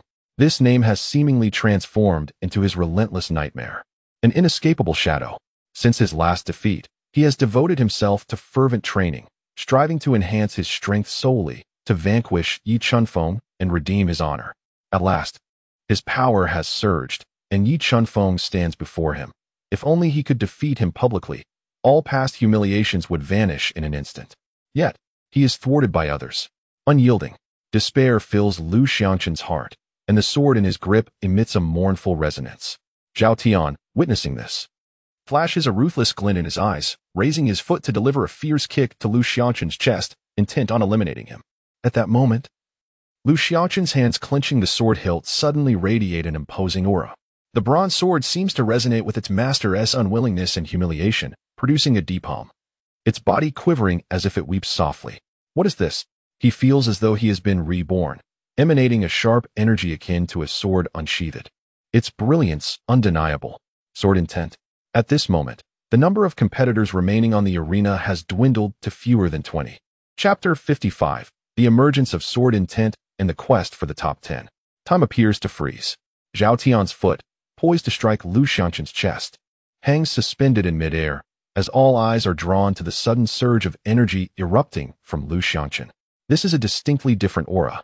Transcending mere fluctuations of spiritual energy, it embodies a sharper, more reserved yet profoundly intimidating force. The once boisterous murmurs from the spectator fall silent, replaced by a palpable stillness, as if a pin drop could be heard. Sword intent. Someone murmurs in tremulous awe. Could it truly be sword intent? Lu Xiangqun has comprehended sword intent. Good heavens! To witness such a phenomenon during the outer sect competition is nothing short of miraculous. Gasps of astonishment wash over the arena, engulfing it like a tidal wave, as all present gaze in disbelief at Lu Xiangqun, as if witnessing a divine miracle. On the observation platform, the sectmaster Ling Yushao rises abruptly, his previously placid expression now filled with shock. His gaze sharpens to that of two unsheathed blades, fixating intently on Lu Xiangqun, murmuring, sword intent, indeed. I never anticipated Lu Xiangqun possessed such potential. The three elders are similarly moved. Tai Kanglan, with his robust physique leaning slightly forward, his eyes glistening with intensity, acknowledges the nascent form of sword intent, still tender, yet undeniably present. Lu Xiangqun exhibits remarkable talent. Su Qinghe's cold beauty reveals a hint of intrigue, her lips parting in surprise at Lu Xiangqun's sudden grasp of sword intent. This talent is, at least, somewhat impressive. Du Wuhan, stroking his beard, pauses, his previously indifferent gaze now tinged with gravity as he softly remarks, sword intent, the threshold for sword cultivators. Lu Xiangqun has a promising future. On the arena, Wu Xingqun's previously calm demeanor betrays a newfound seriousness. He slowly closes his folding fan, his sharp gaze fixed on Lu Xiangqun as though seeking to penetrate his very being. Wang Tianba, a towering figure, momentarily halts his advance towards Yi Chunfeng, pivoting to lock onto Lu Xiangqun with the ferocity of a beast, his wolf Fang club gripped tightly, emitting a dull thud. Ren Yuni, whose expression had remained carefree, finally betrays a flicker of emotion. The hand that had rested casually upon his sword hilt tightens perceptibly, his gaze shifting to one of scrutiny, interest, and concern. Sensing the abrupt shift in atmosphere, Lu Xiangqun rises gradually, the bronze sword in his hand emitting a clear and resonant chime. His injuries, seemingly nurtured by the sword intent, diminish, his once weak presence transforming into a formidable aura. His eyes reflect a change, no longer filled with anger and resentment, but brimming with confidence and sharpness, akin to a freshly honed blade poised to pierce through all obstacles. Is this truly sword intent? Lu Xiangqun murmurs softly, feeling the surge of power within him, his lips curling into a confident smile. Zhao Tian, taken aback by this sudden turn of events, finds his smug grin frozen in disbelief, replaced by shock and terror. Zhao Tian stammers, pointing at Lu Xiangqun, unable to articulate his fear as it washes over him like a tidal wave. Ignoring Zhao Tian's panic, Lu Xiangqun flicks his wrist, and the bronze sword emits a crisp, clear note, its tip directed at Zhao Tian, the voice cold as the frost of deep winter. Now, who will eliminate whom?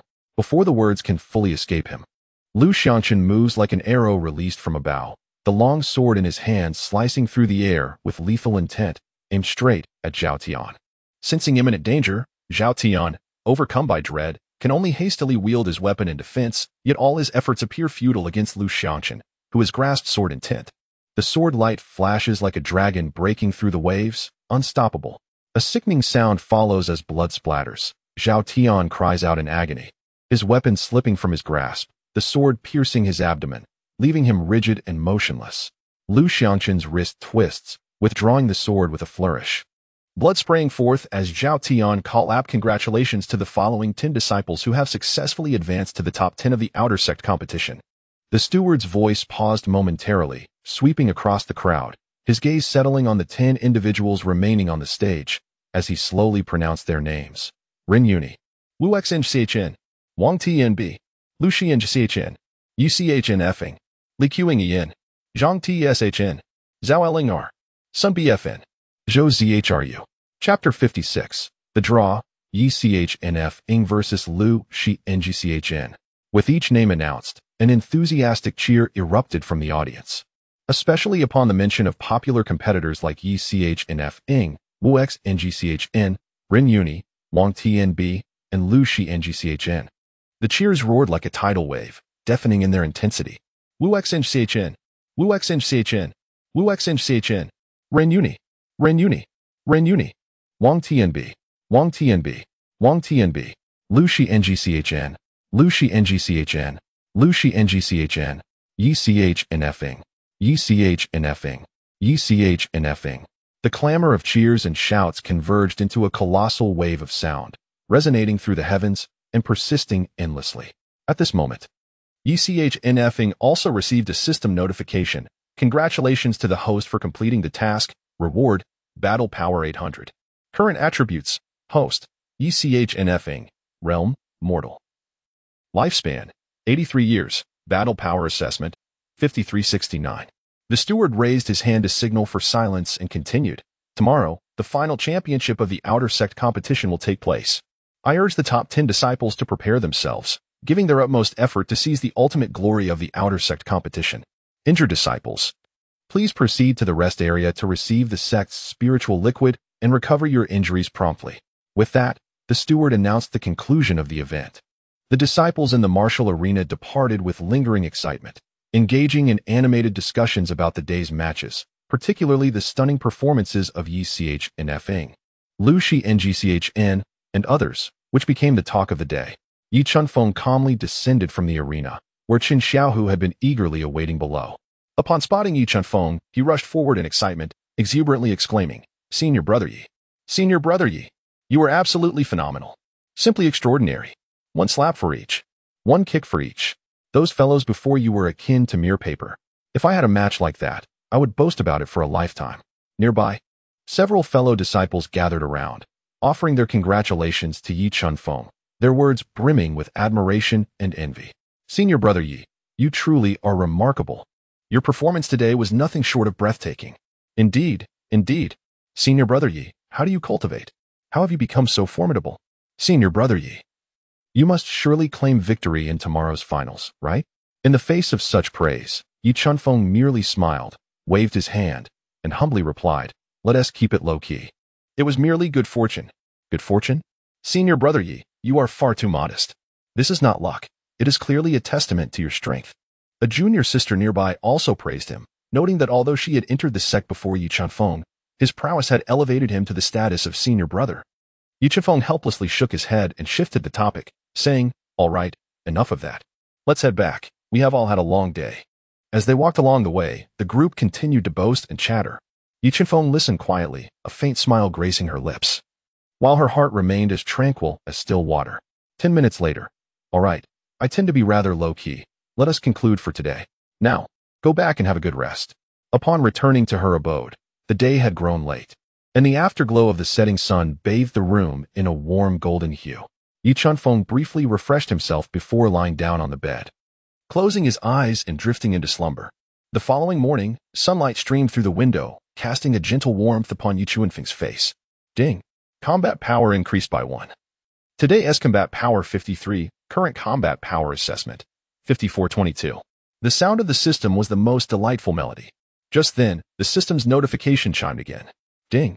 Mission released. Secure the championship in the Outer Sect Grand Competition of Qingyun Sect. Mission reward, combat power 3000. A reward of 3000 combat power for winning the Outer Sect Championship? Remarkable. 3000 combat power translates to an additional 30 years of life. It seems imperative to seize this championship. After tidying himself up, Yi Chunfeng departed his quarters, making his way towards the martial arts arena. Following a night of recovery and rest from the spiritual essence, the disciples who advanced to the top 10 had all returned to peak condition. The martial arts arena was already a sea of people, bustling with excitement, more so than the previous day.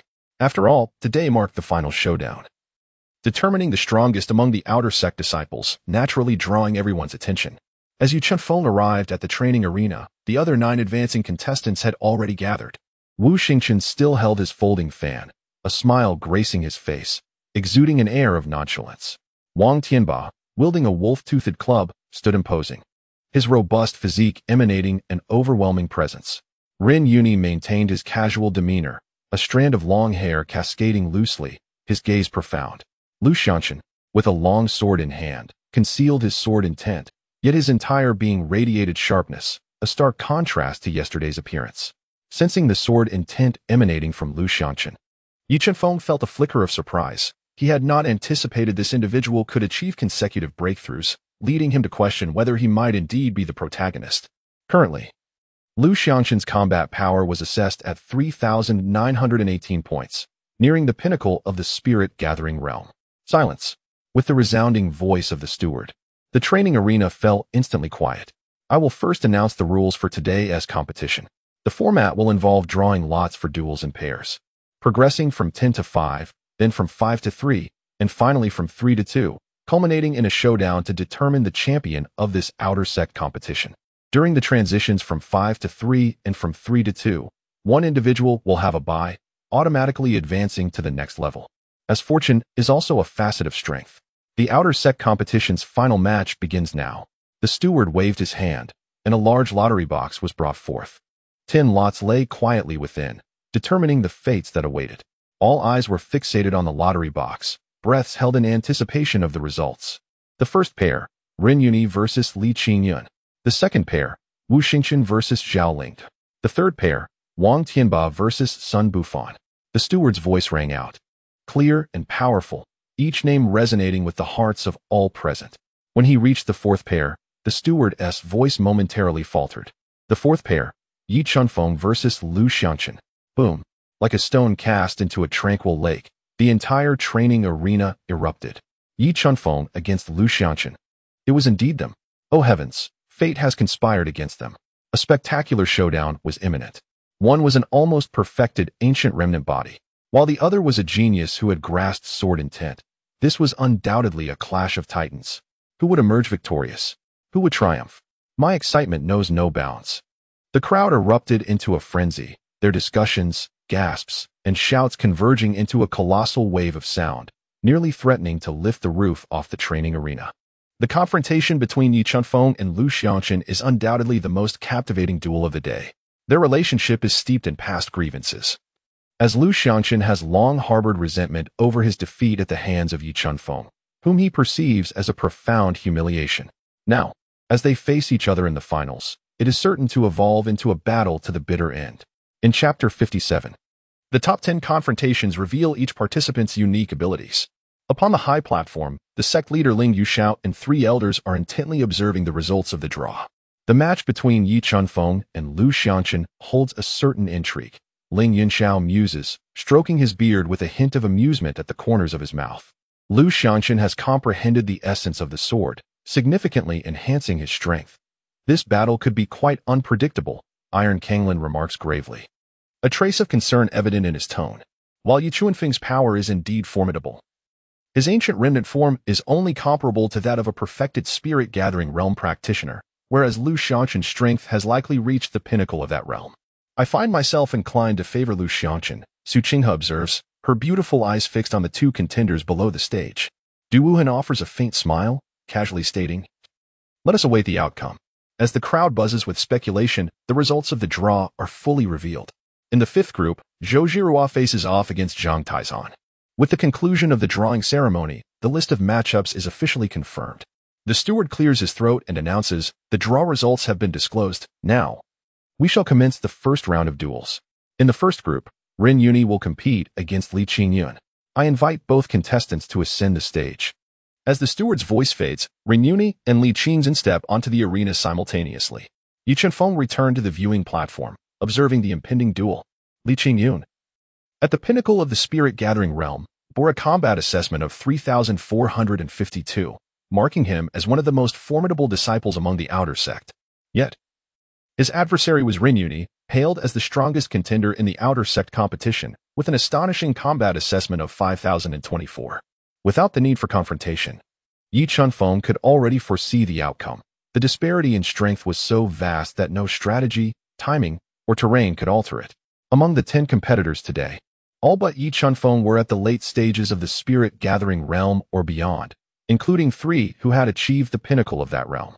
On the stage, Li Qingyun's expression was grave, betraying no hint of carelessness.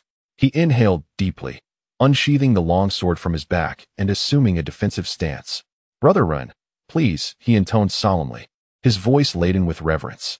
Ren Yuni offered a slight nod, His demeanor relaxed as though engaged in a mundane sparring session. Gripping the hilt, he slowly drew his sword.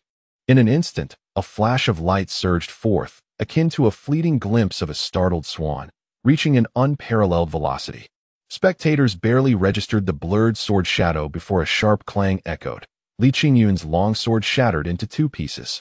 With a splatter of blood, Li Qingyun was propelled backwards like a marionette with severed strings, crashing heavily at the edge of the stage, utterly devoid of combat capability. A swift defeat. One strike eliminated a finalist. The entire sequence transpired in a heartbeat, the victor and vanquished clearly delineated. Gasps of astonishment rippled through the crowd. All stunned by Ren Yuni's prowess, their expressions a mix of disbelief and awe. Incredible. Ren Yuni is astonishingly powerful, they murmured. To eliminate a late-stage spirit-gathering realm opponent in a single blow. Is he truly at the pinnacle of the spirit-gathering realm? He seems more akin to the pulse condensation realm. Such terror. The whispers of admiration and astonishment echoed throughout the arena. On the high platform, the three elders exhibited their own surprise. What swiftness! What formidable sword intent! Iron Kanglin exclaimed, his eyes brimming with appreciation. Su Qinghe's beautiful eyes sparkled, her lips parting in astonishment at Ren Yuni's evident sword intent, seemingly even more potent. Du Wuwen stroked his beard, nodding slightly with a smile. Indeed. His talent in swordsmanship is exceptional. The future is promising. Ling Yunxiao observed Ren Yuni on the stage with an expression of nonchalance, as if already aware of his mastery of sword intent. With absolute power, Ren Yuni stunned the audience, reaffirming his reputation as the strongest of the outer sect. A title well-deserved.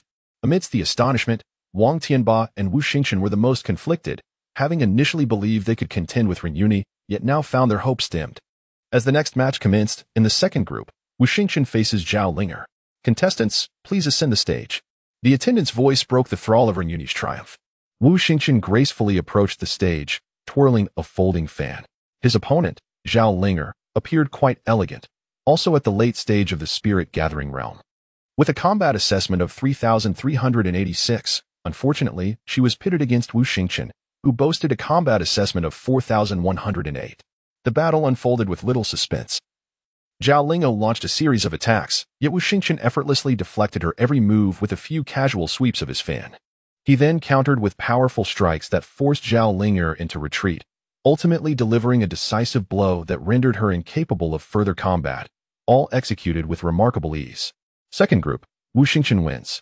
The attendant announced, and a wave of applause surged through the crowd. Though not as electrifying as Ren Yuni's display, Wu Xingchen's strength was nonetheless recognized. Next came the third match, featuring Wang Tianba against Sun Bufan. Wang Tianba stormed the stage, brandishing a wolf fawn club with brute force, employing a barrage of powerful strikes that exuded immense pressure. Sun Bufan, also a disciple in the late stages of the spirit-gathering realm with a combat assessment of 3,246, stood no chance against Wang Tianba's relentless assault. Each of his attempts to evade was futile. He could only brace himself against the onslaught, which forced him back with each impact. After merely 10 exchanges, Wang Tianba swept him off the stage with a single, powerful blow, creating a scene of sheer brutality. Third group, Wang Tianba wins. The attendant's voice boomed with vigor, seemingly infused with the ferocity of the match.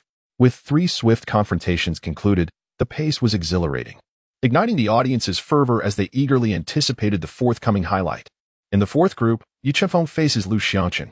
As the attendant announced these names, the atmosphere in the arena reached a fever pitch, akin to a powder keg igniting. It's happening. Finally, Yi Chenfeng versus Lu Xiangchen. What a focal battle this is. The anticipation is palpable.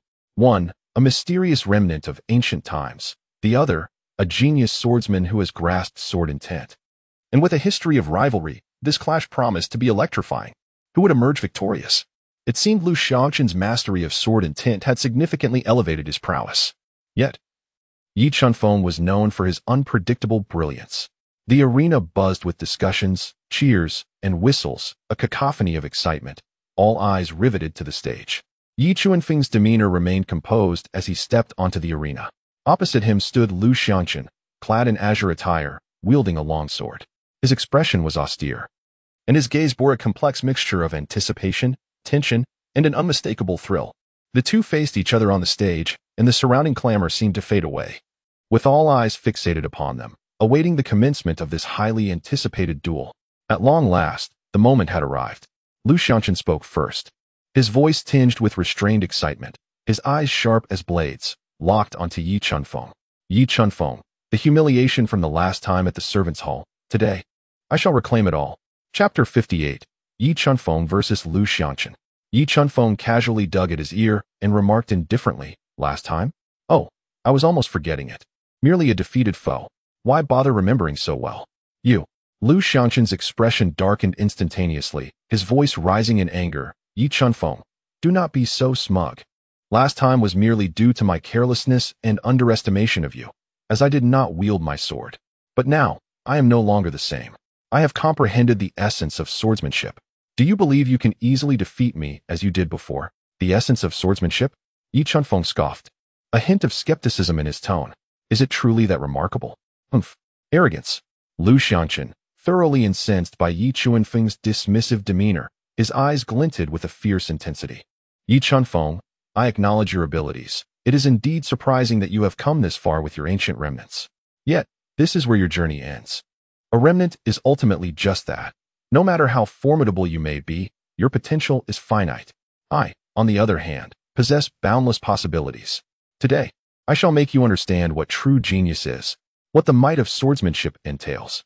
As Lu Xianqun spoke with increasing fervor, his aura surged correspondingly. A sharp essence of swordsmanship gradually coalescing around him. The bronze longsword emitted a faint hum, as if in response to its master's combat intent. Yi Chunfeng gazed at Lu Xianqun, his expression remaining serene, even tinged with a hint of subtle mockery. Are you done with your rambling? If you wish to strike, then do so. If not, take your leave and refrain from wasting our time. You. Lu Xianqun, thoroughly incensed, could no longer contain the fury boiling within him. With a thunderous roar, he declared, Yi Chunfeng, today, I shall see you defeated beneath my feet. No sooner had the words left his mouth than Lu Xianqun propelled himself forward like a bolt from a crossbow. His long sword slicing through the air with a fierce intent, aimed directly at Yi Chunfeng. The brilliance of the sword flashed, its speed astonishing, reaching Yi Chunfeng in the blink of an eye. Yet, confronted by Lu Xianqun's seemingly unstoppable strike, Yi Chunfeng remained rooted in place, unmoving. Just as the onlookers braced for Yi Chunfeng to endure Lu Xianqun's blow, he suddenly tilted his body slightly, evading the sword's edge at an unbelievable angle, barely escaping the lethal attack. What? Lu Xianqun was momentarily taken aback, unable to fathom how Yi Chunfeng had evaded his concentrated strike. But before he could fully process it, Yi Chunfeng closed in like a specter, his speed defying comprehension. A sharp sound echoed, a resounding slap that reverberated throughout the arena, clear and distinct to every ear present. Lu Xianqun's body was sent hurtling backward, like a rampaging bull unable to halt its charge, only coming to a stop at the edge of the platform. The crowd fell into an instant hush, the silence palpable as if time itself had frozen. What had transpired? Lu Xianqun had been struck and sent flying by Yi Chunfeng? Moreover, Lu Xianqun had comprehended the essence of the sword, his strength vastly superior to before. How could this be possible? Lu Xianqun was in a daze, his mind buzzing, the burning sensation on his face a mark of profound humiliation. He was a genius who had grasped the sword's intent, to be slapped on the stage. Nearly facing elimination, this was an unparalleled disgrace. I refuse to believe it. You must have been fortunate to evade, Lu Xianqun bellowed, gritting his teeth against the pain as he scrambled to his feet, his eyes ablaze with fury, as if driven mad. He fervently summoned the energy within him. The sword intent erupting forth, the bronze longsword emitting a shrill cry, akin to the roar of a dragon or the growl of a tiger, instilling fear in all who beheld it. Yi Chunfeng, I will kill you. Lu Xianqun, consumed by rage, brandished his sword and charged at Yi Chunfeng once more. This time, his swordsmanship was even more ferocious, the sword's aura spiraling as if it sought to rend the very fabric of space itself. Yet, in the face of Lu Xianqun's frenzied retaliation, Yi Chunfeng's demeanor remained calm, even carrying a trace of amusement. Just as Lu Xianqun's blade was poised to strike, Yi Chunfeng finally moved. He extended both hands, his motions appearing languid yet imbued with an enigmatic rhythm, reminiscent of an antelope's graceful leap, elusive and untraceable. Clang! The sharp sound of metal clashing pierced the ears of all present. To their astonishment, Yi Chunfeng had managed to grasp Lu Xianqun's thrusting sword with his bare hands, firmly pinning it in place, rendering it immovable. Lu Xianqun struggled desperately to break free, but found his sword held fast as if ensnared by an iron vice. How is this possible? Lu Xiangqun was utterly bewildered, his eyes wide with horror and despair. To clasp a sword with bare hands? And in the midst of his full-force sword intent, was this still human? Yi Chuanfeng's lips curled slightly, revealing a hint of a teasing smile as he remarked, "Sword intent? Is this all there is?" Before his words could fully dissipate, Yi Chuanfeng lifted his leg and delivered a lightning-fast kick to Lu Xiangqun's abdomen. A dull thud echoed through the air as Lu Xiangqun's body was propelled backward like a cannonball. Summoning all his spiritual energy, he desperately fought to maintain his stance, managing to avoid being flung off the stage, yet he crashed heavily to the ground, letting out a piercing scream. This nearly 4,000 battle power truly possessed some merit. Yi Chuanfeng had aimed to knock Lu Xiangqun from the platform on 2 occasions, only to be thwarted by his opponent's resilience. Gritting his teeth against the excruciating pain coursing through his body, Lu Xiangqun struggled to rise, and upon lifting his gaze, he found Yi Chuanfeng standing before him. What do you intend to do? Lu Xiangqun's eyes were wide with terror. Yi Chuanfeng scratched his head and exclaimed, "Have you lost your mind? Of course. I'm going to strike you. We are in the midst of a duel." With that, he delivered a powerful kick, sending Lu Xiangqun soaring through the air like a kite severed from its string. Blood gushed from Lu Xiangqun's mouth as his complexion turned as pale as paper, his gaze becoming vacant. After a few futile struggles, he succumbed to unconsciousness. The arena fell into a profound silence once more. Everyone, including the sect leader and elders on the platform, stood utterly astonished. Is this the conclusion? Yi Chuanfeng has triumphed once more. Moreover, he has done so with such ease and nonchalance, akin to a cat toying with a mouse, truly theatrical. With bare hands, he seized the sword and sent it flying with a kick. In the presence of Yi Chuanfeng, Lu Xiangqun appeared as a defenseless child, utterly crushed and left in tatters. Is this truly the power that an ancient remnant can possess? Or could it be that such strength belongs to an ordinary mortal? Upon the high platform, the previously serene countenance of the sect leader, Ling Yuxiao, began to shift continuously, his eyes filled with astonishment and perplexity. He murmured to himself, "Indeed, Yi Chuanfeng is a prodigy. He has managed to unlock the ancient remnant's potential to such an extent." Tai Kanglin, with his imposing physique, trembled slightly, his tiger-like eyes wide open as he exclaimed, "A monster! It is truly hard to believe." In Su Qinghe's beautiful eyes, a myriad of colors danced. Her crimson lips parted as if to articulate her shock, yet she found herself at a loss for words. Du Wuan, stroking his beard, came to a complete halt, his previously indifferent gaze now brimming with incredulity.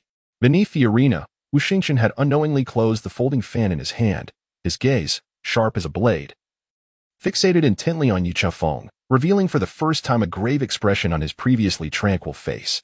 Wang Qianba's sturdy frame quivered slightly, his grip on the wolf-tooth club tightening, his eyes filled with wariness and apprehension. Even the usually carefree Ran Yui narrowed his eyes slightly, his expression tinged with scrutiny, curiosity, and an ineffable intrigue.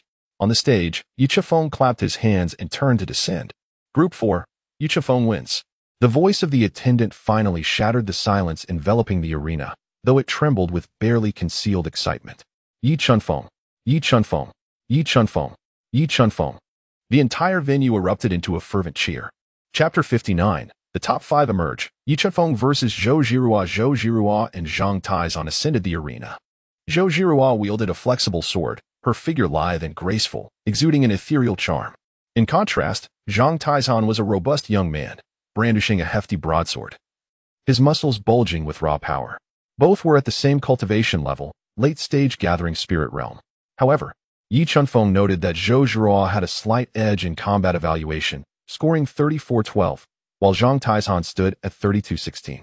As the battle commenced, Zhou Zhirua launched the first attack, her soft sword darting forth like a nimble serpent, unpredictable and elusive, sometimes gentle as willow fluff, at other times swift as lightning, making it difficult to grasp.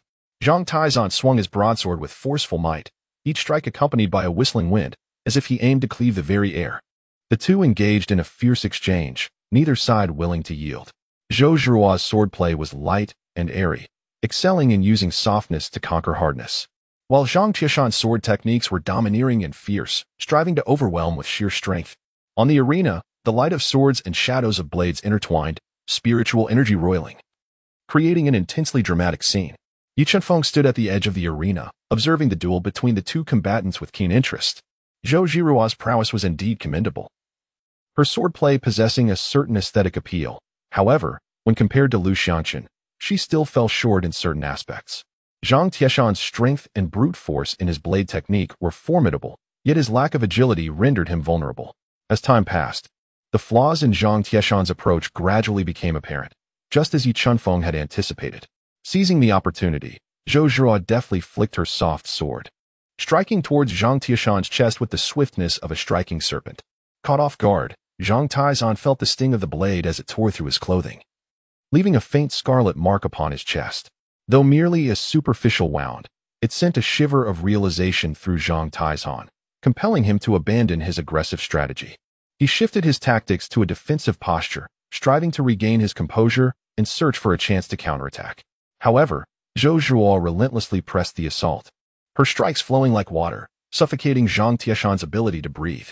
Ultimately, in a moment of miscalculation, Zhang Taizan found himself struck in the arm by Zhou Zhiruo's blade, causing his mighty weapon to clatter to the ground with a resounding thud. "I concede," Zhang Taizan uttered, his face pale, clutching his wounded arm in resignation. The fourth group. Zhou Zhiruo wins.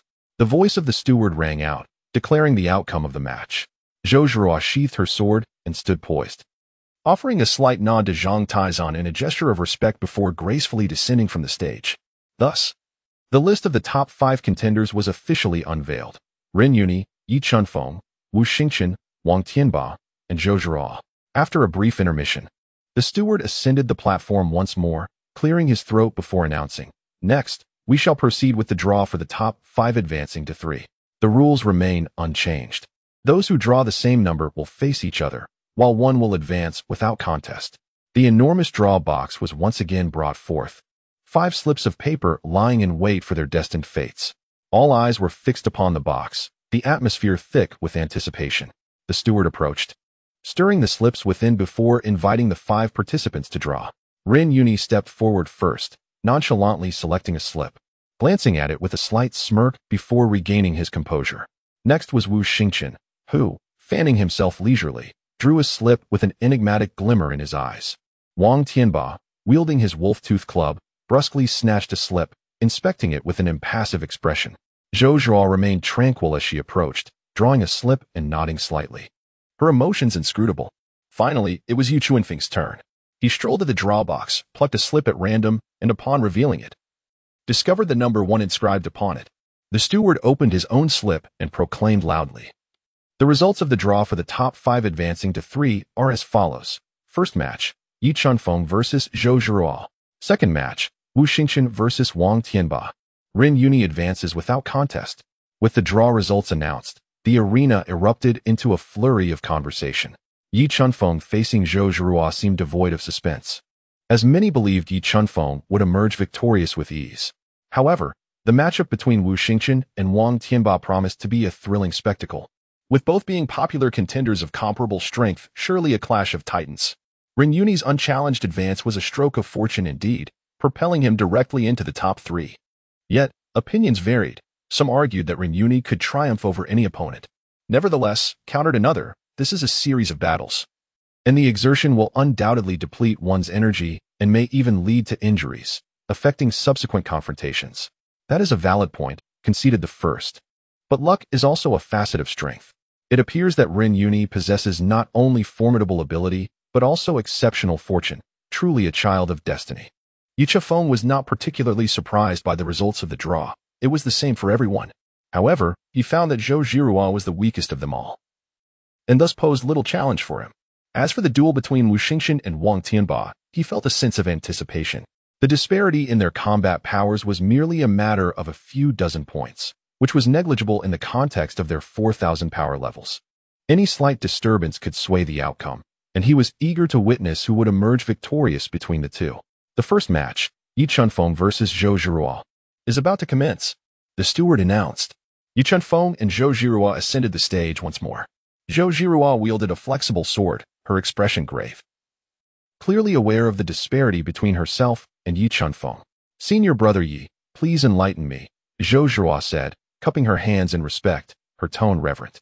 Yi Chunfeng waved his hand lightly and said calmly, "Just do as you please." No sooner had the words left his lips than Zhou Zhihua had already launched the first attack. Her figure moved like a wisp of smoke, gliding towards Yi Chunfeng. Her soft sword dancing in her hand, its brilliance flashing like drifting willow catkins, beautiful yet perilous. However, in the face of Zhou Zhihua's seemingly exquisite swordplay, Yi Chunfeng remained rooted to the spot, utterly unmoved. As the sword light approached, he merely leaned slightly to the side, evading her strike with an effortless grace akin to a leisurely stroll. Undeterred by her initial failure, Zhou Zhihua altered her approach. Her soft sword coiled and twisted like a sinuous serpent, aiming for Yi Chunfeng's vital points from unexpected angles. Yet, regardless of the finesse and swiftness of Zhou Zhihua's technique, she could not even graze the hem of Yi Chunfeng's garment, for his figure danced like a ghost, skillfully evading her attacks at the very last moment. It was not that Yi Chunfeng refrained from counterattacking. Rather, he sought to vanquish his opponent with minimal exertion. The miscalculation against Lu Xiangqun, which had compelled him to strike thrice, was intolerable for someone like Yi Chunfeng, who was well versed in the art of combat. His strategy was to defeat each adversary, regardless of their strength, with the least possible expenditure, allowing him to persevere further in the unpredictable battles that lay ahead. After all, one could never know how many lurking predators awaited in the guise of the mantis stalking the cicada. Thus, Yi Chunfeng aimed to exhaust his enemy's spiritual energy and resolve, striving for a singular, decisive blow with minimal force. On the arena, Zhou Zhihua, frustrated by her inability to break through, began to feel a sense of urgency. Taking a deep breath, she recognized that she could not afford to continue this futile exchange. She mustered all her strength. With a determined shout, her internal spiritual energy erupted, causing the light of her soft sword to swell dramatically as a dense aura coalesced around it. "Brother Yi, be careful," Zhou Zhihua warned. As she thrust her soft sword forward with ferocity, its brilliance slicing through the air accompanied by a sharp, piercing sound, aimed directly at Yi Chunfeng's throat. This strike encapsulated all of Zhou Zhihua's power and was formidable enough to severely injure a practitioner at the late stage of the Gathering Spirit realm. Yet, even in the face of this all-out assault, Yi Chunfeng's expression remained serene. In the blink of an eye, as the sword light flickered, he vanished from sight as if teleporting. Zhou Zhihua perceived only a flash before Yi Chunfeng's figure reappeared beside her like a specter. With a thunderous crash, the sound reverberated throughout the arena. Zhou Zhihua's body was sent flying like a kite severed from its string, her soft sword slipping from her grasp and hurtling away. She coughed up blood, crashing heavily at the edge of the stage, her complexion pale as a sheet, eyes vacant, utterly bereft of fighting spirit. Chapter 60. The three champions emerge once again. The arena fell into a profound silence. Yi Chunfeng retracted his hand, maintaining an impassive demeanor as he turned and descended from the arena. "The first round goes to Yi Chunfeng," announced the officiant, his voice tinged with a hint of monotony. Following a brief silence, the martial arts arena erupted once more into fervent cheers. "Yi Chunfeng! Yi Chunfeng! Yi Chunfeng!" The crowd was not particularly surprised, for Zhou Zhihua's prowess appeared inferior to Lu Xiangqun's, rendering her defeat quite reasonable. Next, the audience eagerly anticipated the long-awaited second match, Wu Xingchen versus Wang Tianba. Wu Xingchen, clad in white attire and holding a folding fan, exuded an aura of grace, his face adorned with a gentle smile, as if the impending clash were merely a relaxed tea gathering. In stark contrast, Wang Tianba donned a black, fitted outfit, wielding a spiked club. His imposing physique commanded the stage, emanating a powerful presence, his gaze sharp as a blade, brimming with wildness and dominance. As the two ascended the arena, all eyes were instantly drawn to them, the spectators holding their breath in anticipation of this titanic confrontation. "Wu Shixiang, please," Wang Tianba's voice boomed, resonating like thunder throughout the martial arts arena. Wu Xingchen responded with a subtle smile, elegantly waving his fan as he replied, "Wang Shixiang, you flatter me. Please, proceed." With mutual respect, they addressed each other as brothers. As the word settled, Wang Tianba launched the first assault. With a fierce roar, he exerted force through his legs, causing the ground beneath the arena to tremble, his massive form hurtling toward Wu Xingchen like a cannonball. The spiked club howling through the air as it descended upon Wu Xingchen's head. Before the club made contact, the sheer ferocity of the onslaught surged forth, as if it threatened to rend the very air.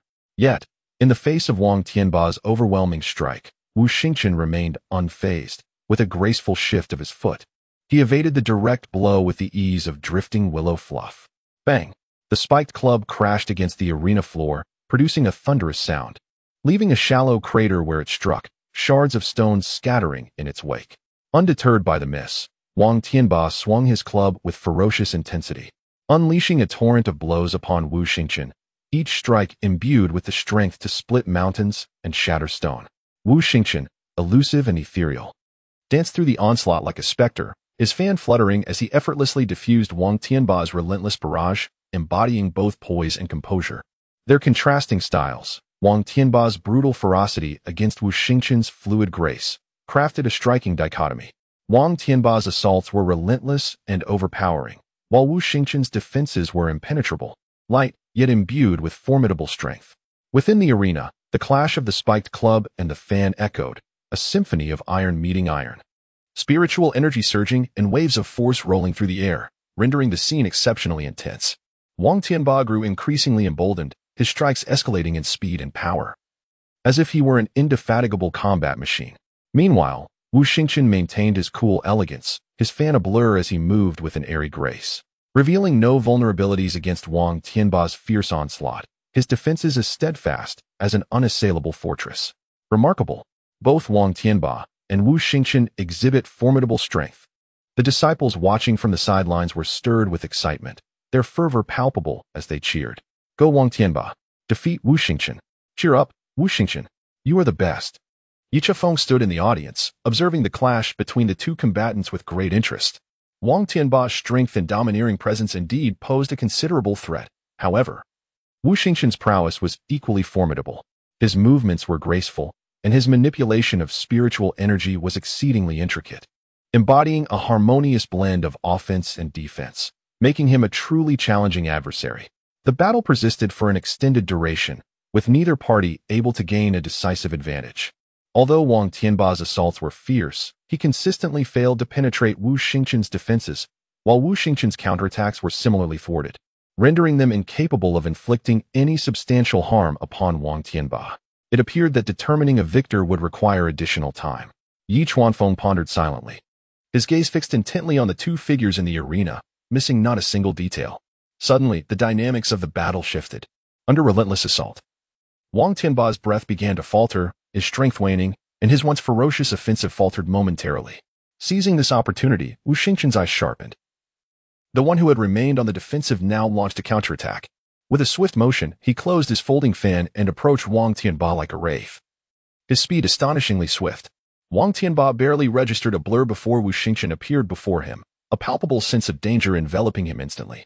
A jolt of alarm surged through Wang Tianba, and as he attempted to retreat, it was already too late.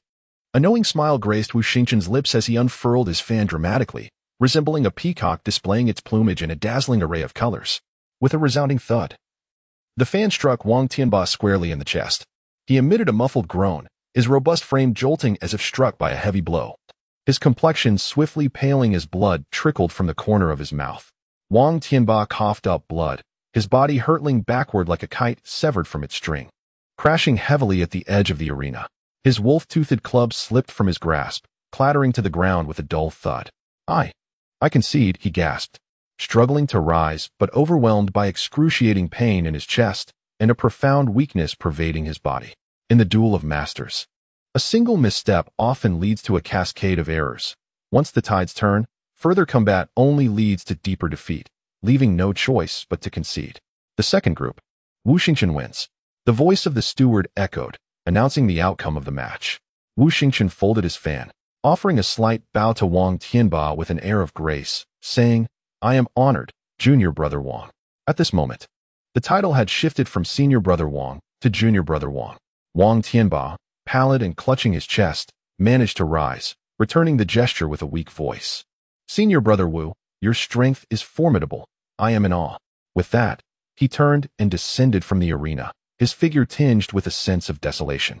Thus, the final three contenders in the outer sect competition were officially established: Ren Yue, Yi Chuanfeng, and Wu Xingchen. Chapter 61, the first of the outer sect.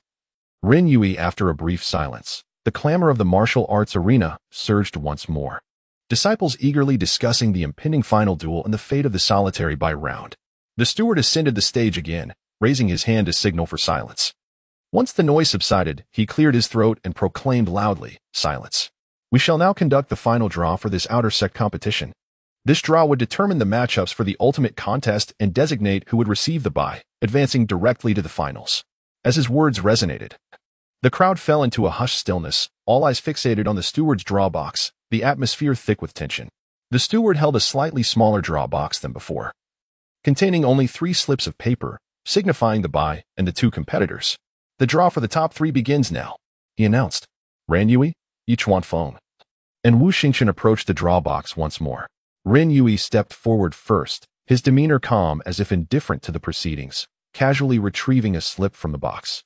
Upon glancing at it, a barely perceptible shift flickered in his gaze before he regained his composure, returning to his place without revealing the contents.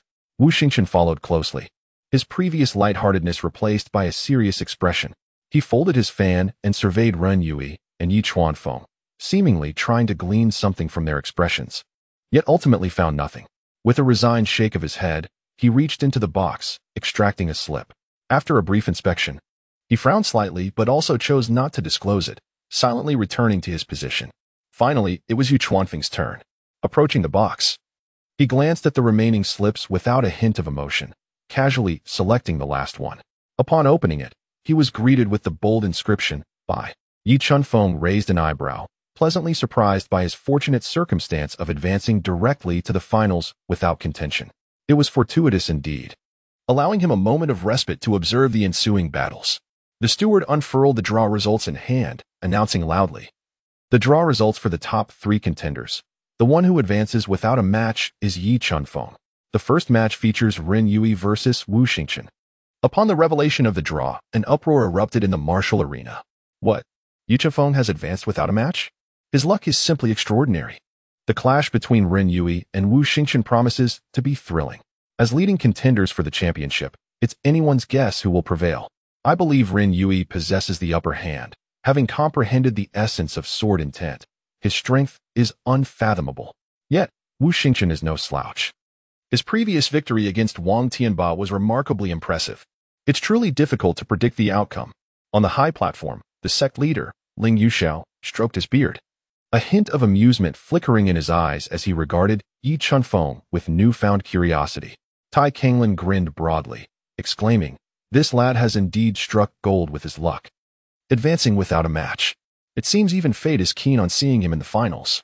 Su Qinghe's beautiful eyes lingered on Yi Chuanfeng for a moment before shifting to Ren Yui and Wu Xingchen, deep in contemplation. Du Wuhan maintained his usual nonchalant demeanor, though a glimmer of anticipation sparkled in his gaze. On the arena, Ren Yui and Wu Xingchen exchanged a glance. "Please," Ren Yui initiated, his tone calm, yet imbued with undeniable confidence. "You flatter me, senior brother," Wu Xingchen responded earnestly, having steadied his breath. He recognized that his adversary was renowned as the foremost among the outer sect, a formidable opponent not to be underestimated.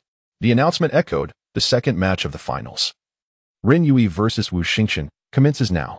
The steward's voice signified the official beginning of this highly anticipated duel. Ren Yui drew his sword first, the blade unsheathed with a resounding, clear ring, the sword intent swirling, exuding a sharp brilliance. Wu Xingchen inhaled deeply, channeling his inner energy, his folding fan subtly shimmering with light, his most powerful weapon. In an instant, the battle erupted. Ren Yui moved like an arrow released from a bow, his sword slicing through the air with fierce intent, aimed directly at Wu Xingchen. The sword glimmered with blinding speed, reaching Wu Xingchen in the blink of an eye. Wu Xingchen's expression grew grave. He dared not confront Ren Yui's concentrated sword strike directly. With a slight sidestep, he narrowly evaded the blade while wielding his fan, striking at Ren Yui's vital points like a butterfly flitting through flowers. Ren Yui altered his sword stance, the blade twisting like a sinuous serpent, unpredictable and elusive, countering Wu Xingchen's fan attacks while simultaneously probing for weaknesses. The two engaged in a fierce melee, their sword and fan movements intertwining, the atmosphere charged with energy, rendering the scene extraordinarily intense. Ren Yui's swordplay was exquisite, each strike imbued with the power to cleave through anything, forcing Wu Xingchen into a retreat. Compelled into a defensive position, Wu Xingchen's movements were graceful and agile, flowing like water as he navigated through Ren Yui's assaults, striving to counterattack but consistently finding himself under pressure. The arena was filled with the clash of sword energy and the whoosh of the fan, their figures entwined. moving at such speed that the onlookers could barely discern their forms. Only a blur of light and shadow remained. The observing disciples were entranced, their blood surging with excitement, each one holding their breath, fearful of missing any detail. Senior brother Ren Yui is indeed formidable. Once the sword intent is unleashed, none can withstand it. Yet, senior brother Wu Xingchen is no weakling. He has managed to endure Ren Yui's relentless onslaught for so long. If it were anyone else, they would have surely been defeated by now. However, it appears that senior brother Wu Xingchen is nearing his limit, constantly on the back foot. Defeat seems inevitable. As anticipated, after a prolonged bout, Wu Xingchen's disadvantage became increasingly apparent. Ren Yui's sword intent was overwhelmingly powerful, akin to a parasite gnawing away at Wu Xingchen's defenses, rendering him more fatigued with each passing moment. Though Wu Xingchen's fan techniques were intricate, they paled in comparison to Ren Yui's sword intent, failing to pose a significant threat. Finally, during an exchange, Wu Xingchen faltered, allowing Ren Yui to exploit the opening. A flash of the sword cut through Wu Xingchen's sleeve, leaving a shallow wound on his arm. Despite the minor injury, it sent a chill through Wu Xingchen, signaling that he could no longer afford to remain passive. He had to alter the tide of battle. Drawing a deep breath, his gaze sharpened. He summoned his inner energy to its peak, the fan radiating a brilliant light, exuding a formidable aura. A gust of wind swirled as Wu Xingchen moved forward, no longer evading but confronting Ren Yui's blade head-on, the fan dancing like an illusion. His attacks transforming into a fierce onslaught, an offensive strategy to reclaim his footing. Wu Xingchen's sudden counterattack momentarily startled Ren Yui, yet he reacted swiftly, altering his sword's momentum, the blade raining down like a torrential storm, thwarting Wu Xingchen's offensive and plunging them both back into a fierce entanglement. However, Wu Xingchen's counteroffensive could not last long. In the face of Ren Yui's sword intent, his attacks remained somewhat feeble, failing to genuinely threaten Ren Yui. The sword intent seemed invincible, relentlessly dismantling Wu Xingchen's defenses, driving him into a corner. In yet another clash, Wu Xingchen was struck again. This time the blade cut through his chest, staining his white garments with crimson. Coughing up blood, Wu Xingchen's body flew backward like a kite severed from its string, crashing heavily at the edge of the arena, his complexion pale as a sheet, his energy waning. Ren Yui sheathed his sword, standing calmly as he regarded the fallen Wu Xingchen, his expression devoid of any emotion. "I concede," Wu Xingchen managed to utter, struggling to rise, but the searing pain in his chest rendered him powerless, leaving him no choice but to surrender. The second match, Ren Yui wins. The steward's voice rang out, proclaiming the outcome of the contest. A thunderous cheer erupted in the martial arena, all present awestruck by Ren Yui's formidable prowess. The title of the strongest among the outer sect was indeed well-deserved. Chapter 62. Yi Chunfeng vs. Ren Yui. Is this truly the foremost among the outer sect? Even Wu Xingchen could only be overwhelmed. In my view, Ren Yui is bound to be the champion of this outer sect competition. Such strength, such dominance, it is an absolute chasm. Next comes the final showdown, the climactic battle of this outer sect tournament. Yi Chunfeng, who advanced without a match, against Ren Yui, who has triumphed over Wu Xingchen. All eyes were riveted upon Yi Chunfeng and Ren Yui, eagerly anticipating this ultimate showdown.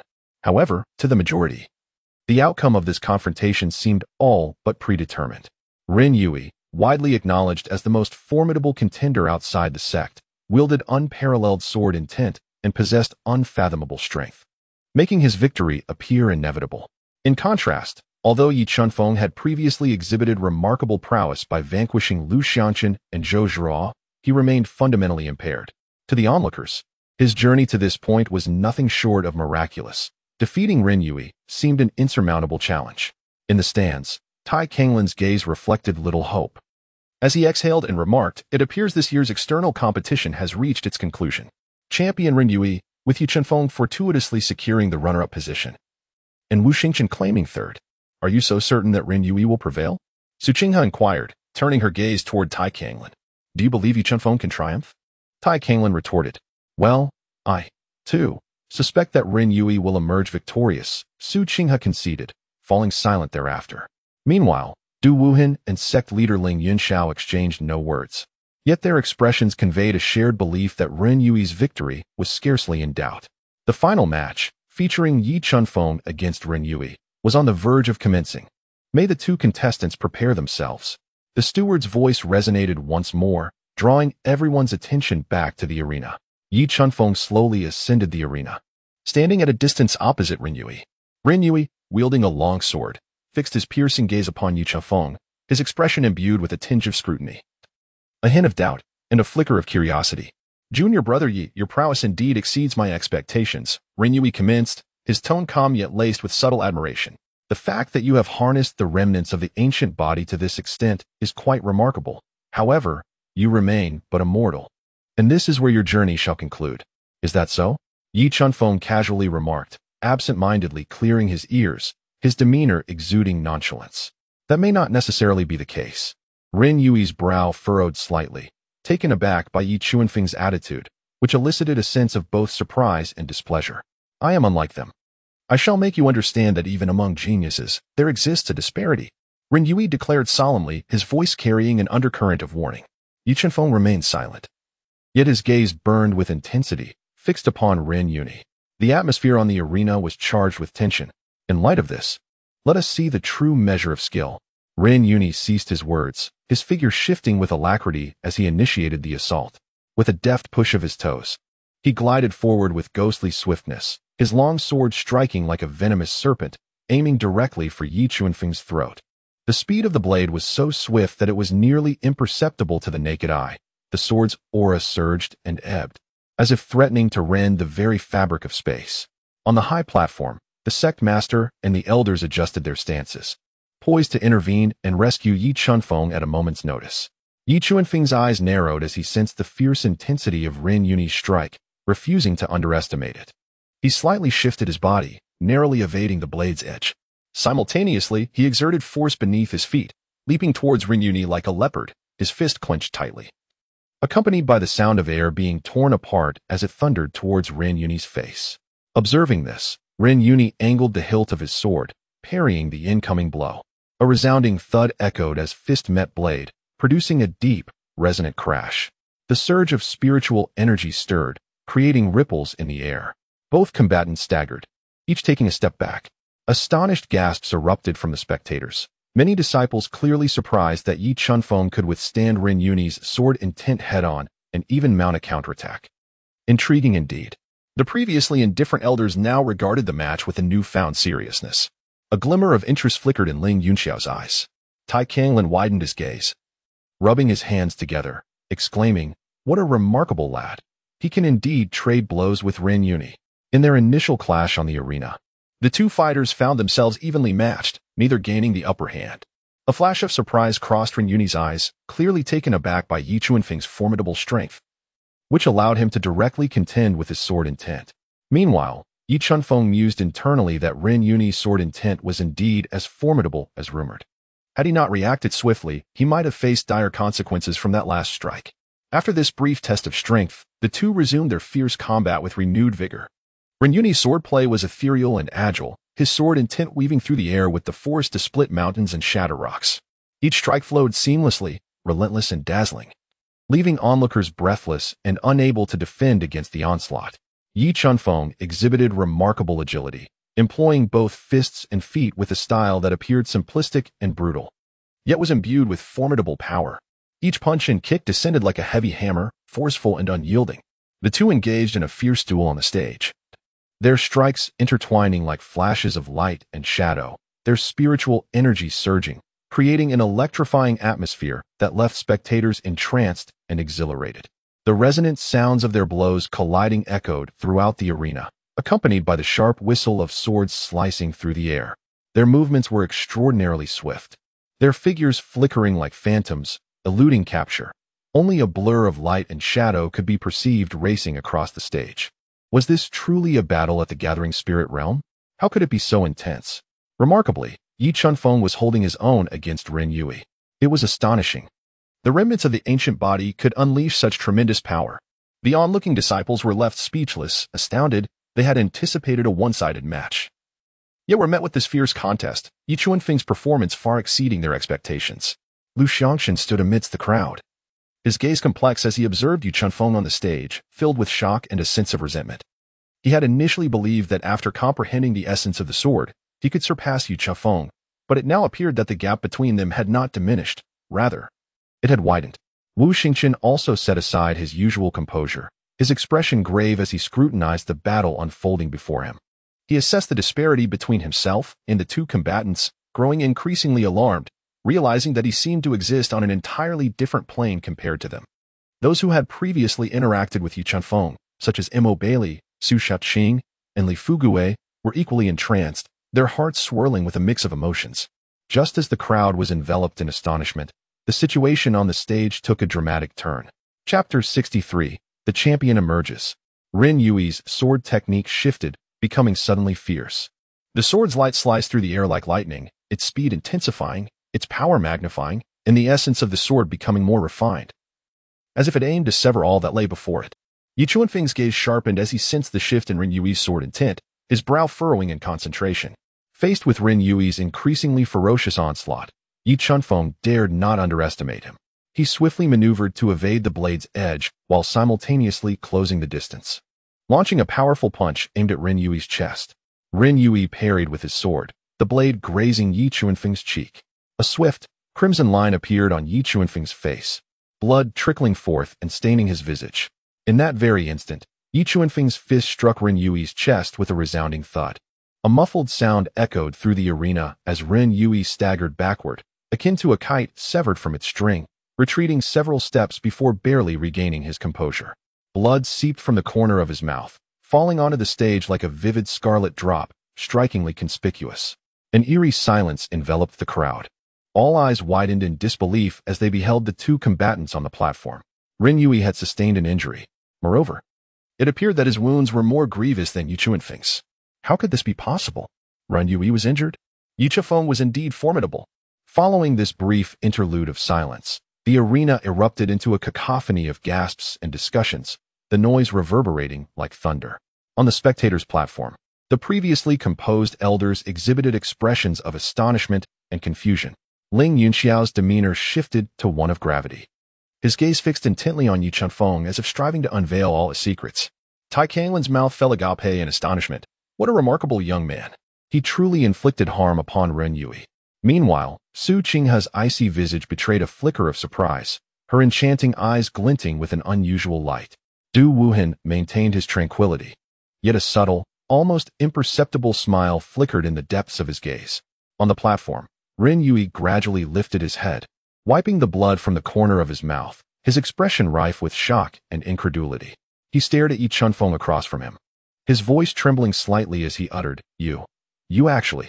He had initially believed that, with his sword intent, he could effortlessly vanquish Yi Chunfeng. Yet, to his astonishment, Yi Chunfeng's prowess was indeed terrifying. Not only could he withstand his sword intent, but he could also inflict injury upon him. This revelation utterly shattered his preconceptions. Yi Chunfeng nonchalantly wiped the blood from his face, grinning broadly to reveal his pristine teeth, and calmly remarked, What do you think? I told you, it's not a certainty. Ren Yui took a deep breath, suppressing the astonishment within him, his gaze resolutely firm once more. I underestimated you. However, the battle has only just begun. With that, Ren Yui swung his sword once again, launching a more ferocious assault against Yi Chunfeng. His sword intent growing ever more fierce and wild.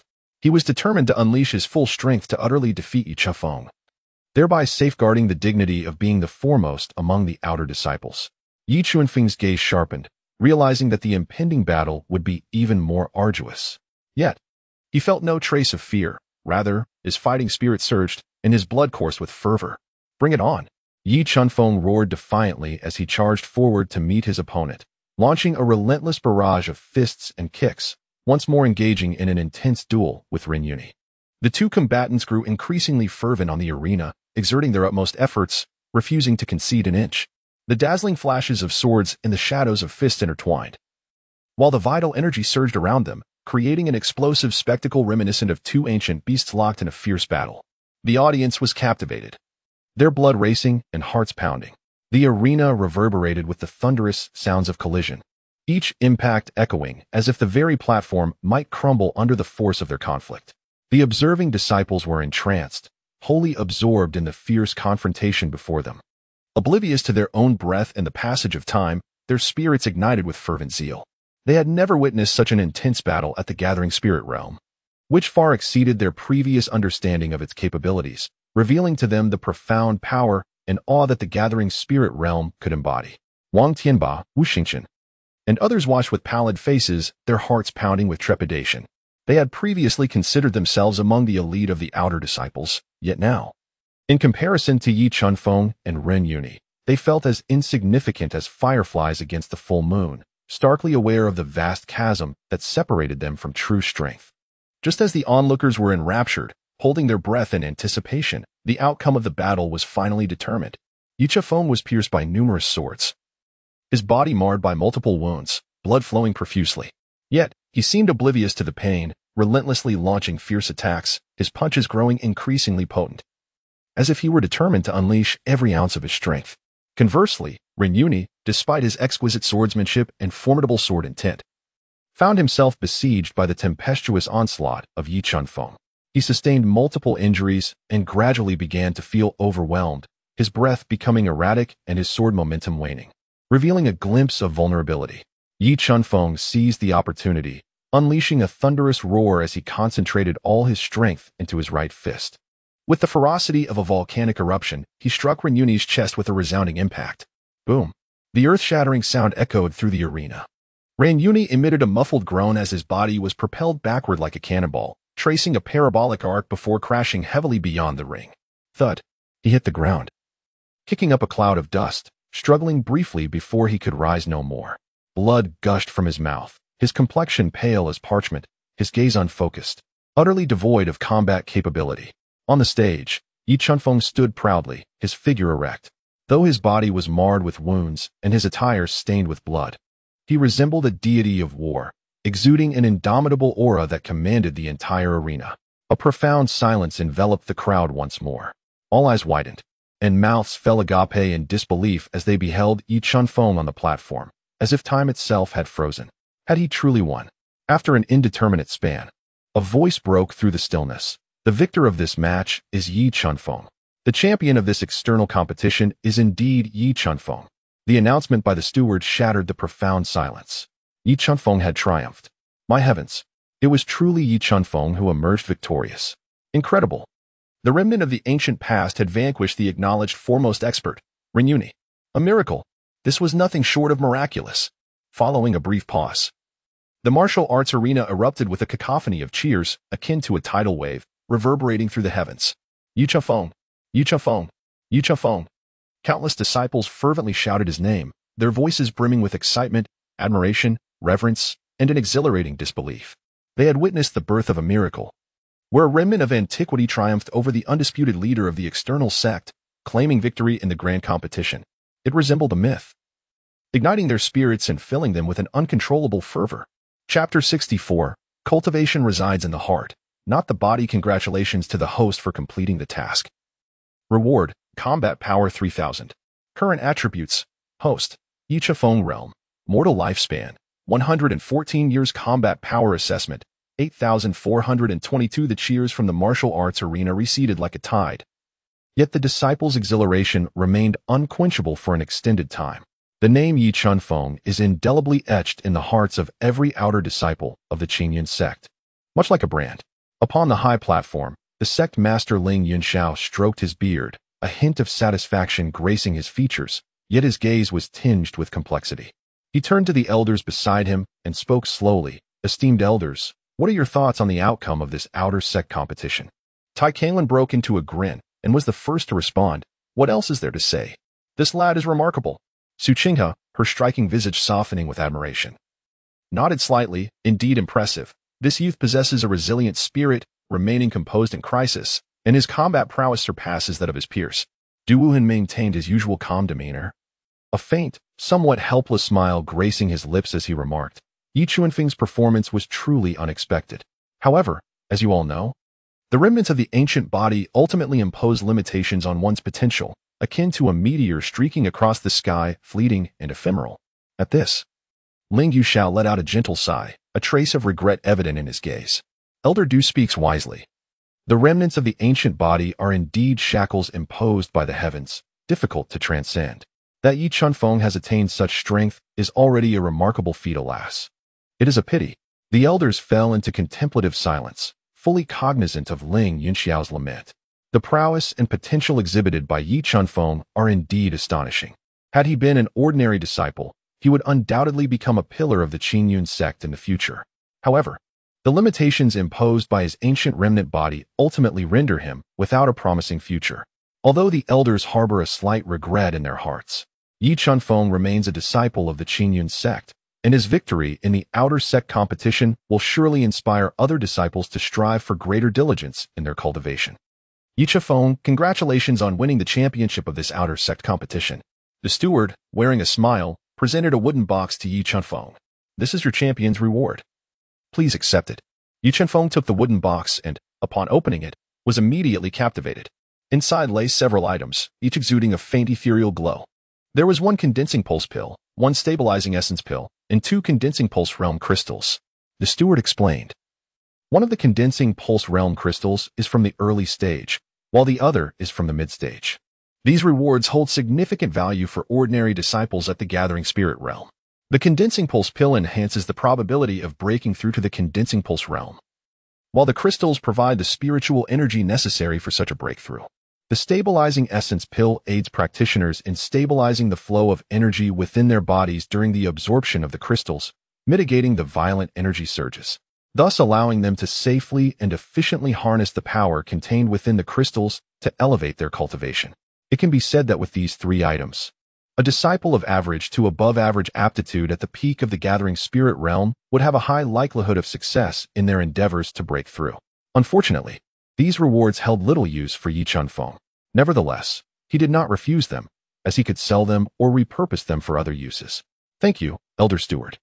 Yi Chunfeng expressed gratefully as he tucked the wooden box away. Other disciples also received their respective rewards, their faces radiating joy. The outer sect competition was not merely a contest of strength for them, it was an opportunity to acquire resources and enhance their abilities. With the distribution of rewards concluded, the outer sect competition of Qingyun sect officially came to a close.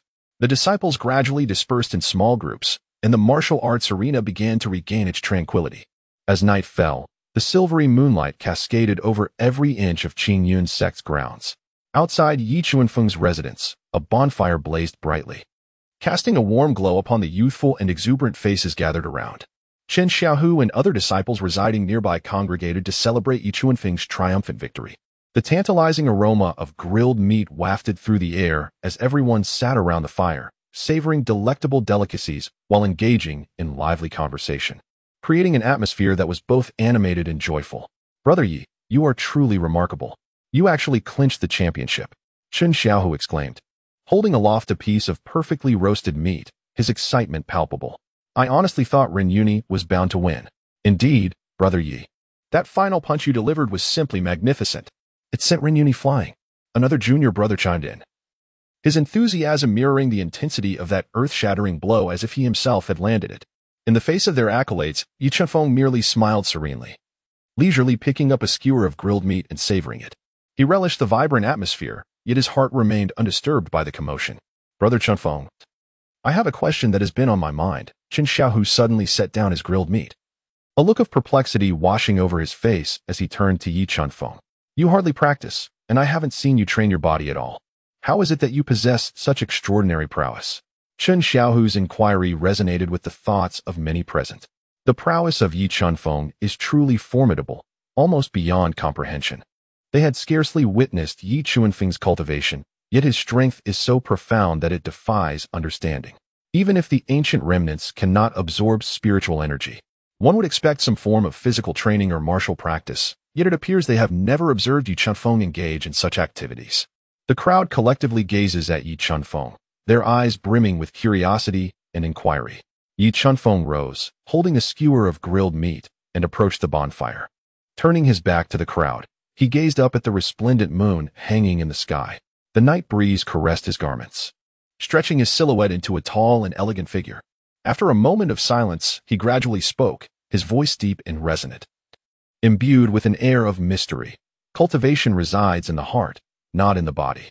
These few words, seemingly simple, reverberated with profound philosophical significance beneath the starlit sky. The listeners were momentarily taken aback, pondering Yi Chunfeng's statement, as if they were on the brink of enlightenment yet still enveloped in confusion. Cultivation resides in the heart. Not in the body, Chen Xiaohu murmured, his brow furrowed, seemingly striving to unravel the enigma within. Beside him, a junior disciple thoughtfully stroked his chin, his eyes glimmering with contemplation. However, a greater number of junior disciples stared at Yi Chuanfeng's figure with blank expressions, caught in a haze of partial understanding. As the gentle night wind continued to blow and the bonfire crackled, the group finally finished their feast of grilled meat and began their respective journeys homeward. Yi Chuanfeng returned to his chamber and closed the door, enveloped in a profound stillness. He approached the window, lifting his gaze once more to the luminous moon in the sky. The moonlight cascaded like a silvery stream, cool and resplendent, draping him in a radiant sheen. Chirp! Xiaobai descended from the eaves, alighting upon Yi Chuanfeng's shoulder. Together, man and eagle gazed into the night sky, where the full moon shone bright and the stars twinkled like scattered diamonds. Chapter 65. The tide withdraws, Yi Chuanfeng forgotten as dawn broke. The first rays of sunlight pierced through the clouds, illuminating the entrance of Qingyun's sect and streaming into Yi Chuanfeng's dimly lit room. Ding! Battle power increased by 1. Today's battle power 84, current battle power assessment 8506. The familiar notification echoed in his mind, and Yi Chuanfeng slowly opened his eyes. Sensing a renewed surge of strength within him, he stretched lazily, rose from his bed, and pushed open the window. A refreshing breeze greeted him, infused with the delicate fragrance of flowers and grass, invigorating his spirit. The clamor of the outer sect competition had subsided, and Qingyun's sect had returned to its tranquil state, with disciples diligently pursuing their cultivation. After completing his morning rituals, Yi Chuanfeng stepped out of his room and was greeted by a familiar figure standing at his door. It was Wu Xingchen. Clad in a flowing white robe and wielding a folding fan, Wu Xingchen's handsome visage bore a gentle smile, though a hint of subtle restraint flickered in his eyes. Good morning, Senior Brother Yi, Wu Xingchen greeted, clasping his hands in a courteous salute. Good morning, Junior Brother Wu, Yi Chuanfeng replied with a smile, fully aware of the purpose of Wu Xingchen's visit. Senior Brother Yi, congratulations on winning the championship of the outer sect competition. It is truly well-deserved. Wu Xingchen complimented once more, his demeanor sincere. Yi Chuanfeng waved his hand dismissively, signaling that there was no need for formalities. Wu Shidi, you have come to see me for the Ningmai pill and the Zhenyuan pill, have you not? Wu Xingchen was momentarily taken aback, but then nodded in affirmation. Indeed. Brother Yi possessed an astute insight, discerning my intentions at a glance. After a brief pause, he somewhat sheepishly confessed, to be frank, ever since the outer sect competition, I have been preparing for a breakthrough into the Ningmai realm. I wish to gather additional supplies to enhance my chances of success. Upon hearing that Brother Yi has no use for these items, I mustered the audacity to seek your assistance in procuring them. Yi Chuanfeng smiled gently, feeling no surprise. The pulse-condensing pill and the tranquil origin pill are indeed exceptional aids for disciples at the pinnacle of the spirit-gathering realm, facilitating their breakthrough beyond the confines of their limits. For those with less remarkable talents, these pills may even become essential items, possessing immense value. I do have the pulse-condensing pill and the tranquil origin pill, Yi Chuanfeng stated with a calm demeanor. However, they will not be given away freely. Upon hearing this, Wu Xingchen promptly replied, that is only natural. Brother Yi, feel free to express your desires. I shall not hesitate to fulfill them as long as it is within my capability. Yi Chuanfeng pondered for a moment before slowly articulating. I do not have any particular desires. How about this? Grant me 5 beast crystals of the condensation realm. Treasures hold little value for Yi Chuanfeng, as he is unable to cultivate, but the beast crystals could be given to Xiaobai, who has yet to return from foraging. Typically, 1 condensation pill or Zhenyuan pill is equivalent to a single beast crystal of the condensation realm. However, such pills are scarce, with the condensation pill being particularly rare, resulting in a market imbalance. Thus, requesting 5 crystals is neither excessive nor insufficient. 5. Wu Xingchen's expression turned troubled upon hearing this.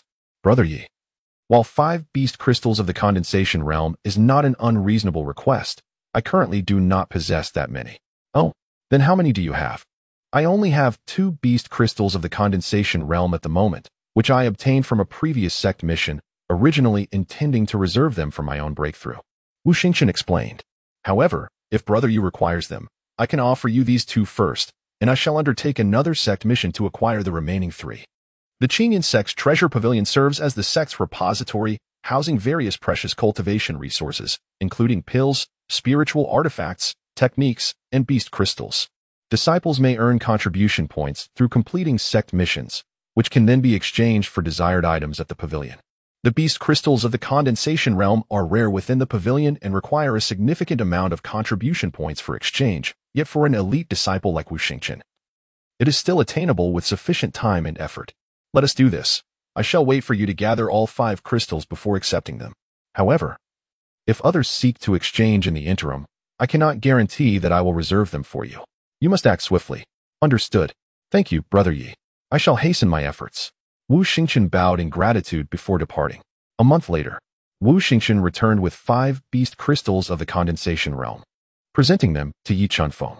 Observing the crystals, imbued with spiritual energy and shimmering softly, Yi Chunfeng nodded in satisfaction and retrieved a wooden box containing the condensation pills and Jinyuan pills, offering it to Wu Xingchen.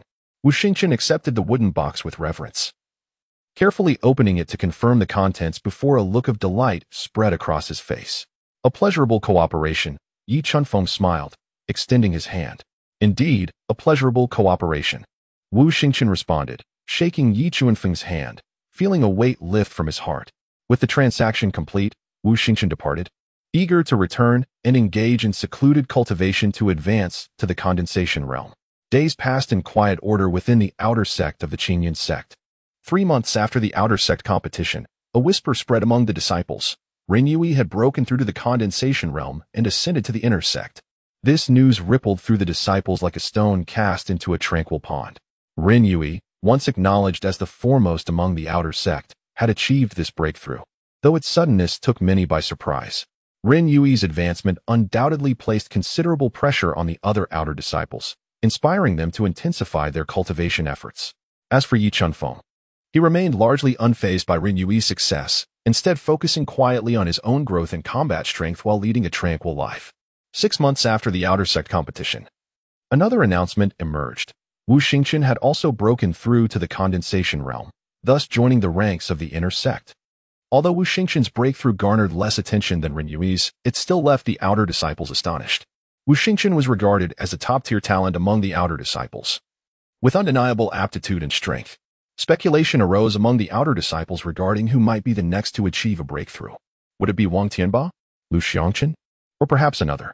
Occasionally, thoughts of Yi Chunfeng crossed their minds, accompanied by a sense of regret, for Yi Chunfeng had triumphed over Ren Yui during the outer sect competition, claiming victory despite his mortal limitations, shining brightly as the competition's champion. Yet, Yi Chunfeng remained merely an ancient remnant, incapable of cultivation, with limited potential. Perhaps he could briefly dazzle in the competition, but ultimately he was destined to miss the pinnacle of cultivation. As time flowed on, the brilliance of Ren Yui and Wu Xingchen gradually overshadowed the clamor of the outer sect competition. Wang Tianba, Lu Xiangchen, and other once celebrated prodigies faded from memory. In turn, Yi Chunfeng too slipped from the public eye, akin to a meteor streaking across the night sky, briefly illuminating the darkness before succumbing to silence. Chapter 66. 1 year and 3 months later. Ding. Combat strength increased by 1. Today's combat strength 510. Current combat strength assessment 51510. The spring breeze was gentle, and the sun shone brightly. Yi Chunfeng descended the mountain, a bamboo basket slung over his shoulder. Within the basket lay an assortment of fresh vegetables and meats, all procured during his descent. Since claiming victory in the outer sect grand competition, Yi Chunfeng's life had remained largely unchanged, flowing along in serene simplicity without tumult. Apart from his steadily increasing combat prowess, everything else seemed to mirror the past. Perhaps the only notable alteration was the frequency with which he ventured down the mountain for supplies, seeking to infuse his tranquil existence with vibrant flavors. For culinary delights are indispensable. Although the meals at Qingyun sect were satisfactory, prolonged consumption could become monotonous. Thus, Yi Chunfeng occasionally descended to procure fresh ingredients, endeavoring to enhance his diet with his own hands. Arriving at the market at the foot of the mountain, Yi Chunfeng navigated with ease to a familiar meat stall. "Old Li, I would like 2 pounds of the finest pork, the marbled kind," he called out to the vendor. Old Li, the proprietor of the stall, was a stout, affable middle-aged man, well acquainted with Yi Chunfeng. "Ah, Master Yi, what a pleasure to see you," Old Li exclaimed warmly, swiftly slicing a portion of pork from the counter and placing it on the scale. "Please hold on just a moment, it will be ready shortly." As Old Li prepared the pork for Yi Chafeng, he suddenly recalled something and chuckled. Master Yi, that barbecue recipe you shared with me last time is simply marvelous. I tried it at home, and the aroma was divine. My wife and children adored it. They nearly usurped my meat stall's business. Upon hearing this, Yi Chunfeng chuckled and waved his hand dismissively. Boss Li, you jest. These are merely trivial skills, nothing of significance. Do not be modest, young Master Yi. Your recipe for roasted meat is truly exceptional. Old Li exclaimed with unreserved admiration, as he took a handful of greens from the side and insisted on placing them into Yi Chunfeng's bamboo basket. Young Master Yi, consider this modest offering of greens a gift from me, Old Li. Please, do not hesitate to accept it. Yi Chunfeng, unable to decline, reluctantly accepted the greens, paid for the meat, and began his journey home with the bamboo basket on his back. Upon reaching a stall selling spices, he paused once more, meticulously selecting a variety of seasonings. Dear sir, what spices might you wish to purchase? The stall owner greeted him warmly. Yi Chunfeng pointed at the various spices displayed at the stall, inquiring about their prices one by one, before engaging in a spirited negotiation with the vendor. Could you offer a better price on this cumin powder? I purchased some from you last time, and it was delightful. I intend to buy more this time. Surely you can give me a discount, Yi Chunfeng said with a cheerful smile, embodying the essence of a shrewd bargain hunter. Recognizing Yi Chunfeng as a loyal customer, the stall owner chuckled and replied, young sir, you are indeed a valued patron. How about I offer you a 10% discount? 10% still seems a tad steep, Yi Chunfeng replied, furrowing his brow and feigning hesitation. Alas, young sir, this is already the lowest price I can offer. If you push for more, I might incur a loss, the vendor said, exasperated yet amused. Very well, a 10% discount it is, Yi Chunfeng conceded, albeit reluctantly, as he settled on the price for the cumin powder. Having completed his spice shopping, Yi Chunfeng, content with his bamboo basket slung over his shoulder, embarked on his journey back to Qingyan sect. Upon his return, the sky had gradually darkened. Yi Chunfeng returned to his dwelling, skillfully igniting a fire and setting up a grill to prepare a midnight feast. Before long, Chen Xiaohu and several fellow disciples residing nearby arrived, bringing wine and various ingredients. Chen Xiaohu had recently reached the pinnacle of body refinement, with a combat power assessment of 468. Over the past 6 months, many of their junior disciples had made notable progress, each experiencing growth to varying degrees. Have you heard? That Su Shaoqing, who just joined the sect, received personal guidance from Elder Su Qinghe and has made remarkable advancements. Just the day before yesterday, she broke through to the gathering spirit realm. Such rapid progress. Do you think she and Elder Su are related, which is why she's receiving special treatment? Come now, there are so many people with the surname Su. If they were truly related, she would have been nurtured in the sect from a young age. Others have superior talent and work hard in their cultivation. Don't just assume it's all about connections. All right. But I've also made significant progress recently. I've broken through a minor realm. The group engaged in lively conversation, filled with hope for the future. However, upon seeing Yi Chunfeng bring out the ingredients, they quickly shifted the topic away from cultivation breakthroughs. Brother Yi, it's barbecue today. How wonderful. I've been craving this for so long, Chen Xiaohu exclaimed, nearly drooling. Indeed, I bought some good meat today to grill for everyone, Yi Chunfeng replied with a smile, bustling about. The group gathered around the campfire, grilling meat, drinking, and chatting, creating a joyful and exuberant atmosphere. The aroma of the grilled meat wafted through the air, whetting their appetites. Yi Chunfeng's grilling skills were truly remarkable. The meat was perfectly charred on the outside yet tender within, leaving a lingering flavor that was unforgettable. Brother Yi, your grilling skills just keep getting better, Chen Xiaohu praised, devouring the meat. Yes. Brother Yi, if you ever tire of cultivating, you could open a barbecue stall at the foot of the mountain. It would surely thrive. Another disciple laughed. However, when he mentioned not wanting to cultivate, the others shot him disapproving looks. He seemed to realize his mistake and quickly stuffed his mouth with grilled meat, falling silent. Cultivation? Who needs it? I can just lie here and my strength will soar. Soon, I'll be able to defeat any cultivation master with a single punch. Yi Chunfeng joked nonchalantly. Indeed, perhaps Brother Yi will evolve into an ancient being, embracing celestial maidens and riding divine dragons, looking down upon the world. Another chimed in jest. Laughter erupted among them, filling the night with merriment. As darkness fell and the bonfire gradually extinguished, everyone, satisfied and full, began to tidy up and disperse. The night sky was clear, dotted with stars, and the moonlight bathed the peaks of Qingyun sect, casting a delicate silver glow upon Yichunfeng. Everything seemed unchanged, yet subtly transformed. Thus, 9 months passed, marking a year and 3 months since the last outer sect competition. Chapter 67. The Great Change of Qingyun sect. The night was as deep as ink. Qingyun sect was enveloped in tranquility. Most disciples in the body refinement realm had already succumbed to slumber or were absorbed in their breathing exercises. Only the occasional hoots of an owl pierced the silence. Suddenly, a thunderous roar erupted, like a clap of thunder on a clear day, shaking half of Qingyun sect. To the southeast, a towering peak seemed to be shaken by an invisible hand, quaking violently, with rocks tumbling and trees swaying. In the next moment, a brilliant light burst forth from the summit, akin to a volcanic eruption, illuminating half the night sky and tearing open the darkness as if it were daybreak. The radiance spread, painting the clouds in extraordinary colors, awakening half of Qingyun sect to this sudden phenomenon. Within the main hall, Ling Yuxiao sat cross-legged on a cushion, eyes closed in meditation, surrounded by swirling spiritual energy, akin to an old monk in deep concentration. However, at the sound of the explosion, he suddenly opened his eyes, his sharp gaze piercing through the hall toward the martial arts arena. Sensing the intense tremor and blinding light, Ling Yuxiao's expression shifted slightly. In an instant, he darted out of the hall like an arrow, racing toward the martial arts arena. Meanwhile, to the south of Baiming County, at the headquarters of the Red Flame Alliance, a brightly lit hall housed Chu Jin, who was drinking alone, gazing at the moon. The crimson liquid swirled in his cup, reflecting his chiseled features with an air of rebelliousness. As he sipped, prepared to raise his cup again, he suddenly sensed a disturbance from the eastern horizon. Chu Jin raised an eyebrow, his previously tipsy gaze sharpening into that of a hawk. He abruptly set down his cup, stood up, and looked intently toward the eastern sky, where a dazzling beam of light pierced the night, reaching for the heavens. Is that light from Qingyun sect? Chu Jin murmured, a hint of confusion and gravity in his voice. After a moment of contemplation, a greedy smile crept across his face as he declared, "Summon the people. Alliance Master."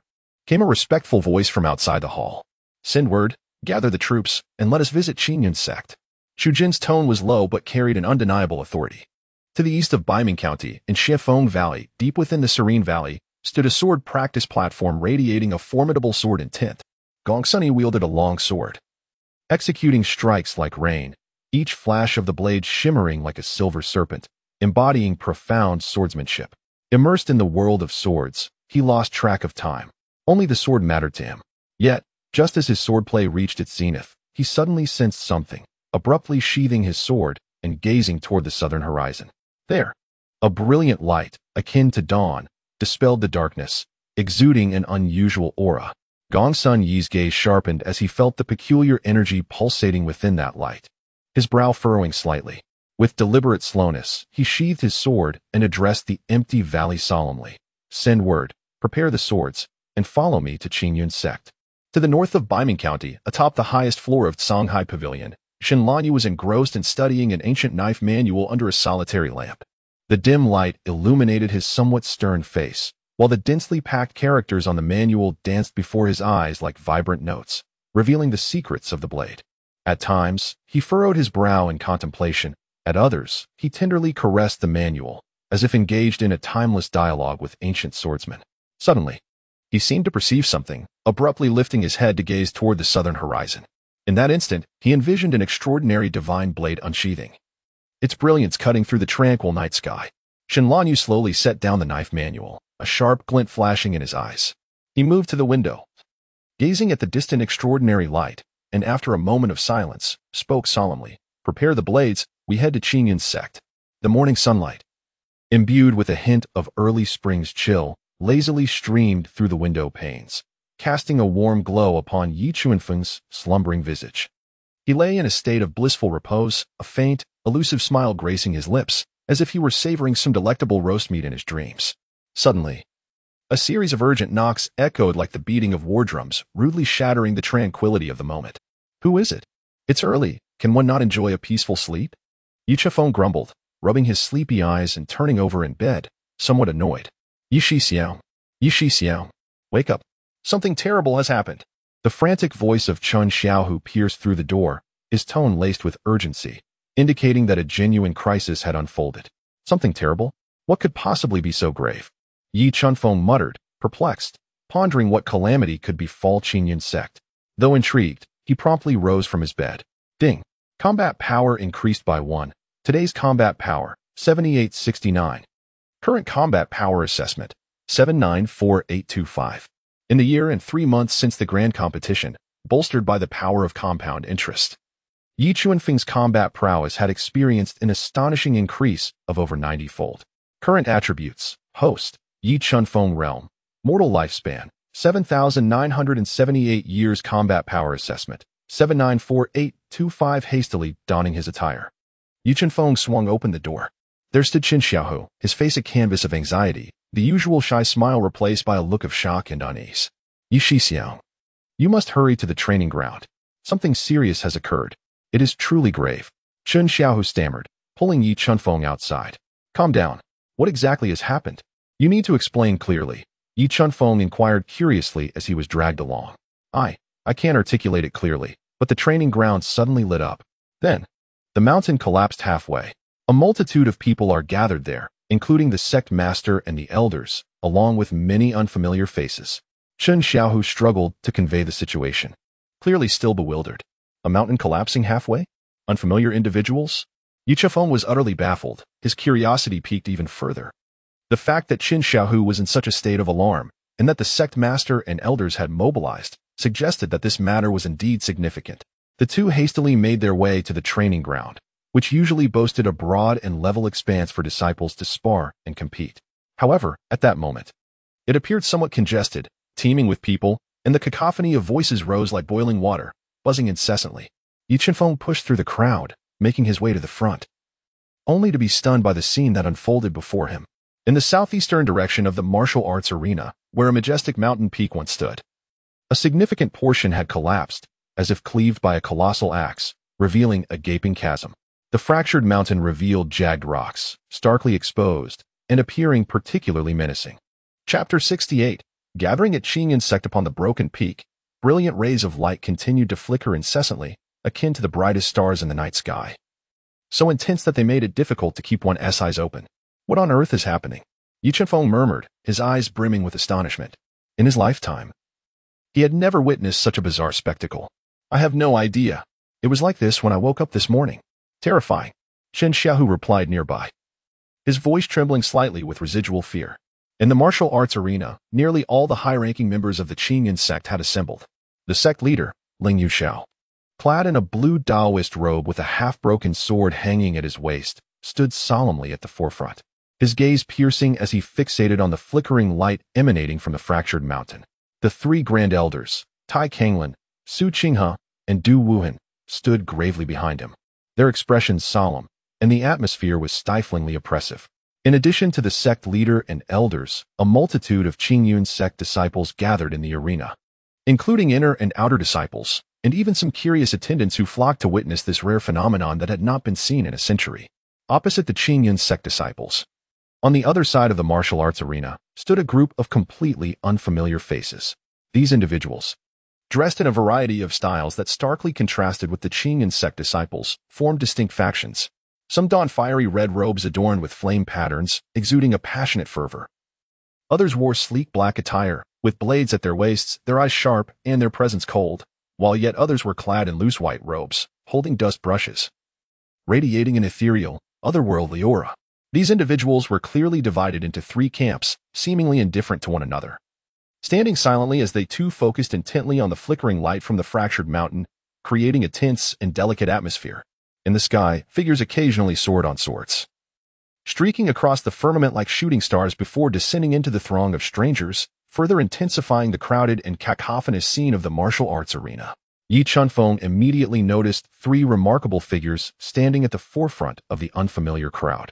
They exuded an extraordinary presence, setting themselves apart from the rest, radiating an aura that subtly challenged the high-ranking members of the Qingyun sect, such as Ling Yunxiao. One of them, clad in a striking crimson robe, bore a resolute expression and an air of dominance. This was Chu Jin, the leader of the Qian Alliance.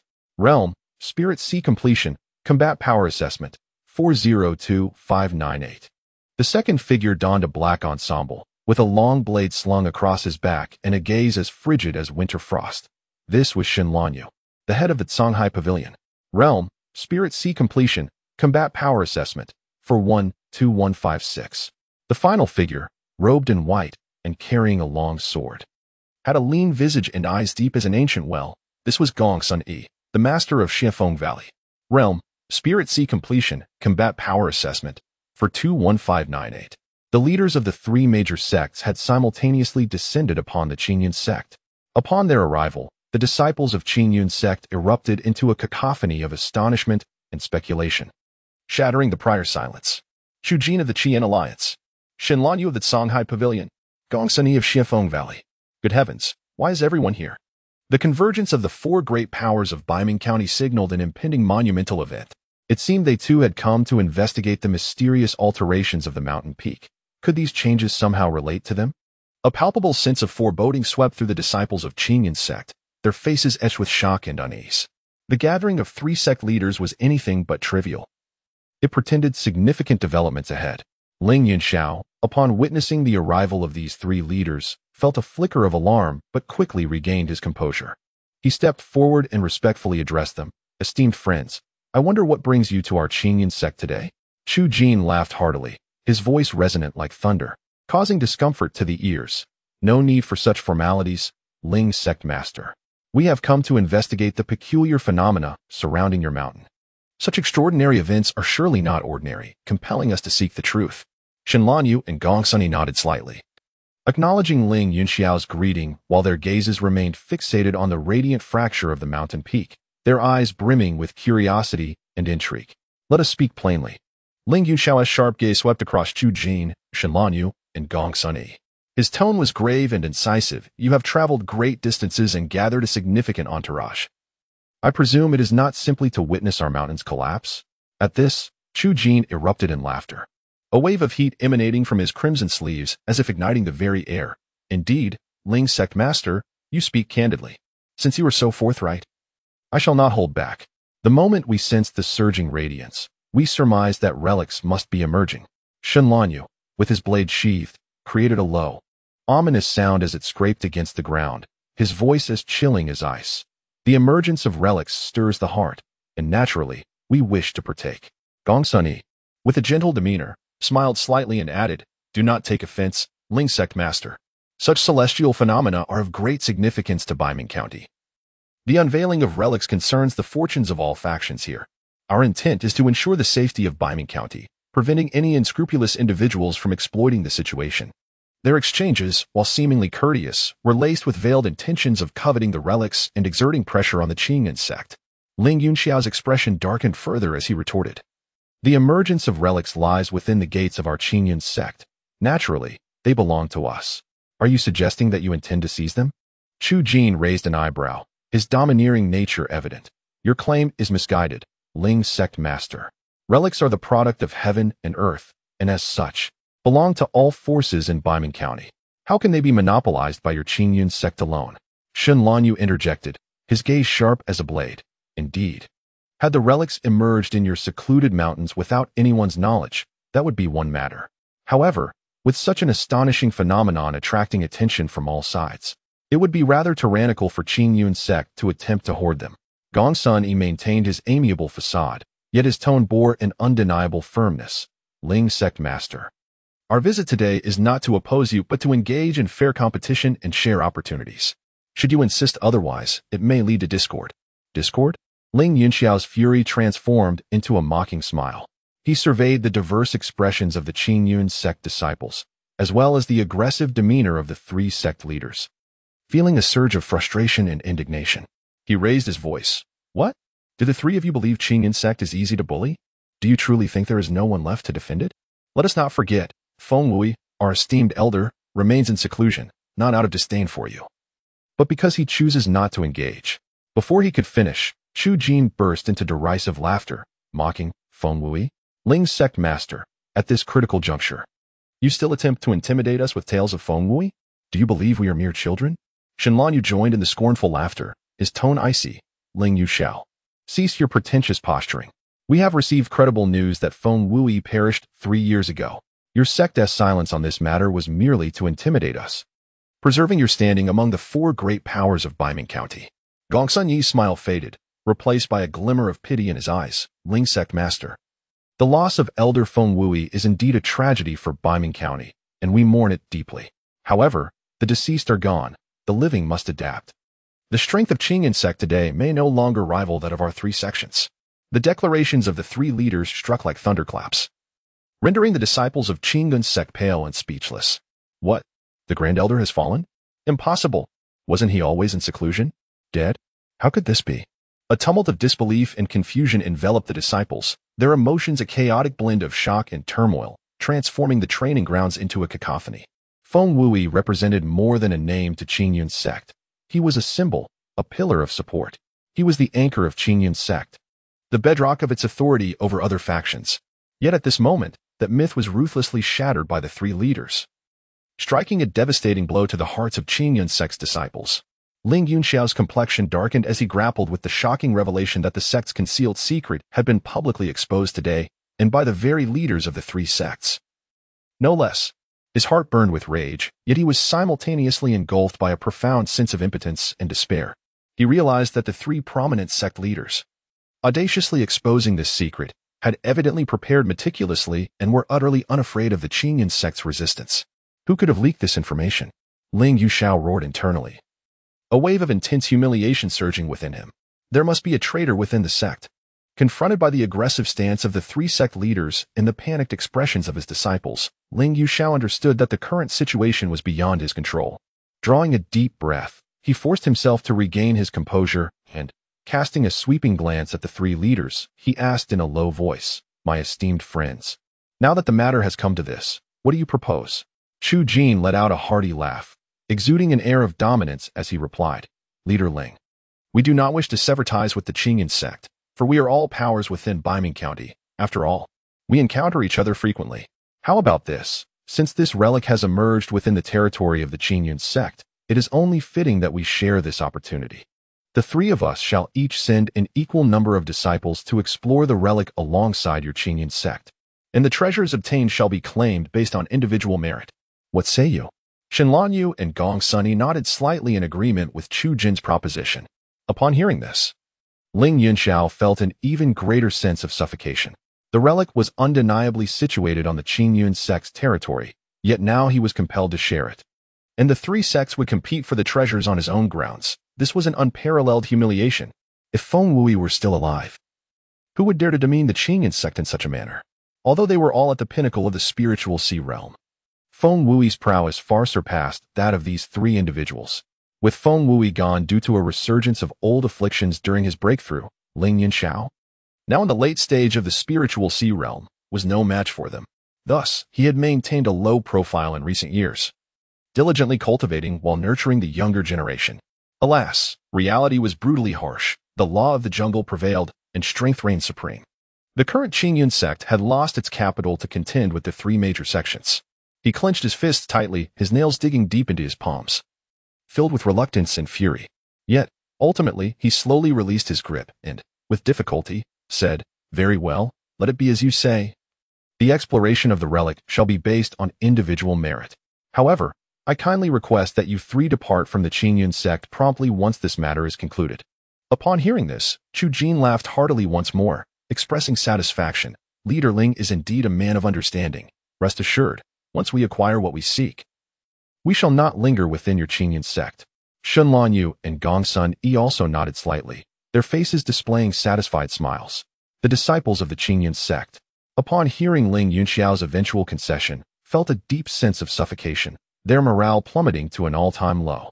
Yi Chunfeng stood at the rear of the crowd, observing everything with a sigh of resignation in his heart. Indeed, strength is the pivotal factor that determines everything. If the Qingyun Sect possessed sufficient power, how could they be subjected to such humiliation? His gaze once again turned towards the fractured peak of the mountain. What secrets lie within the relics? Yi Chunfeng murmured to herself, her heart brimming with curiosity and an inexplicable anticipation. At that moment, the radiance emanating from the fractured peak suddenly intensified. A more potent wave of energy surged forth, sweeping across the entire martial arena like a tidal wave.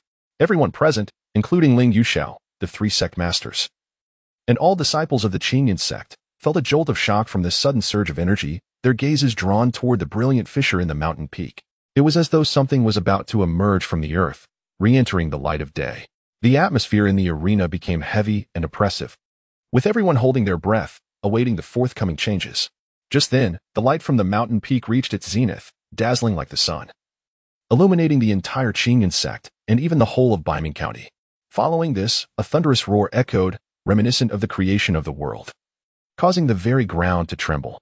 The fissure in the mountain suddenly tore open, resembling a colossal maw ready to devour everything, unfathomably deep and shrouded in darkness. As if it led to another realm, an ancient, mysterious, and formidable aura began to seep from the rift, enveloping the entire Qingyun sect. Akin to a slumbering dragon awakening after millennia, the ruins had finally been completely unveiled. Chapter 70. The Celestial Sovereign. The ruins had been activated. It was an unknown voice, trembling slightly, that shattered the silence in the martial arena. All eyes were magnetically drawn to the profound and shadowy fissure, as if seeking to penetrate its depths and uncover the secrets hidden within the ruins. Ling Yunxiao moved first, darting toward the rift, closely followed by the three sect masters. Their four figures shot forth like arrows released from a bow, arriving at the edge of the immense fissure in the blink of an eye. The rift was unfathomably deep, exuding an ancient and profound aura. Merely standing at its edge invoked a sense of inexplicable oppression, as if confronting a slumbering ancient beast. Ling Yunxiao's expression turned grave as he cautiously extended his hand, probing with a thread of spiritual energy into the rift. The energy vanished without a trace, like a cow sinking into the sea, causing no ripple whatsoever. Chu Jin stepped forward, releasing a fiery thread of spiritual energy in an attempt to probe further. The crimson flames, upon touching the edge of the fissure, were instantly consumed by an invisible force, extinguishing without leaving even a spark. Shen Lanyu drew her long knife, pointing its blade toward the rift, exuding a chilling intent. Yet, the blade's aura sank into the abyss with no response. Gongsun formed a sword gesture, unleashing a sharp sword chi that sliced through the air with a piercing sound. However, the sword chi vanished into the fissure as if it were mere sand dissolving in water, dissipating into nothingness. The four sect masters, formidable beings at the pinnacle of the spiritual sea realm, joined forces to probe the rift, yet found themselves utterly unable to disturb it or uncover its secrets. The mystery and power of these ruins surpassed their expectations by far. What an enigmatic wave of energy! Chu Jin furrowed his brow, retracting his fiery spiritual energy, a hint of solemnity flashing in his eyes. It seemed that within this fissure lay a potent restriction, one that even our spiritual energies could not penetrate. Shen Lanyu's gaze turned icy, her tone grave. It appears that entering these ruins will not be an easy feat. Gongsun remained calm, yet his eyes sharpened. This aura carried a trace of spatial power. Could it be an independent spatial ruin? Independent spatial ruins. Upon hearing Gongsun Yi's words, Ling Yunxiao, Chu Jin, and Shen Lanyu all felt a jolt within, their eyes reflecting a mix of astonishment and excitement. Spatial ruins are far rarer and more precious than ordinary ones. Typically, only unparalleled experts at the integration stage or beyond can create and control such independent spaces. The possibility that these ruins were indeed a spatial ruin implied that their master might very well be a superlative powerhouse of the integration stage. Could it be the legendary Celestial Sovereign's ruins? Ling Yunxiao seemed to recall something, his expression shifting slightly, his voice trembling. The Celestial Sovereign? Chu Jin, Shen Lanyu, and Gongsun were taken aback, their eyes revealing shock and disbelief. The Celestial Sovereign was a legendary figure not just in Baiming County, but throughout the entire Dian dynasty. It is said that the Celestial Sovereign was a solitary cultivator of extraordinary talent and comprehension, who created an unparalleled footwork technique, the Celestial Steps, allowing him to traverse the world with ease, rendering him nearly invincible among those of the integration stage. Yet, the heavens envied his brilliance. Living a life of freedom and grandeur, he made many enemies, ultimately falling victim to treachery, poisoned and perishing, leaving behind his ruins, which vanished without a trace. For thousands of years, tales of the Celestial Sovereign have circulated throughout Baiming County, with countless cultivators yearning to uncover his ruins and inherit the Celestial Steps. Many speculated that the ruins would be located in the Celestial Sovereign's homeland of Baiming County, yet no one had found them for millennia, leading some to doubt their very existence. Could it be that today, the fabled ruins of the Celestial Sovereign have truly manifested? It is said that the Celestial Sovereign excelled in footwork. If these are indeed his ruins, they may house the legacy of the Celestial Steps. Chu Jin's breath quickened, his eyes sparkling with desire and greed. Shenlanyu's gaze flickered, her blade and tint growing colder. Should she acquire the Celestial Steps, her strength would surely soar. Gongsun, too, revealed a rare glimmer of excitement, his gentle voice growing slightly urgent. The Celestial Steps are a treasure among footwork techniques. If I could comprehend even a fragment, it would greatly benefit the sword techniques of our Xianfeng Valley. The three sect masters, all at the pinnacle of the spiritual sea realm, still far from the integration stage, realized that if they could obtain the legacy of the Celestial Steps, it might provide them the opportunity to break through their bottlenecks and ascend to the God Transformation realm. The allure of the Celestial Steps was immense for the three sect masters and Ling Yuxiao. Ling Yuxiao took a deep breath, suppressing his excitement, and spoke gravely. My friends, time is of the essence. We should first attempt to discern how to enter these ruins. The three sect masters naturally had no objections and nodded in agreement. The four of them joined forces once more, each employing their techniques in an effort to forcibly breach the restrictions of the ruins. However, no matter their efforts, the rift remained unmoved, like a black hole consuming all power. After several attempts, the four sect masters wore solemn expressions, their brows furrowed. This restriction is too formidable. We cannot force our way through, Chu Jin sighed, shaking his head in resignation. Shenlanyu's icy gaze seemed to spark a realization, and she suddenly spoke. Have you all noticed? This restriction seems to impose limitations based on cultivation level. Limitations based on cultivation level? Ling Yuxiao was taken aback. Then carefully sensed the aura emanating from the restriction. It indeed seemed to possess a powerful presence, yet not entirely unassailable. Rather, it bore a subtle inclination to repel higher realm cultivators. I shall give it a try. Gongsun spoke, summoning a disciple from Xianyan Valley from the crowd behind him. This disciple, at the mid-stage of the pulse condensation realm, was considered a pillar among the disciples of Xianyan Valley. You shall attempt to enter the fissure, Gongsun commanded. The disciple hesitated upon hearing this but steeled himself and approached the fissure. Under the watchful eyes of the crowd, he cautiously drew near. And as he reached the edge of the fissure, he encountered no hindrance and effortlessly stepped inside, his figure vanishing into the shadowy crevice. He has entered. A chorus of astonished exclamations erupted from the training ground. Within mere moments, the disciple re-emerged. The fact that a disciple of the pulse condensation realm could freely enter and exit the relic was astonishing, especially as the masters of the spirit sea realm were barred from entry. This outcome was truly unexpected for all present. Indeed, the restrictions of this relic limit the cultivation level of those who may enter. Shenlanyu remarked with a glint of realization in her eyes. Gongsun then called upon another disciple at the late stage of the spirit gathering realm, and indeed, this disciple also managed to enter and exit the relic with ease. It appeared that only those of the pulse condensation realm and below could gain entry. Ling Yuxiao also grasped the implications, a flicker of understanding crossing his eyes. So, it follows that we, the masters of the spirit sea realm, cannot enter this relic? That seems to be the case, Gongsun nodded, a hint of regret in his tone. The inability of the spirit sea realm masters to enter was undoubtedly a significant blow to the four major sects. Yet it was not without opportunity. The fact that disciples of the pulse condensation realm and below could enter meant they could send their disciples in to seek out opportunities. Chapter 71. Reaching an agreement, 100-person exploration team, then let us proceed as per the old customs, relying on our own capabilities. Chu Jin's eyes sparkled with a hint of intrigue, a playful smile curling at the corners of his mouth.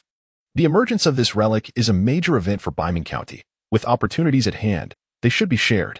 My Qian Alliance naturally wishes to partake in this fortune. Shenlanyu let out a cold laugh. That suits me perfectly. The disciples of Songhai Pavilion shall not lag behind. With a gentle smile, Gongsun added, the disciples of Xianyan Valley shall also do their utmost to bring glory to Baiming County. Since that is the case, let us each send a group of disciples into the relic to explore, Ling Yuxiao proposed. Indeed, Chu Jin nodded in agreement, however. The number of disciples to send and how to allocate them requires careful deliberation. In my opinion, Shenlanyu suggested, each sect should initially send 25 disciples, totaling 100 to enter. We know nothing of what lies within. Sending in a group to scout may yield some information, even if we gain nothing else. For the relic will remain here. 100 individuals? Ling Yuxiao's brow furrowed slightly. After a moment's contemplation, he nodded. Very well, 100 it is. However, once inside the relic, each must rely on their own abilities. The matter of life and death must be made clear beforehand. That is only natural, Chu Jin laughed heartily. Exploring the relic is inherently fraught with danger. The fates of life and death are simply a matter of destiny. Excellent. Then it's settled, Ling Yunxiao declared. We should not delay. Let us quickly return and select our disciples to prepare for entering the relic. The four sect masters voiced no objections to them. The quantity of disciples was not paramount. The quality of disciples was of utmost importance. With the agreement reached, the four sect masters returned to their respective factions to prepare for selecting their disciples for the relic. Ling Yunxiao swiftly rejoined the disciples of Qingyun's sect, where the three elders, Tai Kanglin, Su Qinghe, and Du Wuhan, immediately approached him. Master, what is the situation? Tai Kanglin inquired solemnly.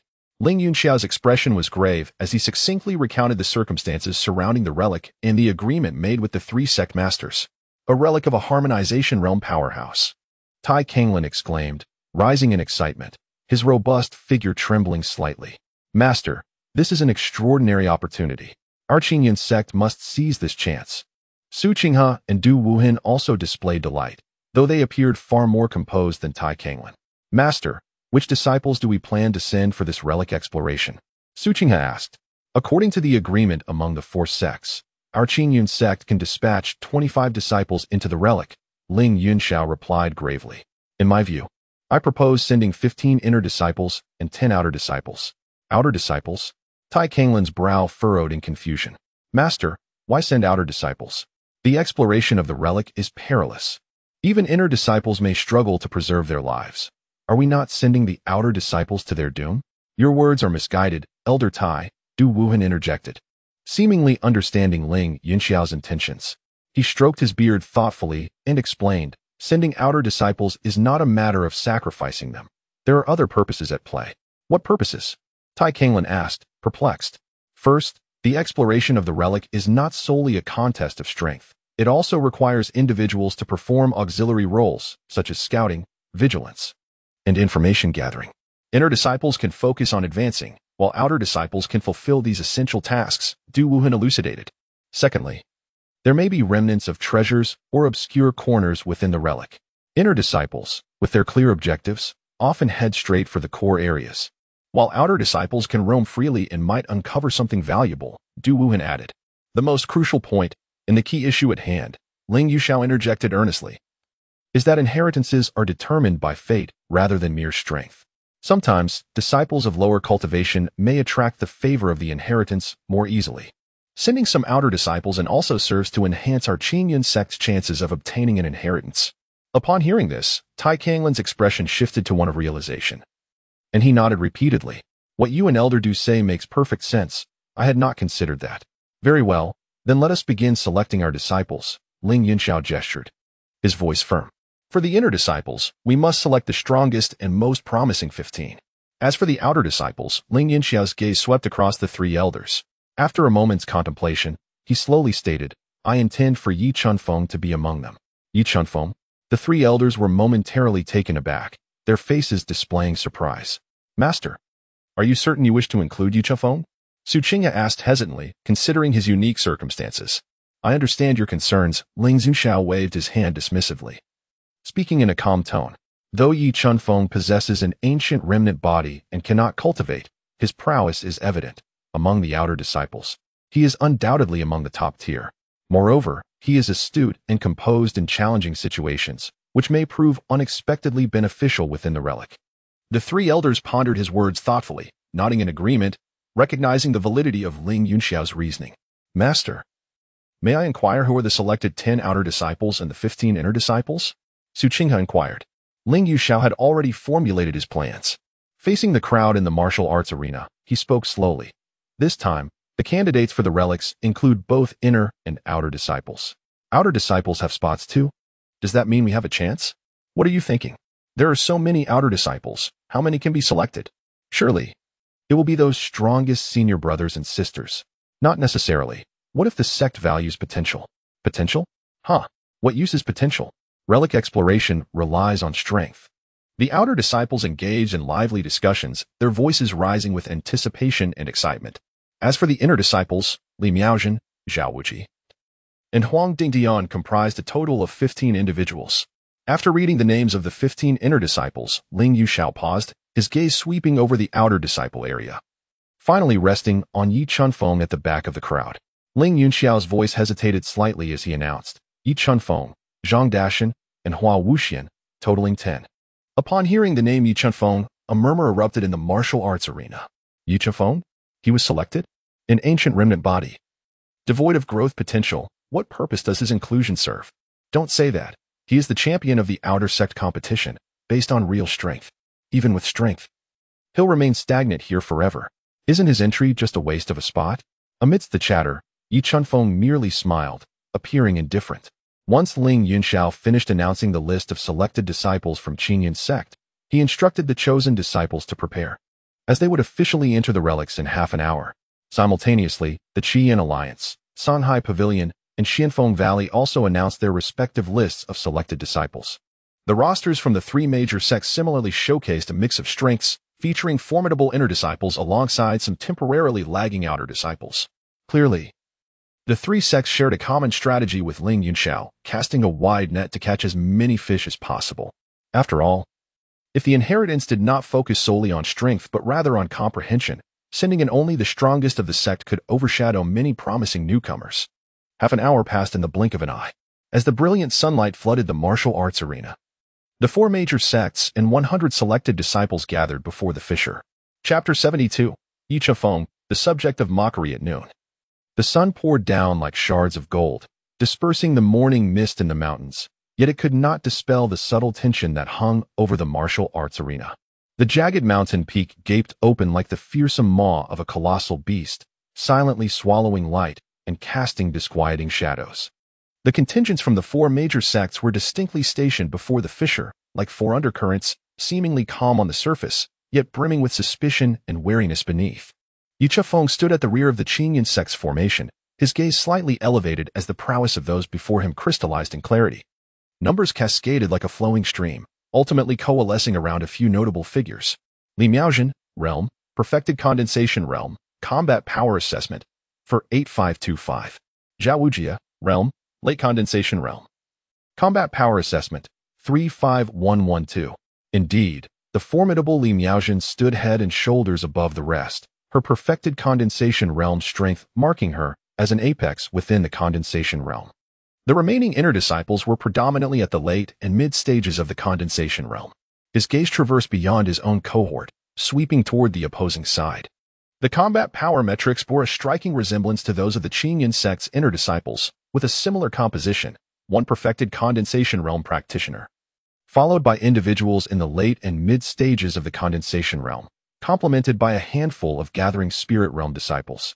It was evident that the leaders of each sect were seasoned and had clear objectives. They sought to ensure a robust fighting force while pursuing high returns, all while maintaining safety by refraining from deploying all their elite disciples into the unknown, thus avoiding total annihilation. At that moment, the leader of the Qiyin Alliance, Chu Jin, cast his gaze over the Qingyun sect's ranks, abruptly pausing at the sight of Yi Chunfeng at the back. A brow arched in amusement. A trace of derision curled at the corner of his lips, and his resonant voice, laced with unabashed scorn, echoed through the martial arena. Ling Sect Master, what is it? Has the Qingyun sect fallen to the point of having no one worthy? Or have you sunk so low as to rely on mere mortals to fill the ranks? Chu Jin's words struck like a stone cast into a tranquil lake, sending ripples of surprise throughout the assembly. All eyes gravitated toward Yi Chunfeng in response to his proclamation. The expressions of the Qingyun sect disciples shifted subtly, with many feeling a flicker of indignation, yet constrained by the stature of their adversary, they dared not voice their fury. Yi Chunfeng's expression remained tranquil, as if the words of Chu Jin were of no concern to him. He merely lifted his gaze slightly, casting a languid glance at Chu Jin before turning his attention back to the entrance of the ruins. Ling Yuxiao furrowed his brow, having discerned the mocking undertones in Chu Jin's remarks. The presence of a mere mortal amidst the outer disciples was indeed somewhat jarring, and it was inevitable that it would attract criticism. However, his choice of Yi Chunfeng was made with careful consideration. He would not allow others to meddle in his decisions. He fixed a sharp gaze on Chu Jin, his tone calm, yet imbued with an unmistakable authority. Lord Chu, it is not for the Qiyin Alliance to dictate whom we at Qingyun sect employ. Tend to your own disciples, lest you provoke unnecessary discord before we even enter the ruins. Unnecessary discord? Chu Jin laughed heartily, his laughter laced with disdain and arrogance. Lord Ling, you are overly concerned. I, Chu Jin, have always valued harmony, but I cannot help but feel curious upon witnessing Qing Yun's sect's rather unique lineup. Despite his words, the mockery in his tone was unabated, and indeed, seemed to grow more brazen.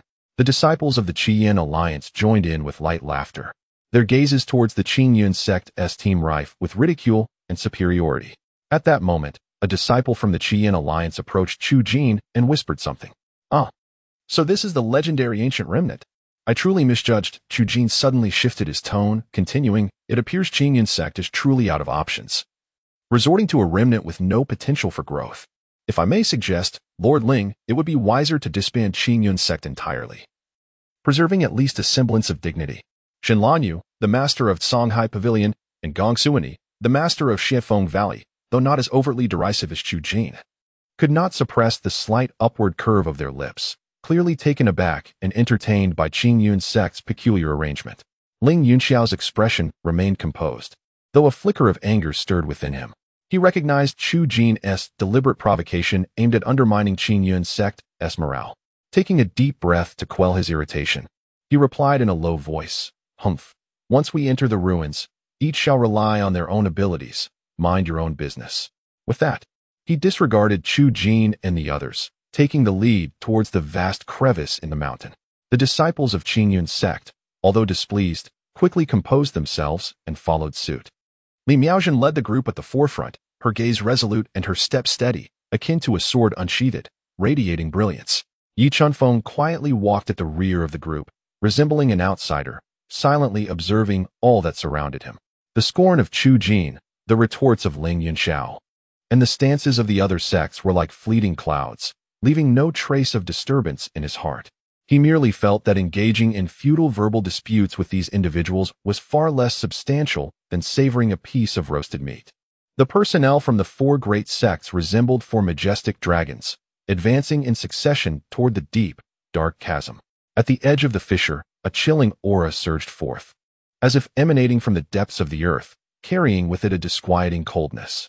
The sunlight illuminated the fissure's brink, yet was devoured by an invisible force, failing to penetrate even a fraction, rendering the interior of the chasm even more shadowy, profound, and inscrutable. Yi Chunfeng followed the procession, gradually approaching the chasm. Standing at the precipice, he gazed into its depths, which seemed infinite, resembling a colossal black hole that devoured all light and sound. An ancient and melancholic aura emanated from the abyss, carrying with it a sense of oppression and stillness, as if a slumbering behemoth, having lain in repose for millennia, was on the verge of awakening. The atmosphere thickened. Every soul held their breath, a sense of inexplicable reverence and anticipation blossoming within their hearts. The ruins, a realm brimming with the unknown and the potential for fortune, were finally poised to unveil their enigmatic veil. Let us proceed, rang the voice of Ling Yunxiao, shattering the brief silence. Li Miaojin, her spiritual energy swirling around her, moved with grace akin to a soaring swallow, stepping forward without hesitation.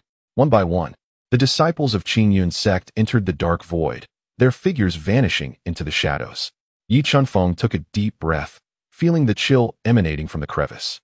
With a single step, he ventured into the unknown darkness, his form floating like a leaf as he melded into the gaping maw of the colossal beast-like opening.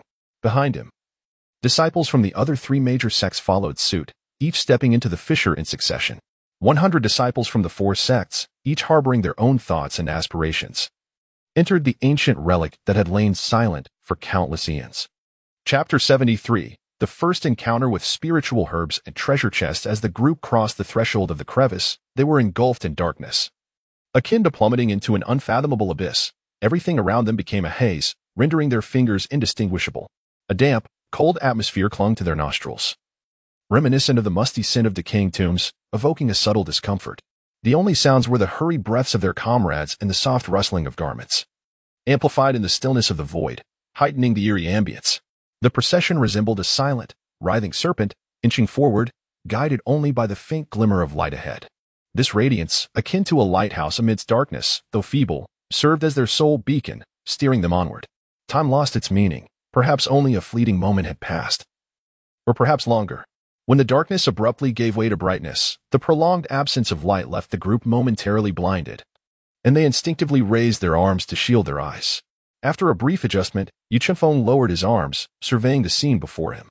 They found themselves in a vast cavern, spacious and silent, with walls composed of cold rock. The ceiling loomed high above, resembling an inverted giant bowl, evoking a sense of insignificance. Within the cavern, there were no exits. The only entrance was the dark passageway from whence they had come. The disciples of Qing Yun's sect exchanged glances, their expressions a mix of confusion and vigilance.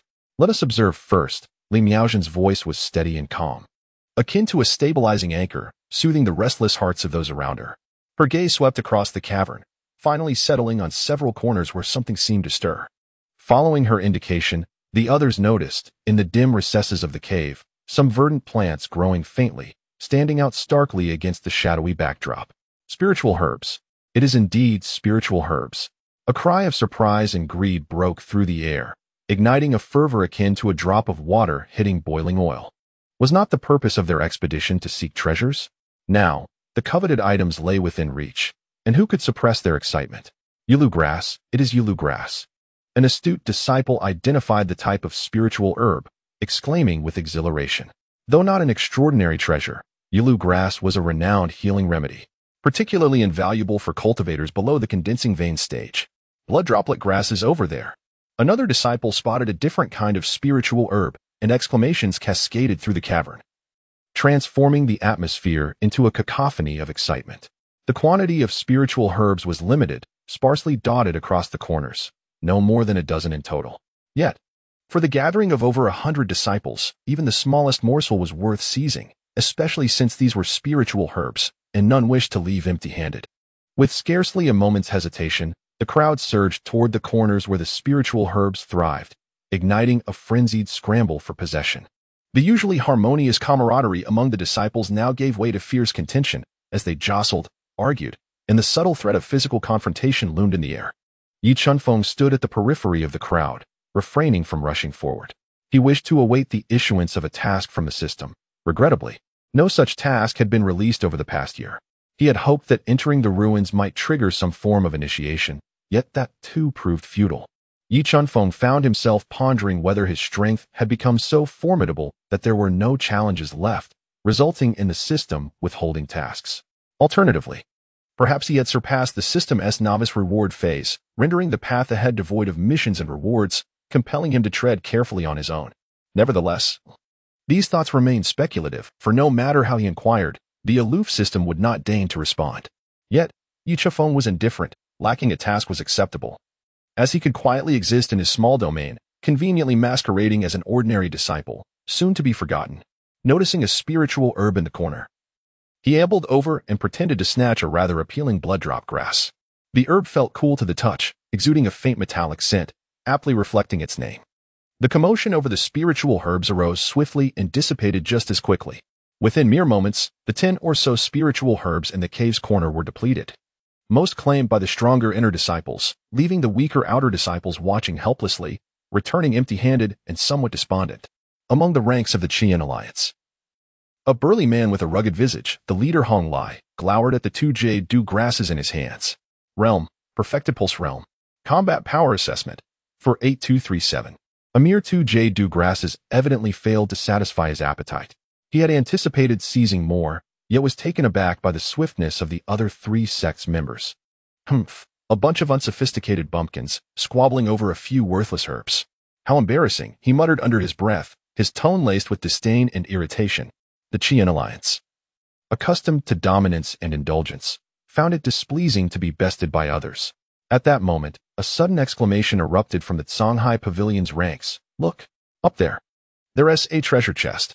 Instantly, all gazes were drawn to the pointed direction, following the indication of the Songhai Pavilion disciple. They beheld an ancient treasure chest embedded in the stone wall ahead. The chest, resplendent in dark gold, was intricately carved with elaborate patterns, emitting a faint glow in the dim environment, exuding an air of mystery and allure. A treasure chest. Within ruins, such artifacts often herald precious treasures. Breaths quickened, eyes filled with longing and greed. Particularly, those who had failed to secure any spiritual herbs resembled famished wolves spotting fresh meat, their eyes gleaming with desire. If the spiritual herbs were merely an appetizer, the contents of the treasure chest represented the true feast. At that juncture, a slender disciple of the Qian alliance stealthily approached the treasure chest, his movements exceedingly discreet, evidently intent on claiming it for himself while others were distracted. However, upon hearing the exclamations and feeling the weight of everyone's gaze upon him, he could only manage an awkward smile. Damn it. If only I had discovered it 2 seconds sooner, the treasure chest would have been mine. Lin Hu cursed inwardly, committing the appearance of the Songhai Pavilion disciple to memory. Hong Lai, noticing his own disciple, barked, Lin Hu, quickly, retrieve that treasure chest for me. His tone brooked no dissent. Well, even a slice of the pie is better than nothing. As a mere late-stage gathering spirit cultivator, discovering the treasure chest is sheer luck, Lin Hu reassured himself. Gathering his strength and accelerating toward the chest, he summoned his spiritual energy, leaping towards the chest embedded in the stone wall. All eyes fixated on Lin Hu's figure. Emotions swirling, envy, jealousy, and reluctance, as they realized the initial prize was about to fall into the hands of the Qian alliance.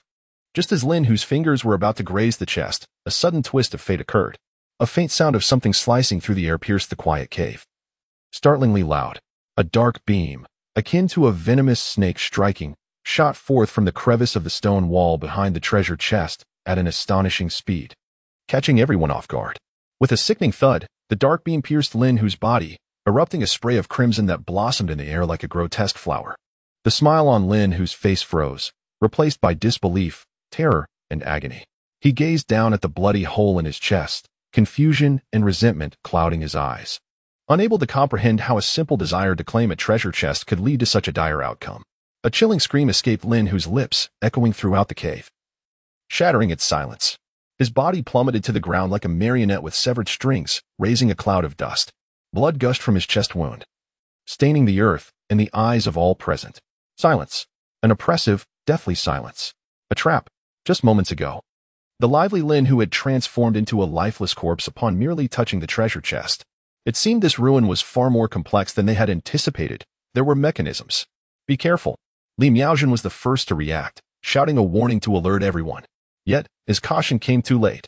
As his words left his lips, a thick white mist suddenly surged within the cave, enveloping the space in an instant, obscuring everyone's sight. Panic-stricken voices rose amidst the fog, trembling with fear. The unexpected mist instilled a sense of unease, as if an unknown danger were silently encroaching. Then came a cacophony of piercing sounds from all directions, akin to ghostly wails, sending chills down their spines. It's the hidden weapons. Dodge. Someone shouted. However, shrouded in the mist, their visibility was severely compromised, rendering them unable to discern the direction of the incoming threats, forcing them to rely solely on instinct to evade. A series of muffled thuds echoed within the fog, interspersed with screams of agony and the clashing of weapons, plunging the scene into chaos. Li Miaojun twirled his dual blades, creating a protective barrier as the blades danced like a torrential downpour, deflecting the incoming projectiles. Watch out for the hidden weapons. Li Miaojun sternly admonished those behind her. The captain of the Scarlet Flame Alliance, Hong Lai, the captain of the Azure Sea Pavilion, Xin Lang, and the captain of the Mystic Wind Valley, Chao Changming, were all engaged in fending off the hidden projectiles while simultaneously alerting their unseen comrades shrouded in mist, in stark contrast to the inner disciples and their captains, who managed to hold their ground. The disciples of the Gathering Spirit Realm, possessing lesser strength, appeared utterly beleaguered. Most of them could only barely evade critical strikes, their bodies already marred by wounds, blood staining their garments, as cries of agony and shouts of alarm echoed throughout the chaotic scene. Yi Chenfeng stood at the periphery of the crowd, his figure obscured by the thick mist. The swiftly approaching hidden weapon struck his body, producing a cacophony of clattering sounds. Yi Chenfeng furrowed his brow slightly, not because he had been injured by the hidden weapons, but rather due to a slight itch, akin to the sting of a mosquito or the brush of hair against skin. A scratch here and there left him feeling somewhat unsettled. However, the mist presented an opportunity. A flicker of intent crossed his eyes, and he had already formed a plan in his mind. Chaos reigned around him. Everyone's attention was captivated by the concealed weapons, and with the mist obscuring their vision, it was indeed an opportune moment to seize the advantage. Furthermore, the treasure chest appeared to be situated not far ahead. With this thought, Yi Chenfeng ceased to hesitate. His form shifted slightly, moving with an ethereal grace. He glided effortlessly through the thick fog, traversing the disordered throng in the blink of an eye until he arrived beneath the stone wall. Looking up, he beheld the dark golden treasure chest still quietly embedded there, emanating an alluring glow. Without a moment's pause, Yi Chunfeng leaped, his figure soaring upward like a swift hawk. As he reached out, his fingers brushed against the edge of the chest. The instant his fingertips made contact, he felt a chilling yet ancient texture. Yi Chunfeng exerted considerable force with both hands, seizing the edge of the treasure chest and abruptly pulling it outward. With a soft crack, the chest was effortlessly extricated from the stone wall. However, just as the chest was liberated from its stony confinement, an unforeseen event transpired. 3 more rapid and elusive black darts shot forth like streaks of dark lightning from the crevices behind the chest, aiming directly at Yi Chunfeng's vital points. The velocity and force of these darts were evidently several times stronger than the previous projectiles. With a series of sharp sounds, Yi Chunfeng swiftly swatted the incoming darts to the ground. He then cradled the treasure chest and placed it upon the earth, lifting the lid to reveal its contents. Contrary to expectations of gold, silver, and jewels or martial arts manuscripts, the chest contained oval-shaped seeds, each enveloped in a faint aura of spiritual energy. Spiritual herb seeds? Yi Chunfeng paused momentarily, taken aback by this unexpected discovery. The variety of spiritual herb seeds was surprisingly abundant. Yi Chunfeng cast a glance and discovered that the treasure chest contained a diverse array of spiritual herb seeds, including jade dew grass, blood drop grass, tranquil heart grass, and soul nurturing grass, encompassing nearly every type of spiritual herb. Just as Yi Chunfeng was preparing to store the treasure chest in his spatial storage, a voice called out from behind him, "Kid, put down my treasure chest." At that moment, Yi Chunfeng realized that the surrounding mist had completely dissipated. The hidden weapons had vanished, leaving only a scattering of lifeless bodies on the ground and the astonished, injured individuals. Yi Chunfeng slowly turned around, his gaze sweeping over the crowd, landing in the direction from which the voice emanated. There stood Hong Lai, seething with rage, brandishing a knife directed at Yi Chunfeng. His eyes ablaze with fury, fixated intently on the treasure chest in Yi Chunfeng's grasp. Not far from Hong Lai, Shen Lang and Chao Changming also regarded Yi Chunfeng, their expressions mirroring a mix of astonishment and avarice. It was evident that they too had laid eyes upon the treasure chest held by Yi Chunfeng. Yi Chunfeng's gaze met Hong Lai's with a calm demeanor, a hint of faint perplexity flickering in his eyes. "Greetings, may I inquire what brings you here?" "Oh, it is merely that discarded vessel," Hong Lai sneered, instantly recognizing Yi Chunfeng as the ancient remnant ridiculed by many before entering the ruins. "Kid, that treasure chest was first discovered by our Crimson Flame Alliance. Return it to us, and I shall spare your life." Yi Chunfeng was taken aback. "Are you referring to this?" Yi Chunfeng pointed to the treasure chest. "This is it. You are quite perceptive. Quickly bring the treasure chest over." Hong Lai expressed a degree of satisfaction, realizing that his reputation and presence still held sway. Yi Chunfeng gently caressed the treasure chest with his right hand before pushing it toward Hong Lai. A smile flickered across Hong Lai's face, but in the next moment, the upward curve of his lips halted abruptly. The treasure chest did not move toward him. Instead, it vanished without a trace, evidently having been absorbed into Yi Chunfeng's storage space. "You little brat, how dare you deceive me?" Chapter 75. Hong Lai takes action. A brief encounter. Hong Lai's rugged visage instantly turned a shade reminiscent of liver, his roar echoing like thunder, reverberating through the air and causing everyone's eardrums to buzz.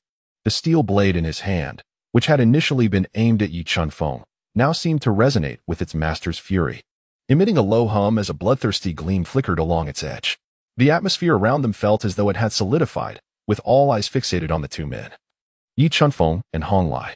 The crowd, who had just been reveling in their narrow escape from calamity, was abruptly jolted back to reality by this unforeseen turn of events. Hong Lai's notorious temper within the Crimson Flame Alliance was well known. Anyone who incurred his wrath was unlikely to meet a favorable fate.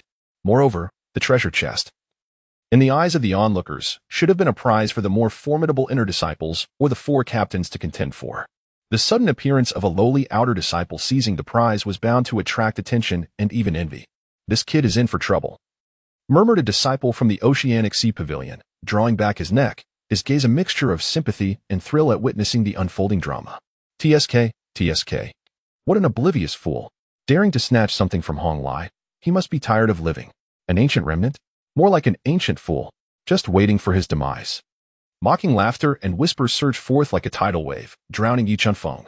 In the eyes of the onlookers, he resembled a lamb lost among wolves, small, pitiful, and utterly helpless. Yet, in the face of Hong Lai's fury and the crowd's derision, Yi Chunfeng remained as calm as still water, seemingly unaffected. He even tilted his head slightly, as if puzzled by the intensity of Hong Lai's reaction. A treasure chest? What treasure chest belongs to you? Yi Chunfeng began slowly, his tone devoid of any tremor. This chest is embedded in the stone wall, and there is no name inscribed upon it. How, then, does it become yours? Upon hearing this, a chorus of derisive laughter erupted around them. Ha ha, is this kid playing the fool, or is he genuinely ignorant? Just because it has no name, it's deemed ownerless? How ridiculous. In a relic, the spoils go to whoever seizes them first, and doesn't he comprehend this? Hong Lai, infuriated by Yi Chunfeng's presumptive tone, felt smoke billowing from his ears. With a sardonic laugh, he growled like a wild beast. Good, good, good. You are quite sharp-tongued, aren't you? In that case, let your life repay for this treasure chest.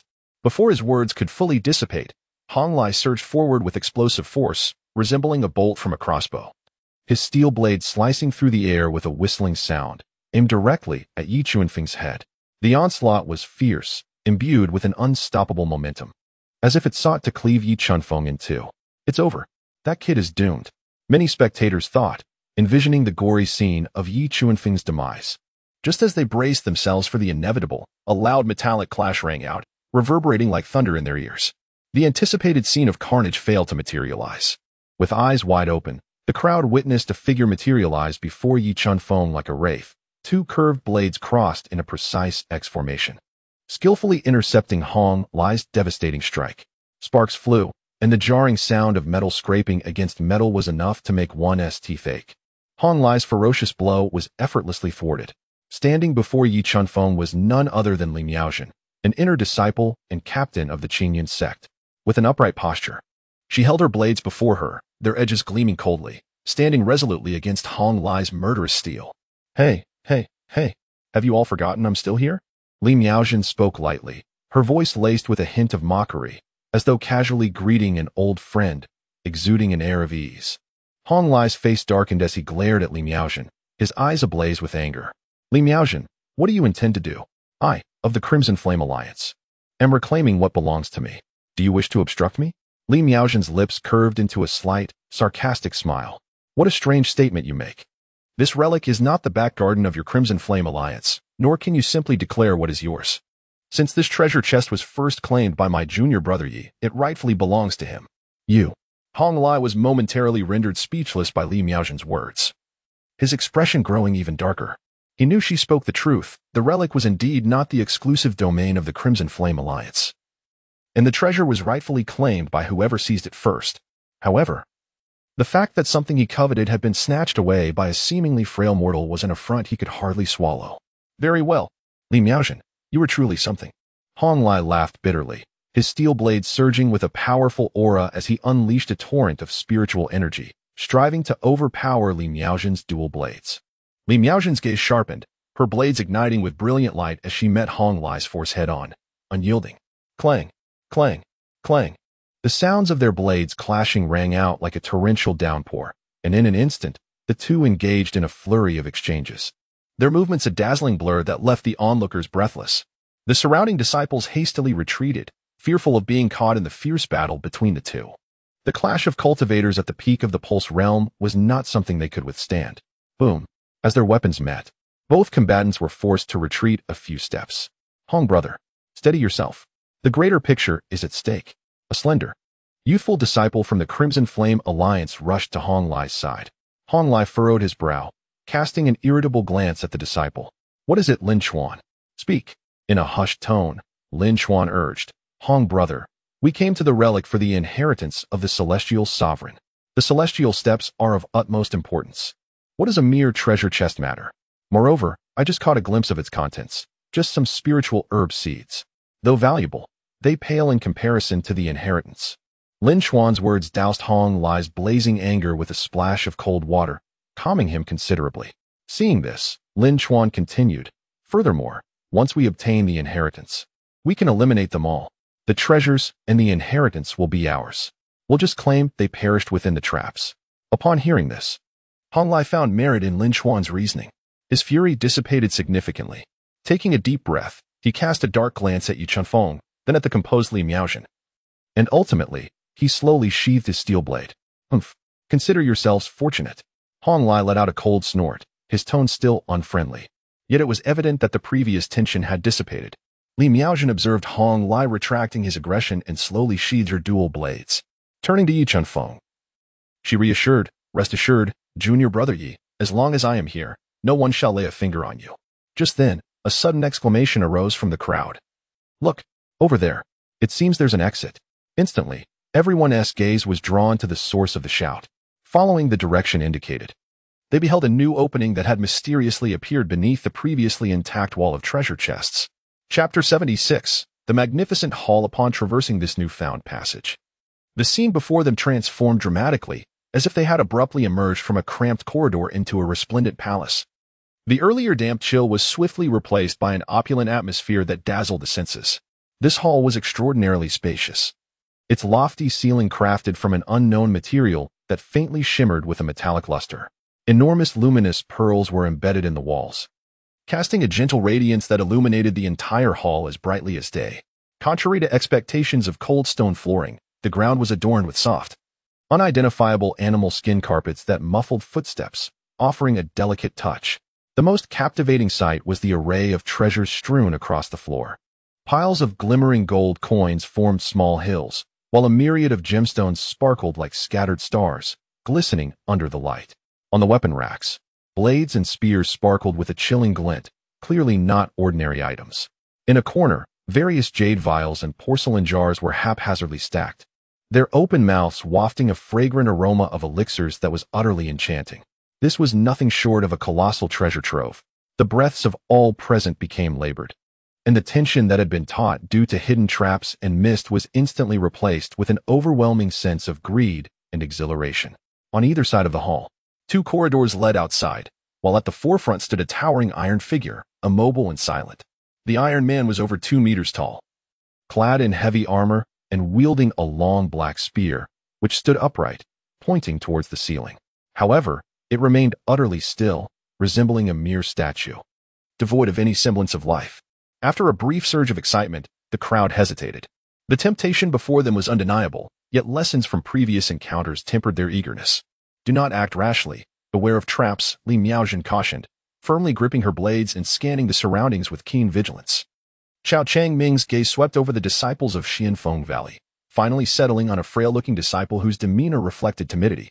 "Li Xianming, you shall go and retrieve an item for us to examine." Upon hearing his name, Li Xianming's face paled, his body trembling slightly. As a mid-stage practitioner of the gathering spirit realm, he was an exceedingly ordinary disciple in Xianfeng Valley.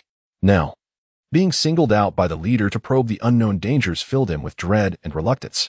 "Brother Chao, Li Xianming stammered, his voice wavering. Chao Changming frowned, his tone growing displeased. "What? Is there a problem? Are you afraid to pick up a mere object?" Feeling the discontent in Chao Changming's voice, Li Xianming shivered, swallowing back the words of refusal. He understood that refusing would mean losing the protection of the leader, leaving him to navigate this perilous relic alone, a true dead end. Weighing the consequences, he reluctantly nodded in compliance. No problem, Captain. I will go." With trembling steps, he approached the nearest pile of treasures. Among them lay a small golden axe resting beside a heap of coins. The axe, palm-sized and entirely golden, was exquisitely crafted with a sharp blade, clearly a fine weapon. He approached the axe cautiously, as if facing a ferocious beast, careful not to trigger any concealed mechanisms. With stiff movements, he reached out and grasped the axe. It felt substantial and satisfying in his hand. Growing increasingly anxious, he meticulously inspected the axe, turning it over and over, fearful of hidden traps. Once assured of its safety, a flicker of delight crossed his face. He then stored the axe in his spatial ring, still nothing occurring. Turning to Chao Changming, he exclaimed with excitement, "Captain, it's fine. This treasure poses no threat." Upon witnessing Li Xianming successfully collect the treasure unscathed, the disciples of Xianfeng Valley erupted in excitement. The other disciples from the 3 major sects brightened, their previous skepticism and caution significantly diminished, replaced by a palpable eagerness for the treasures before them. "Haha, I told you. There can't be that many traps. We were overthinking it." Hong Lai from the Scarlet Flame Alliance was the first to break the silence. his boisterous laughter resonating throughout the hall, shattering the earlier stillness. He then eagerly rushed toward the nearest pile of treasures. The disciples from other sects could no longer contain their insatiable greed, surging like a tide toward the scattered riches on the ground. The previously restrained group descended into chaos, all vying for the treasures, shoving, shouting, and even displaying signs of physical altercation. Spiritual weapon. It's a spiritual weapon. Quick, grab it. Elixirs. There are elixirs here. So many elixirs. Gems. Look at these beautiful gems. They must be worth a fortune. The cacophony of exclamations and screams melded into a din reminiscent of a bustling marketplace. Everyone lunged at the treasures before them like famished wolves, frantically seizing whatever they could, fearful that a moment's delay would allow someone else to snatch it away. Yi Chunfeng followed the crowd, diligently collecting treasures and placing them into his spatial ring. His movements were neither hurried nor slow, blending into the throng like an inconspicuous outer disciple. Hong Lai picked up a formidable-looking ghost-headed broadsword, weighing it in his hands with a satisfied smile. Just as he was about to continue his search for other treasures, a fleeting glimpse caught his eye. There, standing motionless at the forefront, was the Iron Man. The Iron Man remained fixed in place like a silent statue, yet for reasons unknown, Hong Lai felt that this figure was rather unusual. Upon closer inspection, he noticed a ring adorning the Iron Man's right hand. The ring was entirely black, with an ancient design that seemed unremarkable, yet it emanated a faint, mysterious glow. A spatial ring? Hong Lai halted his actions and stepped closer to the Iron Man, eager to see more clearly. Meanwhile, Shun Lang from Songhai Pavilion, along with Chao Changming from Shanfeng Valley and Li Miaozhen, also seemed to have noticed the ring on the Iron Man's hand. Their gazes converged on the ring simultaneously, each eye flickering with an unusual gleam. A spatial ring. Within it lies the true treasure. The four swiftly sprang into action. Chapter 77. The indomitable Iron Man dare not to snatch my treasure.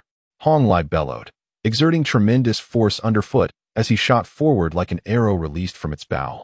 Moving even faster than Shun Lang and Chao Changming, he darted like the wind, swiftly arriving before the Iron Man, extending his hand towards the ring. Ha! This treasure is mine. Hong Lai laughed triumphantly, envisioning the ring in his grasp. Shun Lang and Chao Changming, witnessing Hong Lai's advance, exchanged alarmed glances and hurried to accelerate their pace, intent on thwarting him. Li Miaozhen frowned, wondering if the good fortune would evade her. However, just as Hong Lai's fingers were about to touch the ring on the Iron Man's hand, the still figure suddenly sprang to life. A cacophony of metallic friction echoed, reminiscent of a slumbering beast awakening with a low growl. The Iron Man's once rigid form began to move, and two eerie blue lights flickered to life within its dark eye sockets, resembling ghostly flames that sent shivers down one's spine. The black spear in its grasp lifted, its tip aimed directly at Hong Lai, exuding a chilling and perilous aura. Hong Lai, previously lost in the joy of imminent possession, was startled by this sudden turn of events, his smile freezing into a mask of disbelief and terror. What on earth is this? Hong Lai gasped, instinctively attempting to retreat, but it was too late. The Iron Man moved with a speed beyond his imagination, almost simultaneously with his exclamation. The black spear shot forth like a viper striking its prey. Swish! The spear sliced through the air with a piercing shriek, its tip gleaming coldly and carrying an oppressive aura of death straight towards Hong Lai's face. His pupils dilated in shock as he hastily raised his sword in defense. Boom! Hong Lai's body was sent sprawling backward like a kite severed from its string, crashing heavily to the ground. Gritting his teeth against the pain, he rose, wiping the blood from the corner of his mouth. How formidable! The onlookers, who had been gathering treasures scattered about, quickly distanced themselves from the Iron Man, fearful of being caught in the fray. Only 4 captains remained somewhat closer, along with Yi Chunfeng, who continued to leisurely collect items from the ground. The Iron Man's blue eyes flared with intensity, resembling a beast awakening from slumber, filled with icy malice. With no warning, it raised its black spear once more, the weapon slicing through the air with a thunderous roar as it lunged at Hong Lai again. Damn! Again! Hong Lai cursed angrily. The previous blow had stirred his blood, and the Iron Man's renewed assault ignited a fiery rage within him. He roared, swinging the ghost-headed broadsword, flames igniting along its edge as he met the Iron Man's spear with fierce determination. That was merely a moment of carelessness. Did it think it could truly best me? Clash! The resounding metallic clash reverberated like thunder, sparks flying as energy surged. This time, Hong Lai unleashed his full strength, his blade slashing with the ferocity of a tempest. Yet the Iron Man's spear stood unyielding as a mountain. The spear trembled slightly, absorbing the force of the strike, and a tremendous recoil surged back, numbing Hong Lai's grip and causing his arm to ache. Hong Lai's heart raced. The Iron Man's strength was terrifying. His previous arrogance dissipated, replaced by a solemn resolve as he wielded his broadsword with renewed vigor, battling fiercely against the Iron Man. "I refuse to believe I cannot conquer this mere hunk of iron," Hong Lai shouted defiantly, flames blazing even brighter along his blade as he unleashed a torrent of attacks upon the Iron Man. Shen Lang, Chao Changming, and Li Miaojin, who had been uncertain, now observed the ongoing clash. The Iron Man seemed not to be as formidable as anticipated. If Hong Lai were to seize the spatial ring, wouldn't they be at a loss? "Hong, my friend, I shall assist you," Shen Lang called out, his sword glinting with cold light as he joined the fray. Chao Changming, unwilling to lag behind, brandished his staff, moving with the grace of a dragon in flight. Li Miaojin hesitated for a moment before drawing her dual blades, agile and swift as she wove into the fray like a butterfly among flowers. For cultivators at the pinnacle of their abilities united against the Iron Man, igniting a fierce battle. Blades flashed, staffs whirled, and the air thrummed with energy, shaking the very hall itself. The onlookers hastily retreated, wary of the tumultuous aftermath of the conflict. Yet, Yu Chunfeng remained undisturbed at the forefront, leisurely collecting treasures from the ground, his demeanor in stark contrast to the surrounding tension. Clang, clang, clang. The sound of weapons clashing rang out like a torrential downpour as the four captains unleashed their respective skills upon the Iron Man. Hong Lai's strikes were fierce and direct, each blow resonating with the power to shatter stone. Shen Lang's swordplay was agile and unpredictable, each maneuver sharp and lethal. Chao Changming's staff technique was steady and powerful, every strike landing with tremendous force, while Li Miaojin danced around the Iron Man, her dual blade seeking vulnerabilities. However, the Iron Man remained impervious, its form akin to an impregnable fortress. No matter how fiercely they attacked, their efforts failed to inflict any substantial damage. Blades hacked, spears thrust. Yet each impact merely produced a dull thud, sparks flying, and not a single mark left upon its armored exterior. The Iron Man's armor was astonishingly resilient. How could this hunk of iron possess such extraordinary defenses? As Hong Lai became increasingly alarmed in the heat of battle, he exerted all his strength. Each strike aimed with utmost precision, yet it felt as though he was striking against indomitable steel, yielding no results. Instead, his own arm quivered with a faint numbness from the impact. Shen Lang furrowed his brows, thrusting his long sword in rapid succession, only to have each attack deflected by the Iron Man's armor. He swiftly repositioned himself, creating distance to scrutinize the iron figure, endeavoring to discern its vulnerabilities. There was something amiss about the Iron Man's defenses. They were unlike mere metal. Chao Changming swung his staff with vigor, delivering a powerful blow to the Iron Man's chest, which echoed with a dull thud. The Iron Man staggered slightly but remained steadfast. Retracting his staff, he frowned. "I too sense it. The Iron Man seems to be imbued with some extraordinary energy, rendering it nearly impervious." Li Miaojin moved with ethereal grace, wielding twin blades that danced like serpents, deftly probing the Iron Man's vulnerable points in search of an opening. Suddenly, his gaze landed on the Iron Man's abdomen, where a faint circular mark was discernible. "Look there," Li Miaojin exclaimed, pointing at the Iron Man's midsection. "It appears to be somewhat unusual." Chapter 78, The Clam and the Heron Struggle. The fisherman benefits upon hearing this. The three of them immediately focused their attention, and indeed, they discovered a subtle circular mark on the Iron Man's abdominal armor, its hue slightly darker and distinct from the surrounding metal. Shen Lang's mind raced. He concentrated his energy, and the sword's brilliance surged as he thrust it forcefully towards the circular mark. "I refuse to believe there is not a single flaw in your entire form." The sword light flashed like lightning, arriving in an instant, with a soft piercing sound. The sword penetrated the circular mark of the Iron Man's abdomen as effortlessly as piercing through paper. A surge of excitement coursed through Shen Lang as he twisted his wrist, causing the sword to churn within the Iron Man's belly. A crisp crack resonated, akin to the sound of something shattering.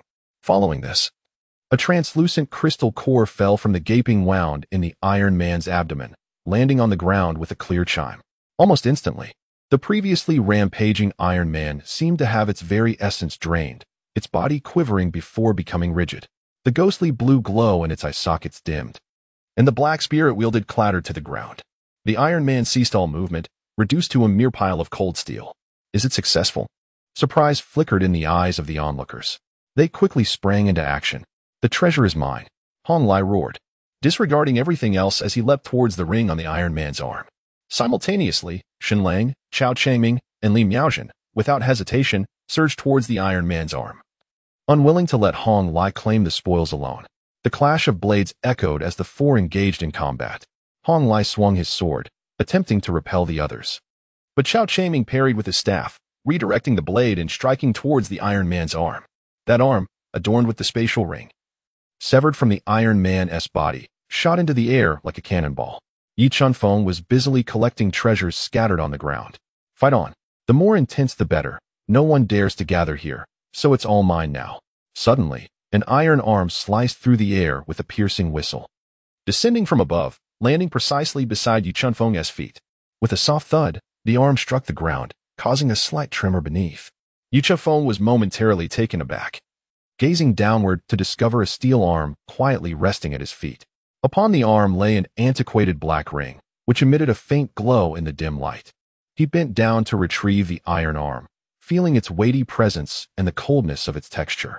Subsequently, he effortlessly slid the black spatial ring onto his finger after infusing it with a drop of blood. As for the steel arm, although its material remained a mystery, it felt satisfactory enough, so he decided to stow it away, pondering its potential value. Brat, hand over my spatial ring. Hong Lai was the first to react, his thunderous roar reverberating like a clap of thunder, causing a ringing in the ears of those present. He glared at Yi Chunfeng, his eyes ablaze with fury, as if he longed to devour him whole. Shen Lang and Chao Changming also cast their gazes toward Yi Chunfeng, their expressions varied yet tinged with a hint of complexity. Yi Chunfeng slowly turned around, his gaze calm as it met Hong Lai's, a hint of mild confusion gracing his features. Your spatial ring? Did you not say before entering the ruins that the treasures inside would be claimed by whoever possesses them? Now that I have obtained it, it rightfully belongs to me. You brat, seeking death, not only did you take my treasure once, but you also wished to seize my treasure a second time. Hong Lai was thoroughly incensed by Yi Chunfeng's words. In his eyes, the severed arm he had lost, along with the spatial ring upon it, undoubtedly belonged to him. With a furious roar, he could no longer contain the rage swelling within him, brandishing his ghostly blade and fiercely striking towards Yi Chunfeng. The edge of the blade shimmered with fiery patterns, emanating a searing wave of heat, as if intent on incinerating Yi Chunfeng entirely. Clang! The sound of metal clashing echoed once more, sparks flying. Li Miaojin interposed her twin blades before Yi Chunfeng, effectively blocking Hong Lai's powerful blow. Li Miaojin, are you going to obstruct me again? Hong Lai glared at her, his eyes ablaze with fury and resentment. Li Miaojin remained composed. Her blades crossed over her chest as she replied calmly, Hong Lai, this ring was obtained by junior brother Yi, and thus it rightfully belongs to him. Should you wish to fight, I shall gladly oblige. Hong Lai's expression fluctuated between anger and hesitation. He glanced at the serene Li Miaojin and then at the unperturbed Yi Chunfeng standing behind her, ultimately deciding to slowly retract his ghostly blade. Well, very well. He spat through clenched teeth, casting a venomous glare at Yi Chunfeng. Brat, I will remember this ring.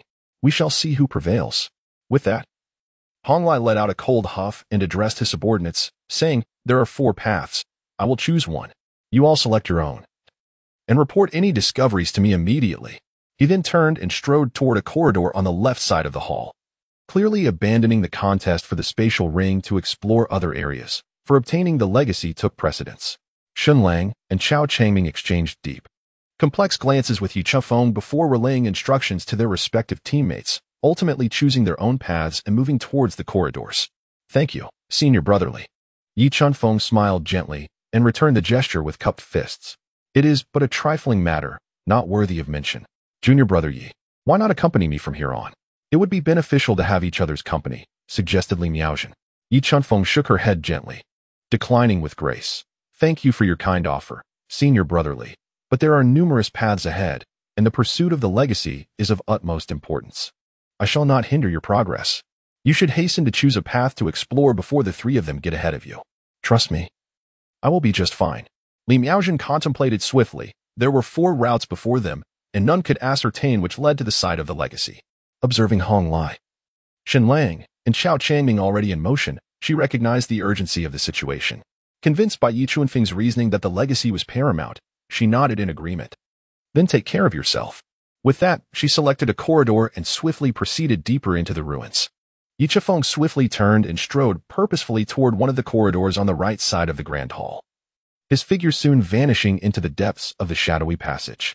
The remaining individuals also chose various paths. Some opted to follow their captain, while others relied on their instincts, perhaps hoping to attain a legacy and no longer remain in the shadows. A significant number of people chose to pursue the direction taken by Yi Chifeng, evidently harboring ulterior motives. Chapter 79. Robbing Yi Chifeng. Upon traversing the opulent hall, a winding, serpentine path unfurled before him. The pathway was adorned with smooth pebbles, each step imparting a gentle sensation of discomfort beneath his feet. Flanking the path were an array of verdant shrubs, and beyond them lay a series of courtyards, each showcasing a unique architectural style. The courtyards were interconnected by intricately carved archways, leading to secluded trails adorned with artificial hills and flowing waters, pavilions, and towers, all meticulously arranged in exquisite detail. In ordinary times, this would undoubtedly be a captivating paradise.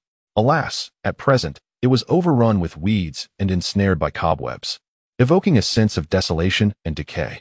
During the lifetime of the esteemed celestial sovereign, he had lived with great comfort and ease. Regrettably, the warmth of his presence had long since faded.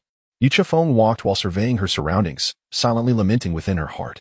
The courtyard was riddled with numerous diverging paths, each leading in various directions, northeast, southeast, southwest, and northwest, intertwined in a complex manner, resembling a vast labyrinth. Yi Chifeng did not hesitate for long. He casually chose a direction, intending to traverse this path to its very end. During his leisurely stroll, he occasionally stumbled upon some spiritual herbs hidden amidst the weeds, exuding a faint aura of spiritual energy. Although these herbs were of a lower grade compared to those he had encountered earlier, Yi Chifeng still collected them with delight. Ah! At last, I have found you, Yi Chifeng. As he meandered, a chilling laughter suddenly echoed from behind him, shattering the tranquility of the courtyard. Brother, I was not mistaken. Was I? My intuition told me that by taking this direction, I would surely encounter Yi Chifeng.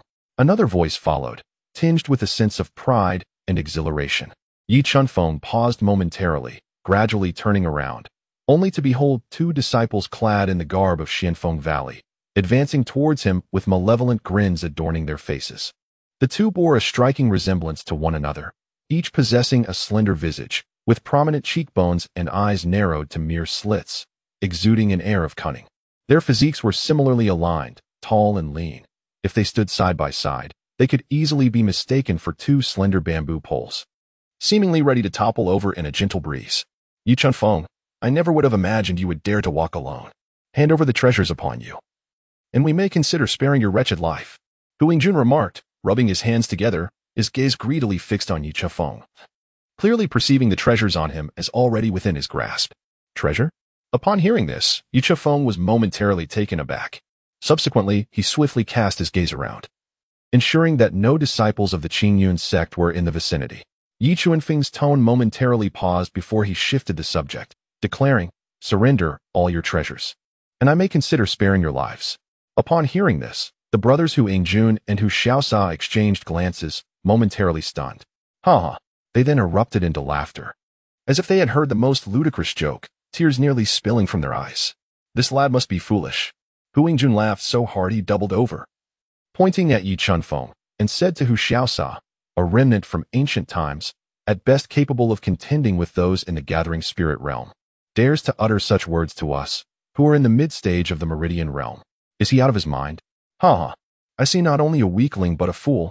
Instead of following Li Miaozhen, he foolishly trails behind his own captain like a turtle, perhaps hoping to save his pathetic life. It seems his mind truly has some issues. Hu Xiaosa, equally unable to straighten up from laughter, added, Well, let us send him on his way and elevate the average intelligence of humanity. However, the laughter abruptly ceased as a cold glint flickered in Hu Xiaosa's eyes. He exchanged a knowing glance with Hu Yingjun, and in an instant, they moved with the swiftness of ravenous wolves, lunging toward Yi Chifeng. Their velocity was astonishing, stirring a gust that flattened the surrounding grass. Big brother, watch me. I'll take this brat down first. Hu Xiaosa shrieked, accelerating even faster. A dagger appearing in his hand, its blade glinting coldly in the sunlight, aiming straight for Yi Chifeng's throat. Xiaosa, this time I shall prevail. You are bound to lose. Hu Yingjun retorted defiantly, his body shooting forward like an arrow, tightly gripping a long sword that shimmered with a frosty gleam as it sliced through the air, emitting a whistling sound. The brothers seemed to be engaged in a fierce contest of the hunt, utterly dismissing Yi Chunfeng. Yet, just as they were about to pounce upon Yi Chunfeng, an unforeseen twist occurred. Yi Chunfeng's previously tranquil gaze suddenly sharpened like a blade, an imperceptible aura erupting from him. His figure flickered and vanished like a wraith, moving with a speed that surpassed the limits of the naked eye to perceive within the Meridian realm. Where is he? Both Hu Lingjun and Hu Xiaosha exclaimed internally, their earlier disdain and arrogance swiftly transforming into terror. They barely registered a blur before Yi Chunfeng's form seemed to dissolve into the very air around them. Be careful. Hu Lingjun instinctively felt danger, attempting to warn his brother. However, before his words were fully uttered, a pair of muted sounds akin to watermelons being punctured echoed simultaneously. Blood erupted from the necks of Hu Lingjun and Hu Xiaosha like fountains, staining the cobblestones and grass beneath them. Two round heads soared into the air, tracing arcs before landing with a thud at Yi Chunfeng's feet. The faces of the twin brothers still bore the grimace of their final moments, yet their eyes were filled with an incredulous shock and bewilderment, as if they could hardly believe that they had been so effortlessly slain by an ancient remnant. Their mouths gaped open, attempting to utter something, but only silent screams escaped, the light in their eyes swiftly dimming until they ultimately faded into oblivion. Yi Chunfeng gradually retracted his hand, with a trace of warm blood lingering on his fingertips. Yi Chunfeng bent down and rummaged through the two brothers, Hu Lingjun and Hu Xiaosha, quickly uncovering two spatial rings, a handful of elixirs, some spirit stones, and a few inferior-grade spiritual artifacts. Though the haul was modest, it was better than nothing. It was truly disheartening to be so impoverished in a profession that thrived on plunder. Yi Chunfeng curled her lips as she stored her spoils in her spatial ring. Casting a glance at the lifeless bodies on the ground, she stepped over them and continued deeper into the courtyard. Her figure vanished at the end of a winding path, leaving behind two headless corpses lying silently in the desolate courtyard, emitting a faint scent of blood. Chapter 80. The ruins and barbecue. Whether it was the vastness of the courtyard or Yi Chunfeng's leisurely pace, it felt as though an eternity had passed before she finally beheld a long corridor ahead. As she traversed the winding and shadowy passage, the light suddenly brightened. Before her lay a tranquil courtyard, encircled by mottled stone walls. The courtyard was modest in size, with a solitary thatched cottage standing in its center, its grass roof having turned yellow under the ravages of time, exuding an air of antiquity. Most striking was the stone table and stone bench situated in front of the cottage. A withered skeleton sat upright upon the stone bench, its pale fingers tightly clutching a somewhat tattered book, the pages yellowed with age, and the cover inscribed with 3 bold characters, Heavenly Vault Steps. Yi Chunfeng raised her eyebrows slightly, pondering within her heart that this must be the coveted celestial steps that everyone had been desperately seeking. However, the courtyard was already filled with numerous individuals. Hong Lai from the Crimson Flame Alliance, Shun Lang from the Ocean Pavilion, Chao Changming from the Mystic Wind Valley, and Li Miaojin from the Azure Cloud sect. All prominent leaders from the 4 major sects were conspicuously present, along with the majority of their respective disciples. It appeared that regardless of the path chosen, it would ultimately lead to this small courtyard. Yet, the atmosphere within the courtyard was rather peculiar. For whether it was the 4 leaders or the various disciples, regardless of their cultivation levels, be it gathering spirit or pulse condensation, they did not crowd around the stone table to vie for the secret manual. Instead, they stood like statues, their expressions solemn as they surrounded the courtyard wall, their gazes fixated upon it, as if an unparalleled treasure were inscribed upon the surface. What could be the reason for this? The long-desired celestial steps inheritance lay within reach, yet no one seemed inclined to pursue it. With a heart full of confusion, Yi Chunfeng softened his footsteps and approached a disciple of the Qingyun sect, who gazed vacantly at the stone wall. This was El Hao, an inner sect disciple with whom he had exchanged a few words in the opulent hall earlier. Brother El, what is everyone doing here? The Tianxiong step is right there. Why do we not retrieve it? Yi Chunfeng whispered, gesturing toward the skeleton beside the stone table. El Hao, absorbed in his contemplation, was momentarily displeased by the interruption. However, upon recognizing Yi Chunfeng, he patiently explained, Brother Yi, you may not be aware, but there are restrictions surrounding that skeleton, preventing us from approaching. Can you not see? A faint luminescent barrier envelopes it, rendering spiritual energy incapable of penetrating. Restrictions? Yi Chunfeng observed intently, and indeed noticed that the space around the skeleton appeared somewhat distorted. as if shrouded by a translucent veil of light, difficult to perceive without careful scrutiny. Feigning sudden realization, Yi Chunfeng curiously inquired, "Then why is everyone gathered around the wall?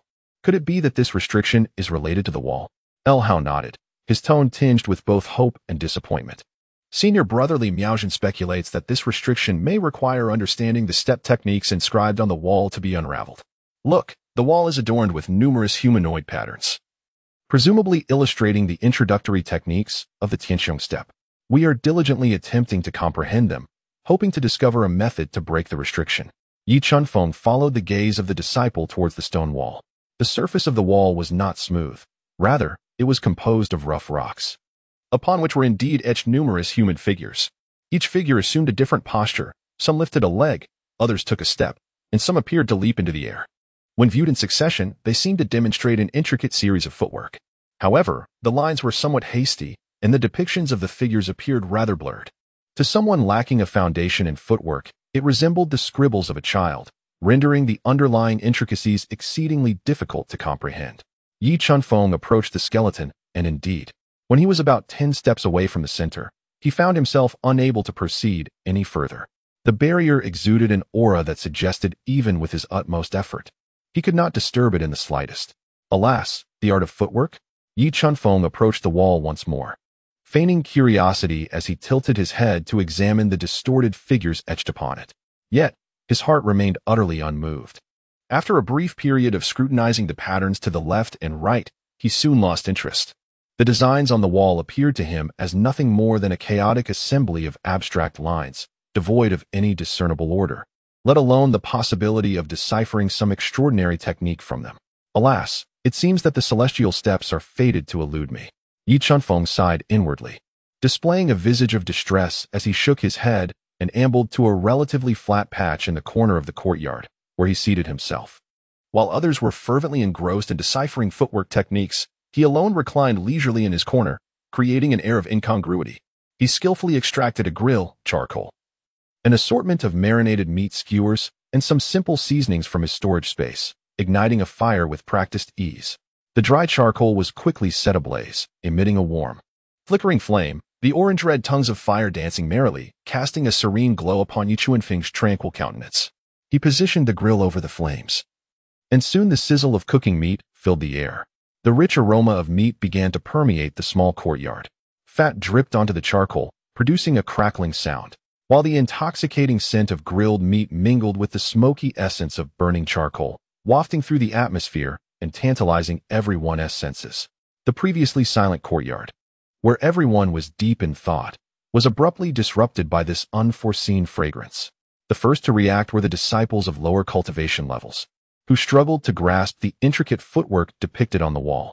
Lured by the enticing aroma of grilled meat, their concentration wavered, and their desire for enlightenment began to fade. "What is that delightful scent?" one disciple could not help but ask, his nose twitching as his gaze involuntarily drifted towards Yi Chunfeng, who was grilling meat. Another exclaimed in disbelief, their voice tinged with confusion and incredulity. In such a tense moment of treasure-seeking, it was nearly unfathomable that someone could be so nonchalant as to roast meat.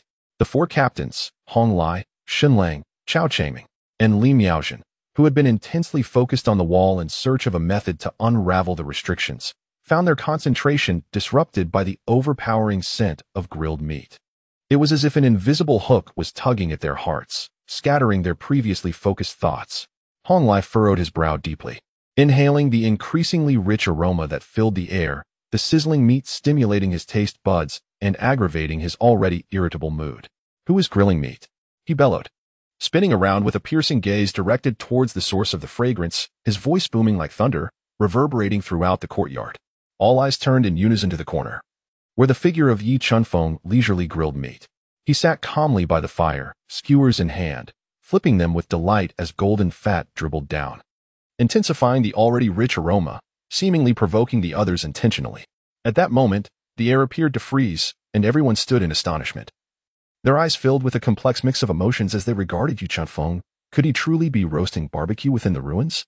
In the courtyard, the scent of grilled meat wove through the air like invisible threads, wrapping around each person's nostrils. This aroma was utterly domineering, penetrating every space, as if an unseen hand was teasing their taut nerves. Soon, Several disciples of the gathering spirit realm could no longer withstand the temptation. Their cultivation was still shallow, and their willpower relatively weak. The intricate lines on the wall appeared as inscrutable as ancient texts to them. In this moment, the fragrance of grilled meat acted as a catalyst, igniting their cravings. It was akin to a time on Blue Star when one grew weary of their phone, only to find it captivating again upon opening a textbook. A distinctive sound of gulping echoed through the silent courtyard, starkly out of place. One disciple from the Xianfeng Valley, his gaze wandering, could no longer concentrate on the stone wall. His eyes drifted uncontrollably towards the flickering fire in the corner, his nose twitching as he greedily inhaled the aromatic air. "What kind of meat is that? Why does it smell so good?" he murmured, his voice laced with longing. "Who cares what kind of meat it is, as long as it's edible?" interjected a disciple from the Qian Alliance, his tone unmistakably greedy. He too had caught the scent, clearer and more vivid than before, the aroma tickling his senses and unbalancing his thoughts. However, it was excessively enticing, far surpassing any meat he had ever tasted. The disciple from Xianfeng Valley began to lose focus, his gaze involuntarily straying towards Yi Chunfeng. At last, someone could no longer contain themselves. A disciple from the Songhai Pavilion, his eyes flickering momentarily, seemingly made a decision and stealthily approached Yi Chunfeng. Brother Yi, he exclaimed, rubbing his hands together with a fawning expression as he drew near, his voice dripping with flattery. "Your grilled meat smells divine. Might I trouble you for a skewer?" Yi Chunfeng remained focused, not lifting his gaze as he meticulously grilled the skewers of meat in his hands. Golden droplets of fat sizzled as they fell into the fire, producing a delightful crackling sound. With deliberate care, he sprinkled an assortment of seasonings, enhancing the aroma to an even more enticing degree. Indeed, it was certainly possible. Yi Chunfeng's lips curled into a subtle smile reminiscent of a shrewd merchant as he leisurely remarked, "Just one string, not expensive, merely a silver coin." "A silver coin?" The disciple paused for a moment, seemingly taken aback by the notion of a price. However, the enticing aroma of the roasted meat soon enveloped his senses, causing him to cast aside any thoughts of cost. "I'll buy? Bring me 2 strings. "Certainly, 2 strings." Yi Chunfeng swiftly removed 2 skewers of perfectly grilled meat, handing them to the disciple while graciously accepting the 2 silver coins offered in return. "Take your time." The disciple, unable to contain his excitement, seized the skewers and bit into them without a second thought, oblivious to the scalding heat. "Delicious.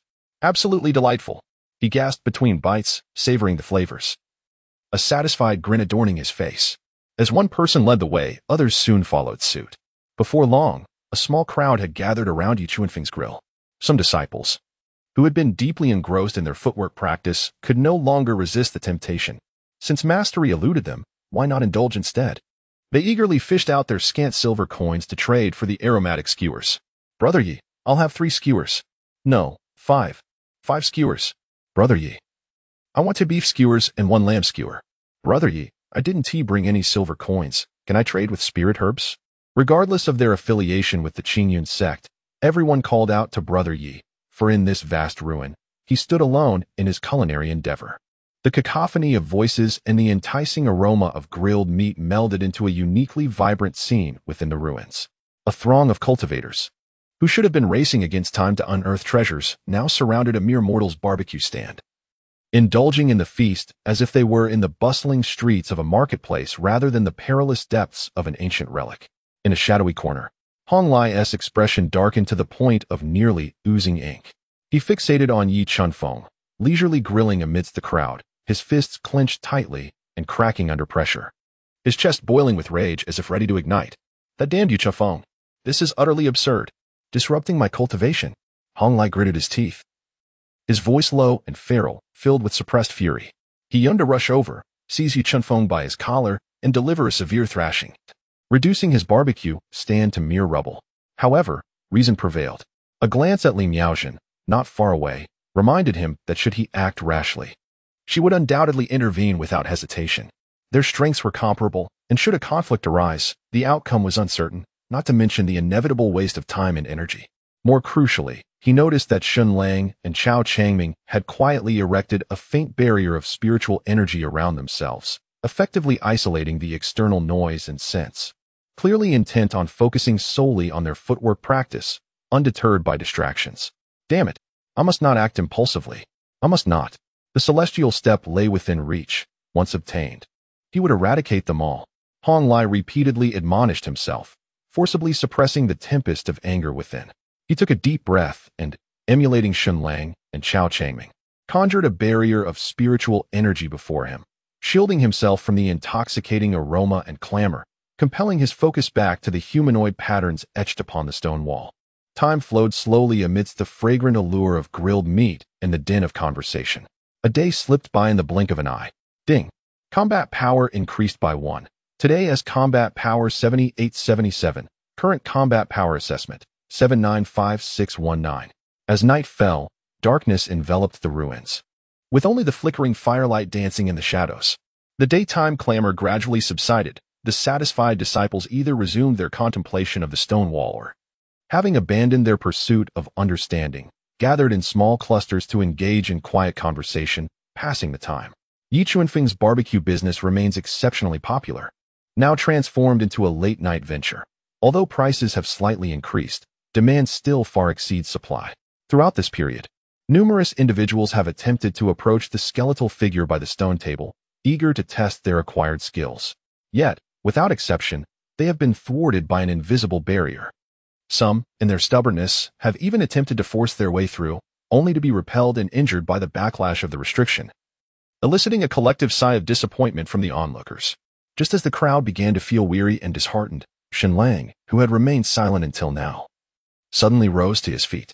He exhaled a deep breath, and a glint of sharpness flickered in his gaze. An enigmatic aura subtly emanated from his being, as if he had harmonized with the surrounding space.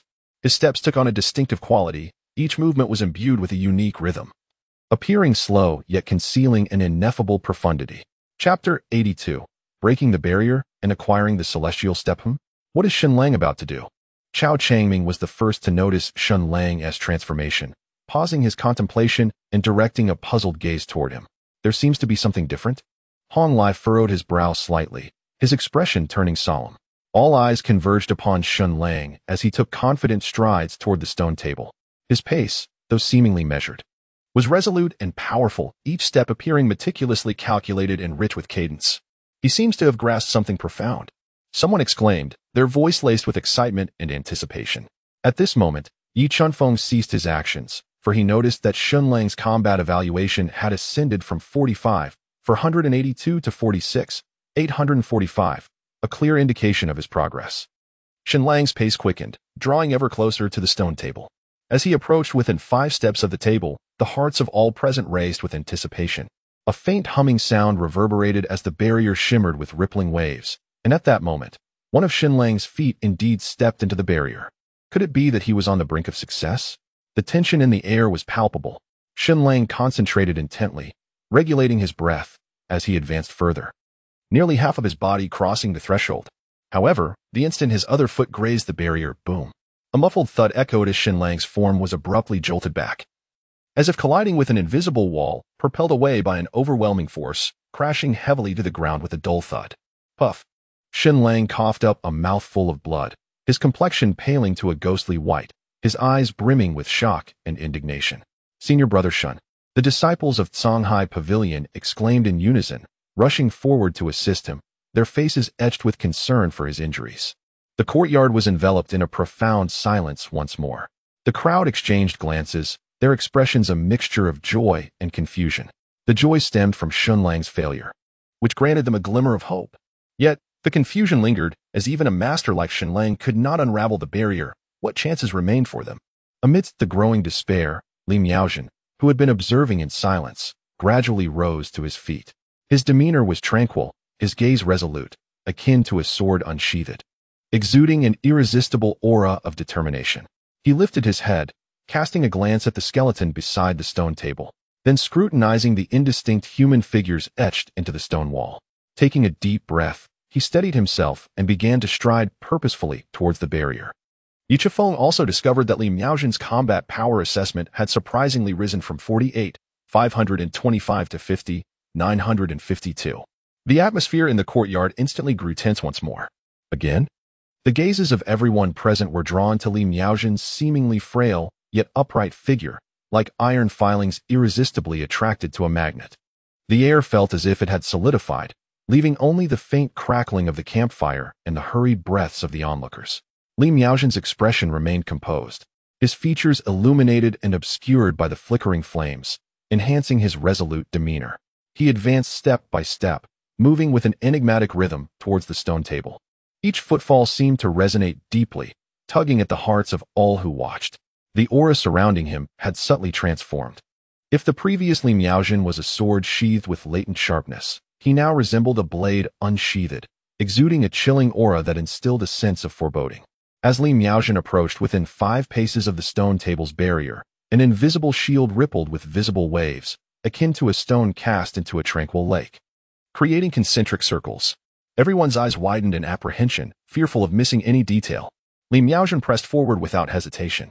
This time, the barrier's fluctuations intensified, radiating a blinding light as if warning any intruders daring to approach.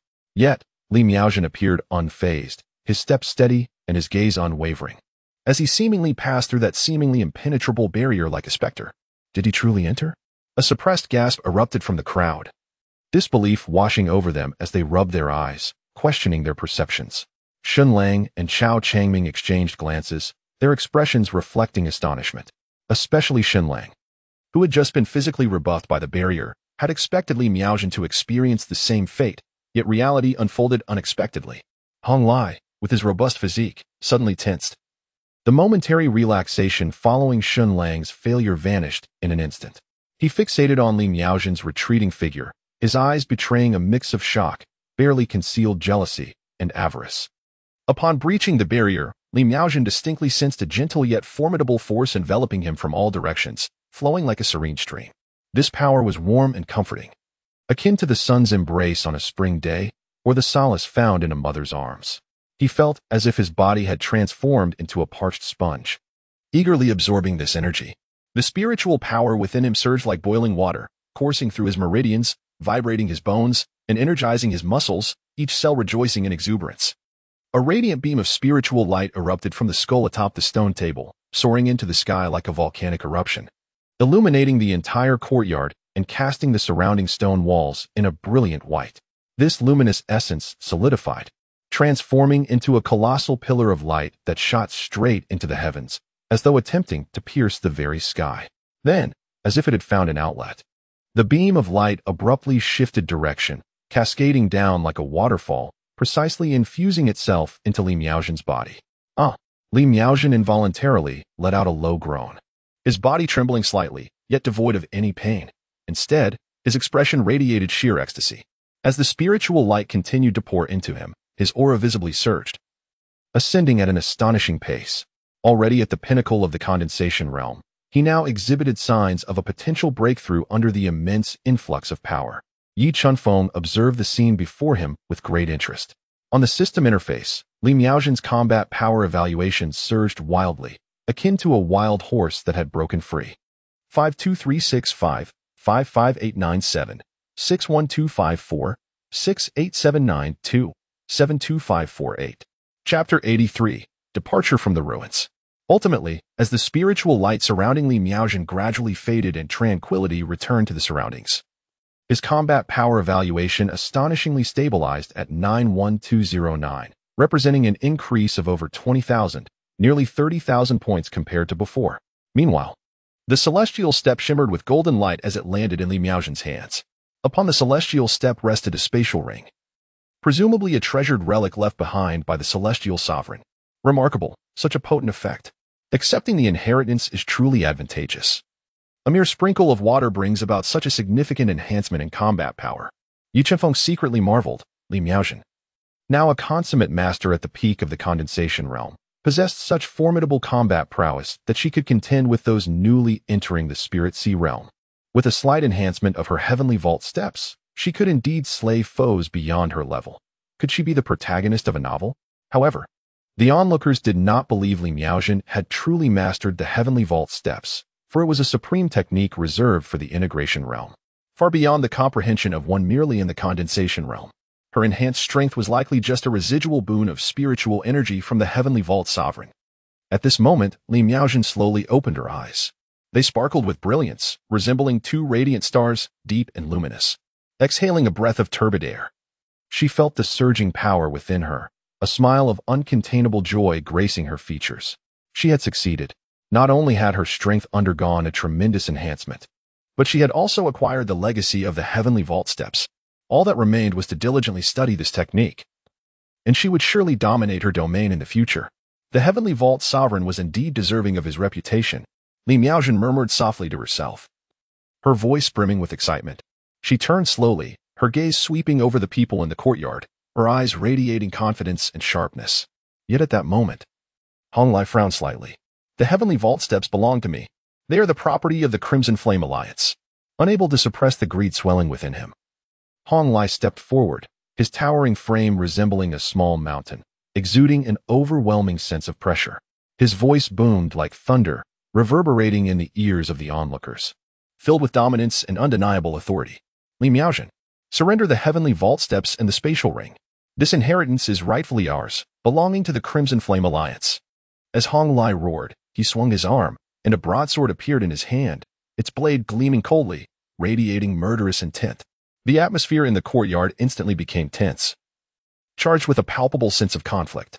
The disciples of the Qingyan sect, sensing the intense hostility emanating from Hong Lai, drew their weapons, bracing for a confrontation. Hong Lai, what do you intend to do? Li Miaojin's eyes turned icy as she coldly demanded, her tone devoid of any emotion. What do I intend to do? Hong Lai sneered, his gaze predatory, fixated upon Li Miaojin. I intend to seize the treasure. The Heavenly Vault Steps are unclaimed. The capable shall possess them. Now, they belong to me, Hong Lai. With that, Hong Lai made to charge at Li Miaojin. However, just as he was about to act, two figures moved like phantoms, swiftly stepping in front of him. They were Shun Lang and Chao Changming. Hong brother, please remain calm, Shun Lang said, his expression serene, though his tone bore an unassailable authority. Acting hastily may not be wise. He then conjured a barrier of spiritual energy, shielding their conversation from others. Shun Lang, Chao Changming, are you two also here to obstruct me? Hong Lai's eyes widened in fury, akin to an enraged lion, as he bellowed at them. You misunderstand, Hong brother. Chao Changming replied with a slight smile, appearing gentle, yet his eyes held a subtle vigilance. We do not wish to hinder you. We merely believe that matters should be considered carefully, rather than acted upon impulsively. Consider carefully? What nonsense. The Heavenly Vault Steps are right before us. Do you expect me to watch as the Qingyan sect devours them whole? Hong Lai seethed, his rage boiling over, wishing to tear the two men apart. Hong brother, please temper your anger. Shun Lang remained unfazed, calmly analyzing. Li Miaojin has already obtained the legacy of the Heavenly Vault Steps, and her strength has significantly increased. The spectacle of spiritual light flooding her being was witnessed by all. At this moment, her power likely surpasses that of the three of us combined. Shun Lang paused, casting a wary glance at Li Miaojin. Even if the three of us joined forces, we would struggle to achieve a favorable outcome. Instead, his voice lowered slightly, laced with suggestion, let us remove the barrier. Afterward, Hong Lai cast a casual glance at Li Miaojin before turning to leave the courtyard. The disciples of the Crimson Flame Alliance followed suit, retreating in disarray. Captain Li, congratulations. Shun Lang turned to Li Miaojin, cupping his hands in a gesture of respect, a somewhat stiff smile on his face. It seems the Heavenly Vault Steps are destined to be intertwined with you. Li Miaojin returned a faint smile, her tone calm and unreadable. Captain Shun, Captain Chao, I appreciate your goodwill. Yet, beneath her composed exterior, Li Miaojin's heart was far from tranquil. She had contemplated whether to eliminate the members of the three major sects right then. She understood that having acquired the Heavenly Vault Steps, her strength now eclipsed that of everyone present. If she truly wished to act, she could easily leave the members of the Crimson Flame Alliance, the Songhai Pavilion, and the Xianfeng Valley here. However, reason ultimately triumphed over impulse.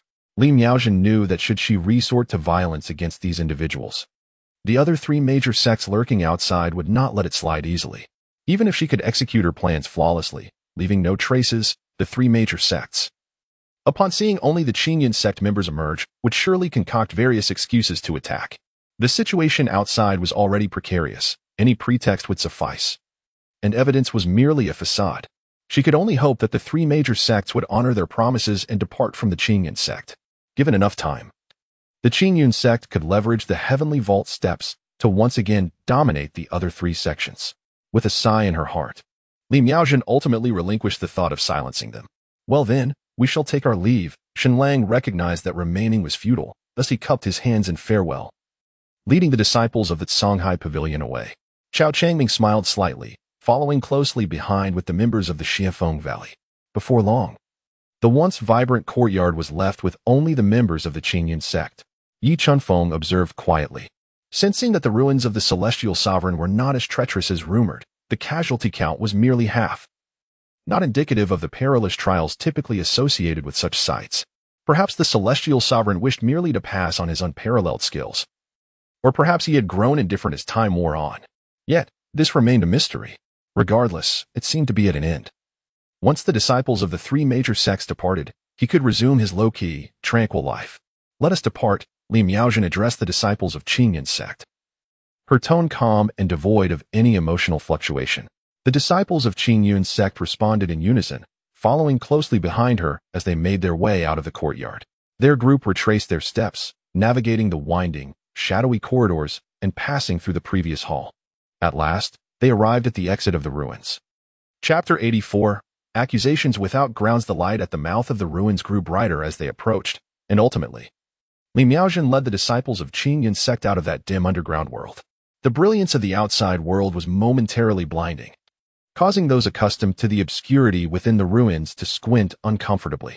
As their vision adjusted, they realized that throngs of people had already gathered outside. The leaders and various elders and disciples of the four major sects awaited them, surrounding the exit in a tight formation. Their gazes were fixated on the recently emerged members of Qingyun sect, and an oppressive atmosphere pervaded the air. Ling Yuxiao, clad in a simple azure robe with a broken sword at his waist, stepped forward briskly, a hint of concern etched on his face, shattering the stifling silence. Miaojin, you all have emerged. How was the situation within the ruins? Was everything smooth? His voice bore an edge of urgency, his eyes brimming with inquiry. Li Miaojin nodded slightly to the sect leader, her expression serene as she replied, Sect leader, I am pleased to report that the disciples have successfully acquired the Celestial Steps. The Celestial Steps? Ling Yunxiao's eyes sparkled with excitement at her words, his previously weary demeanor now animated. His voice trembled slightly, filled with incredulous delight. Is it truly so? You have indeed obtained the Celestial Steps? Absolutely, Li Miaojin confirmed, her tone steady, though a glimmer of joy flickered in her depths. Upon hearing Li Miaojin's affirmation, the disciples of Qingyun sect erupted into cheers, their long-suppressed excitement finally finding an outlet. They understood the significance of the Celestial Steps for Qingyun sect. If they could comprehend its mysteries, the overall strength of their sect would surely experience a qualitative leap, even potentially reclaiming their position at the forefront of the four major sections. However, this jubilant atmosphere clashed starkly with the tension surrounding them. Just as the disciples of Qingyun sect reveled in their joy, a somewhat sullen voice pierced through, akin to a chilling wind that swiftly extinguished their elation. Qingyun sect, what great audacity you possess. The speaker was none other than Chu Jane, the leader of the Crimson Flame Alliance. He stepped forward slowly, the crimson edges of his robe fluttering as if stirred by an unseen breeze, his gaze sharp as a blade, directed at Ling Yuxiao and Li Miaojin. The treasures of the Celestial Sovereign's ruins were clearly acquired by my Crimson Flame Alliance's disciples, yet they were seized by your Qingyun sect disciple Yi Chunfeng. Is this not a blatant disregard for my Crimson Flame Alliance? Chu Jin's voice was not loud, but it carried an undeniable authority, each word seemingly ignited with sparks. Intense and oppressive. As his words fell, Shen Lanyu, the leader of the Songhai Pavilion, stepped forward as well, her tone as frigid as ancient ice, devoid of any warmth. What Chu Alliance leader states is indeed correct. The emergence of the Celestial Steps is a significant event in the realm of cultivation and should be comprehended collectively by the four major sects. How can it be monopolized by Qingyun sect alone? Moreover, had it not been for my Songhai Pavilion disciple Shen Lang breaking the restrictions first, your Li Miaojin would likely have struggled to obtain the inheritance as easily. Shen Lanyu's words were laced with veiled insinuations, seemingly stating facts while subtly implying that Li Miaojin and Qingyun sect had pilfered the fruits of another's labor. Gongsun Yi, the leader of Xianfeng Valley, stroked his beard leisurely and remarked, I too believe that Qingyun sect has indeed acted inappropriately in this matter. My Xianfeng Valley disciples can attest that it was Shen Lang who first broke the restrictions of the Celestial Steps, and Li Miaojin's subsequent arrival can hardly be deemed a fair victory. The three sect leaders harmonized their accusations, their words piercing directly at Qingyun sect, condemning them for theft, greed, and unfair advantage. The disciples of Qingyun sect, who had initially basked in joy, now felt as though a bucket of cold water had been thrown over them, awakening them to the harsh reality.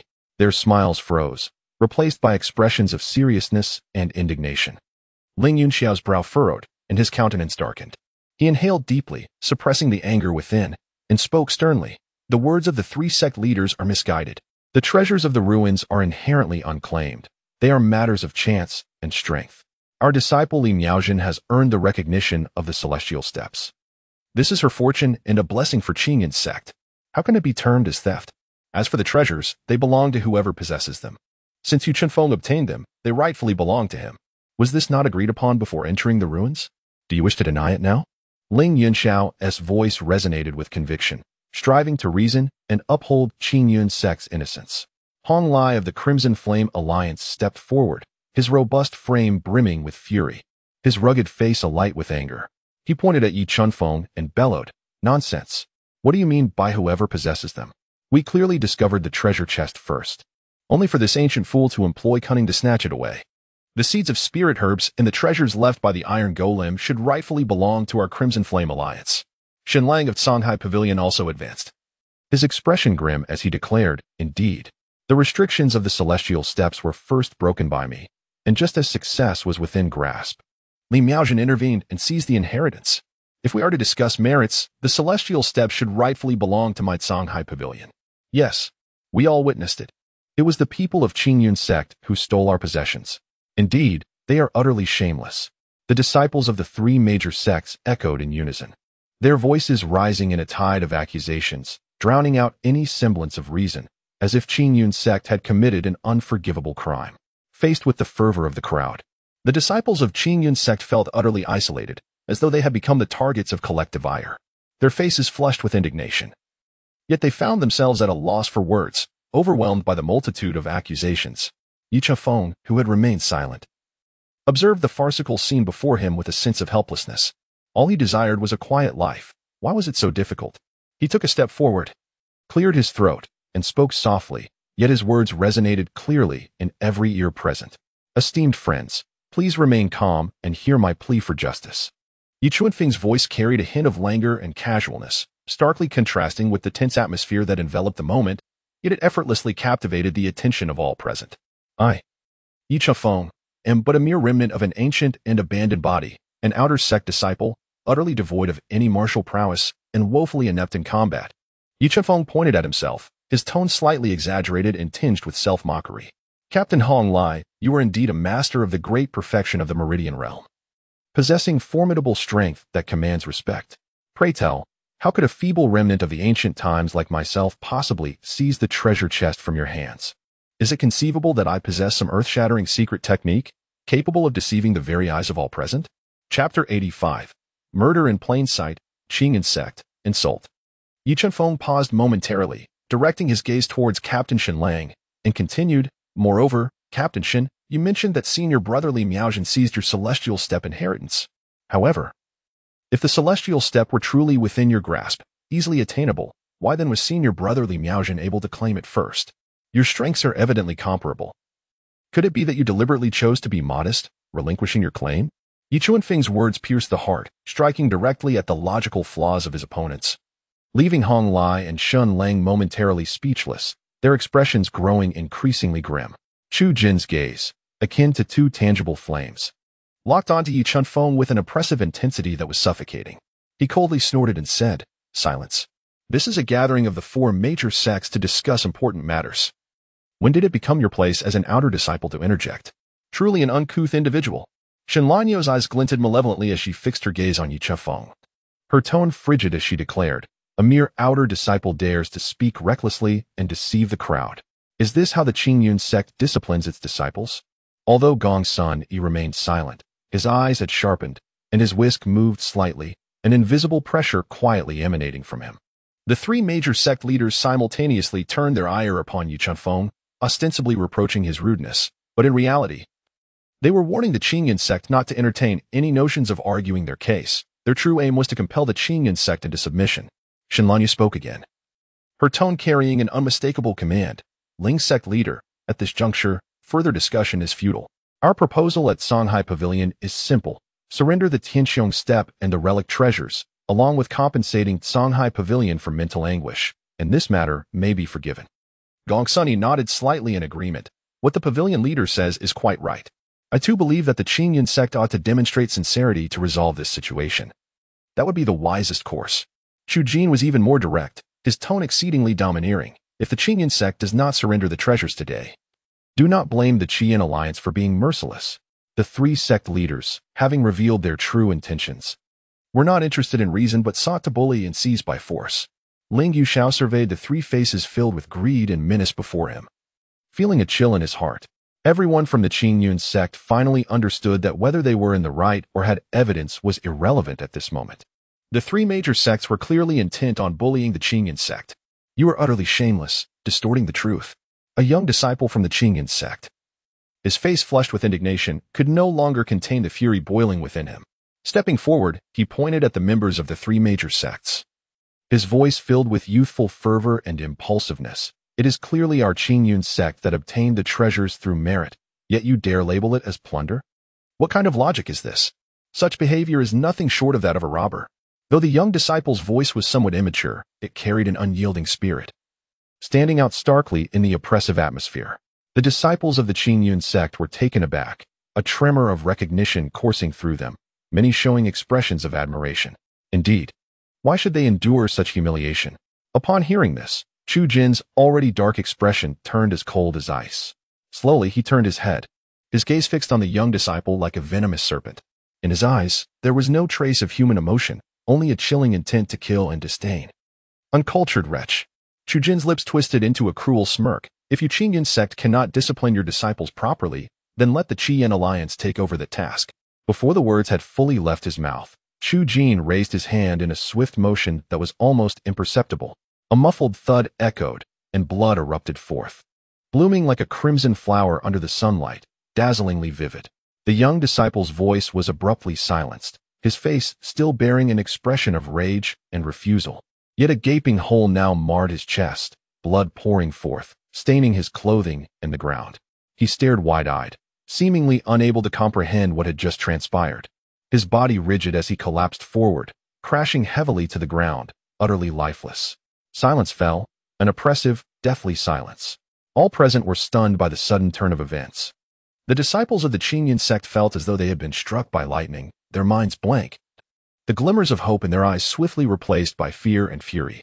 They could never have anticipated that Chu Jin would act so brazenly, daring to kill right on the Qingyun sect's territory. And the victim was one of their own disciples. How audacious, how arrogant.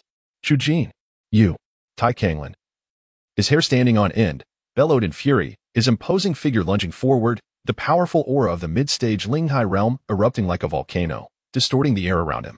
His enormous sword behind him hummed, seemingly sensing its master's wrath, eager to spill blood and slay foes. I will slay you, you scoundrel. Tai Kanglin was genuinely enraged, consumed by fury. The Qingyun sect had never suffered such humiliation since its establishment. Before the sect leader and elders, before all the disciples, members of the three major sects had dared to directly murder one of their own. This was nothing short of a blatant provocation, a flagrant trampling of the Qingyun sect's dignity.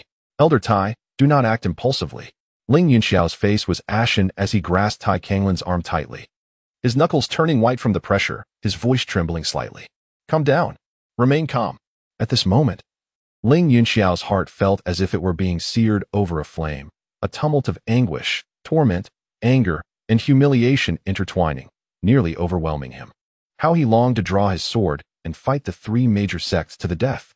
How he yearned to avenge his fallen disciple. But he could not. He could not act on impulse. As the sect leader of the Qingyun sect, he bore the weight of the sect's rise and fall. He could not allow a moment of heated passion to plunge the Qingyun sect into an abyss of ruin. Ling Yunxiao's heart was in turmoil, as though two voices were engaged in a fierce battle within him. One voice roared, "Kill! For the dignity of the Qingyun sect, for our fallen disciples. Eliminate these overbearing scoundrels." The other voice screamed back, "No, do not act rashly. The Qingyun sect is no match for the three major sects. If war breaks out, we are certain to be defeated. At that point, the Qingyun sect's centuries of foundation will be destroyed, and countless disciples will bleed profusely." Reason urged him that this was not the time to confront the three major sections. The Qingyun sect's strength was still markedly inferior compared to them, especially with Chu Jin, Shen Lanyu, and Gong Sun Yi, the three major sect leaders, all at the pinnacle of the Lingai realm. Should a conflict truly unfold, the Qingyun sect would have no chance of victory. Yet, could he simply swallow this humiliation, watching his disciple being murdered without lifting a finger? What dignity would remain for the Qingyun sect? What face would Ling Yunxiao have to confront his ancestors? What face would he have to face the disciples of the sect? Advance, and they risk destruction. Retreat, and they suffer disgrace and humiliation. Ling Yunxiao felt as though he had been pushed to the edge of a precipice. Caught in a dilemma, utterly despondent. Just then, amidst the oppressive atmosphere, a languid voice abruptly broke the silence. I had hoped to enjoy a low-key, leisurely life. But it seems some are determined to stir trouble, preventing anyone from finding peace. Yi Chunfeng leisurely emerged from the crowd, casually brushing off the corners of his garments as he walked. He lifted his gaze, scanning the gathered representatives of the three major sects, revealing no discernible emotion. Given this, there was no other course but to bid them farewell on their journey. Chapter 86. The Appearance of Xiao Bai, the Tragic Demise of Hong Lai. Yi Chunfeng's voice, though not loud, resonated clearly in the ears of everyone present. His tone was casual and unperturbed, as if he were merely discussing the mundane aspects of daily life. However, the content of his words struck like thunder, reverberating in the ears of the crowd. Send them on their way? Did he intend to take lives? And those of the three great sects? Had he lost his mind? After a brief moment of astonishment, the members of the three sects erupted into laughter, as if they had just heard the most ludicrous joke. Their laughter was laced with sarcasm, disdain, and unabashed scorn. Ha! Surely, I must have misheard. What did this young man say? He wishes to send us on our way.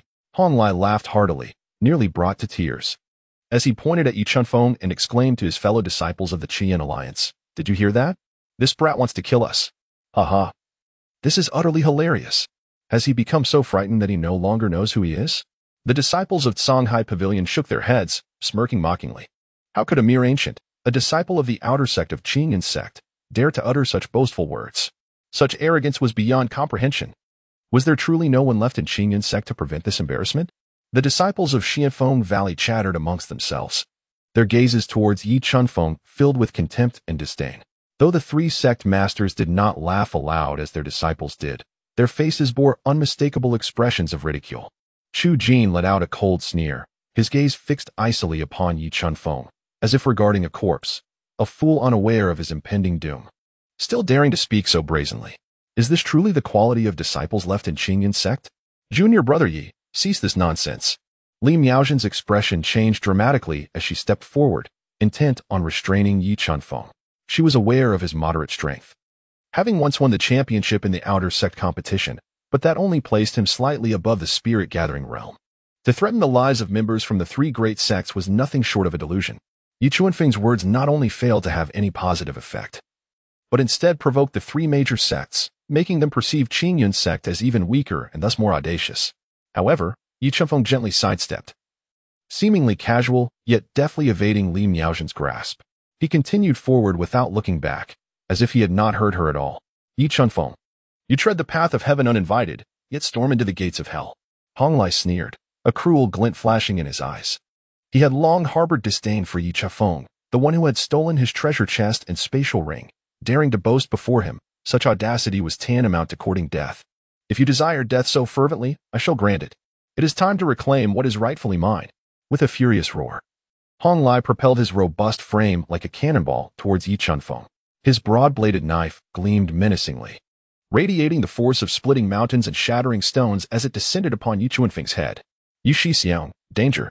Run! Ling Yunxiao's face paled in alarm, and he was about to intervene. However, Chu Jin suddenly flickered, appearing like a specter before Ling Yunxiao, blocking his path. Ling Zongzhu, let the disciples spar. It would be unwise for our leader to intervene, Chu Jin said with a hint of cold amusement, his gaze filled with provocation. At that moment, Yi Chunfeng remained motionless, while Hong Lai's blade drew ever closer. Yi Shixiang quickly evaded. Many of their former comrades, who had once shared barbecues together, cried out. They understood that Yi Chunfeng held top-tier strength in the gathering spirit realm, yet his opponent was a true condensation realm master, one who had reached its great perfection, a disparity that was utterly insurmountable. Yet Yi Chunfeng remained still, and the bystanders could almost envision him being cleaved in two. The atmosphere among Qingyun sect's members ranged from terror to sorrow to despair, while the three major sects buzzed with excitement and greed. Just as Hong Lai's blade was about to strike Yu Chunfeng, a sharp eagle's cry suddenly pierced the air, echoing through the clouds. The piercing call was resounding and filled with authority, instantly drowning out all other noises, causing the eardrums of those present to thrum and their spirits to tremble. Instinctively, everyone looked up to see a massive white figure plummeting from the clouds like a bolt of lightning, its speed astonishing, nearly reaching the heads of the onlookers in the blink of an eye. It was a colossal pure white eagle, its wings spread wide, spanning several yards, overshadowing the sun like a white cloud. Its talons gleamed with the cold light of steel, and its eyes were sharp as knives, surveying the earth with an air of dominion. The aura emanating from the giant eagle was overwhelmingly powerful and terrifying, like a colossal wave that enveloped the entire training ground, suffocating the disciples beneath its weight. A Spirit Sea Realm beast. This was a creature of the Spirit Sea Realm. A wave of profound shock and fear surged within everyone. No one had anticipated such a fearsome beast lay hidden within Qingyun sect's training ground. Moreover, its appearance was so abrupt and uncanny, as if it had materialized from thin air. However, the eagle's target was none other than the attacking Hong Lai. It dove down with unparalleled speed, almost instantaneously reaching Hong Lai's head. Before Hong Lai could comprehend what was happening, he felt a darkness overhead and a breath of death enveloping him. He looked up abruptly to see the cold, merciless talons and the murderous gaze of the eagle. No, Hong Lai let out a desperate scream, attempting to evade. But it was already too late. With a sound akin to tearing fabric, the eagle's talons effortlessly pierced through Hong Lai's skull as if it were tofu. Blood, brain matter, and shattered bones erupted from his head like a gushing fountain, staining the ground crimson. Hong Lai's massive form quivered violently before collapsing to the ground like a severed kite, convulsing a few times before falling silent. His shattered face and eyes, now lifeless, bore expressions of terror and disbelief, as if he could not comprehend how he had met his end. The arena fell into a hushed silence, the atmosphere thick with shock as everyone stared at the bloody and shocking scene before them. Hong Lai, the captain of the Qi-Yin Alliance's expedition into the ruins, a formidable master of the condensation realm great perfection, had been slain in an instant by a suddenly appearing giant eagle, and in such a horrific and bloody manner. This unexpected turn of events sent chills down everyone's spine, leaving them frozen in shock. The white giant eagle circled in the air before suddenly retracting. Its massive wings, sharp talons, and the overwhelming aura of spiritual power dissipated at a visible pace. Eventually, as the light faded, what appeared before the crowd was a small white eagle, entirely snow-white and soft-furred, resembling a fluffy snowball. The little white eagle gracefully flapped its wings, spun in the air, and then perched directly upon Yi Chuanfeng's shoulder. Realm. Early Spirit Sea Realm Combat Power Assessment. 129068. Over the past year, Yi Chuanfeng had frequently taken this little white eagle out to hunt beasts. Unfortunately, even the forbidden areas of the back mountain held no formidable creatures, allowing the little one only to grow to the early Spirit Sea Realm. However, it was understandable. Had there been powerful beasts in the back mountain, Qingyun sect would not have been built nearby. After the deathly silence, Qingyun sect's disciples erupted with suppressed gasps, as if a massive stone had been thrown into a tranquil lake, stirring up a tempest. What on earth is happening? That beast transformed into a little bird? And it is perched on Yu Shixiao's shoulder. Is it here to protect him? They rubbed their eyes, hardly believing what they were witnessing. The terrifying Spirit Sea Realm beast had, in an instant, morphed into a harmless little white eagle. Moreover, it seemed to be on Yi Chuanfeng's side. What sort of situation was this?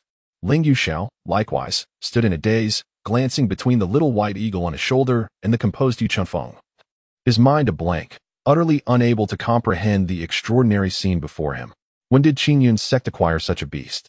How could he, as the sect leader, be unaware of it? The three elders exchanged glances, astonished, before looking at Ling Yuxiao. The sect leader had indeed kept his secrets well. The sect possessed a Spirit Sea Realm beast, and even the elders were in the dark about it. Meanwhile, Qin Xiaohu in the back was engulfed in tumultuous waves of astonishment, his gaze fixated on the little white eagle perched on Yi Chuanfeng's shoulder, filled with shock. Is that little white? The little eagle that occasionally joined us for barbecues.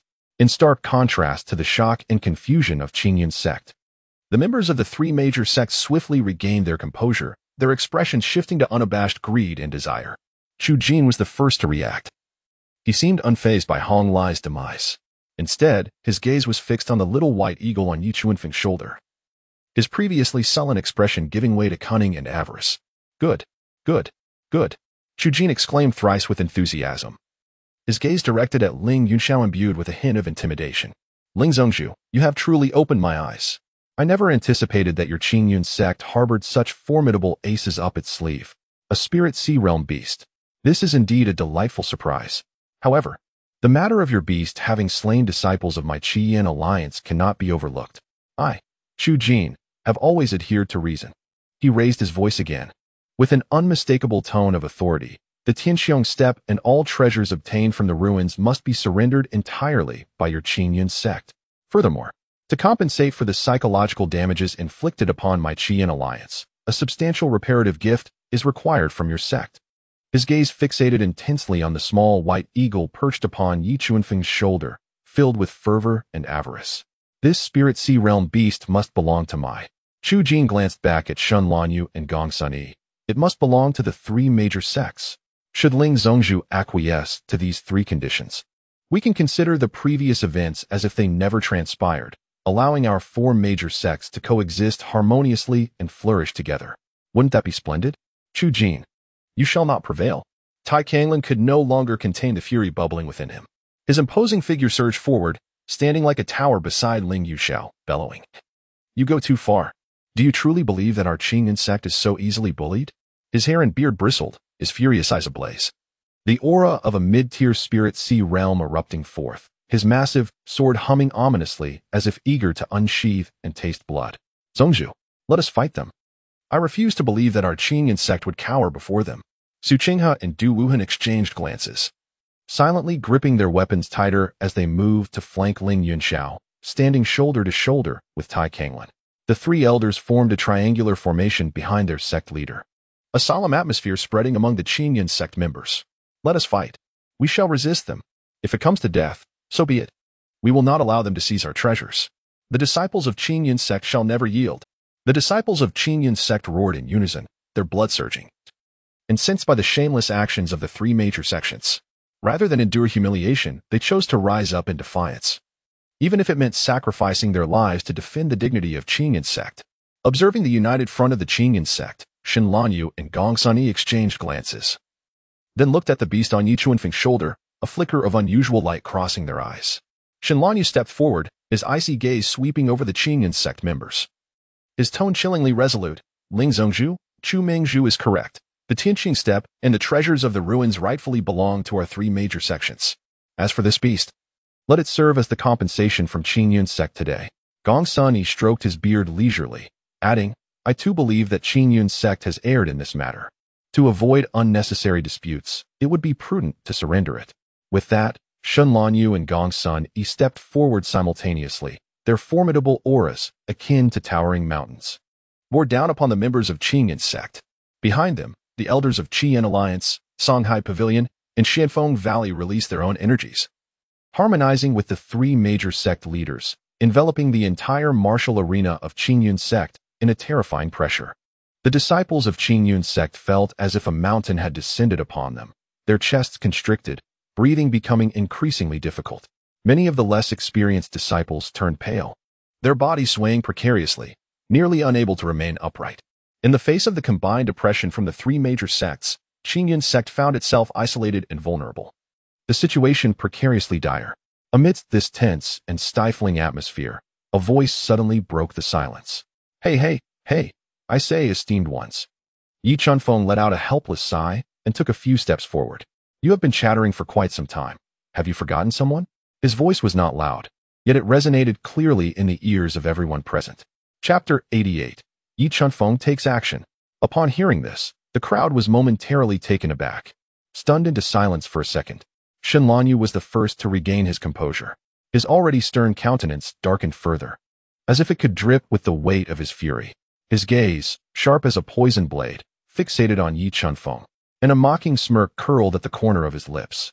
You, a mere outer disciple of the Qingyun sect, what qualifications do you possess to raise your voice here?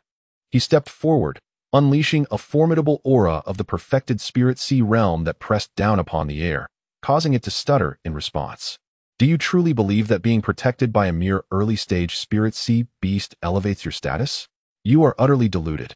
His tone shifted as his eyes locked onto the little white eagle perched on Yi Chuanfeng's shoulder, a glimmer of greed and malice flashing within. Perfect. I shall capture this beast first, then subdue you, you presumptuous fool, so that your Qingyun sect may learn how to properly educate its disciples.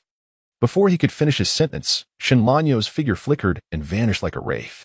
In the blink of an eye, he reappeared before Yi Chuanfeng, his fingers curling into claws, propelled by a fierce wind as he lunged for the white eagle on Yi Chuanfeng's shoulder. From the outset, his target was never Yi Chuanfeng, but rather the white eagle, a creature of the spirit sea realm. As for Yi Chuanfeng, he was but an insignificant insect, easily crushed. Be careful, exclaimed Ling Yunxiao and the others, their expressions shifting dramatically in alarm. They rushed forward to aid, only to be impeded by the members of the three major sects who were already prepared. Chu Jin, Gong Sunyi, and the others wore sly smiles, reveling in the unfolding scene as if it were an exquisite farce. They eagerly anticipated provoking the Qingyun sect into a frenzy, hoping to strip them of their rationality and thus provide themselves with an excuse to utterly crush the sect. However, just as Shen Lanyo's claws were about to make contact with the white eagle, an unexpected turn of events transpired. Yi Chuanfeng, who had appeared calm and somewhat indifferent, suddenly sprang into action. His movement was so swift that it seemed to surpass the limits of human perception. No one could discern how he had struck. They merely caught a fleeting blur before their eyes. Time seemed to freeze. Shen Lanyo's confident claws hung rigidly in the air, mere millimeters from the soft feathers of the eagle. Yet, his arm was firmly grasped by a hand as strong as iron. It was Yi Chuanfeng who held Shen Lanyo's arm in a vice-like grip. Still standing in place, Yi Chuanfeng remained unperturbed, his expression calm and composed. Meanwhile, Shen Lanyo found himself utterly immobilized. No matter how he struggled, whether he pushed forward or pulled back, he could not budge an inch. The scene took on an eerie quality. Shen Lanyo, what are you doing? Hurry and seize that beast. Chu Jin snapped, his brow furrowed in displeasure. To him, Shen Lanyo, a perfected spirit sea realm expert, should have easily dealt with a mere condensation realm youth. What was he stalling for? Shen Lanyo felt a surge of frustration, nearly choking on his own rage. It was not that he did not wish to capture the beast. Rather, he found himself completely unable to move. The hand that gripped his arm felt like an invisible shackle, binding him tightly, rendering all his efforts to channel spiritual power and resist utterly futile. Yi Chuanfeng lowered her head, gently caressing the soft feathers of the little white eagle upon her shoulder. A subtle smile graced her lips as she softly spoke to the creature. Little White, it seems that at times, even a low profile cannot guarantee a tranquil life. In light of this, Yi Chuanfeng's voice remained soft, yet bore an unsettling chill that sent shivers down the spine. Today, allow me to let you savor the taste of flesh from the realm of the spirit sea. What do you intend to do? Shen Lanyo finally felt a flicker of fear. His voice trembled slightly, betraying his composure. He attempted to retract his arm, but to no avail. He found himself utterly immobilized. A sense of unprecedented dread surged within him like a tide, rendering him cold and drenched in sweat. Instead of words, it was Yi Chuanfeng's actions that responded to Shen Lanyo. With a subtle motion of her wrist, Yi Chuanfeng appeared to casually pull back. A chilling sound of tearing flesh suddenly pierced the air. Blood erupted forth like a dam breaking, gushing uncontrollably. Shen Lanyo stood rigidly, as if all strength had been siphoned from him, his face a canvas of disbelief, pain, and terror. Yi Chuanfeng had forcefully severed his right arm, shoulder and all. The stump was a gruesome sight, flesh mangled and white bone grotesquely exposed, blood spraying wildly, staining the ground in a blinding crimson. Shen Lanyo emitted a heart-wrenching scream, sharp and piercing, filled with anguish and despair. He clutched his empty shoulder, trembling violently, his complexion as pale as a ghost, beads of sweat cascading down his forehead. Meanwhile, Yi Chuanfeng nonchalantly tossed the bloody severed arm into the air as if discarding refuse. Go, Xiaobai. The small white eagle, which had been patiently perched on Yi Chuanfeng's shoulder, instantly transformed into a streak of white lightning, soaring skyward.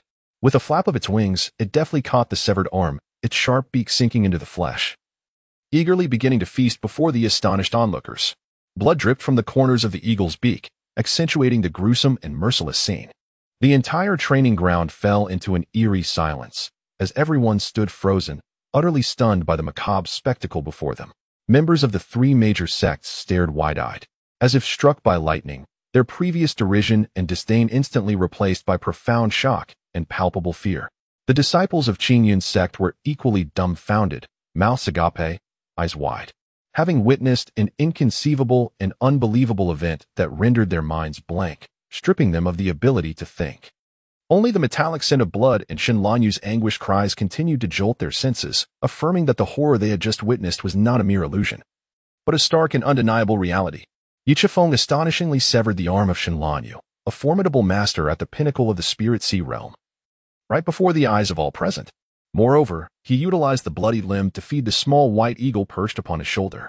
Such an act is utterly appalling. Chapter 89. Capturing Shen Lanyu. Blood dripped steadily onto the ground, pooling into a glaring crimson puddle. The air was thick with the pungent scent of blood, assaulting the nostrils of every witness and electrifying their senses. Shen Lanyu clutched his vacant right shoulder, waves of excruciating pain and incredulous terror crashing over him like an unforgiving tide.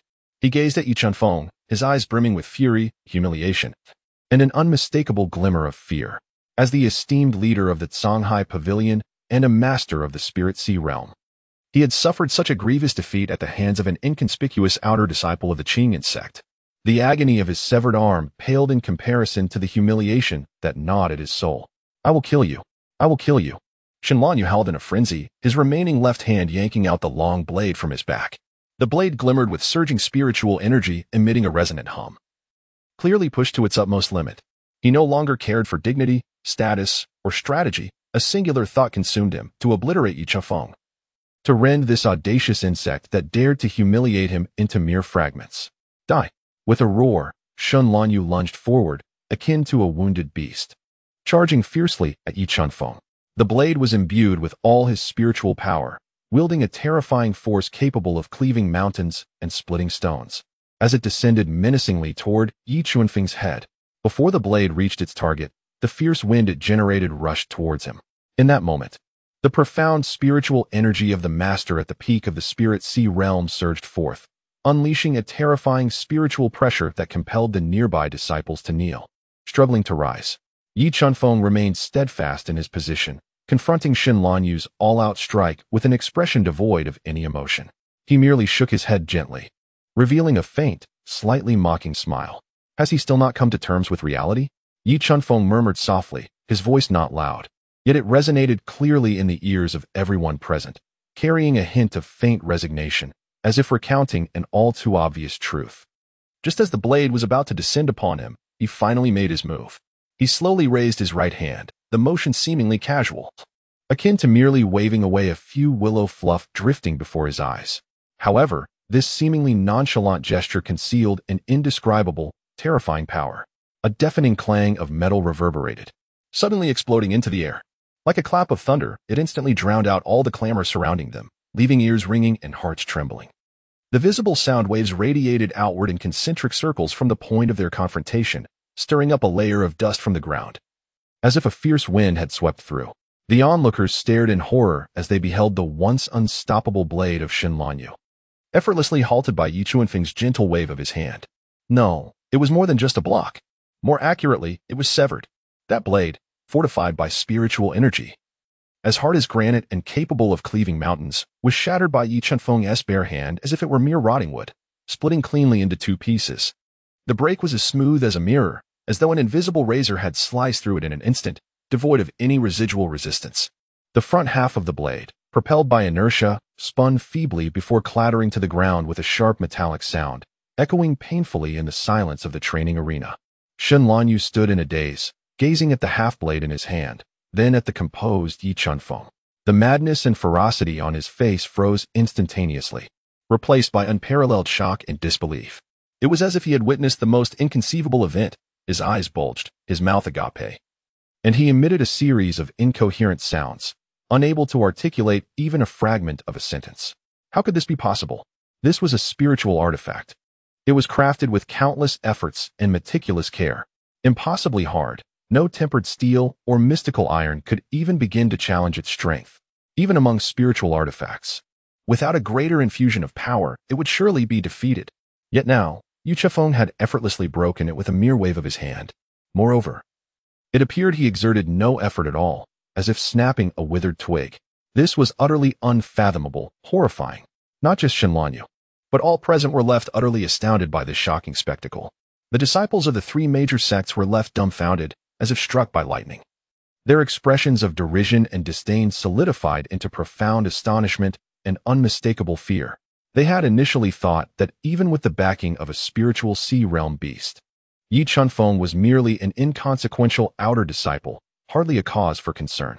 However, the prowess he displayed had utterly upended their perceptions, instilling in them genuine awe and trepidation. To break a spiritual artifact with bare hands. What terrifying power was this? Even those at the pinnacle of the spiritual sea realm would find it nearly impossible to achieve such a feat, would they not? Could it be that Yi Chunfeng was not a mere abandoned body from ancient times, but rather a hidden, unparalleled powerhouse? As the crowd remained in shock, Yi Chunfeng moved once more. He cast a glance at the dazed Shen Lanyu, a flicker of disdain flashing in his eyes, as if regarding a bothersome fly. In the next moment, he slowly extended his left hand, the motion still as understated as before, as if plucking a petal from a flower, without a hint of disturbance. Yet, this seemingly gentle gesture was as swift as lightning, striking with unparalleled ferocity. The onlookers barely registered a blur, a fleeting shadow, before Yi Chunfeng's hand appeared before Shen Lanyu, gripping his throat with an iron-like grasp. The speed was incomprehensible. Shen Lanyu had no time to react before Yi Chunfeng firmly seized his windpipe. A pained groan escaped Shen Lanyu's lips, as he felt as though an iron vice had clamped down on his neck, making breathing laborious as air was forcefully expelled, his chest heaving like a bellows. His face flushed crimson, eyes bloodshot, and veins bulging on his forehead.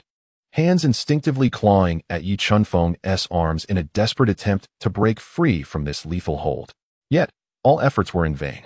Yi Chunfeng's palm, akin to a casting of steel, remained utterly unmoved, regardless of how fiercely his adversary struggled or resisted. Not a single fiber of his being could shift. He felt as though he were ensnared by an invisible hand, his body being effortlessly lifted by Yi Chunfeng, his feet gradually leaving the ground, helplessly flailing in the air like a frail chick, weak and defenseless. In this moment, Shen Lanyu experienced an unprecedented terror, a fear that emanated from the depths of his soul. As a formidable master at the pinnacle of the spiritual sea realm, he had always commanded immense respect within the cultivation community, his every gesture instilling awe in countless practitioners. He had initially believed that he could capture the early-stage white eagle beast in just a few exchanges, and that Yi Chunfeng was merely an insignificant insect easily crushed beneath his heel. Yet now, he truly recognized the magnitude of his grievous misjudgment. Before this unfathomable mortal, his so-called mastery of the spiritual sea realm, his esteemed position as the head of the Zhanghai Pavilion, and his purported strength were as fragile as paper, utterly incapable of withstanding a blow. He found himself devoid of even the right to resist, effortlessly subdued by Yi Chunfeng, akin to a lamb awaiting slaughter. His life and death entirely at the mercy of his opponent. This overwhelming disparity of power, this complete and utter domination, plunged Shen Lanyu into despair and dread, as if every ounce of strength had been siphoned from his body. He could scarcely breathe, his throat rasping like a torn windbag, producing a hoarse and unpleasant sound. Stammering to articulate something, yet unable to form a coherent sentence due to Yi Chunfeng's unyielding grip around his neck. Yi Chunfeng lowered her gaze upon him, her eyes tranquil and indifferent, as if she were gazing upon a corpse, devoid of any semblance of pity or sympathy. Speak. Do you have any final words? Yi Chunfeng spoke softly, his tone as calm as a judge presiding over matters of life and death, devoid of any fluctuation, exuding an icy indifference and unfeeling nature.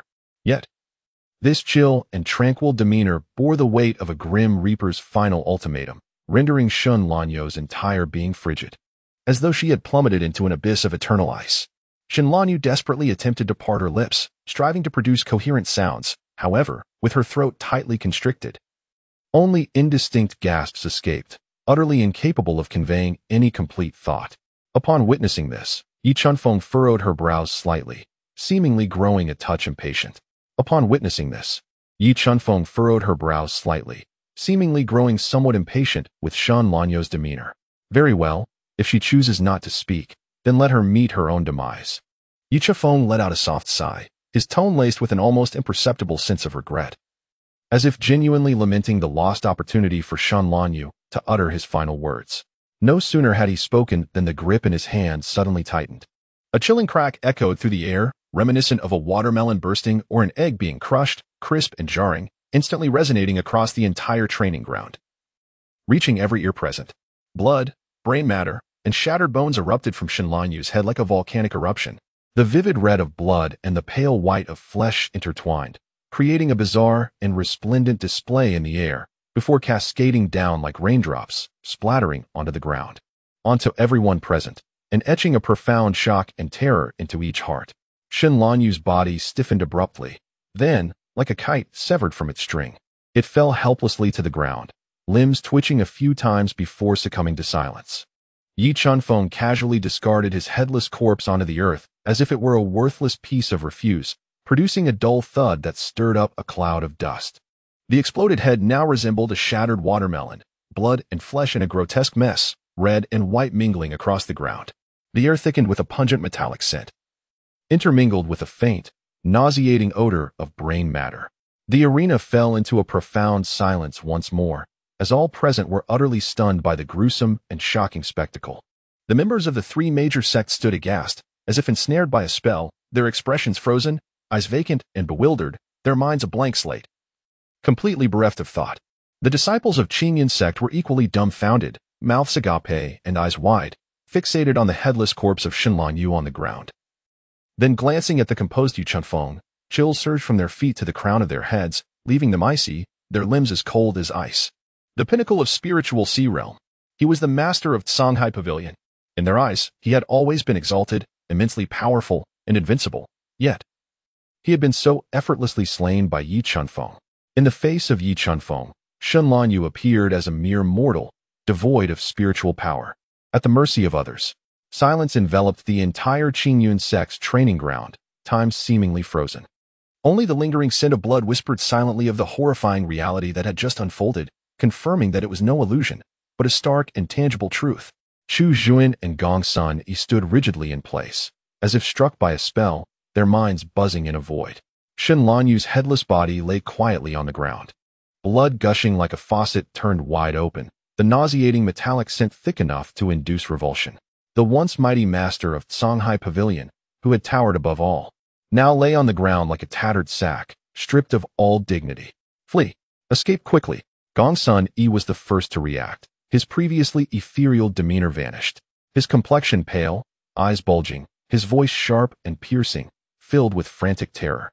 He no longer cared for the demeanor of a sect leader or the dignity of a powerful being. He only desired to distance himself from this terrifying mortal as quickly as possible.